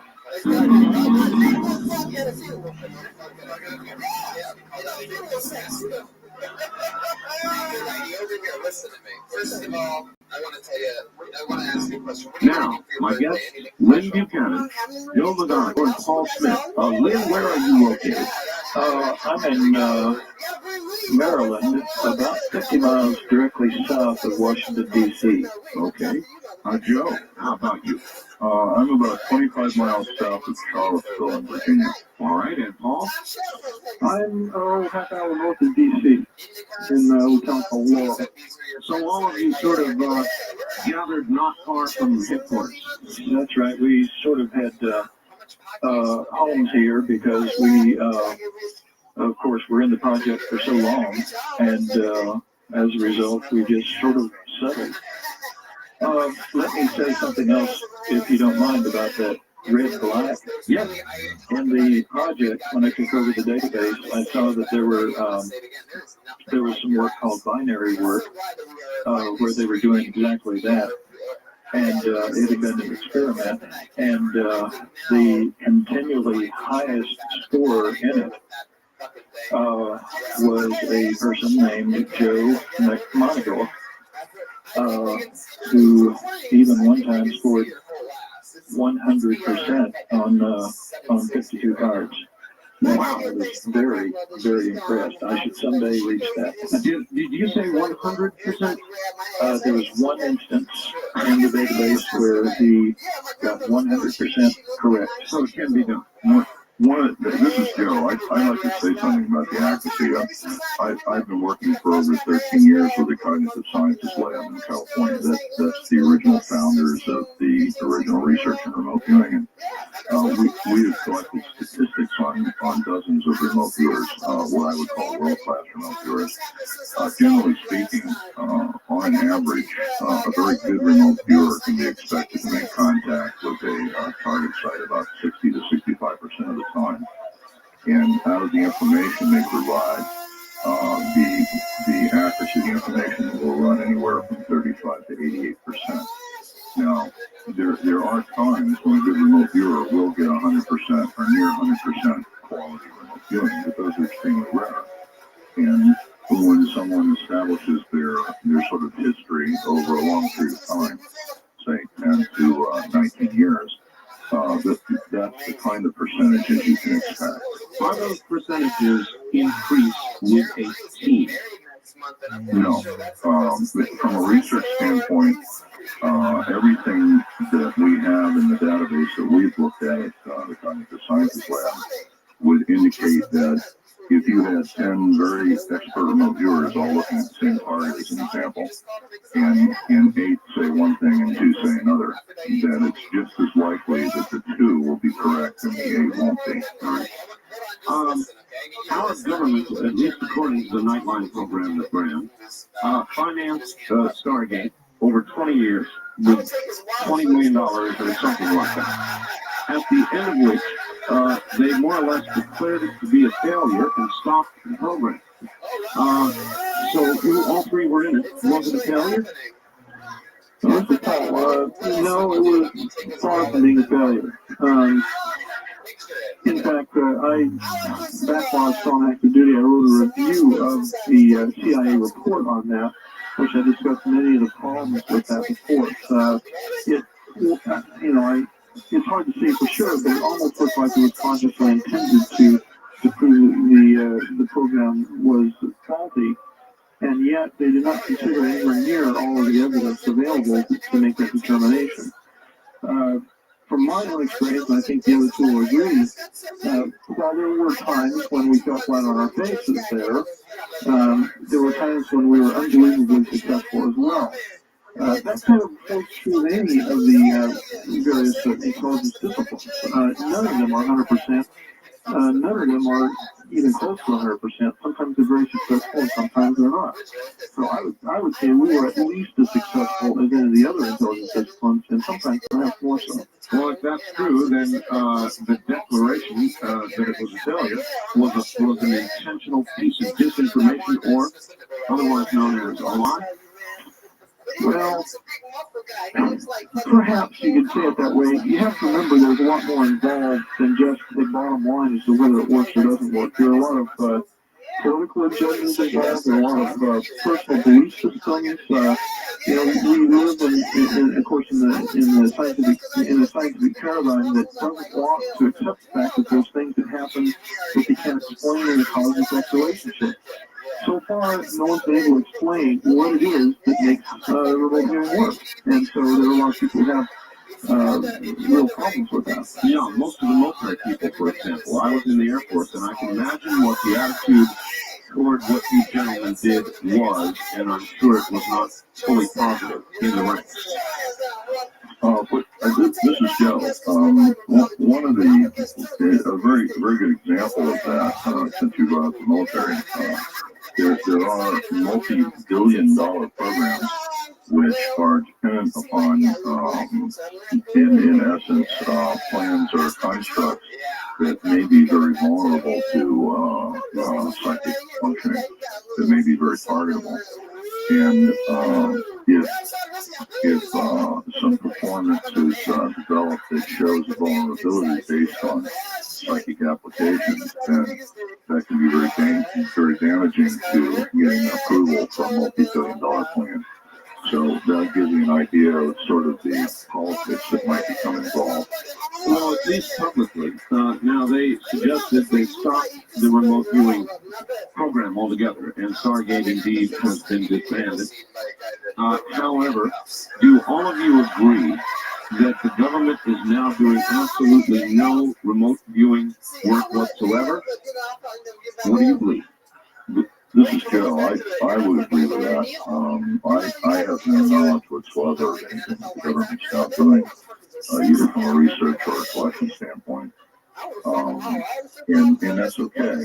I happen to think that this belongs in the private sector, belongs in the public sector, where many labs and many individuals can be participating in the research.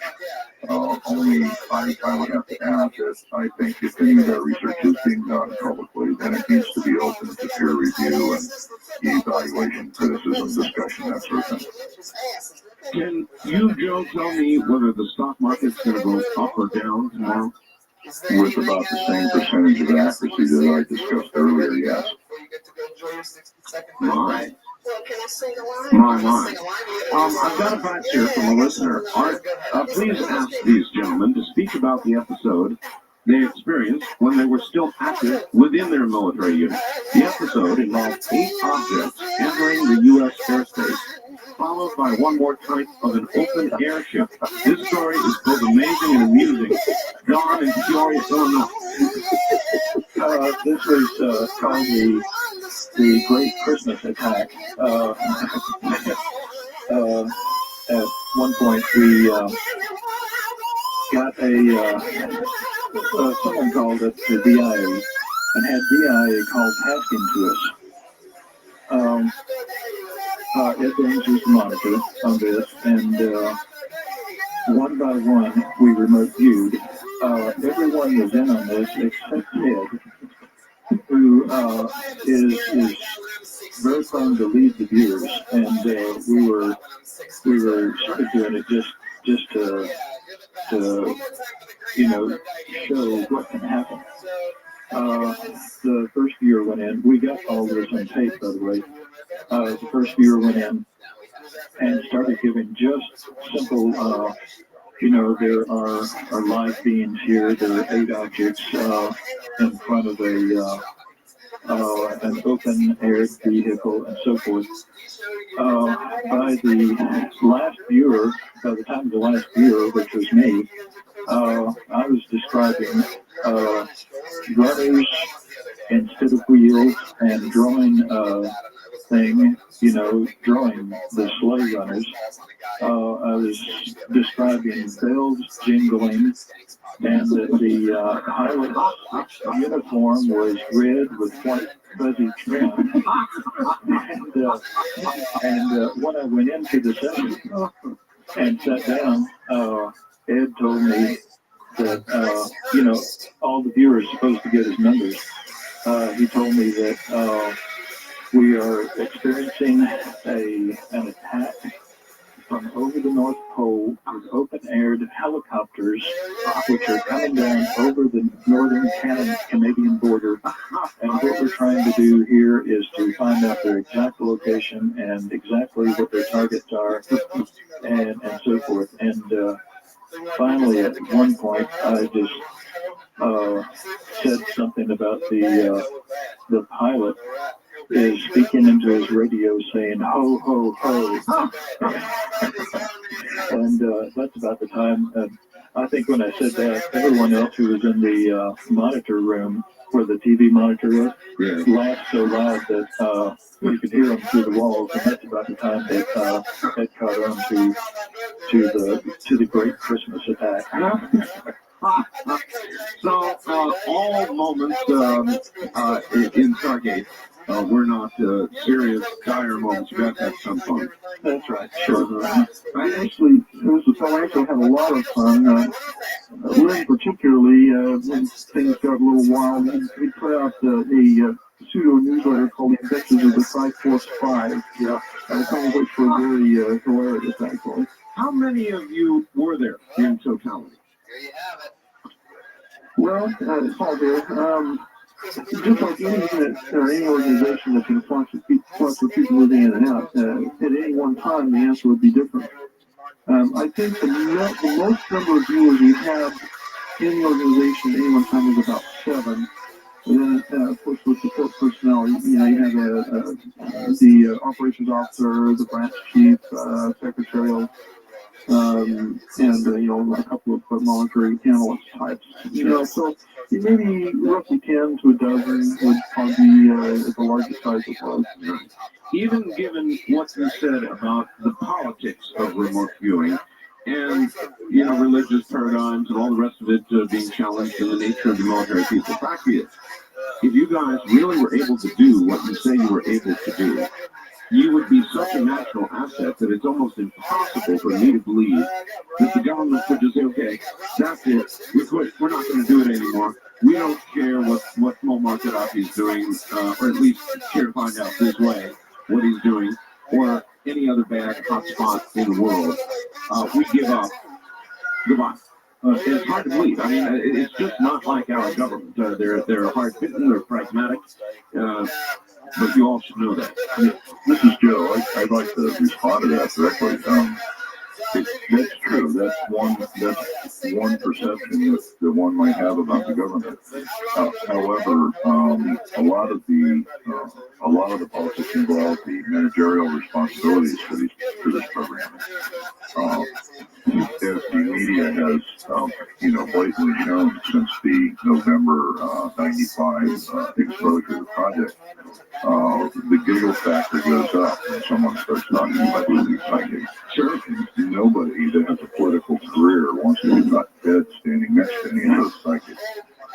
In fact, we have tremendous support from the Senate on down in some very important positions in government. And when those people were asked to respond, in particular to the Nightline program, without exception, all of them responded positively, but refused to go on the air or state that publicly. All right, I'm not surprised. All three of you have now turned to civilian application for remote viewing. Are there ethical and moral limits, or if I walk into one of your organizations with a whole bundle of money and I say, look, I want to know what Mitsubishi is going to produce in the following area, what they're doing, will you do that for me? This is Lynn. I have very definite moral and ethical limitations. There are certain things I will not teach. And basically, during the span of the course, just learning the basics, there is so much to learn that you don't really have time to learn all of those esoteric things anyway. Now, Excuse me, Lynn. Wait. There are certain things you won't teach. I do not even address the subject of remote influencing and won't. All three of you, I take it, agree remote influencing, which means, by the way, folks, the ability at a distance to influence what somebody else actually does. In other words, not just read their mind, but influence their mind. It is possible. Remember, it's not remote control, it's remote influence. I understand. Right. Go ahead. I want to make one thing very clear, by the way. Keeping the database, I kept all of the information on all of the projects, and at no time was there ever an official tasking to our unit or done by our unit involving remote influencing. Anything that was done by individuals on their own time. And there was some experimentation and so forth, but at no time were we ever tasked to do that. Well, would it be your view, Lynn, unofficially, that remote influencing is possible? I believe so. I have collected the data and tried the experiments and have come to the conclusion that it's extremely possible. My God, then, again, this brings me back to the military's apparent dismissal of this. Remote influencing would be of such intense interest to them that it just seems impossible to me that they would not fully explore it. Well, if you were a politician funding something, would you want to get caught funding remote influencing? Not me. I don't think any politician does. And of course, anytime you do something in government, there's always the chance of a leak and somebody finding out. But then again, they political debt. Sure, but they don't want to get caught selling missiles flying around either. Well, yeah, our government, that's right. Our government does lots of things that it might not otherwise want to get caught at. And the idea of being able to remotely influence Boris Yeltsin, or Saddam Hussein, or any of the other big guys. This is Joe. I'd like to comment on that from a science standpoint. Sure. As I said before, I've spent over 13 years with the Cognitive Sciences Lab.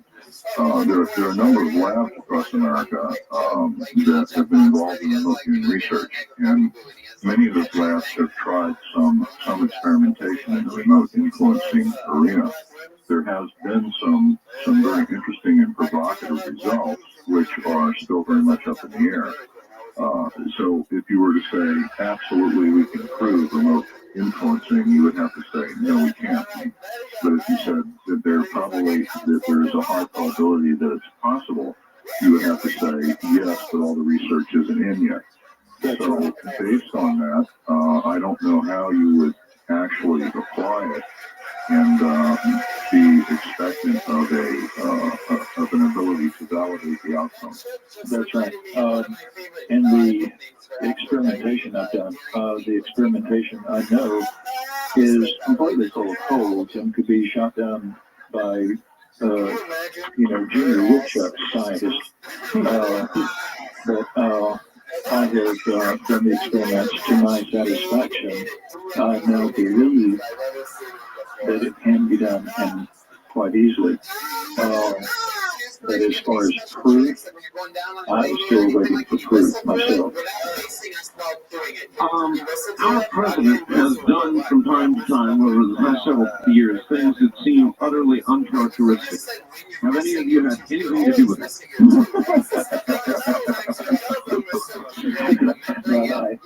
Other than with my vote, no. All right. Without naming anybody, Would one of you say, oh yeah, I definitely, in my own mind, I believe that I definitely remotely influenced somebody's action? Yes. This is what I was saying. I've convinced myself that it does work. However, let me again repeat that it was never efficient. Never efficient. This is Joe. One of the problems here, Art, is when you start talking about remote influencing of other individuals, and then you bring in integrity and that sort of thing, full ethics. One of the problems that you become very heavily embroiled in, especially within America, and especially within research, is the fact that there are human use considerations that have to be taken into consideration. And as soon as you have sort of formally identified someone to participate in such an experiment, you have to tell them up front what's going on. All right, gentlemen, hold tight. We'll be right back. This is the New Network. That was Art Bell hosting Coast to Coast AM on this Somewhere in Time.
Three-year network present.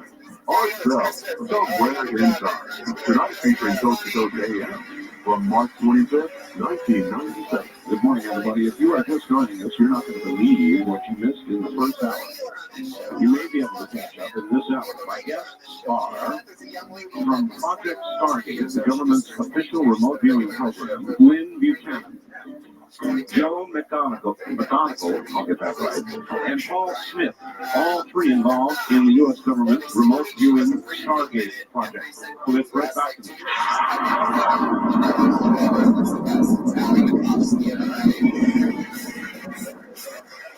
You're listening to Art Bell, Somewhere in Time. Tonight featuring Coast to Coast AM from March 25th, 1997. Want to know about the snakes? Yeah, I'm a pop comic now. I wear shirts because I have no jokes. Once again, all three gentlemen gathered around their old home within miles of Washington, D.C., one way or the other. Lynn Buchanan, Joe McMonagle, and Paul Smith. Gentlemen, welcome back. Who would like to try and describe the difference, if possible, between technical remote viewing, so-called, and controlled remote viewing? What is he going to do next? This is Lynn. I have talked to many of Ed students. Structure-wise, I don't think there is that much of a difference. I just found out today that great white sharks Ed, of course, sticks pretty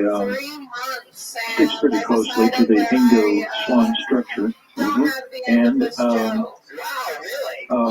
retains the terminology that Ingo used. So in other words, there is not a lot of difference. There's not a lot. Now, Ingo requested that people not use his terminology, and so I started using basically slang terms that the students developed.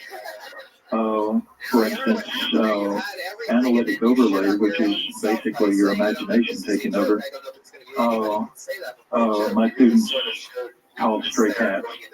And so I took over that terminology simply because Ingo put out a little basic letter saying, please don't use my terminology. And so basically, I would say as far as terminology goes, Ed is closer to the original than anything I teach. Structure-wise, I think they're basically the same. All right. May I ask this of all of you? Why do remote viewers generally not love each other? Well, let me address that. I've been watching this on the net. Wait a minute, who is this? Oh, I'm sorry, this is Lynn. Lynn, okay. I've been watching this on the net. And if you look very closely, the concept or the feeling that all remote viewers are squared off at each other is a form of sort of disinformation in itself. The people who are squared off at each other seem to be Ed squared off at Dave, Dave squared off at Ed, Ed and I, Ed and Joe, Ed and I think seem to be Ed and Paul, Ed and several other people. And if you may notice a pattern growing there. Why do you guys, let me restructure the question, why do you guys not love Ed? There are several reasons. One, for one thing, when he got out of service, he started giving classified information to the public. While it was still classified, he is making claims that he ran the project, that he started the project, that it was, that he briefed the president, and I mean, these are laughable things. Did not happen. You say not true? Not true. All right, I'd like to make a comment here as well. This is Joe. Ed has also made claims that I've worked for him and that sort of thing, and those are exactly not true statements. Yeah, he said I worked for him too, and I didn't. All right, here's the fact. Mr. McDonough has said that Ed Davis was never a remote viewer with the government, but was simply a person who was employed to interview prospective candidates for the government remote viewing program. Could you please ask me to comment on that? Let me jump in there on This is Paul. Okay, Paul. That's actually not completely correct, and it's no fault of Joe's because they didn't overlap. Ed came in on the scene long after Joe was gone. Ed actually did participate in some operational remote viewing projects. However, it wasn't his primary function. He was indeed more an analyst, a task for managing training and stuff. He was kind of a jack of all trades in that regard. He wasn't hired primarily as a remote viewer, and only under exceptional circumstances did he do that. But he indeed did do some operational remote viewing. I got that he did one, didn't he? No, he on for number. Yeah, I haven't gone through the list, but I'd say I saw at least 6 or 7 that he was listed as a viewer on. Oh, really? I didn't have that in. I didn't remember that from my database. This is Joe. I'd like to comment on my comment. That's not an exact quote for what I said. All right. The claim was made that by Ed Davis that he was the only person who was qualified to train or teach other people remote view, and that he was the most accurate remote viewer in the project, and the only one who was a responsible viewer. And my comment was that his primary job while he was with the unit was to act as a monitor and interface with the viewer in terms of handling or setting up remote viewings, and that he was not a primary trainer. He may have trained in the sense that he ran practice sessions and that sort of thing. And that's okay. Everybody has specific jobs within the unit. Everyone performed as they were required, and I suspect that he performed, righteously and did the job very well. Where I have a problem is where he makes claims and then attributes them to himself when they in fact don't have anything to do with him. Perhaps is not even what this is today. In private moments, you gentlemen do not refer to a Dave as. This was a nickname that was given to him in the unit before he came to us. He was called Dr. Doom over there. He's been predicting doom, death, and destruction for years and years and years now. Would you say that he has seen things that the rest of you have not seen? That would be a fair assumption. This is and that's fine. But one of the remarkable things about remote viewing is that when you make a prediction or you make a statement about something, one would hope that there would be some validity or some method by which you could prove validity or the veracity of the information. I could certainly choose or pick targets that are completely unverifiable and make all the claims I want, and that's okay. They'll never be shown or proven one way or the other. But one would hope that if you're going to be making claims about remote viewing and its capabilities, that you would be opening yourself to be tested in some way, information that can be verified. All right, well, that opens up another topic and maybe a little bit intense, I think. He's been on this program and said, I'm sure you're all familiar with the amazing Randy, so-called. Ed has been on the program and said, as straight out, he accepts Randy's challenge. There's something like $1 million or now more sitting there waiting for somebody to prove psychic ability. Ed Dames has said, I called the amazing Randy, so-called, and asked him to come on. He settled facts and said, okay, there's some numbers in my safe. Tell Ed to come up with these numbers. I said, that's not fair. You're in control of the numbers, and I don't like that.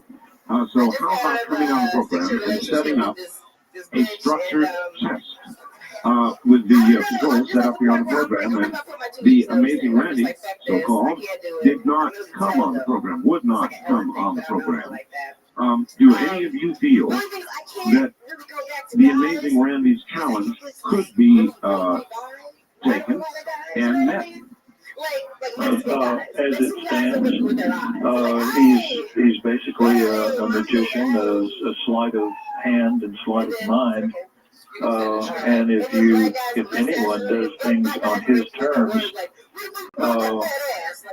he wins. I don't care if you were 100% accurate. Doing it on his terms, you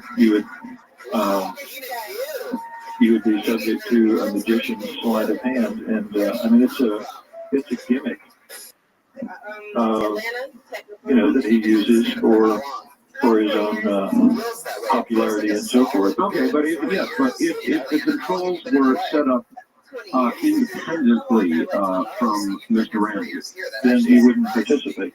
And so that's why he wouldn't come on the program.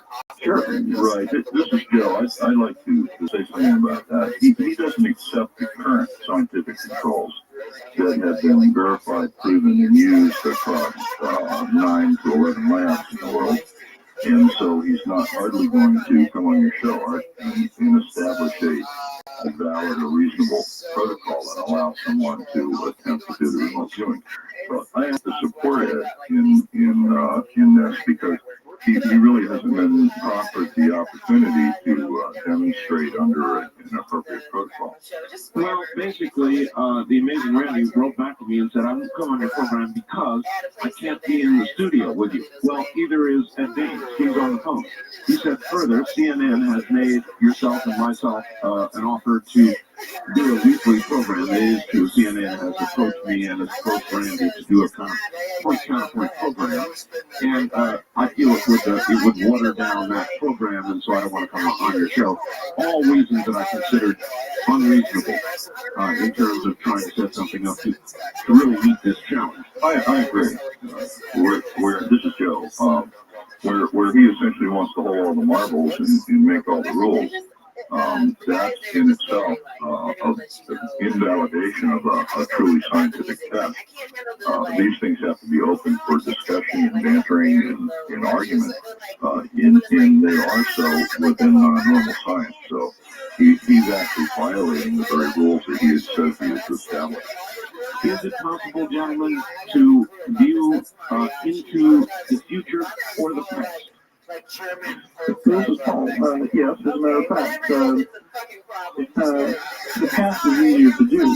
The future is a little bit harder. But it can be done. It has been done a lot, and continues to be done, I suspect. Many of the training sites we have at the old unit involve past retrocognition, if you will, viewing events in the past. And it worked very well. It worked as well as real time. Wow. Well, one of the problems, this is Joe, one of the problems you might run into in remote viewing in the future, if you go out too many years, you may in fact have a 100% correct remote viewing. But since it involves something that might pertain to technology or something that we don't yet know about, there's no conceptualization that you can put it in no order that will make sense. So you run into some technical problems. When you remote view the past, there's an even more interesting problem. History is sort of mobile, and history seems to be written to support whatever the political or social requirements of the present are. That's right. So you open a bucket of worms where you have to be willing to then take on and defend whatever you said against the anthropologists, theologians, and revisionists. Exactly. Ed Dane has said, and I wish to ask you all about this, that there is, in the next few years, a point past which he really cannot see. He sees some large event which he can't quite discern, which he describes as possibly a spiritual event of some sort, a massive spiritual event. Have any of you seen or sensed this? This is Paul. Of course, being as close as we are to the turn of the millennium, just like the last time the millennium came around, there's a lot of hysteria almost. And I think, in fact, they use the word hysteria when they talk about it historically, about cataclysms and all that sort of thing. I'm not saying you haven't fallen prey to that, but it's certainly something to be concerned about. A lot of people are talking about end times, and the book of Revelation, has all kinds of things in it that people seem to be seeing happening now. I'm not going to say those things aren't going to happen, but we have to be especially cautious when we deal, first of all, in the future, because there are a lot of technical problems with remote viewing in the future, and second of all, dealing with very emotional laden issues such as end times, cataclysms, and things like that. I'm not sure that's an answer to the question. Is there a point past which... Oh, well, okay, I'm sorry. I have not experienced that. And nobody I've talked to has had that experience that Ed is claiming. Doesn't mean he's wrong, but I myself am rather dubious. This is Lynn. I heard that, by the year 2000, the entire British Isles will be wiped clean of life and super, and that sort of surprised me, because I had done a session for a series of sessions for a company, and it involved looking into the year 2005. And at that time, it was generally life as usual in the British Isles. All right, there are some real-world things going on, Lynn, that I would like to ask you and the other two about. Frogs, indicator species, are beginning to grow extra limbs. They're becoming deformed. They're becoming multicolored in various ways. All kinds of things, deformed fish. We are beginning to see changes in our ecology. Do any of you that have been able to look into the future see where this ecological problem is going? Well, this is Joe. I'd like to respond with a comment, and then I'll answer it directly. These are not new phenomena. Deformed frogs, fish, that sort of thing have been occurring, as well as deformed cows, chickens, snakes, that sort of thing across history. The media's attitude towards reporting those things has changed drastically in the last probably 10, 15 years as a result of the public's interest in those things. In terms of what we may be seeing in the future, there's no doubt in my mind, just based on what you read in Scientific American or any other, valid research reporting document, that there probably are effects from the ozone depletion and chemicals in the air and the toxicity that we put into our water that we're now going to be paying dearly for some time. Okay, but that's you reading the headlines the way I do. I guess I was asking more about what might have been actually remote viewed or what you might have said. Let me jump in here if I might. It was sometime last year that the prediction was made about the frogs mutating and so forth. Yes. However, I have right here on the computer a copy of the New York Times from March of 1994, talking about frog mutations, and another one from the Associated Press on 95 talking about it. Well, I can remote view things that have already happened. Anybody can do that. That's easy. I can, it's easy to predict things that have already happened. All right, let me pull away from this. You guys are gonna have too much. Already having too much fun with this. Let's talk about past for a second. One obvious target in the past of immense interest to people worldwide is whether there was really a man who walked the earth who was the Son of God, called Christ. It must have been for you at some time an inevitably tempting target. This is a man. I had done a series of sessions on Colombian drug lords, Hussein, Gaddafi, and so forth, and was... Lynn, may I interrupt you because we're at the bottom of the hour, and I like cliffhangers, so we'll come directly back to this. Lynn Buchanan, Joe McMonagle, and Paul Smith, all members of Project Stargate, the U.S. military's remote viewing project, are my guests.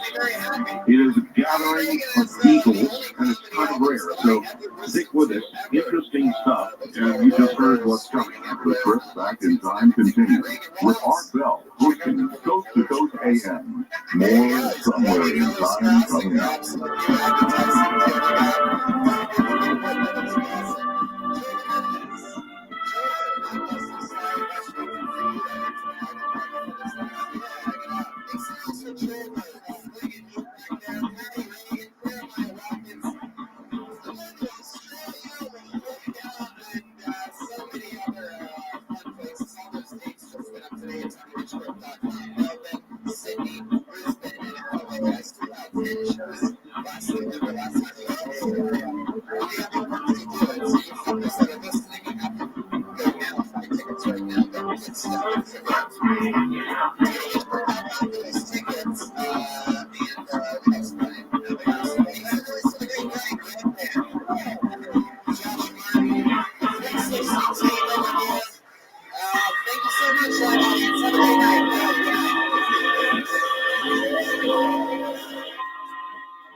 You're listening to Art Bell, Somewhere in Time.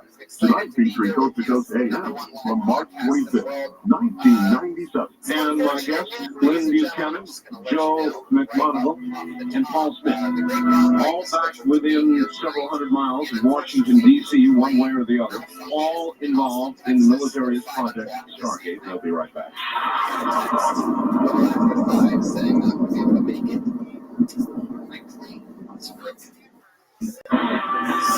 Coast to Coast AM sure sounds great in the middle of the night. But you know, you don't have to be nocturnal to enjoy this amazing show. The Coast Insider is your key to a normal life. For 15 cents a day, you can wake up refreshed, knowing that last night's show is waiting for you with podcasting. Listen on your way to work and again on the way home. Or listen to one of over 1,000 archived shows from the past 3 years. As a member, you'll have access to our monthly live chat sessions with George Norrie and special guests. The Coast Insiders Club is a must-have feature for all Coast to Coast AM listeners. Visit coasttocoastam.com to sign up today. You'll sleep like a baby, knowing you'll never miss your favorite guests and topics ever again. Remember, a one-year subscription comes out to only 15 cents a day. Sign up today at coasttocoastam.com. Looking for the truth? You'll find it on Coast to Coast AM. Not everything is cut and dry, and I think people will look at events and say who profits, who benefits, and then they back into it with their theories, which many people would say are conspiracies. I mean, there's no question there's a facet of the government that wants to take guns out of the street. Not just assault weapons, but pure guns. They want to get them out of American hands. In order to do that, you need tragedies and events like we had in Connecticut in order to create the stimulus to get the legislature and people behind that in order to say, you know what, you're right, we don't need this, we don't need that. So I think when you look at that whole picture, as bizarre as it sounds, because you cannot see a conspiracy at every event, but you will look at these events and say, see, this is what they've created in order to get people to think this way. The bottom line is people don't trust other people, and that's why they create all this. Now, we take you back to the past on Art Bell Somewhere in Time. Some newbies up on the second level. I get it. Well, one of the cast members of this show who's never actually sat in on the show, we've had Jeremiah and Pat. All right, back now to Lynn Buchanan, Joe McMonagle, and Paul Smith. Gentlemen, we left off at an interesting point. I had asked whether anybody had remote viewed Jesus. Was he on this earth? Was he the Son of God? What do you know, if anything? This is Len. Yes, ma'am. I had started a whole war story here. I had been doing the bad guys for weeks and weeks, and I went into the director and I said, look, just once, give me Mother Teresa or Bozo the Clown or something. These targets are killing me. And the answer was, your soldiers suck it up for your job. However, a couple of days later, I went in and the monitor took the sealed envelope and said the target is a person. I started the session, and my first comment was, whatever you think this guy did, he didn't do it. And as the session went on, I just got this glow from being in contact with this person. And at the end of the session, the monitor opened up the envelope, and there was one word in the middle of the page, and it said Jesus. I didn't establish in that session whether or not Jesus was the Son of God or whatever, but in that way, I feel honored to have met the most holy person I've ever met in my entire life, and one, the meeting of whom I think changed parts of my life. That one session, I think, was a turning point for certain parts of my life. Wow, it's very significant. So you established that there was such a person. Would you say that much? Oh, yeah. This is Joe. I would support what Lynn just said. I have had the experience of, if you could call Jesus a target, I have had the experience of doing some information in that regard. And likewise, I have also had the experience with the other great prophets as well, Muhammad, Buddha, some of the other great religious leaders, and there's a great deal of similarity in most of them, and a great deal of similarity in the original constructs that they delivered. I do find that over history, however, my information has shown that mankind has altered considerably some of those messages. Do you see all of the ones that you mentioned as being from the same creative source? Absolutely. This is Joe. I would say absolutely. If you could refer to this being as an energy, you would have to say it all comes from the same source. The same as man comes from the same source. This is Lynn. People quite often ask me if in doing the remote viewing I have changed my, have become disenchanted with religion, and my answer is always no. If anything, I have become more religious and more dedicated to the spiritual side. My views have changed against the church, about the church, I understand, but the organized church. But if anything, you would all say you have become more spiritual? Absolutely. This is Joe. I would have to underscore what Lynn said and agree with him 100%. Well, I'm Mormon, and some people ask, well, has this affected your beliefs, negatively? In fact, it changes the opposite. It's strengthened my beliefs in a lot of the principles that I've learned growing up, and it's amazing how it dovetails with things that you've learned and or always knew somehow. It's eerie listening to the three of you agree like this. All right. It happens so seldom. We hope you're to agree on that. Does anybody know why it was called Operation Stargate in the first place? I've always wondered. Yes, they went around the office taking names. They said that on that one, they said that we would have the opportunity to take our own names, and the pool we got together, I think the best name that came up from it was Stargate. That was the only time we had a chance to pick our own name. When was that? Oh, that was in... I'm horrible with dates. That was in 86. Hold on a second. No, it was horrible with dates. I really am, yeah. Stargate actually, the program actually started out in '78 as its name then was Gondola Wish. He actually has a way of picking code names where they just kind of randomly select two names and put them together. And that's really for the first flight. Gondola Wish, and then it turned to Center Lane in the early 80s. I'm sorry, well, Gilton actually was kind of an umbrella name. It's always right. It did have a name of Gilton for a while. And then Center Lane, and then Sun Street was its name in '86. It went from Army Incom to DIA. I'm sorry, let me apologize here. Sun Street is the one where we chose our own name.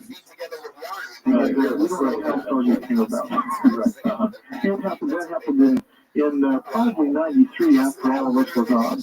Well, in the interest of stopping this, the reason I asked is because there was a movie, as you all well know, called Stargate, and I was wondering if your name might have been the genesis for that. I seriously doubt it. Actually, there was a science fiction novel written by Andre Norton, probably 30 years ago, maybe, called Stargate. that had to do with a device that you could walk through and push on another planet. And I suspect he may have got the name from that. All right. This is Joe. Can I just throw in a comment? I don't want, people read detail out of this and a lot of misconceptions grow from it. I was a member of the project until its termination in November, albeit I was working on the science and research side of it. Were you surprised at its termination? This is Joe again. Yes, I was. In fact, the AIR report supports the realization that there probably is something to remote viewing, and probably that psychic functioning does exist, and it is probably of some value. Their actual comment with regard to the unit was that they found that there was not sufficient evidence that it was supporting intelligence. However, historically, that's not the reality. The actual project was literally approved on a year-to-year basis based on what it was doing in terms of support to the intelligence community at large.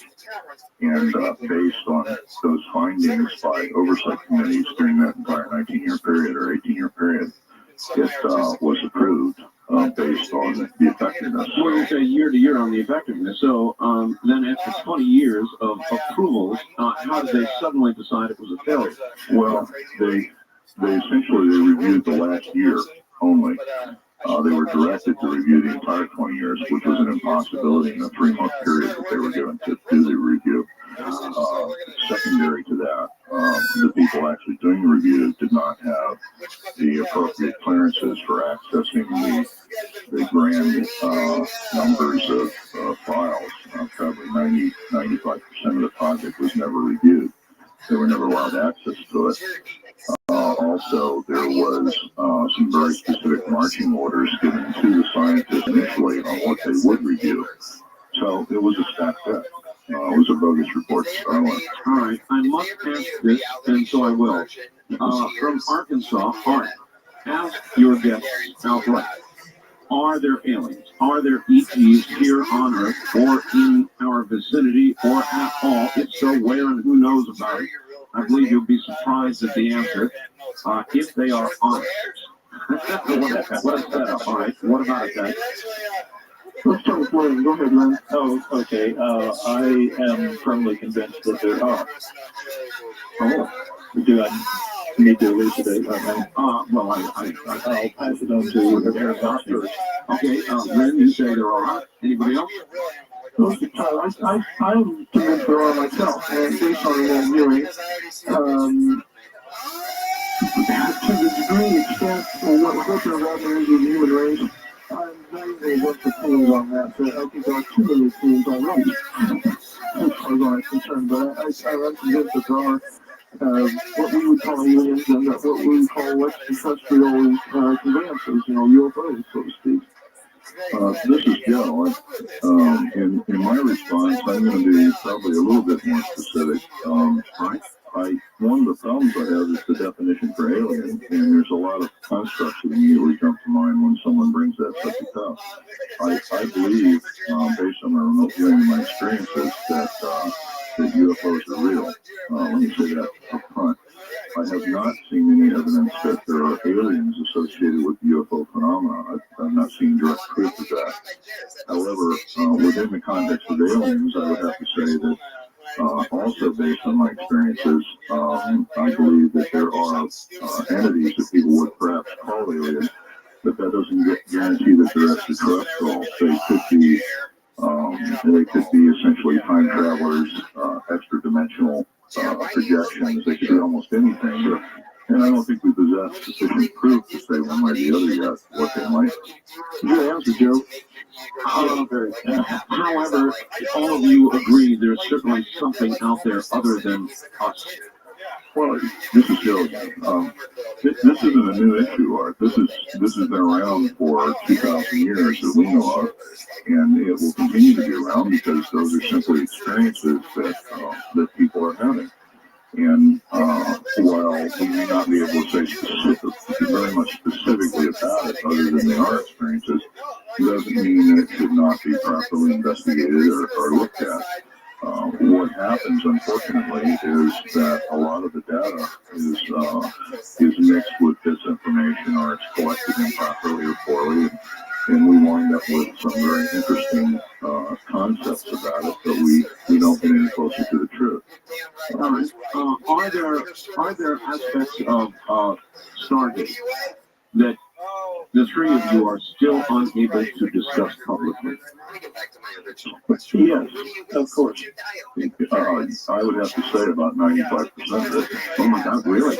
Yeah, absolutely. So when they said Stargate is declassified, they only generally meant the fact that it existed? That's generally so, yes, huh? Well, here's the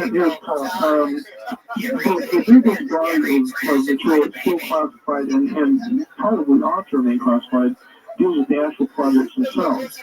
And the reason for that is not the connection with remote viewing, but the connection with other intelligence sources in it. There is material on some of those projects that could potentially harm our intelligence collection capabilities. It might disclose the existence of some human source that we have, and put them at risk. So, there's a lot of stuff in there that isn't even involved in remote viewing that is sensitive to and important to American security. I would agree with that. You made a rather startling statement, one of you, that Ed Dames, you felt, disclosed some classified material before its time. This is Glenn. Yes, not only on a few TV shows, I think there's one called The Other Side or something like that, and radio shows, but also I was down in Atlanta one time working with a student, and I had the chance to meet a person named Courtney Brown, who was going to put out a book. This book was about the Stargate project, and he asked me to take a copy of the manuscript that he had and read it. And in the first chapter of the manuscript, and I remember everything was still classified, highly classified. In the first chapter of the manuscript was the list of names of all of the viewers. I went back and I said, Courtney, you can't publish this, and if you do, they'll confiscate your book or something. And anyway, I got him to take that first chapter out. I asked him, where did you get this information? And he said, well, I got it from Ed. When I was a kid watching, the old World War II movies and all, I knew that the absolute worst treason that any agent could ever do was give the names of the other agents. You bite the cyanide pill and die before you do that. And yet here is the entire list for the purpose of being published while this was still a unclassified thing. Now, the reason that upset me so much was because of another incident where Ed, at a meeting, had gotten up and told what I had done against Hussein. And I called him on the phone and I said, Ed, these are crazy people with guns, and I've got a family here, and he just blew it off. Well, the only purpose I could find for giving those names to Courtney to publish in that book while it was still classified deals with the idea of targeting for remote viewing. If you have a name, basically you have an address. And the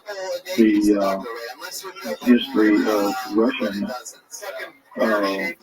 parapsychology has been more aimed at remote influencing than remote viewing or data collection. And so I could still find no other reason for giving that information to Courtney than to have something happen to us. And that upset me very much. And I stayed around while Courtney not only took the first chapter out, but also deleted it from his computer. I wanted to make absolutely certain it was completely gone. Look, guys, we're at the top of the hour. Anybody here have to bail out, or can you stick around a little bit? I can stay for a while. I'll stay for. All right, done. Then there they are. This is kind of a gathering of the Eagles, something you will not frequently hear. Perhaps never has been done before. I don't know. My guests are Lynn Buchanan, Joe McMonagle, we'll get that eventually, and Paul Smith. All three in the military project known as Stargate. This is Premier Network.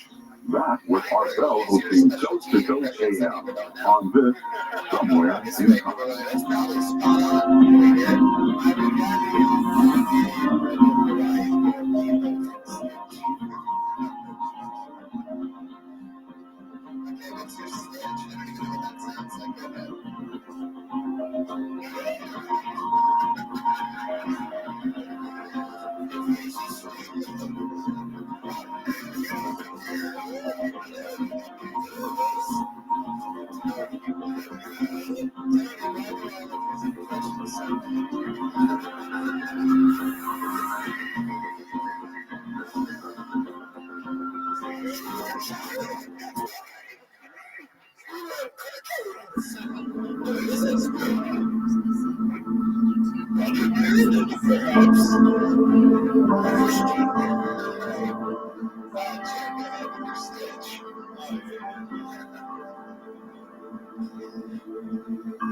Now, we take you back to the past on Arcel Somewhere in Time, a gathering of eagles.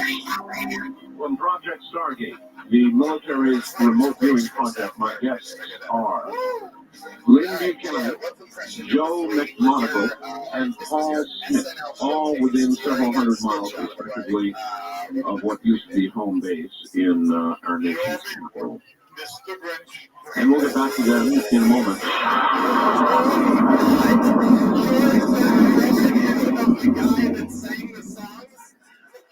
Coast to Coast AM sure sounds great in the middle of the night. But you know, you don't have to be nocturnal to enjoy this amazing show. The Coast Insider is your key to a normal life. For 15 cents a day, you can wake up refreshed knowing that last night's show is waiting for you with podcasting. As a member, you'll have access to our monthly live chat sessions with George Norrie and special guests. The Coast Insiders Club is a must-have feature for all Coast to Coast AM listeners. Visit coasttocoastam.com to sign up today.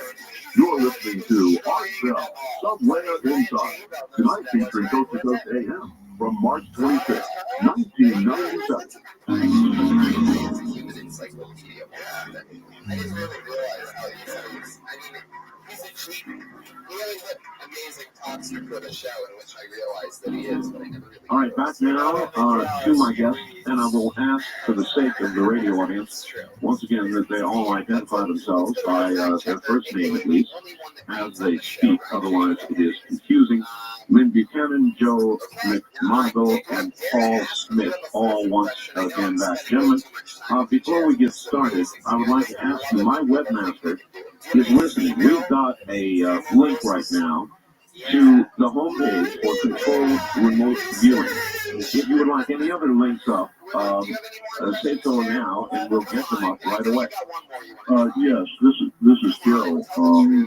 The Cognitive Sciences Lab link is World Wide Web JSA.com/tilde/index.html. Okay, I got it.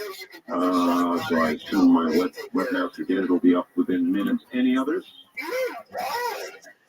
There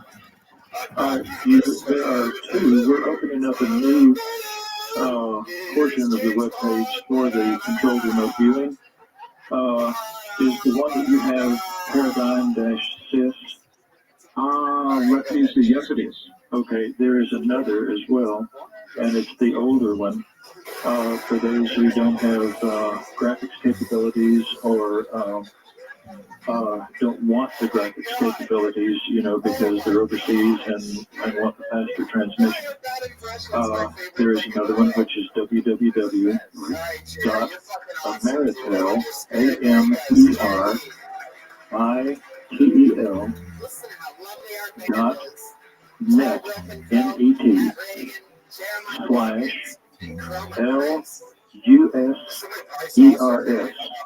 stands for local users, right? /RVIEWER,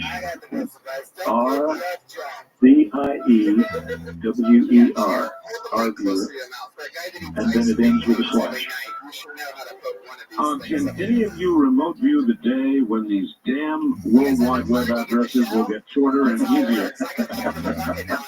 All right, we'll get those up. Now, before we leave the subject of aliens or dimensional beings or whatever it is that you all sense and agree would be out there, one obvious target in this area would have been the Roswell episode. And I've got a person faxing me from Los Angeles saying, somebody must have tackled that one. Has anybody looked at Roswell? And if so, what have you determined? I can respond to that first, I guess. This is Joe. Okay, Joe. I had a private client who actually targeted me against Roswell, and at the time, I, of course, was totally blind to the actual target. And what I produced was essentially a very accurate description of the location that was being targeted, Roswell, which is the Khalif crash site. There were some indications that there probably was an incident there, but it did not involve alien craft. It involved a possible mid-air collision between some earthbound traffic, and probably involved some materials that were sensitive. And hence, then, of course, the story about the weather balloon. Yes, the data I had did not specifically match the weather balloon, but it did indicate that there was probably an event, but it was probably not a alien associated. All right. Joe, that's for you from Orange County.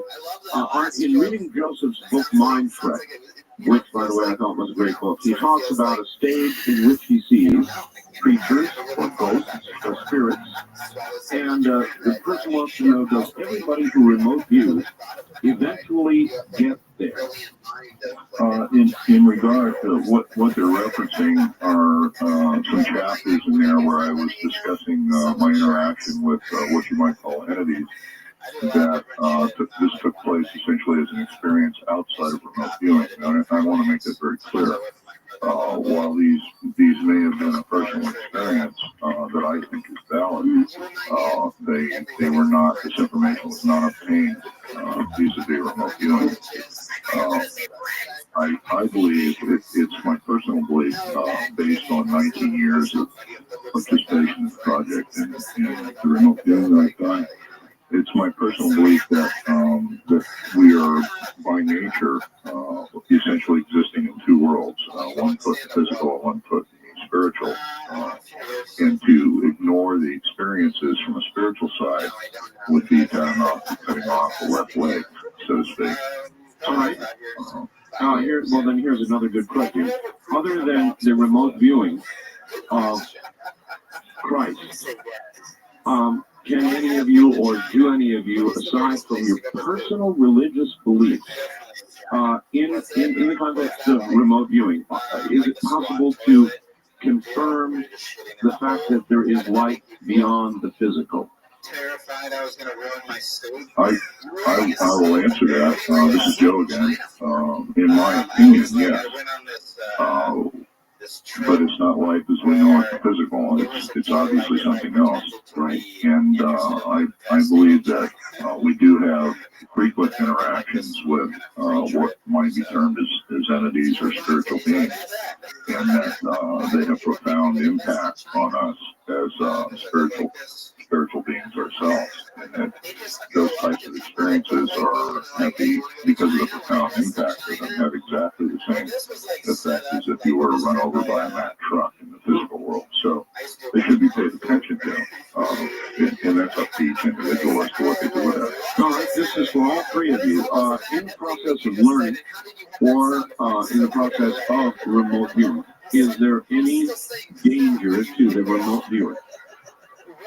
This is Paul. I don't think so. In my entire time with the program, I never experienced myself or heard of anyone else experiencing anything that we consider dangerous. I know there are claims out there to the contrary, but I just don't know where that's coming from. Well, dangerous to the psyche of the remote viewer. In other words, that you might see things, for example, that would drive a person over the edge. This is Lynn. Can I jump in here for a second? Yes.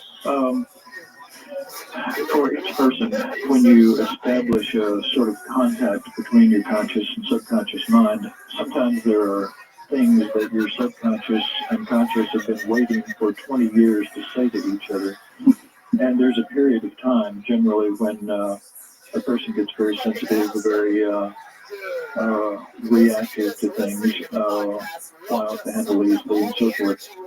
But that gets over with. Any real danger that comes to a person, I think, is basically caused by the fact that the subconscious is harboring a danger that has been let loose. I have never had any, or even actually known any person who has had a remote viewing session where the session itself or the target itself had a danger to the viewer. I think what you carry into the learning process for remote viewing may be a danger to you, but that danger's been there all along anyway. I'd like to add something to that, Lynn. This is Joe. I agree with what Lynn and Paul have both said. I've never had a bad experience in remote viewing, but I would like to underscore the fact that this is a very interesting experience, remote viewing or being psychic, and there are a lot of people that are on the edge to start with, and when they're exposed to the changes, they're rather radical changes in their beliefs or their constructs, it can be very undermining or damaging to the psyche. And there is evidence that a lot of people do sort of step off the edge and lose touch with reality. In other words, they become pretty much involved or are caught up in the irrationality of it, or they lose their stability or their ability to deal skeptically with the material and what's going on. Have any of you, while remote viewing any target, ever sensed or felt or understood there was another remote viewer in the area, so to speak? In other words, you met another remote viewer. Yes. I did on several occasions meet now, let me preface this by saying that there was never any proof, but in several sessions I did, generally at random, I met a Chinese remote viewer, and actually over a period of time of several meetings, sort of struck up a very good relationship there. However, there's no proof of that. I never got feedback on it because, of course, we never knew anything about the project, or if there was a project, or who the remote viewers were for China and so forth. Would it be your view right? Would it be your view they are probably still still have a project of that sort, either in China or Russia? This is Joe. I can respond to that. I can say most emphatically that there are a number of countries, Russia, China, Hungary, a number of other countries that are very heavily involved in pursuing remote viewing and researching it. It would be silly to suspect that they weren't using it for the obvious reasons that it can be used for. Mm-hmm. Then for that reason, above all the others I've heard so far, it's so hard to imagine that our own government would not do it, knowing there are others out there doing it. So if I had to make a guess, I'd say we're still doing it, but you guys say no. Well, this is Paul. Of course, anything is possible. There's quite an extensive security, secrecy, infrastructure in the government, and it is, of course, feasible that maybe there is still somewhere very deep inside Langley or someplace a program. I'm also like Joe. I've actually made inquiries of some contacts I have fairly deep in the system, and as far as they've been able to determine, there's nothing going on. And I can actually believe that. Just knowing the attitude of many of these very influential people out there in the government who disapprove heartily of the program, I can believe that it's been written off. Not because it didn't work, but because they were not comfortable with it. Well, then this is a very serious national security question. If China and Russia and Hungary and other countries are doing this, shouldn't we be? Absolutely. This is Lynn. Let me say that you're talking to security people here, and so you watch for words. When you asked this of Joe a while ago, his comment was that he doesn't know of any. I would say the same thing. To say that no, there is not, or yes, there is, I don't know of any, and I've had my friends and contacts, which are also very deep, don't know of any.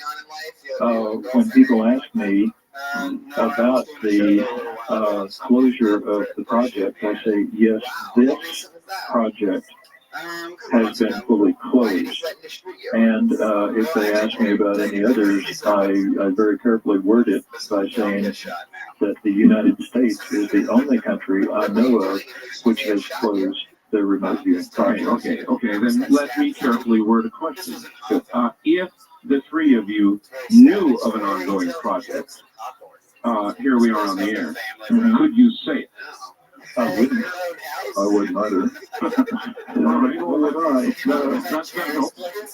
Yeah, and of course our answers might be different otherwise as well. I don't know exactly how I'd respond to it. Maybe no comment or something, but we certainly wouldn't reveal our particularly because we know how important it could be. We wouldn't want to jeopardize it. That's right. But the fact of the matter is, I'm pretty convinced both Joe and Wayne are the same with me. We really don't know of anything going on, and indeed believe that it's got the legs cut out from under. Let me ask you something, Art. I can understand your disbelief that somebody wouldn't be paying attention to this, but I can tell you from experience that there are actually people in the government in very high positions that still believe that psychic functioning or use of remote viewing is a violation of spiritual and theologic reasons and are vehemently and argumentatively against it just based on religious grounds. So how do you deal with people that are still holding? Well, I guess I would ask you when Langley got religion.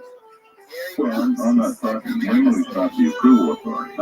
Let me also ask the question here. Are you asking us whether or not our government has done something stupid? I guess I am. Yeah. I think it might not be the first time it's happened. All right. Look, we talked a little while ago about remote influencing. To the average person, that's really frightening, the ability to influence another's thoughts or actions at a distance. So an obvious follow-up question to that is, would there be a defense against an attempt to remotely influence? This is Joe. I had responded to that earlier, and there's an additional comment I can make in that regard. While there's evidence that there probably is a capacity for some form of remote influencing, the problem has been that because of ethical and human use reasons, whenever those experiments are done, you have to inform the person, the target individual, that they're participating in a remote influencing experiment. And as long as those particular rules are in existence, it would be tantamount to impossible to know whether or not remote influencing is actually taking place as a result of unknown targeting, or whether or not, by virtue of the fact the person knows they're involved in that kind of experiment, they're actually willingly opening themselves to being targeted. So it's an issue that probably won't be answered until someone has come about with an approved protocol that can target individuals without them knowing, or unwitting targeting. Well, there's a lot of talk going on now about influencing of a different sort by the Chinese with regard to our present administration. And one would have to imagine if there is a Chinese project and remote influencing is possible, that would have been an obvious, a major project. Would you all agree? I would agree, except that I haven't seen any evidence that the Chinese are in fact doing that. So it's sort of a new question, and I'm not sure how anyone would evaluate the results of that. There have been a lot of reports about the Soviets having been involved in that in the past. But it's mostly kind of rumors and such. Again, no evidence. I suppose a thing of this nature would be hard to prove anyway. But there were some interesting and quite wild stories about what the Soviets could or might be doing. I'll bet there are. All right, gentlemen, hold tight. We'll be right back to you. A gathering of eagles, I'm calling it. Lynn Buchanan, Joe McMonagle, and Paul Smith, all involved in Project Stargate for the U.S. government, which ran for 20 years using your tax dollars to remote view. I'm Art Bell. You're listening to Art Bell, Somewhere Inside. Tonight featuring Coast to Coast AM from March 25th, 1997.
Three-Year Network presents Art Bell, Somewhere in Time.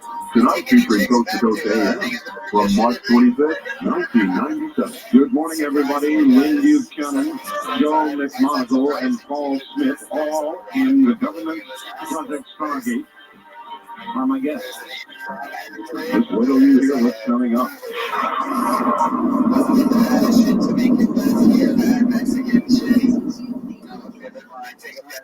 You're listening to Art Show, Somewhere Inside. Tonight featuring Coast to Coast AM from March 25th, 1997.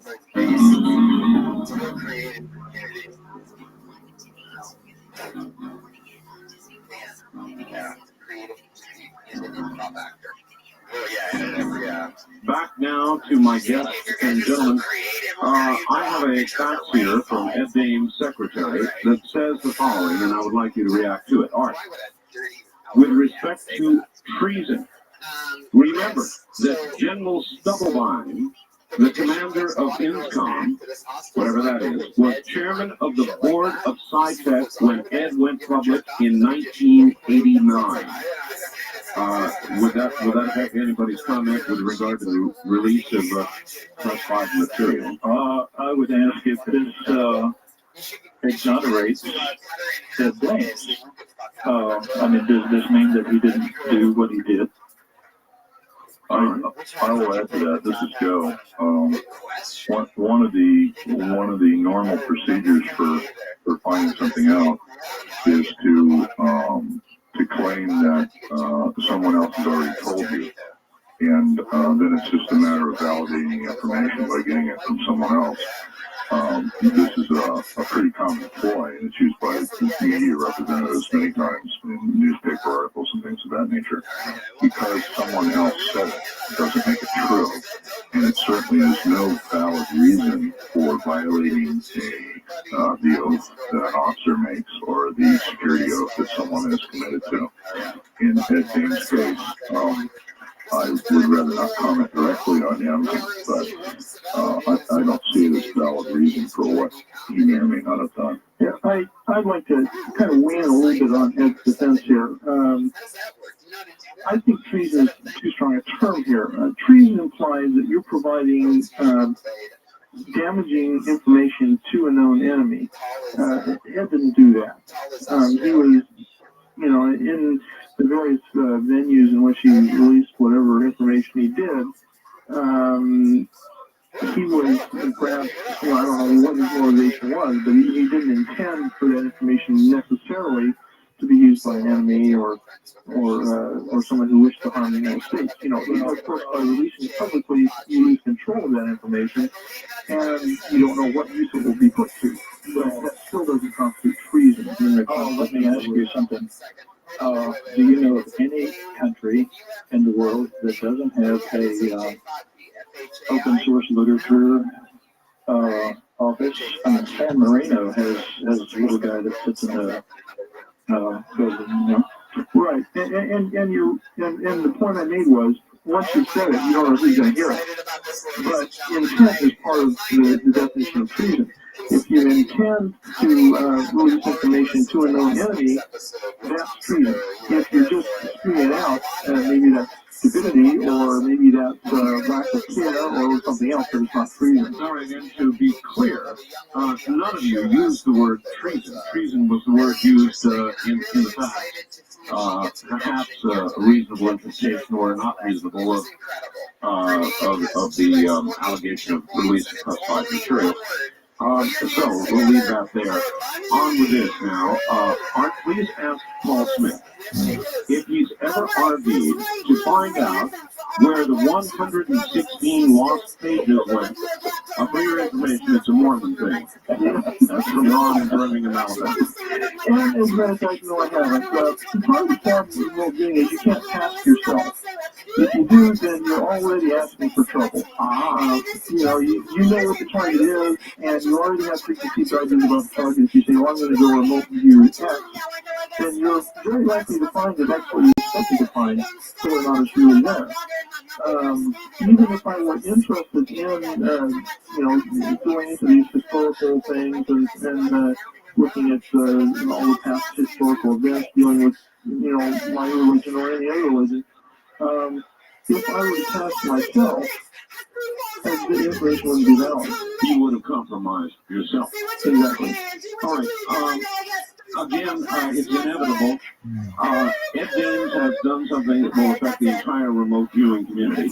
He has released, or is about to, videotapes that purport to be able to teach the general public how to remote view at a price far less than the average remote viewing course currently costs the public. Do you think A, it's possible to teach somebody with that method, and B, what effect will it have, if any, with so many people out there trying to remote view? This is Lynn. I am hoping, actually, that it does work, because I would love to see this talent brought out in more people. And I think overall it would, raise the entire consciousness of humanity.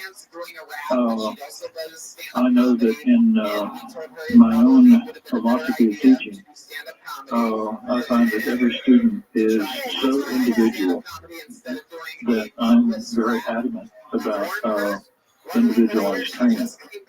And I know that it is too. However, I think many of the general rules of remote viewing, the basic rules of remote viewing, can probably be taught that way, and I'm very anxious to find out if it works. Like I say, I hope it does. Look, you jumped in here, Paul. I taught myself how to play guitar, and it took me, I'm still trying to master some of what normally would be elementary things to learn if you have an accomplished teacher. It is possible to learn things on your own with books or videos or whatever, but it's amazing how much of a difference a good teacher will make. I kind of echo Lynn's feelings, so the degree for was successful, and I kind of wish that a fair amount of success in producing a quality video that can help people learn. But nonetheless, there's a lot to be said for having individual instruction, particularly on something as nuanced and as difficult to grasp as this remote functioning is. All right. I would like, this is Joe, I'd like to add some comment to that. Lynn made a very good statement when he referred to talent. Essentially, within the research side of things, we've pretty much firmly established that every living human being has an inherent talent at being psychic. Remote viewing, of course, any instructor in remote viewing should be teaching the technology or the protocol. Whatever the approach should teach the appropriate protocol. And while you can teach that technology, you're going to be pretty much stuck with the inherent talent within the individual as it's displayed.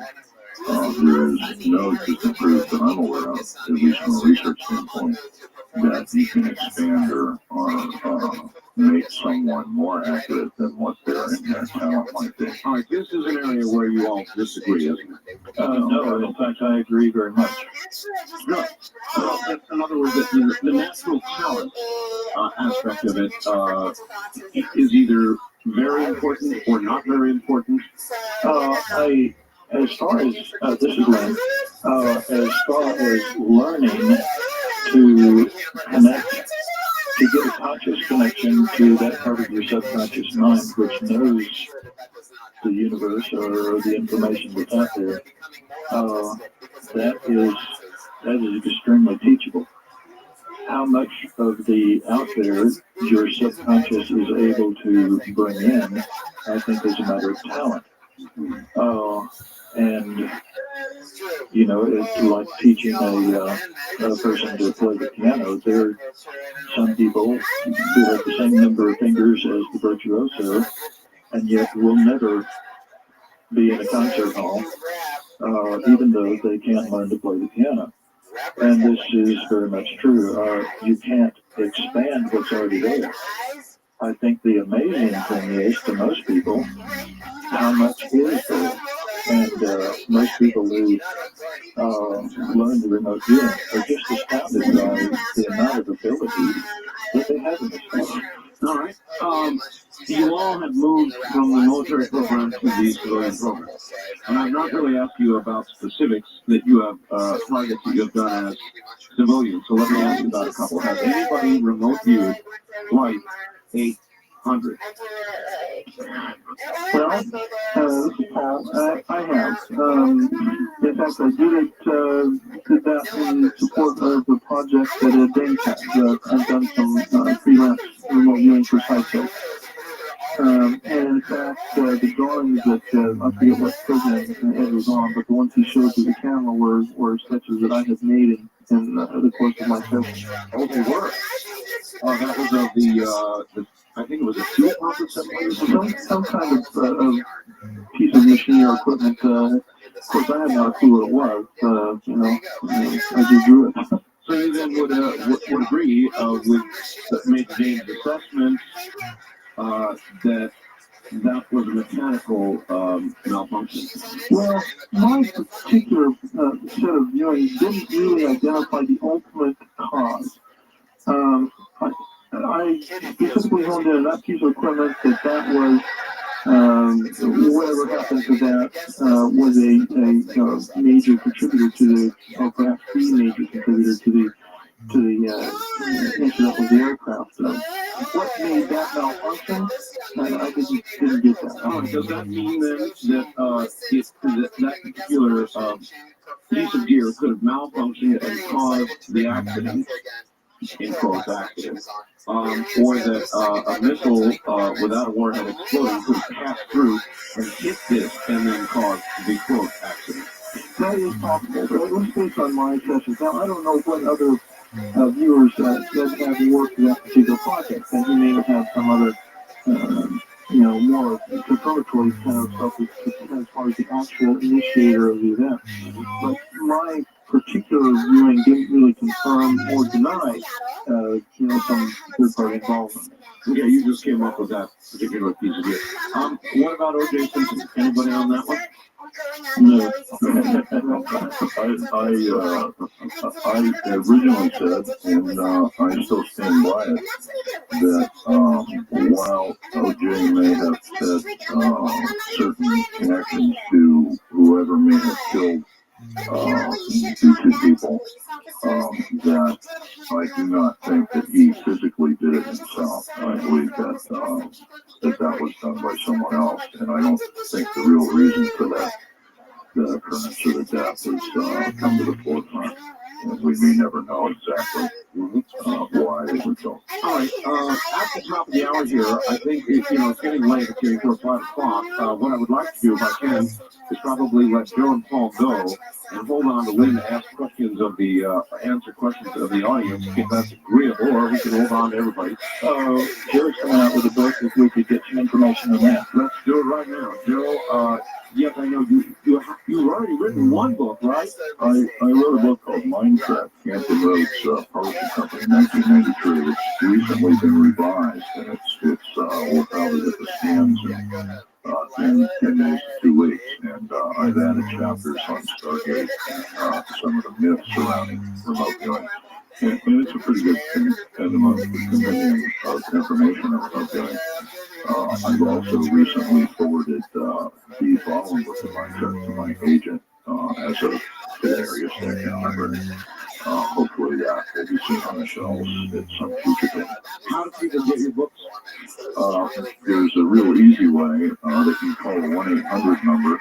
It's 1-800-766-8009. And that's Hampton Roads Publishing, and they will be glad to service the request for the book, or they go to any Barnes & Noble or any other major supplier of books. All right, that's 1-800-766-8009. That's correct. Anybody else write a book? Although I do plan to have a website up fairly soon. There is information on Lynn's website about my company, but that's about the extent of it right now. And Paul is beginning to teach too, so he may want to give people his number where he can be contacted. All right. Well, I'll give you an email. It's the company incorporated is Remote Viewing Instructional Services. Right. So the email is rvis at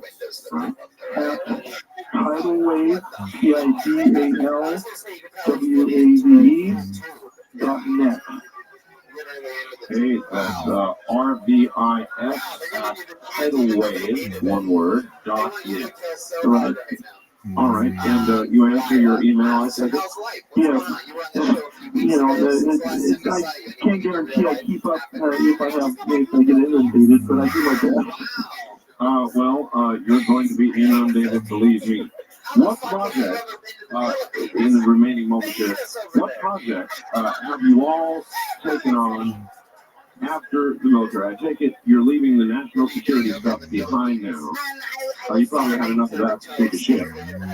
Or maybe a turtle, you I don't know. So what are you doing now? This is Joe. I'm a research associate still with the Cognitive Sciences Lab. That was the original lab at SRI, and then later at SAIC. And we are currently working on some very interesting contracts for some major corporations that have tasked us with doing some research on opioids, and we hope to continue pursuing the mechanisms behind opioids. Can you talk about it all? For example, our own CIA, which once spent all its time with national security work, Congress and oversight committees have been talking about changing the direction of the CIA to industrial espionage. We of course at CSL Lab, at the Cognitive Sciences Lab, have never endorsed espionage of any kind. We're primarily interested in trying to uncover mechanisms that support site functioning. We've recently done three or four very interesting pilot studies that have indicated that we may be onto something with regard to 2 or 3 of those mechanisms. And if those prove out, which we have every reason to believe they will, there'll be some very astounding findings that will open the door to a whole lot more research. Do you guys ever scare yourselves?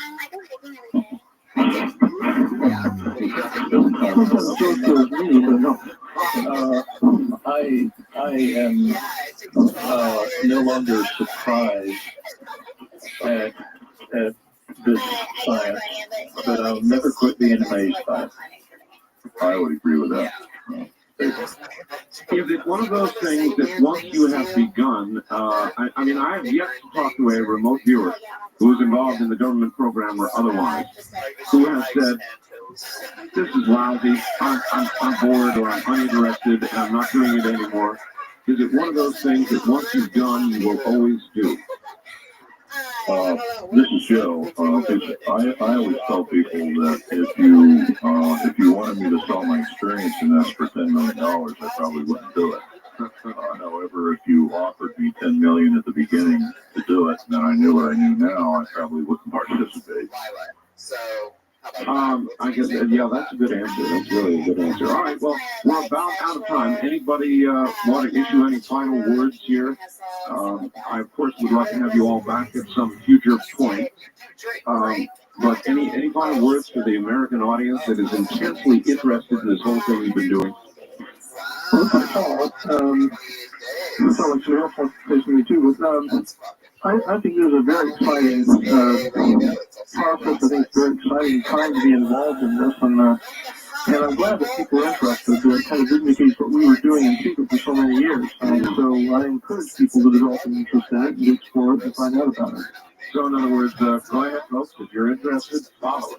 Yep, that's right. Joe, I just want to add one thing before you're off here. I would encourage people to retain their skepticism and to ask questions. It's okay to challenge whoever's doing this and have them explain or open to review and criticism what exactly it is that they're doing.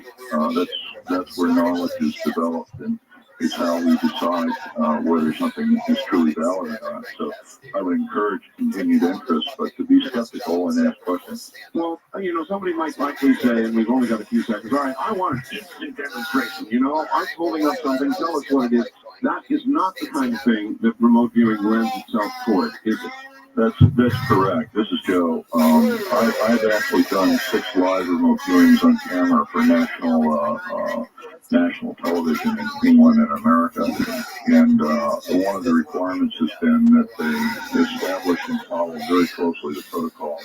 And those performances have been open to review and criticism. All right, we're out of time. Joe and Paul, thank you both. We'll continue with Lynn Buchanan. Good night, gentlemen. Good night. Thanks for letting us talk. Right. Stay right there, Lynn. The trip back in time continues with Art Bell hosting Coast to Coast AM. More somewhere in time coming up.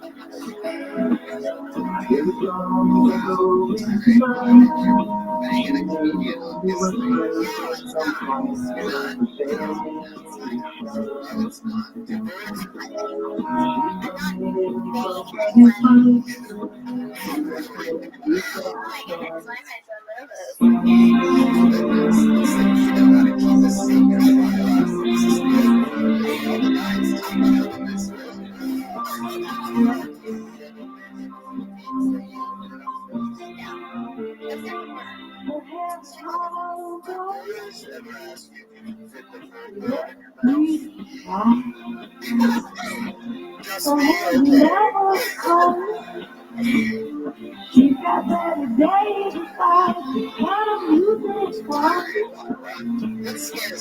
you won't have to think twice. You're New York smart. She's got better days besides.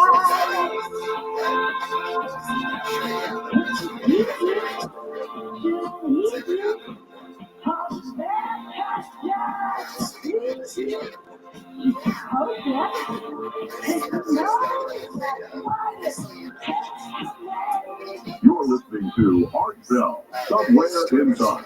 Tonight featuring Coast to Coast AM from March 25th, 1997. Good morning, everybody. My guest is Lynn Buchanan. In the last hour, Joe McMonagle and Paul Smith were here. All three involved in Project Stargate, the military's remote viewing project. If you would like a copy of this program, please make note of the number that'll get it to you.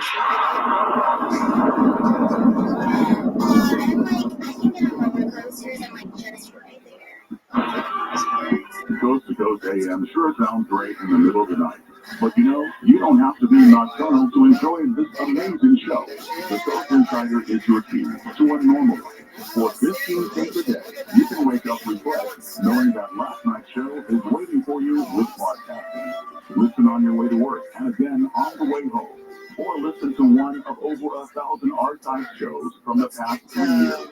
As a member, you'll have access to our monthly live chat sessions with George Norrie and special guests. The Coast Insiders Club is a must-have feature for all Coast to Coast AM listeners. Visit coasttocoastam.com to sign up today. You'll sleep like a baby, knowing you'll never miss your favorite guests and topics ever again. Remember, a one-year subscription comes out to only 15 cents a day. Sign up today at coasttocoastam.com. You view the world with Coast to Coast AM. At this point, I'm not happy with the direction that government is taking. I'm happy with the fact that Americans are beginning to wake up and stand up and do what they have to do. And shout, scream, and blog. And I think that's critical. And I think that's what's going to save the Republic. I think in the long run, as we go through all this stuff, it's the people who will save us. And our country will remain strong. Take Coast to Coast AM with you anywhere on your mobile phone. CoastToCoastAM.com can be conveniently accessed on your iPhone and most Android platforms, which means that you are never without your Coast to Coast AM fix. If you're a Coast to Coast Insider subscriber, you can listen to the show live in the middle of the night or previous shows 24/7. Plus, you can browse all the great photos, videos, and news stories. Keeping up with Coast to Coast AM has never been easier with our Coast Insider service. Looking for the truth? You'll find it on Coast to Coast AM.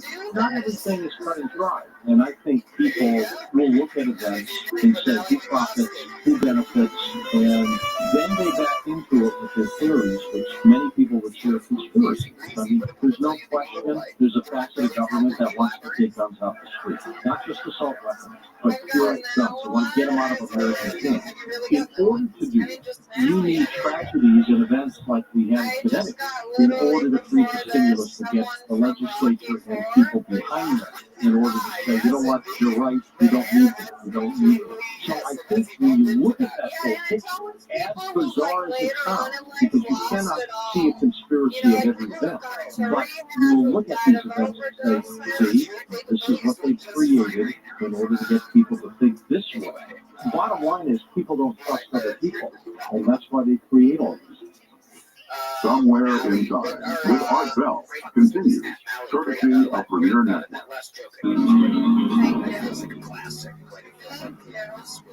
Thanks so much.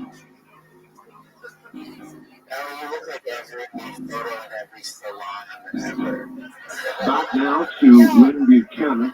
It is your hour with him. Whatever questions you might have, come now.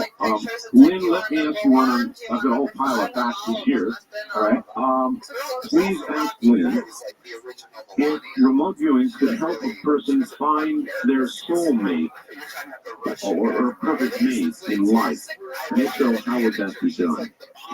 The answer is yes. However, let me say that type of work is sometimes achieved much more easily by some other disciplines.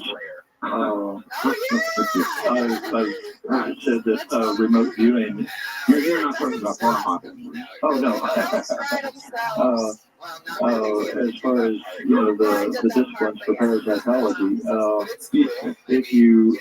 if you're trying to learn remote viewing in order to get in touch with the universe or your higher self, it's sort of like joining the Marines to learn how to fold your clothes. It's extremely disciplined, and there are easier and sometimes even quicker ways to do it. All right. I want to tell everybody once again that on my website, www.artbell.com, there are now a multitude in the guest area, a multitude of links to the various remote viewing sites that have been mentioned tonight. So back now to the phones we go, and the first time callers call area 702-727-1222. Okay, Aaron, that's the only sin we have on the show generally, not to give your last name. So let's begin all over again. Your name is Aaron? Yeah. And you're calling from where? Vancouver, BC. All right. Go ahead. Okay, I was wondering, during your research in the Stargate program, did you follow the work being done by Charles Anderson in the Kansas Field Experiment? The Gosfield experiment. We had read about them. They didn't directly apply to us since we weren't a research side. I think that the people out of SRI would probably know a whole lot more about it and more of the inside work. We were mainly tasked with the use of whatever worked to collect information. Now, we tried some Godspell work, and it worked about the same as the ERV, extended remote viewing, that we were doing. It required a lot more equipment, and so basically we just went back to the ERV. Okay. Ray Hyman, he was on the panel, the evaluation panel. Right. What are your thoughts on his conclusion? So the conclusion, the end conclusion was that yes, this shows that there is something to remote viewing. Seemingly, however, we don't have all of the potentials for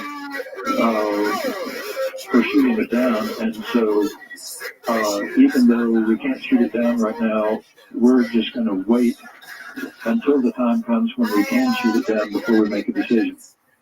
And this to me is not a valid conclusion. The conclusion he came to is basically that excuse me, that he admitted that the statistics show that there is value to the remote unit, that there is an actual phenomenon going on. But interesting reaction. yeah, but let's not decide right now until we can find a way to shoot it down. From the James Randi School. Right. All right. Here's another fact. I've heard cases where remote viewers located military targets during the Gulf War. Can Williams enlighten us on this subject, or is it simply too sensitive? There are many aspects of it that are very sensitive. There are many aspects of it that generally get talked about with, because the feeling is that it's not too sensitive at all. I think what the question is could I give an example? All right. Yes.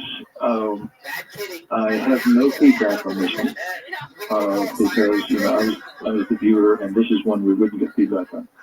I did one session where right in the middle of the session, what's called a stage 7 came in, and basically my subconscious turned and addressed me and said, "You're not going to believe what's coming next." Really? And like a preview. Yeah, teaser. And so I went ahead and did the session, and what came next was something I didn't believe. That is that Saddam Hussein had some way gotten a hold of an American missile, was waiting for the high holy days of Ramadan, at which time he was going to fire it into the Holy of Holies in order to start a jihad. And since the other rulers would be dead, he could not really take over. I still find it hard to believe. Of course, I turned it in. What was done with it, I don't know. I imagine that must have been a little frustrating. Did the remote viewing team ever get feedback about the information, the intel they gave? Did anybody ever come back to you guys and say, "Hey, congratulations, we found those gas canisters and you guys really hit it right on the head"? Did you ever get any of that? Oh, yeah. We got quite a bit of that from different customers. Other customers, of course, there were times when we would be tasked with targets, and the way we would know that we had success was the group that tasked us would come in and confiscate our records and say we didn't have the clearance to see them. That was our feedback. I'll bet those guys worried about you. In other words, they could confiscate your records, but if you really wanted to know, they, of all people, knew that you had a certain level of effectiveness, or you probably scared the hell out of them. This is what Paul was saying earlier. One of the reactions we met with other units was sort of fear, simply because we could see into some of the inner workings and such. All right, back to the many waiting phones. Wildcard line, you're on the air with Lynn Buchanan. Hi. Hi, I'm Michael California. Just as a footnote, I recall the government doing considerable research on the use of mind-altering substances in the 50s, which they also abandoned at some point, and now consider somewhat threatening or, for some reason, penalizable. But aside from that, would you not say that some people are more adept at becoming quality viewers, and that at certain times it seems to function better than perhaps at others? Well, all right, let's narrow that down to the first part of your question. So our government indeed experimented with mind-altering substances. Were there ever, or if you can't answer this, and I'd rather have the answer that you can't answer, but were there ever attempts that you were aware to enhance the ability of a remote viewer with some sort of psychedelic chemical? I think that some experiments were tried with a medical project that was attempted on, to see what happens physiologically with remote viewers. As far as I know, the SRI project, and I'm absolutely certain the Fort Meade operational group never did that. The feeling was, and I'm very firm about this, that anything you do to dull your mind is going to dull your results. And well, I guess yes, sir, but some would contend with that not all drugs dull the mind. Some of them alter its state to a degree. Certainly there are many drugs that dull the mind or fuzz the mind, but there are some drugs that some would argue alter your state and don't so much fuzz it up and alter it. And so I can see that that would certainly be one area they would want to know about. yes, and I think like I say, I think the medical experiments did some of this, but I know that we didn't. I know that my own preference is I want a remote view with it being me that does it. I am very opposed to drugs, and especially anyone, doing drugs while remote viewing. I just wouldn't trust the results. No. East of the Rockies, you're on the air with Lynn Buchanan. Where are you, please? This is Nancy from Northwest Indiana. Northwest Indiana, right? Okay, fundamentalist religion, the middle telepathy and parapsychology is work of the devil. That's right. And you earlier mentioned positive feelings of Christ and the great prophets. So on the opposite side of the coin, have you experienced evil forces, and how might that be influencing people's lives today? Oh, good one. Sure. If we talked about the presence of Jesus, and that was fascinating. What about the opposite? Do you know of anybody, have you or has anybody ever run into what we would think of or know of as the devil? Absolutely. There have been times, I know in my viewing, when there has been just a presence of evil, but generally the evil that I've found has been in the people we were tasked with. The rogues gallery of our targets was pretty severe. Did that get really tiresome? Extremely. One of the problems here is that as you access someone's mind, the way to enhance that access is to start agreeing with them and sort of lose your own personality in it. At the end of the session, you really have to detoxify, or else you wind up taking the PDME home with you. Yeah. And now there's one evil dude. How do you learn to let it go? I was a 911 dispatcher for Monterey County for a year, and it damn near killed me. I actually had to leave because I kept taking my job home with me. Yeah. How do you not take PDME home with you? There is a process of sitting there and going over everything you found in the session and saying, is that me or not? Is it real or is it memorized? And just one by one, sitting there and taking every impression and working it out to get yourself back. This is one of the reasons why even things like what could be called deep or even shallow mind probes is one thing that I do not encourage my students to do, simply because you can get sucked into someone else's personality. And if you're not a good advanced viewer who's very experienced, Don't do it. So again, there are things you will not teach people. Oh, absolutely. All right. What's for the Rockies? You're on the air with Lynn Buchanan. Hello. Oh, how you doing, Art? Again? Fine. Cal, thanks a lot for taking the phone call. Sure. Where are you? I'm in Casa Robles, California, KPRO. All right. Question your understanding. First of all, are we evolving and learning to use our gray matter and our upper part of our brains? You know, are we actually learning how to use a part that they don't understand that's being utilized?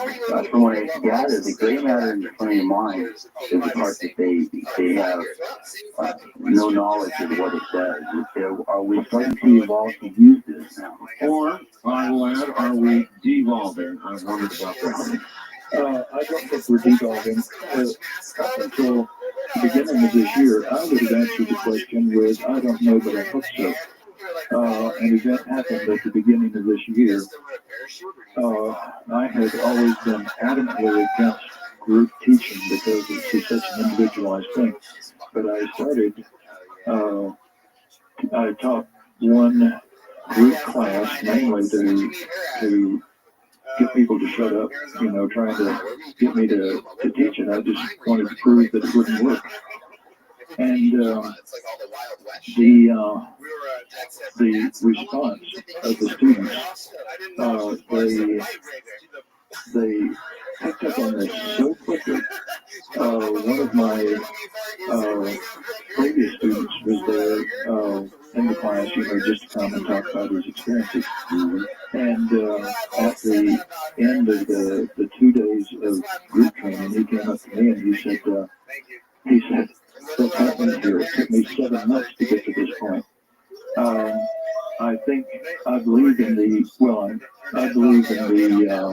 show there's a book that the more people who learn to do this, the easier it gets to do it.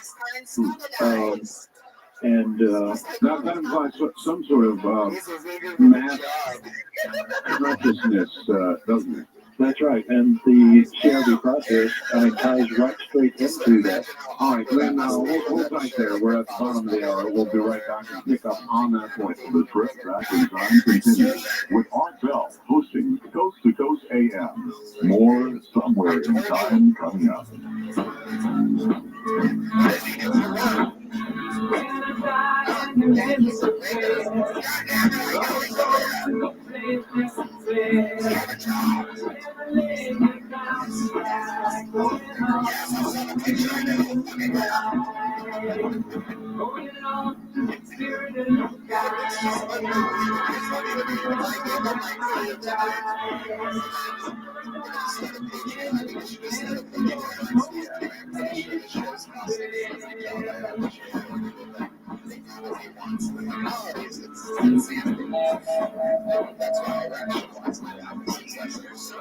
There's something funny about doing white people shit. Like, so do you ever jump out of a plane? Oh yeah. How many times have you tried that? Like, I got about 850 jumps. I got a bit of doing white people shit. I once got jumped by a black guy. 450 jumps sounds like a Gucci Mane album title. He's got jumps on jumps on jumps. Jump man. Jordan's looking skydive like this.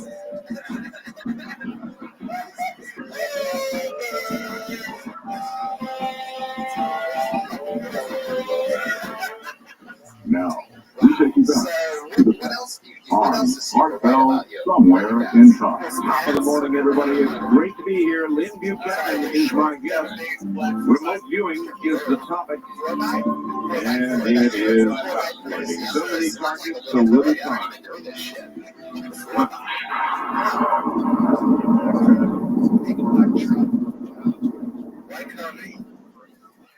You're listening to Art Bell somewhere in time.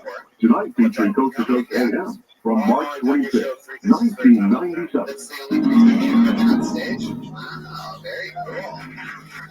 But a real natural is things that white people are extremely good at. Why don't you go to mics and stuff? All right, well, here's a question from Russ in California, and it's a neat one.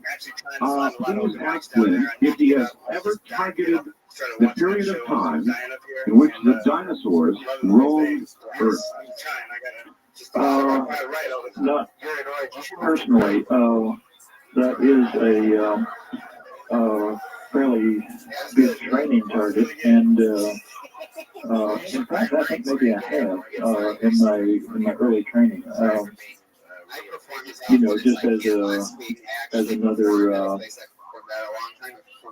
session to see if you're on target, because we had feedback on that. Well, there's a second part to the question. Okay. If so, was man walking side by side with the dinosaurs? I don't remember specifically getting that. I have always felt that a form of man was, yes. But I didn't get that from remote viewing. I got that from other studies that I've done. Simple archaeological findings. And then it's a good P.S. P.S. Why can't remote viewers win lottery?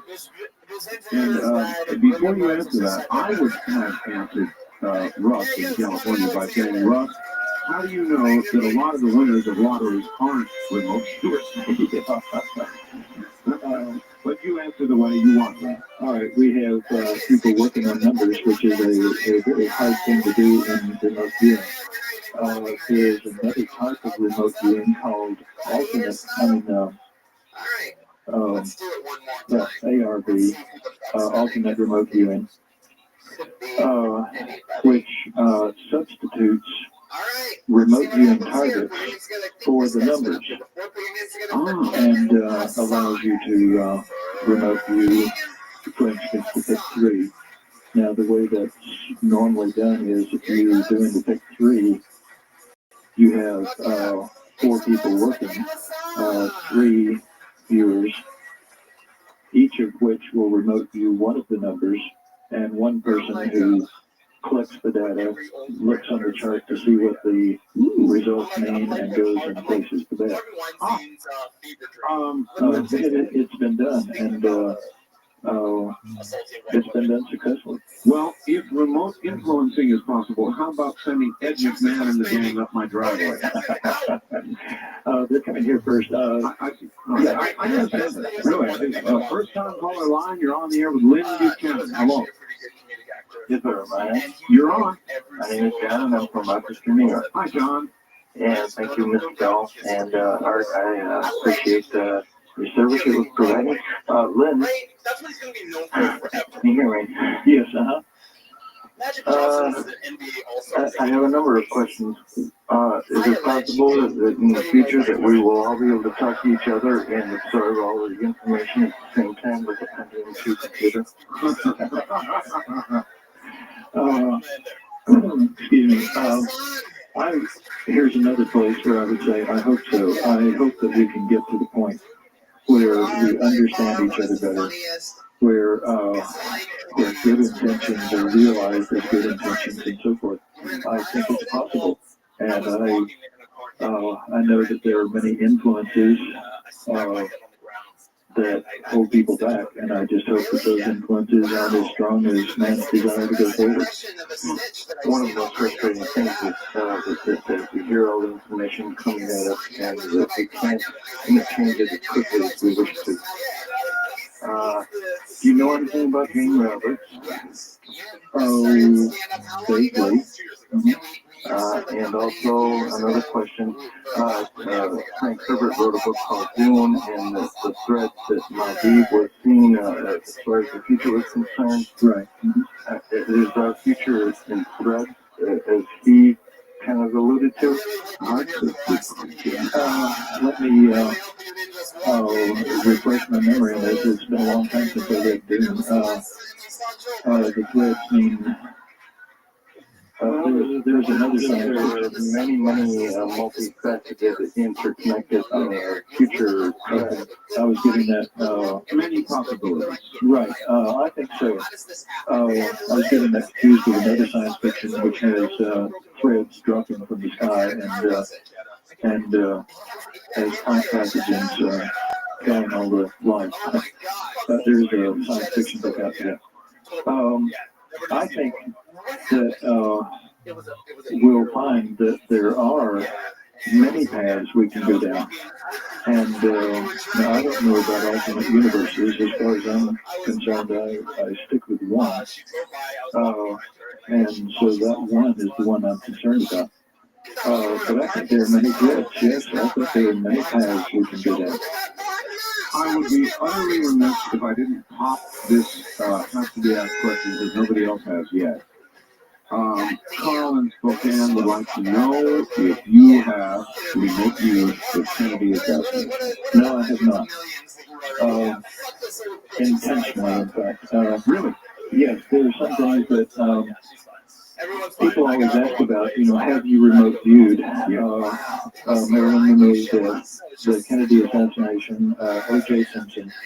I generally stay away from these simply because, I can get an answer to remote viewing.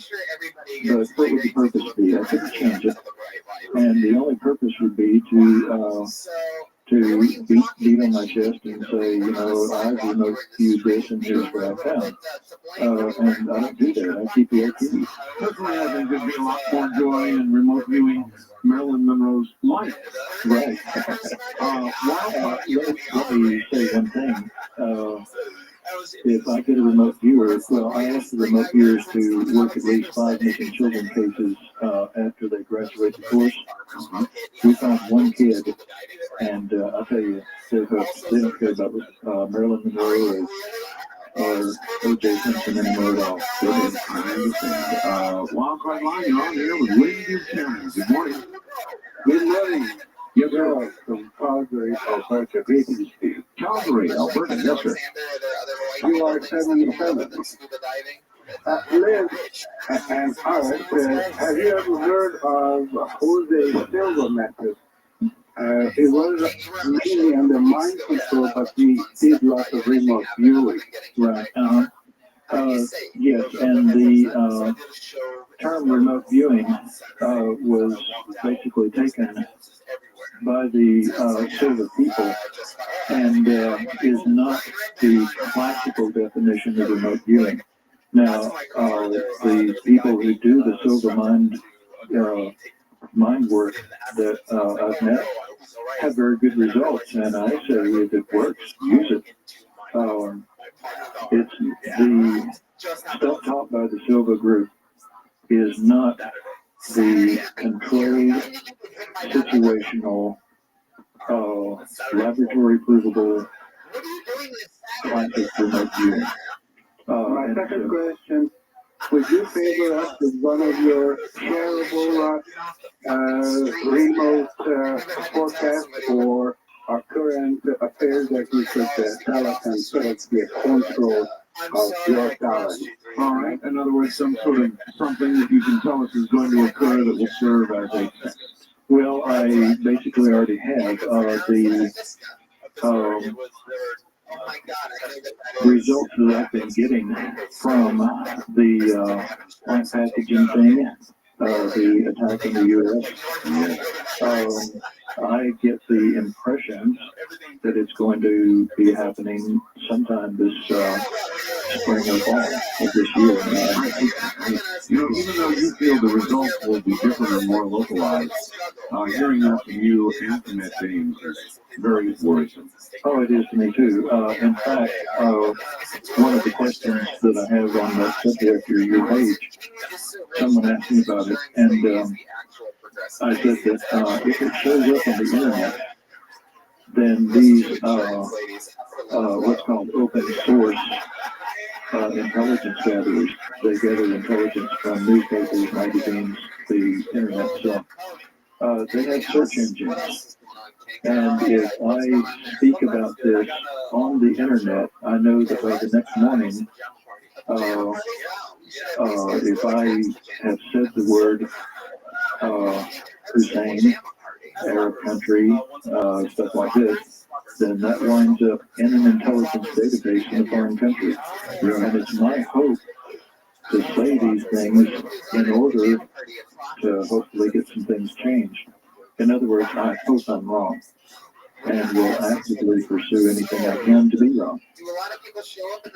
So you're trying to influence future events. Yes. If you see the future and it's not what you want it to be, then I have no qualms in changing it. One obvious question for a remote viewer is, have you ever thought of, or in fact, have you remote viewed your own time of death? Yes, I have. I find it to be fairly peaceful death. I don't know how much that is wishful thinking, but that's, the impression I got. Now, this was in the field envelope, so I didn't know what I was viewing, what the target was. And basically what I got was an old fat man with, in a bed with people around him that cared. Well, that's good results. I wonder, though, about the danger of giving somebody a target of that nature. In other words, if instead of the old fat guy in the bed with all his friends around, you saw, that truck bearing down on you, psychologically injuring various results. Oh, yeah, I wouldn't give that target to anyone else. I gave it to myself, just basically out of curiosity. It's almost like slipping a little LSD into somebody's orange juice. East of the Rockies, you're on the air with Lynn Buchanan. Hello. Art? Yes. Yes. I have a very good reason for asking you this question. The woman you call Beverly Jenkins? Yes, Lynn, do you know her? No, I don't.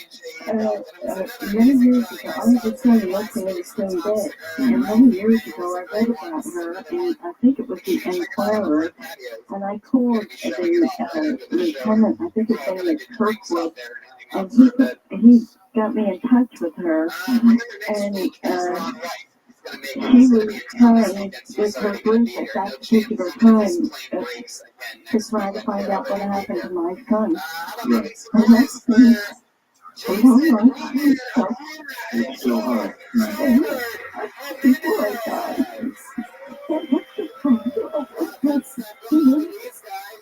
well, do you help people like this, Liz?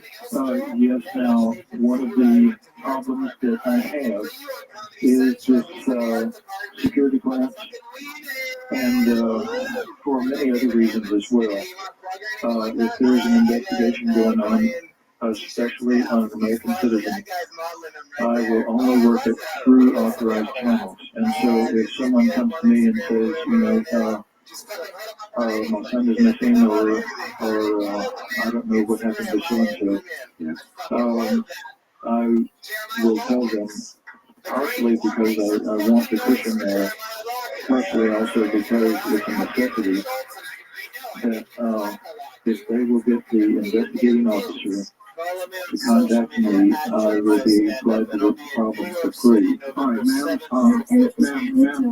listen to me. You just said, have the investigating officer in your case, when your son contacts him. Arthur, it's been so many years, the case is closed. Yes, but there was an original investigating officer on the case.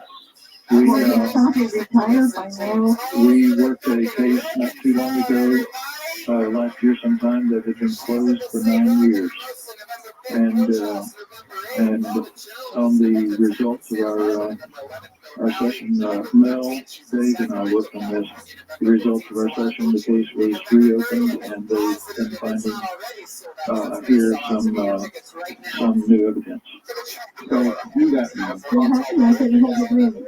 Okay, that's a good question. When, what is the best way to get hold of you? Do you have internet access? I would presume if she doesn't, she can get it. Okay, I would say the easiest address to remember is artbill.com, and there's a link to my page, and on my page is my address and phone number. All right, there you are, ma'am. And I might add that if you don't have a friend with a computer who can do it, you can go to a public library. And just remember my address, which is www.artbill.com. Now, let me also say that right at the present time, we are heavily backed up for the signed witness program cases, and so we're really bogged down until we can get more remote viewers working on these. So I hope people won't be offended if if they call and have their police department call as well, and nothing is done that day. We have a tremendous backlog here. Completely understandable. West of the Rockies, you're on the air with Lynn Buchanan. Good morning. Good morning, Art. Yes. Yes, and good morning, Lad. Good morning. My question for you is, could remote viewers be tricked and fed a false remote view to cover up a secret or event? All right. That is an awfully good question. In other words, could, for example, another group of remote viewers somehow trick you and cause you to see something that would be utterly inaccurate? Exactly. Absolutely. In fact, one of the biggest problems in remote viewing is that you tend to do that to yourself to begin with. And there is a thing that we call basically the neighbor's cat. If someone else whom you respect very much does a session on a target and they're wrong, out of your respect for them, you will tend to find the wrong thing as well. This is one reason why I never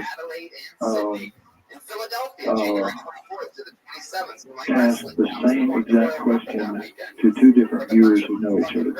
Well, this brings me back to Eddane's case, which generally the group earlier, including you, seem to agree might be or hopefully will be a good idea if it works.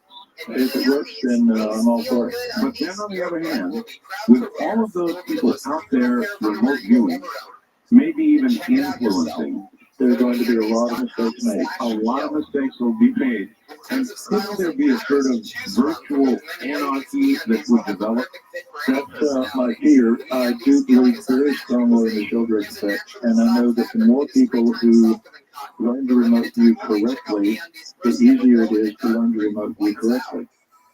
The more we learn to remote view incorrectly, the easier it will be to learn incorrectly. And this is my big fear with many of the quickie courses that are out there. That I'm afraid that they're going to, through the shoulder effect, just the 100th monkey effect, almost destroy any progress that's been made simply because it'll be easier to do it wrong. Yeah. What was your initial reaction when you heard the videotapes were going to be released at a very, relatively, comparatively inexpensive price? Well, it was just that. I really hope it works. If there's a way that we can get people doing this and doing it well, then I'm all for it. And if there's a way that we can make it available to more people, I think that's great. Well, listen, we're coming to the end of the entire program. You've really been a trooper, sticking it out through the whole program. It's got to be, the sun has to be up back there, huh? Yes, looking at what it is. All right, my friend, well, I suspect you're going to have a lot of emails to answer, and this will keep you busy for a while. It has been a distinct pleasure, Lynn, and we will do it again one day if you're up for it. I have really enjoyed it. I don't get the outdoor show because I live in a very steep little valley, and our local radio station has the wattage of a light bulb. And I've really enjoyed this. Thank you, Lynn. Thank you. That's Lynn Buchanan, everybody, and I'm sorry, but the clock dictates we must go. So, go we shall. Good night.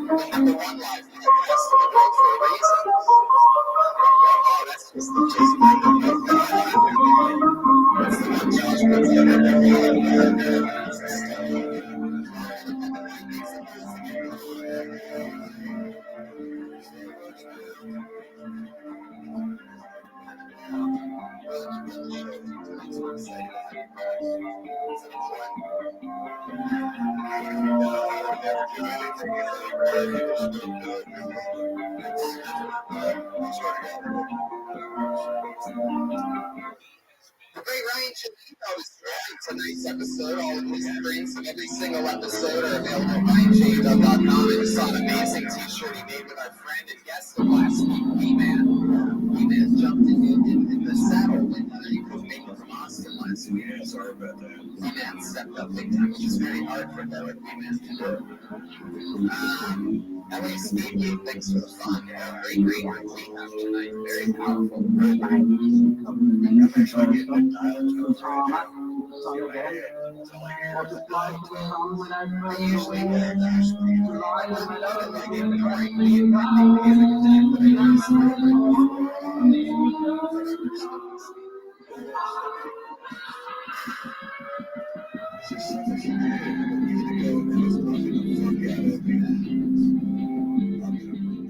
For the best flashbacks in marijuana, go to LASpeaking.com.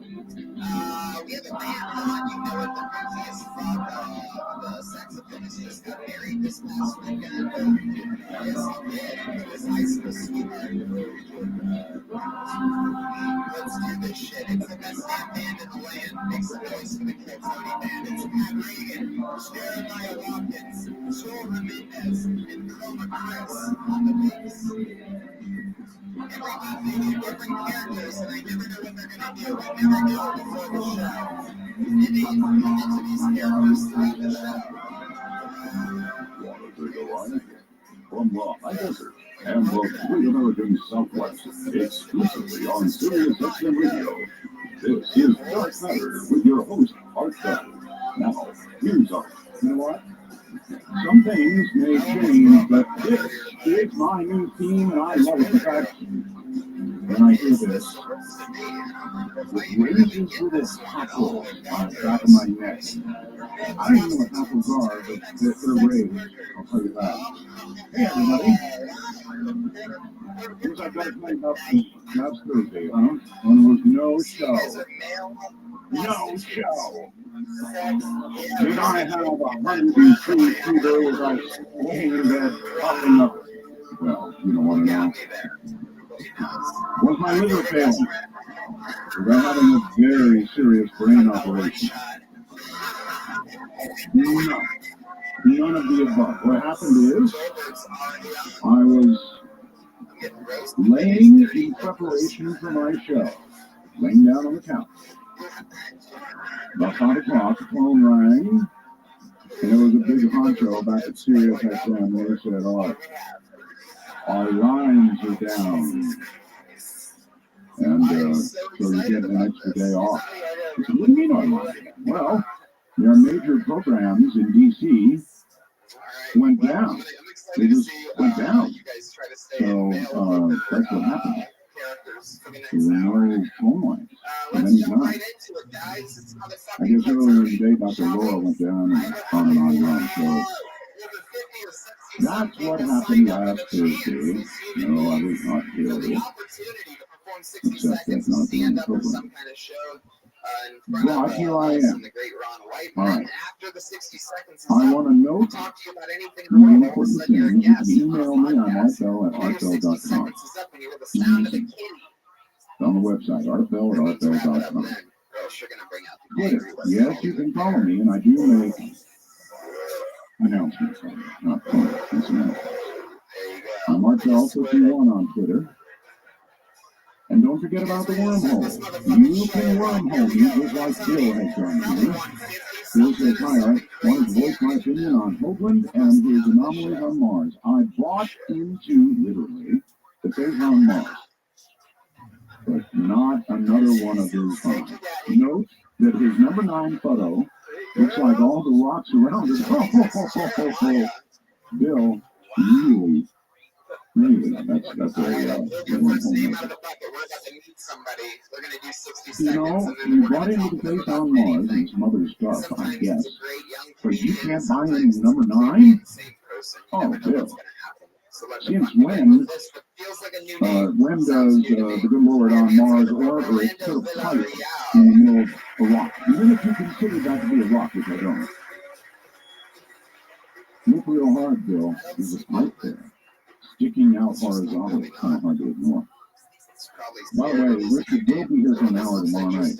We'll be talking about the comet Ison, which has turned green.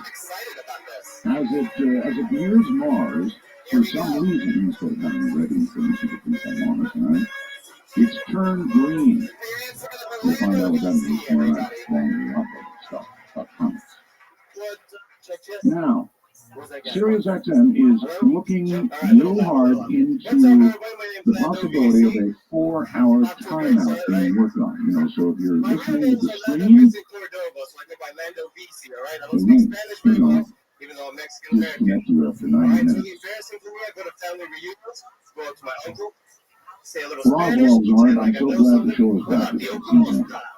My 11th grade Spanish teacher turned me on to the show back in 2001. Anyway, to address the inactivity timeout that everybody's having problems with, the listeners must click something within the player interface. The tip, not just move their mouse around the screen. The easiest way and the least disruptive is just double-click the pause button during a commercial break. We should have mess up our commercials, right? Laughing for the back. Remember, if you want to say welcome back, folks, Roswell are the way to say it instead of saying it. So we're working on this all the time, and you might get it before I was created. If you didn't, because I was not here last Thursday, we got this really cool thing up I want to tell you about last Thursday regarding Stumpy's house. Now, he moved back to a house, you know. And we have the photographs of it up. But what Scotty did was he made a video. It's kind of like video slideshow. It's really, really cool. You can go to archive.com and take a look at it. It's hilarious. Absolutely hilarious. Archive.com, Scotty's video. You'll have to dig for it. Now,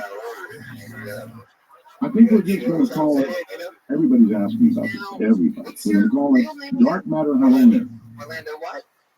And we're going to do nothing but ghost stories.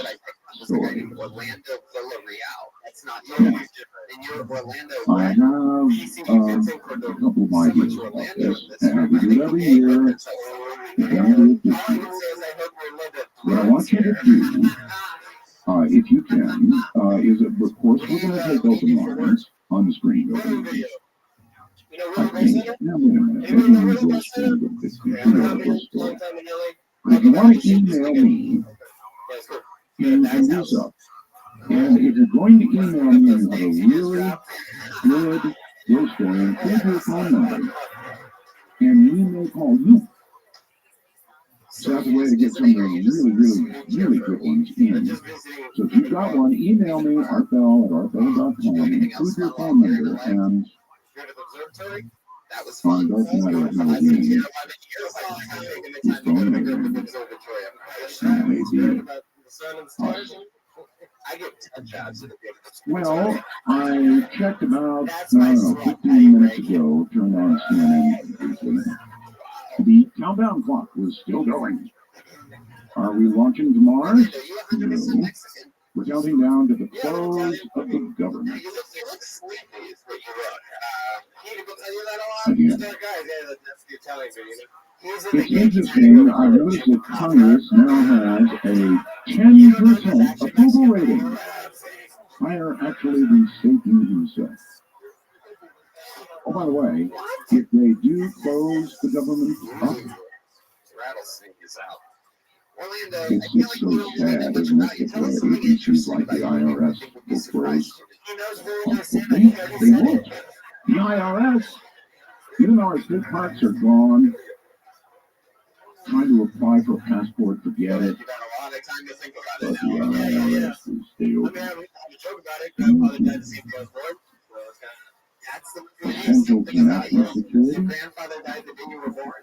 Yeah. Oh, boy. It's been said that when you're one step ahead of the crowd, you're a genius. What can I say, bro? Yeah.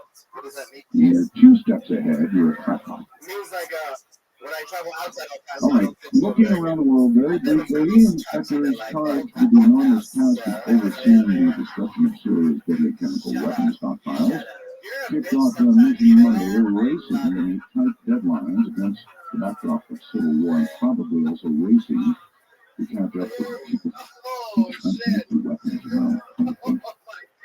Syria says it is fighting rebels to eat human hearts. Serious about this. Syria's foreign minister claimed Monday that his government is fighting a war against Al-Qaeda-linked militants who eat human hearts and dismember people while they're still alive, then send their limbs to family members. I think that was an old version. Nearly 3 dozen migrants marched across the U.S.-Mexico border without papers on Monday. The latest group of younger generations brought to the U.S. illegally as children seeks to confront head-on immigration policies they consider unjust. Well, good luck with the government doing anything about that or anything else, including even continuing past midnight Eastern. Now, listen, I've got this in case there's a last-moment resurrection, and the government is going to stay open in case they vote the right way. Be sure and wormhole me right away, please. Just as a matter of conversation, send me a wormhole message if they suddenly keep the government open, all right? This is a very, very interesting story. Credit to the anomalous. Authentic alien images from Roswell finally found. Does that end in a question mark? The UFO iconoclast. These images exist as Kodachrome slides, and Anthony Bedelia, late of the Roswell Dream Team, hopes to set the record straight on the truth and what's a lie surrounding the leaked stories. In fact, there have been rumors everywhere of new, real Roswell photographs 10 years ago. Anthony says they're not going to release them to the general public since the owners are put off by some unprofessional ufologists. Is it a shell game to maintain interest in Roswell by teasing all of us? Or are the slide's owners genuinely freaked out by the unwanted invasion of their privacy? Well, I built the latter. This is fireball time, folks. I mean serious fireball time. A huge fireball explosion created a power outage and a lot more in Yucatan, Mexico. That was Sunday evening last night. A weird sky phenomenon broke up the monotony of small Maya town as a huge object thought to be a fireball. And you can tell me what it is because you're going to be able to see it. It lit up the skies over the town of people in the southern Yucatan around 8:30 p.m. local time. The falling object was accompanied by a strong thundering noise, loud blast when it hit the ground. And it did hit the ground. Now, the crash, that's the word used here, was followed by flashing blue hazes. You can imagine that. Flashing blue hazes. And power. The flames were observable until about 2 a.m. at the object's landing site. You see the landing there. The sky phenomena was also observed in several other Mexican townships. What was it? We don't know. As you can imagine, people got totally freaked out by all this. And they found stuff. Now, You can see this thing or these things. I'll leave it up to you. You take a look. Of course, we've got photographs.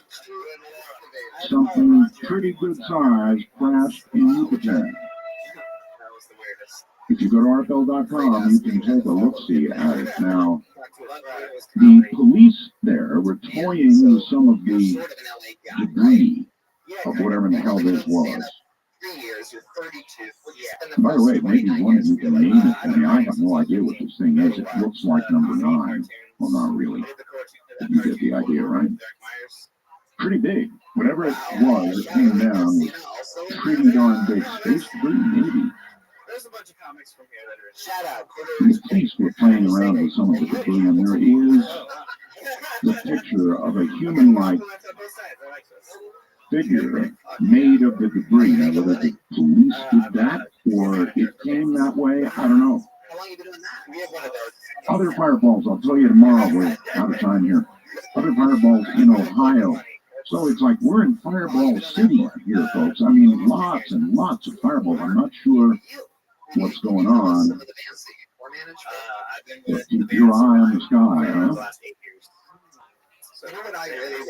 Well, I'm not going to take any more of Mike Heiser's time. He is our guest tonight, Mike Heiser, and he will be coming up in just a very few moments.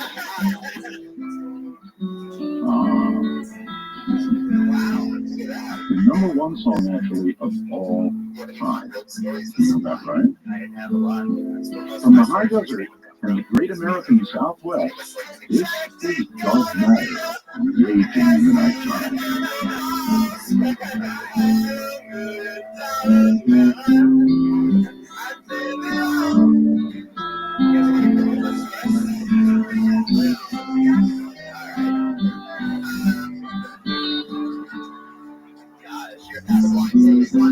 Yeah, that's the main one that I've been for 3 years since they came back. I was at the High Times Cannabis up north with them. Oh, yeah. So it was very, very fun. Yeah, so Sticky, Rothschild. Oh, nice. Yeah, that one was great. We got a person to drive back a bunch of cars. Yeah, it's private jet back. I know you can see.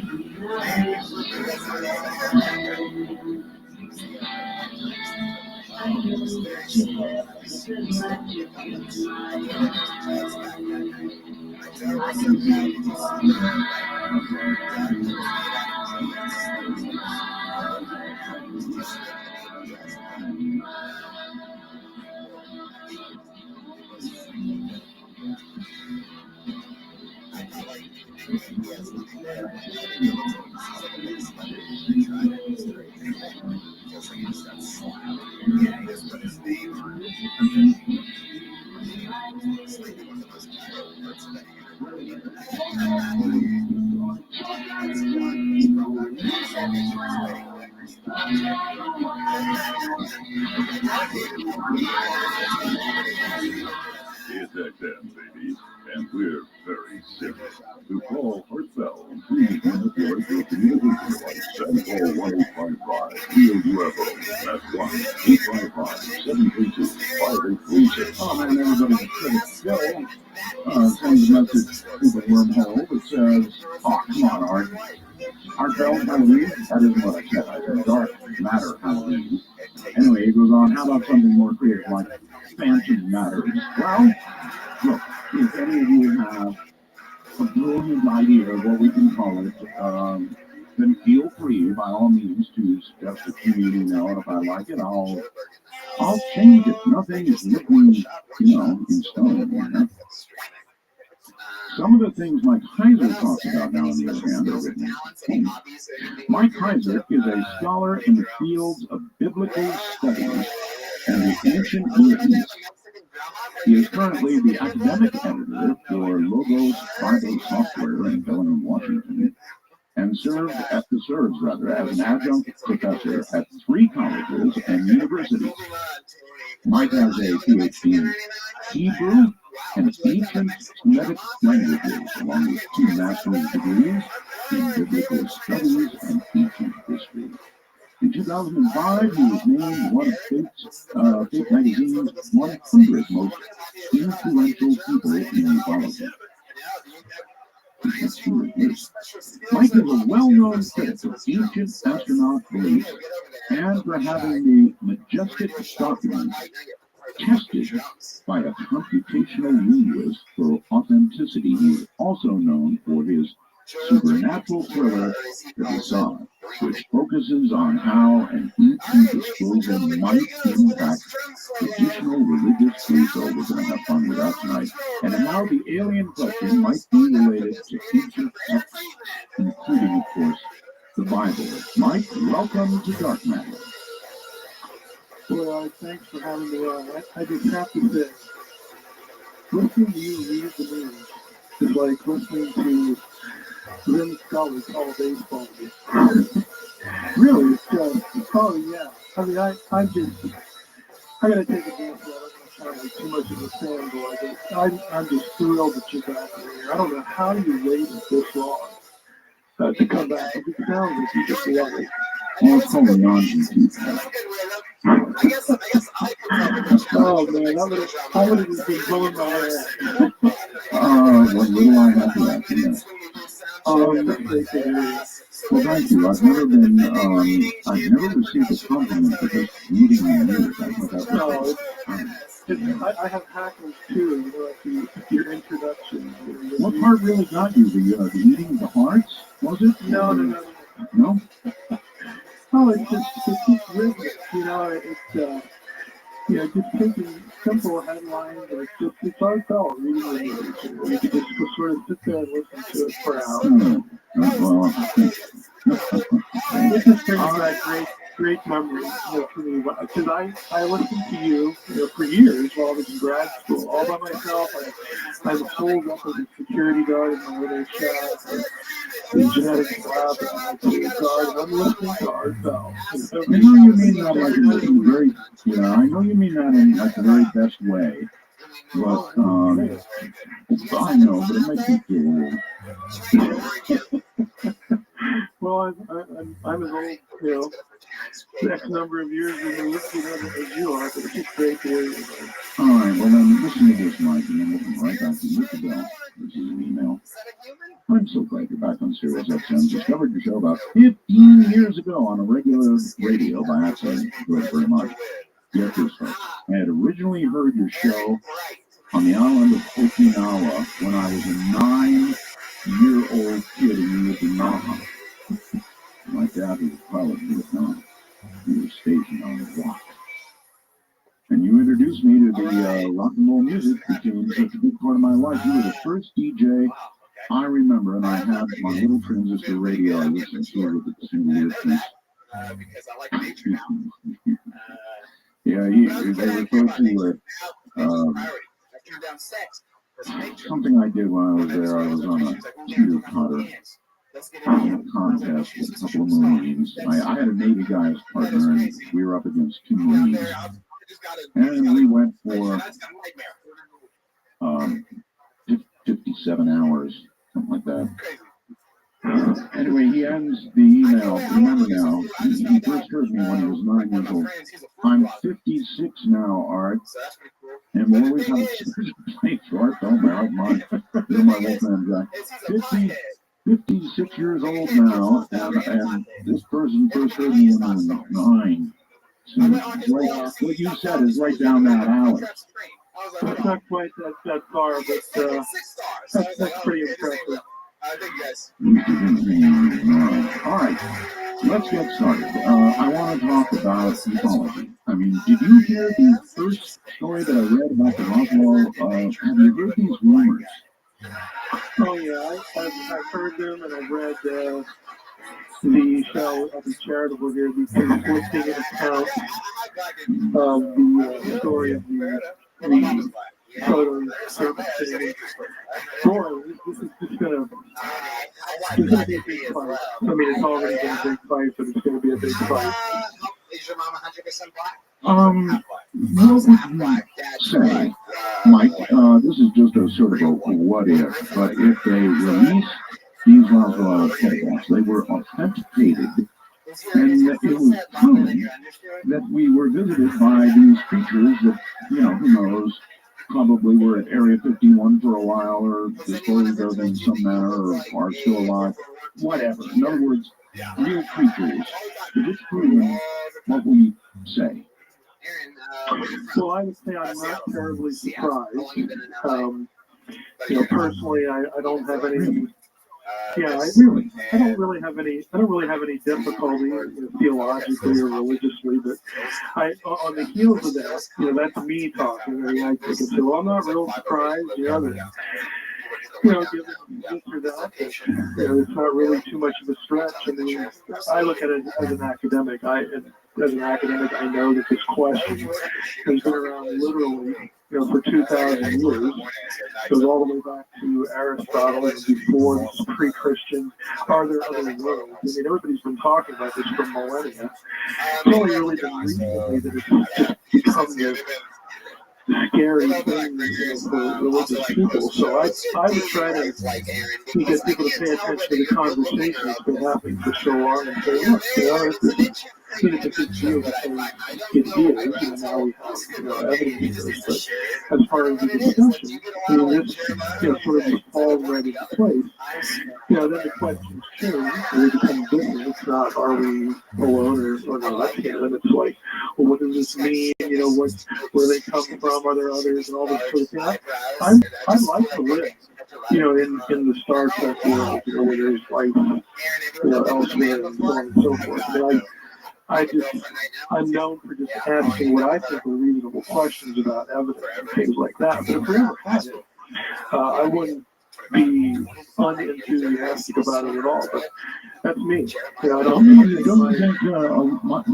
think that in this era of discovering suddenly hundreds and hundreds of exoplanets, planets that are like Earth that could conceivably support life, that's a major discovery, you've got to admit, in terms of the probability of life being discovered. Yeah, I think those kind of finds are better than something like the Drake equation. I tend to be in the crowd that has a fairly low view of the Drake equation because I don't know.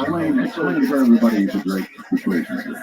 Well, this is Frank Drake, the astronomer, came up with a famous equation that tried to articulate the probabilities of life existing elsewhere. And that's a worthy thing to attempt.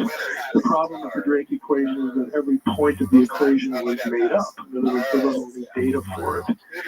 Now, that's why I say this kind of thing. When we actually are starting to get data, there's X number of planets now that, to the best of our scientific ability, will support life. That starts to fill in some of those gaps. And so when I think probability, if someone's talking to me about the Drake equation, it's like whatever. But if they're talking about discoveries like this, to me that helps. Okay, so the last 5 years of the discovery of these exoplanets changes the equation? Well, if you're making a pun with it, I would say, yeah, it changes the conversation in this way. I think the conversation on probability actually becomes more data-driven than a sort of a contrived equation. I don't want to say contrived in a negative sort of way, but because I think it's worth trying to speculate. But without data, that's what you've got. You've got speculation. I think it's a reasonable conclusion. If it becomes a more reasonable conclusion, let's put it that way, if we have evidence that there are those places that life as we know it could be sustained. It doesn't prove anything, but it does make the probability reasonable. And to me, it gets it on the table. If you don't have any sort of plan other than this that we could talk about in these terms, and then we're going to have this probability discussion. Without that, to me, it doesn't even really deserve to get on the table. Well, now that you're not looking at, we're just looking at little dots of light and saying, it would be a great waste of space if there weren't. That's an emotional argument, but I'd rather have data than. I don't want to sound cold here, but I'd rather have data than the emotional argument. All right. Well, we're beginning to get that data, and with those planets, for example, I have somebody from SETI on, Spectroscopic SETI, And, they haven't heard anything yet, right? But it occurs to me that if there's all these exoplanets that are like Earth, capable of sustaining life, why do we suppose that life would evolve, I don't know, the way we have technologically, and even have radio or TV or even imagine it? I think that's a reasonable question to ask. I've wondered that myself. And you and I are learning. There are criticisms of studies in that regard that require to using a different strategy, to look for this or that. So, the truth is, the blunt truth is, we don't really have any reason to make that assumption that they would be communicating the same way. But the reality is that's what's within our reach. And, it's a combination, it's a technology issue, it's a garnering enough interest, to get people to care issue, all those things are part of the discussion. You would describe yourself now as a skeptic? I would describe myself as someone who, again, would like these things to be true, but I want there to be real evidence for it. I'm not impressed with anecdotes. I'm not impressed with emotional arguments. I just like to know. And when I say I believe or think X, I'd like to have something concrete to sort of base that on, to fall back on. So with some people, that makes me a skeptic. With other people, especially, in the more fundamentalistic wing of Christianity, what I've already said tonight is just awful, because there's this tendency to equate the whole question of extraterrestrial life with one of two things, probably both, and that is the demonic realm, and then you must buy into Darwinian evolution. And I'll confess, I'm not really disturbed by evolution. I don't really like materialistic Darwinism, but that's not the same as the idea of evolution. Are you convinced of evolution, Mark? Yeah, I think evolution is a reality. The question in my mind, there are questions in my mind like, to what extent, what mechanisms did it need? I'm sort of at an advantage here, because when I was in graduate school, the place where I went to church was heavily populated by professors from the hard sciences at the University of Wisconsin. We had the head of environmental studies, we had a botany, we had two research physicists, we had a geologist, we had a professor of electrical engineering, we had another one in chemistry. I mean, the people like me in the humanities were like completely outnumbered. And all of them were very serious, about their faith, their theological commitment to every one of them. Accepted the idea that, evolution, that's how God did it. No kidding, it's a no-brainer. They just didn't flinch about it. It was not trying to start a conversation with them. Well, what do you think about people who might be here, even in our church, some colleague you have somewhere, or some acquaintance that don't agree? To them, it was just. It wasn't even a sensible question to ask, but yet they were very serious. Well, I spent 9 years in that environment, and so I just have to chuckle, when I read things or hear things about how this is sort of an all or nothing proposition. We either have to accept this or that, the Bible or evolution. There's no in between. It's like, I just know better. I know intellectually better because I read lots of stuff. I know by experience as well.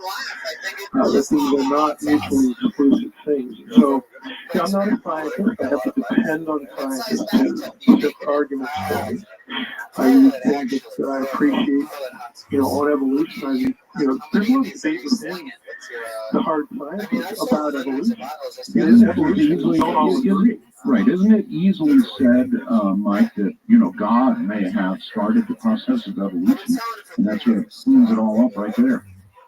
Yeah, and that's what most of these guys were. I mean, I think there may have been one or two that would be willing to say it was sort of, random. In other words, when you take that position, you just articulate that God started the process that involved a deliberate decision. You're speaking of God as a person, not just making intelligent decisions and whatnot. And that's the common view for people who are in the sciences who happen to be Christians who accept evolution. There might have been one or two of these people that I knew that would have taken a step back even from that and made it a little more random, closer to what you would think of as a secular Darwin position. They were somewhere in between. I agree with you. I think that idea, and then the sub-question is, tell me why God couldn't make that decision. Tell me, exactly. How, on what basis would you say that God is limited and kept from making that decision? And to me, that's a totally conversation. But, again, that's me. So I'm not troubled by the idea that if there is this thing, this force of nature, and in God's hand, there's some providential thing that we call evolution, maybe life evolved somewhere else. And then the discussion changes to, well, we got a purpose in that, what would the point be, what's the relationship between that and us? You get into a number of layers of other questions, but I don't think the discussion needs to stop with the first question, about probability. Simply could have evolved from stardust. I mean, basically, stardust, mud puddles, lightning strikes, you name it, right? Yeah, I mean, see, that is an issue, because if I were to say that to one of my friends, Professor so-and-so, he would say, yeah, whatever. But someone who's sort of been trained to think that, well, the reason, Art Bell is suggesting that, the reason someone is saying that is because they want me to accept the idea that, I'm an extraterrestrial, or extraterrestrials are space brothers. In other words, because they're conditioned to respond in a certain way, they, unfortunately will. They won't really stop. Well, there's 2 or 3 or 4 or 10 different ways to sort of look at this. So they'll kind of gravitate to the one they really dislike. And then, it becomes a real thing to fight over. All right. So, with regard to extraterrestrials, you're not married to the idea. No, nor are you that distant from it that you can't embrace the possibility. No, I like I said, I have this romantic style that I mean, it's wouldn't it be nice if Star Trek for real? Minus the Klingons and the Romulans, I guess. But, that would be really interesting. It'd be fascinating. Sort of on my short list. Or wouldn't I like to see this before I die? That kind of thing. But on the other side, I have things like Proto-Mammon and all that kind of stuff. I mean, there's just things I'd love to see them do. And again, this is on the list, so I'd like to know. But on the other side, I don't think we really have evidence yet. A lot of what people accept as evidence, I just don't think is really good evidence. So I sort of suspend it and hope, but because I hope one direction doesn't mean I'm going to embrace what I think is a really bad argument.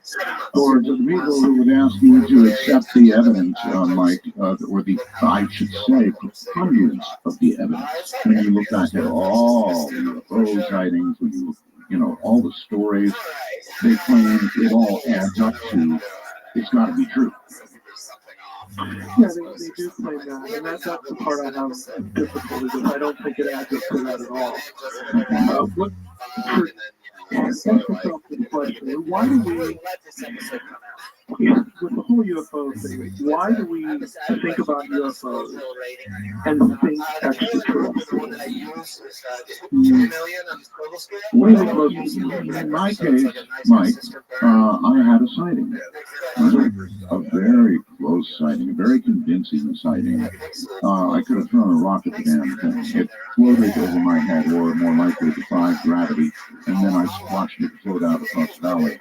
With my wife at that time, and once you've seen something like that, then yes, you begin to ask questions like the ones you were just talking about. I saw you were referring to the triangle. I remember yes. Talking about that on the air as well. If I saw one of those, my first thought would be either let's get in the house, or boy, that's really cool. But I've read this sort of technology, especially the stronger ones, is really on the board. in patents. I actually blog about this stuff with some frequency. Back in the 20s and 30s, in other words, you could have seen a dirigible or a dirigible married to nuclear power. It's harder to talk dirigible when they make, when they go real fast and make turns and all that sort of thing.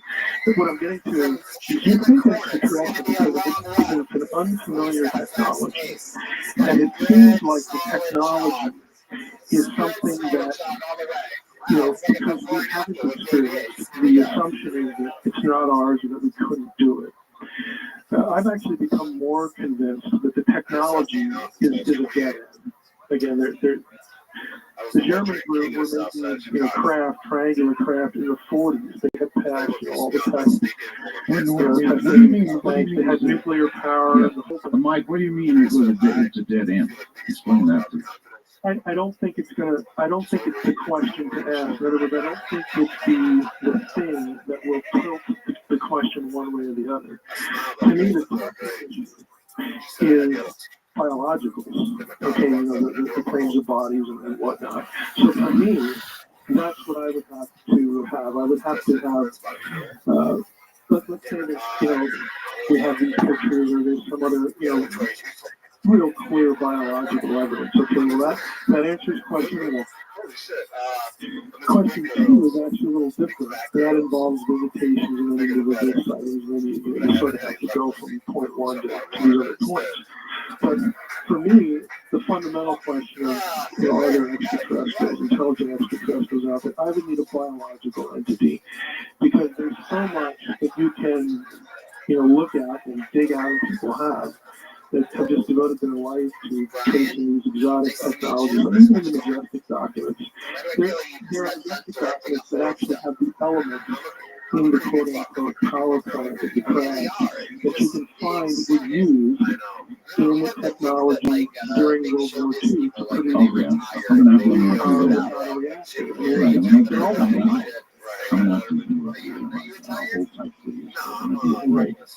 and I do want to talk to you about the majestic documents because I know that you have been tested and you're finding stuff on the majestic documents. So, and I want to talk to you now about a new product. The Seaplane Company has a new product and you are going to love it. You're absolutely going to love it. Nobody makes anything like this. They're called the Sentinel 40 wooden headphones. Now, I know that sounds strange, doesn't it? Wooden headphones. Why would you have wooden headphones? Got the answer. It's because you get the most incredible response. I mean, when I say a full body bass response, nothing in the world does it like wood. Nobody ever thought of putting wood in headphones before. But Bob King was a high-end wood craftsman. That's why he has wooden radios, and now it's why he's got wooden headphones. That all makes sense. The difference, folks. The sound coming out of these headphones is awesome. Nobody's ever thought of it before, as far as I know. So I want you to try it. And it's only costing $59.95. Now you can see them at seaplane.com. Trust this guy to come up with products that are different. Why do these headphones sound better than anybody else's? Well, it's simple. The wood about it.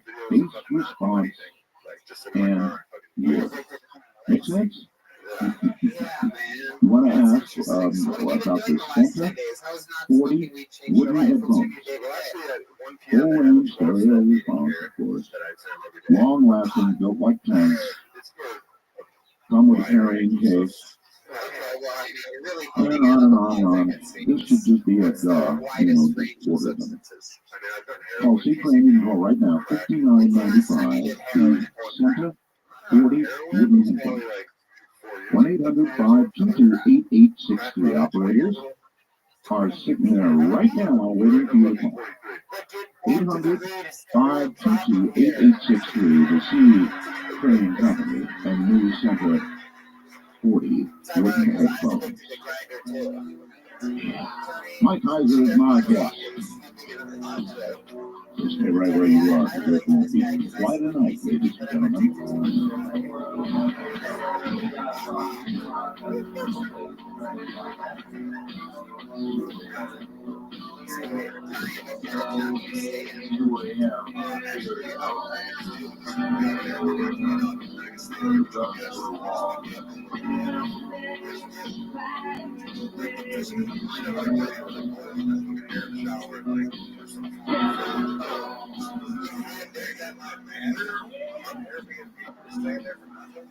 Yeah, the guy was like, I cleaned it.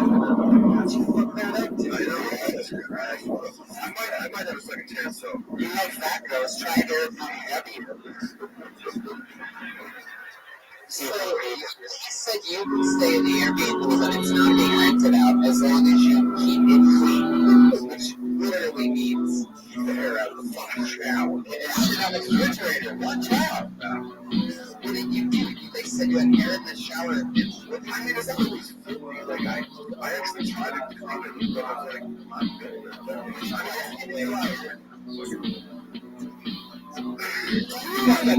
I take it my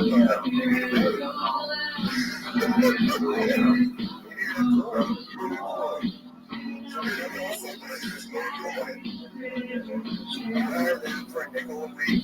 So I'm going to bring them all that stuff for the first time, man. Don't give up on this. Hey, I'm back and talk to you right back into this fucking place. Hey, you're making it happen, okay?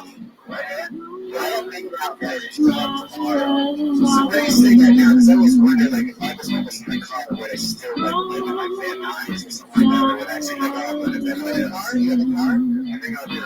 Yeah, just say, you know, a car? Yeah, sorry about it.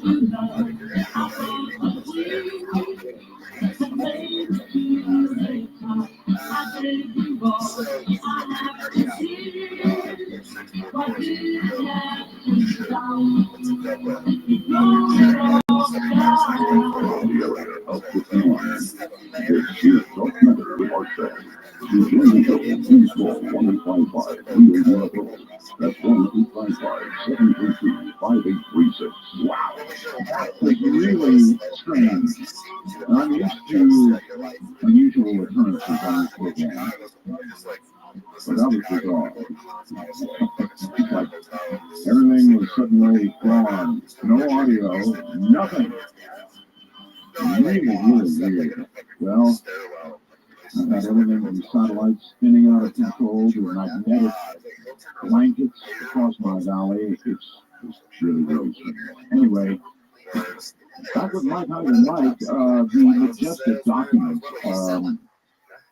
You know, these were quoted almost biblically for years and years by so many people. And I guess you finally had a good, hard look and went out and got them tested. Can you describe how you did that and the results? Sure. For listeners, if you go to my website, which is drmsh.com, at the top there's a link that says quick links. So if you go to that page, you'll be able to download the study we did for free. One of the links there, I'll just sort of overview it. What we did is because I had known someone named Dr. Carol Chapman.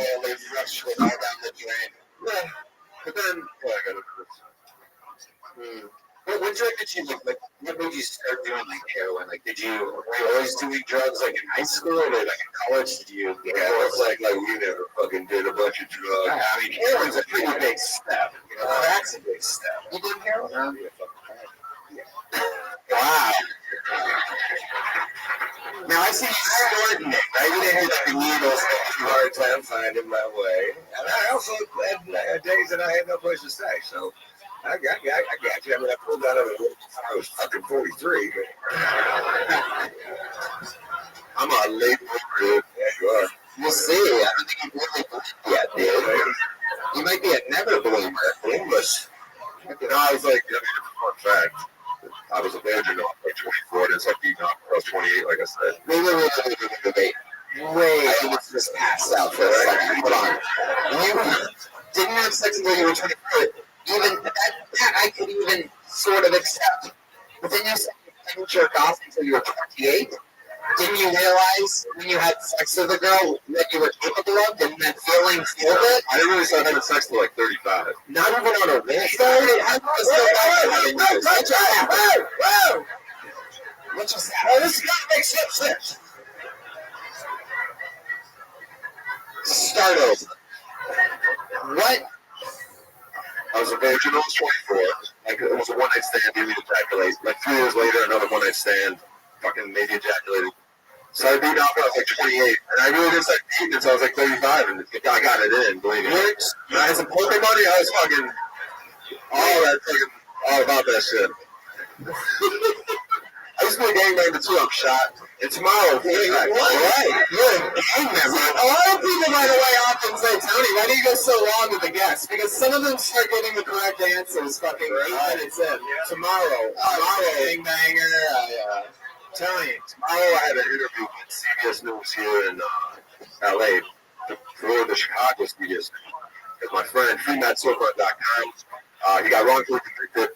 I was part of the trials and shit, and they were interviewing me about it. Like Dateline style? Yeah, I guess, whatever, yeah. You're going to be that guy? I was a gang member at the chat. What do you think you do for the gang? I mean, I wasn't very good at it. I mean, it was white, especially white dudes and you were also a lousy fuck. It's hard to do a drive-by when you can't get your arm out of your car because there's newspapers stacked up to the ceiling. Keep nodding off. Yeah. What was like, give us an example. You're on a TV show here. You might as well give us an example of one of the most dangerous things you ever did as a gang member. I borrowed a gun from a dude in the gang. We went to this rival's house. We fucking broke all his windows. I had to gun for protection. And I went, What gun was it? Super Soaker? Yes, no, but I don't even know if it worked. Just like a 32 or something. I don't even know if it fucking worked. Wow. And he came back. And that night we went to get beers. Got to play with some dudes. And beat the shit out of them. And a fucking cop pistol with me. At the end of the night, he left a scar on my face. A cop pistol with you? Yeah, where did the cop come from? We called him Super Cop. He lived in the neighborhood and he fucking saw me like about to break this dude's window because he had just broke the window on my car. So I had a golf club and I wanted to break this dude's window. And the cop put a 9mm next to the freeze and I put a golf club there and just started running. And then eventually I was running around the car. It was like little kid shit. Like I was running around the car. And I just got so tired I put my hands on like this and he was just like, cracked me with my face with a 9mm. You had a gun yourself. No, I had a beach window there. That's the whitest shit. You should do this on stage. It's fucking hilarious, dude. Yeah, sure. A golf club is the lightest weapon, and you should have yelled "4" before you broke the window. Then the cop would not have chased you. It seems like in all your years of gangbanging, your most dangerous stuff pretty much comes down to breaking windows, huh? You were like the window breaker guy. Yeah, like fighting and like, Ryan, go break this motherfucker's windows, dog.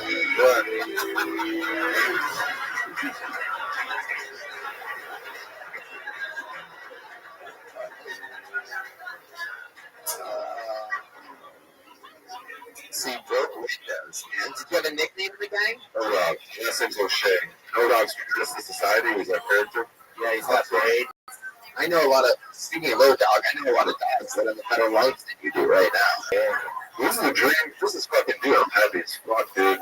Shit, dude. I just fucking defeated it already, you know, fucking this time, but like, dude, I'm fucking happy as shit right now. I'm about to cry and shit. The most interesting interview by far we've had on the show tonight. I'll tell you that. I almost asked you to come over to my house and stay for a while, but I didn't. At the last minute, I think. Run right up here. No? Okay. Brian, do you have any short-term goals or anything to Yeah, I mean, I have a sponsor, doing the shit, I'm going to meetings every day. What's your sponsor? His name was Monster Energy drink for a while. Wow. He's really fucking dope. Oh, wait, what was it? His name is Mike, but I shouldn't be saying that, right? He's fucking dope, though. Well, if he's dope, then you probably shouldn't be him at all, Brian. Sounds like my sponsor, Speedweed. Check out Alex Speedweed. There's a lot of comedians, so that fucking... I know. One day maybe you'll be one of them. Shut up. That's okay. That's a legitimate fucking statement. Yeah. Maybe you will. I mean, you got potential. Yeah. All right. Why not? You know? Brian O'Shea, everybody's in for you, dude. Come see us again. Brian O'Shea, Diggity Dog on Twitter. O-Dog. For you gang members out there. Were you a blood or a crip? A what? A poop? That sounds like the most polite getting ever. No, we just wear wacky hats, big windows, you know. Hey, you guys know what I was doing when I went off stage? What? I was seeing a client. It was dangerous.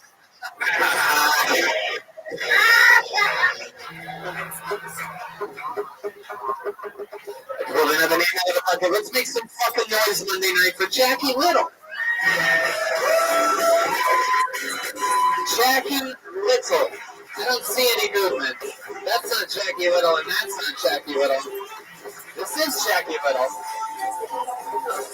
Oh, yeah.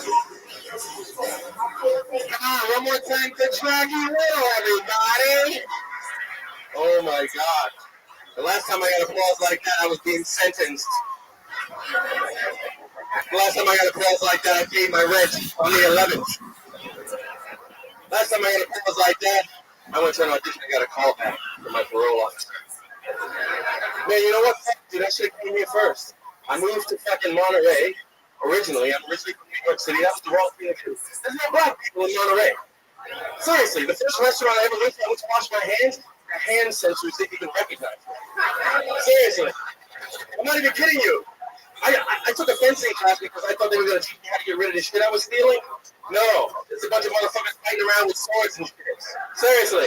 In February, they had, for Black History Month, they had an 8-man march. And only 6 of us showed up. Yeah, you fucking laugh. 3 of those motherfuckers were my roommates. Seriously. 2 of them from that class, and the other motherfucker was my parole officer. Oh, dude, it's fucking brutal. Hey, how many people got kids out there? I got a 20-year-old at home. He just broke up, but she still lives there. Thank you, that's my guy. Fuck yeah. Jackie Little. Yeah. Woo! I'm excited about this, Jackie. I am excited. I am. First of all, let's get this straight. My name is not Jackie. My name is Timothy Paul McCray. You call Jackie. Jackie's a friend of mine, and she wasn't going to come up here, so I came up instead of her. Fuck yeah, dude. What? I'm keeping it real. I'm keeping it real. I've been here for fucking, I've been here like the last 10 weeks, and I've signed up for the last 10 weeks, and I had to come up under a fucking alias. Here I am. Yeah, I'm saying so wait, you're saying that you put in your name and as your friend Jackie's name? No, my friend Jackie signed up, but then saw some people get ripped up here just now, and so when they called her, she decided that she wasn't going to come up here. Right. That's not how the show works. Bucket too. My name is in the bucket. My name is Timothy Paul. As a standard, we're gonna talk to you for a couple minutes. Okay. Just to make sure. Yeah, or else everybody would just do that every single time. The first person stands sort of out either. Anybody out there, clap your hands if you signed up for more than 10 weeks without getting on the show before. See, there's a bunch of other losers out there. It's not fair for any of these people, and it really pisses me off, actually. There you go, Brian's extra mad. Yeah, I feel like editing you out of this episode. Anyway, so let's just get into it, Jack. It didn't bother me a bit. We'll shot with you? Okay. All right, there you go. So, Jackie, let me ask you a question. How long have you been doing stand-up? I've been doing stand-up on and off for, I don't even know. Since the Fugees broke up? Yeah, pretty much. On and off for about 4 years. You heard that night before. I really thought you were going to bust a rhymes.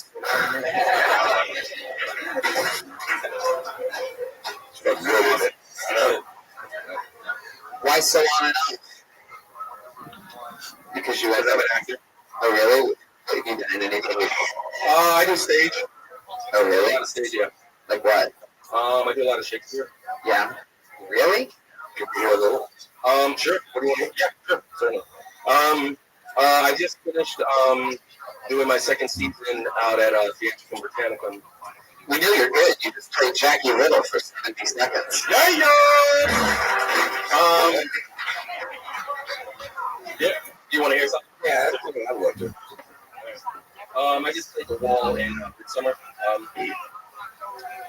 In this same interlude, it doth befall that I, one stout by name, present a wall. And such a wall as I would have you think that had in it a granite hole or chink, through which the lovers Pyrrhus and Thisbe did whisper often, very secretly. This loam, this rough cast, and this stone does show that I am that same wall, the truth is so. And this, the cranny is, right and sinister, through which the fearful lovers are to whisper. Wow, that's beautiful. Oh, yeah. So cool. Hey, Tony, I don't remember that part of Django Unchained. Django. As a Mexican, I take offense to the wall. Sorry. And did you say chick at some point in there? Yeah. I like that part. I like that one. Thank you. All right. Well, Timothy, we're going to keep flying through. We're going to get somebody else out of the bucket up here. There you go. Timothy's afraid or something like that. What's that, Timothy? And we are making it official. Don't ever try it again. What? It won't be funny next time. It's been done. And we'll go try it again. For what? It didn't get up here like that. I mean, you don't cheat the game. Yeah, exactly. Yeah, guys, you can't ever do Don't that. confuse through the game with the game. Right. Yeah. It's better to out than to throw away. That's a line from Gordon Dallas 40. True. One of my favorite lines. To get 20% off the best in South underwear and socks you will ever own, free shipping and a 100% satisfaction guarantee. Go to meandies.com/kill. You guys ready to go back to the bucket?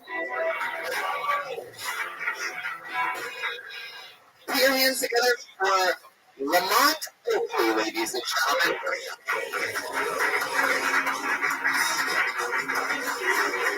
Listen.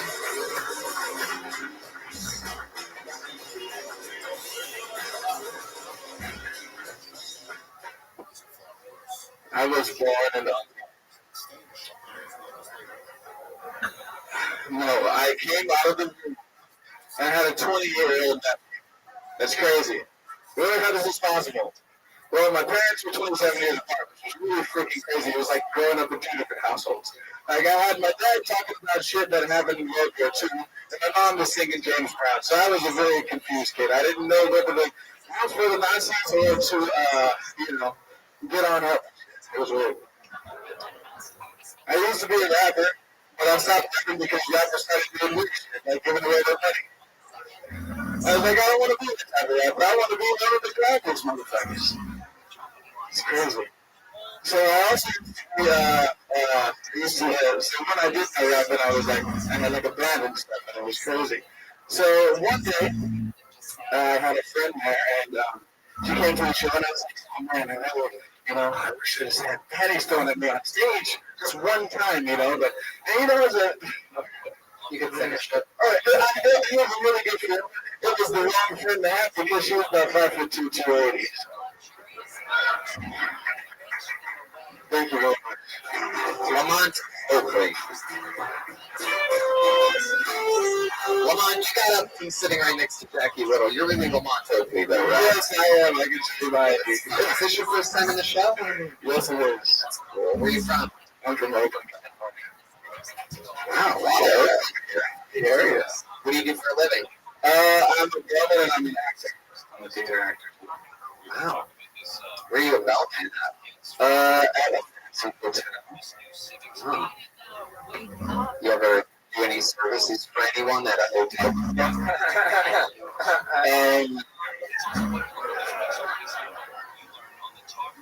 I can't answer that.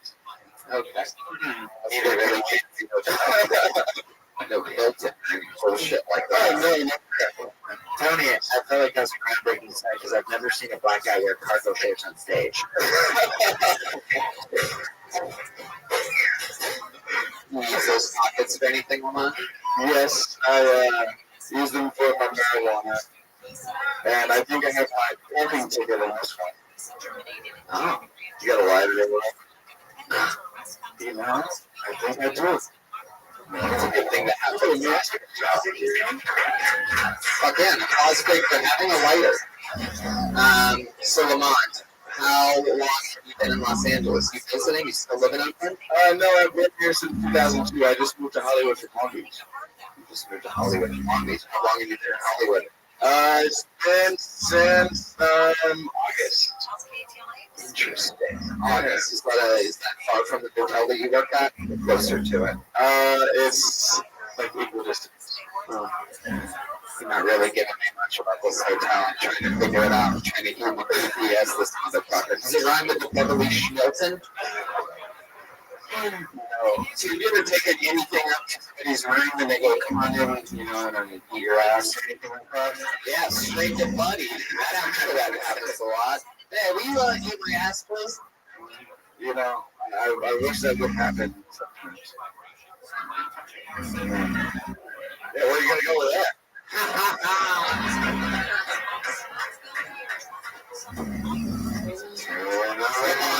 Can you give us an example of a time that you had to be a bellman and something strange has happened, or it's been a little bit, you don't have to... Damn, see, I'm serious. Like,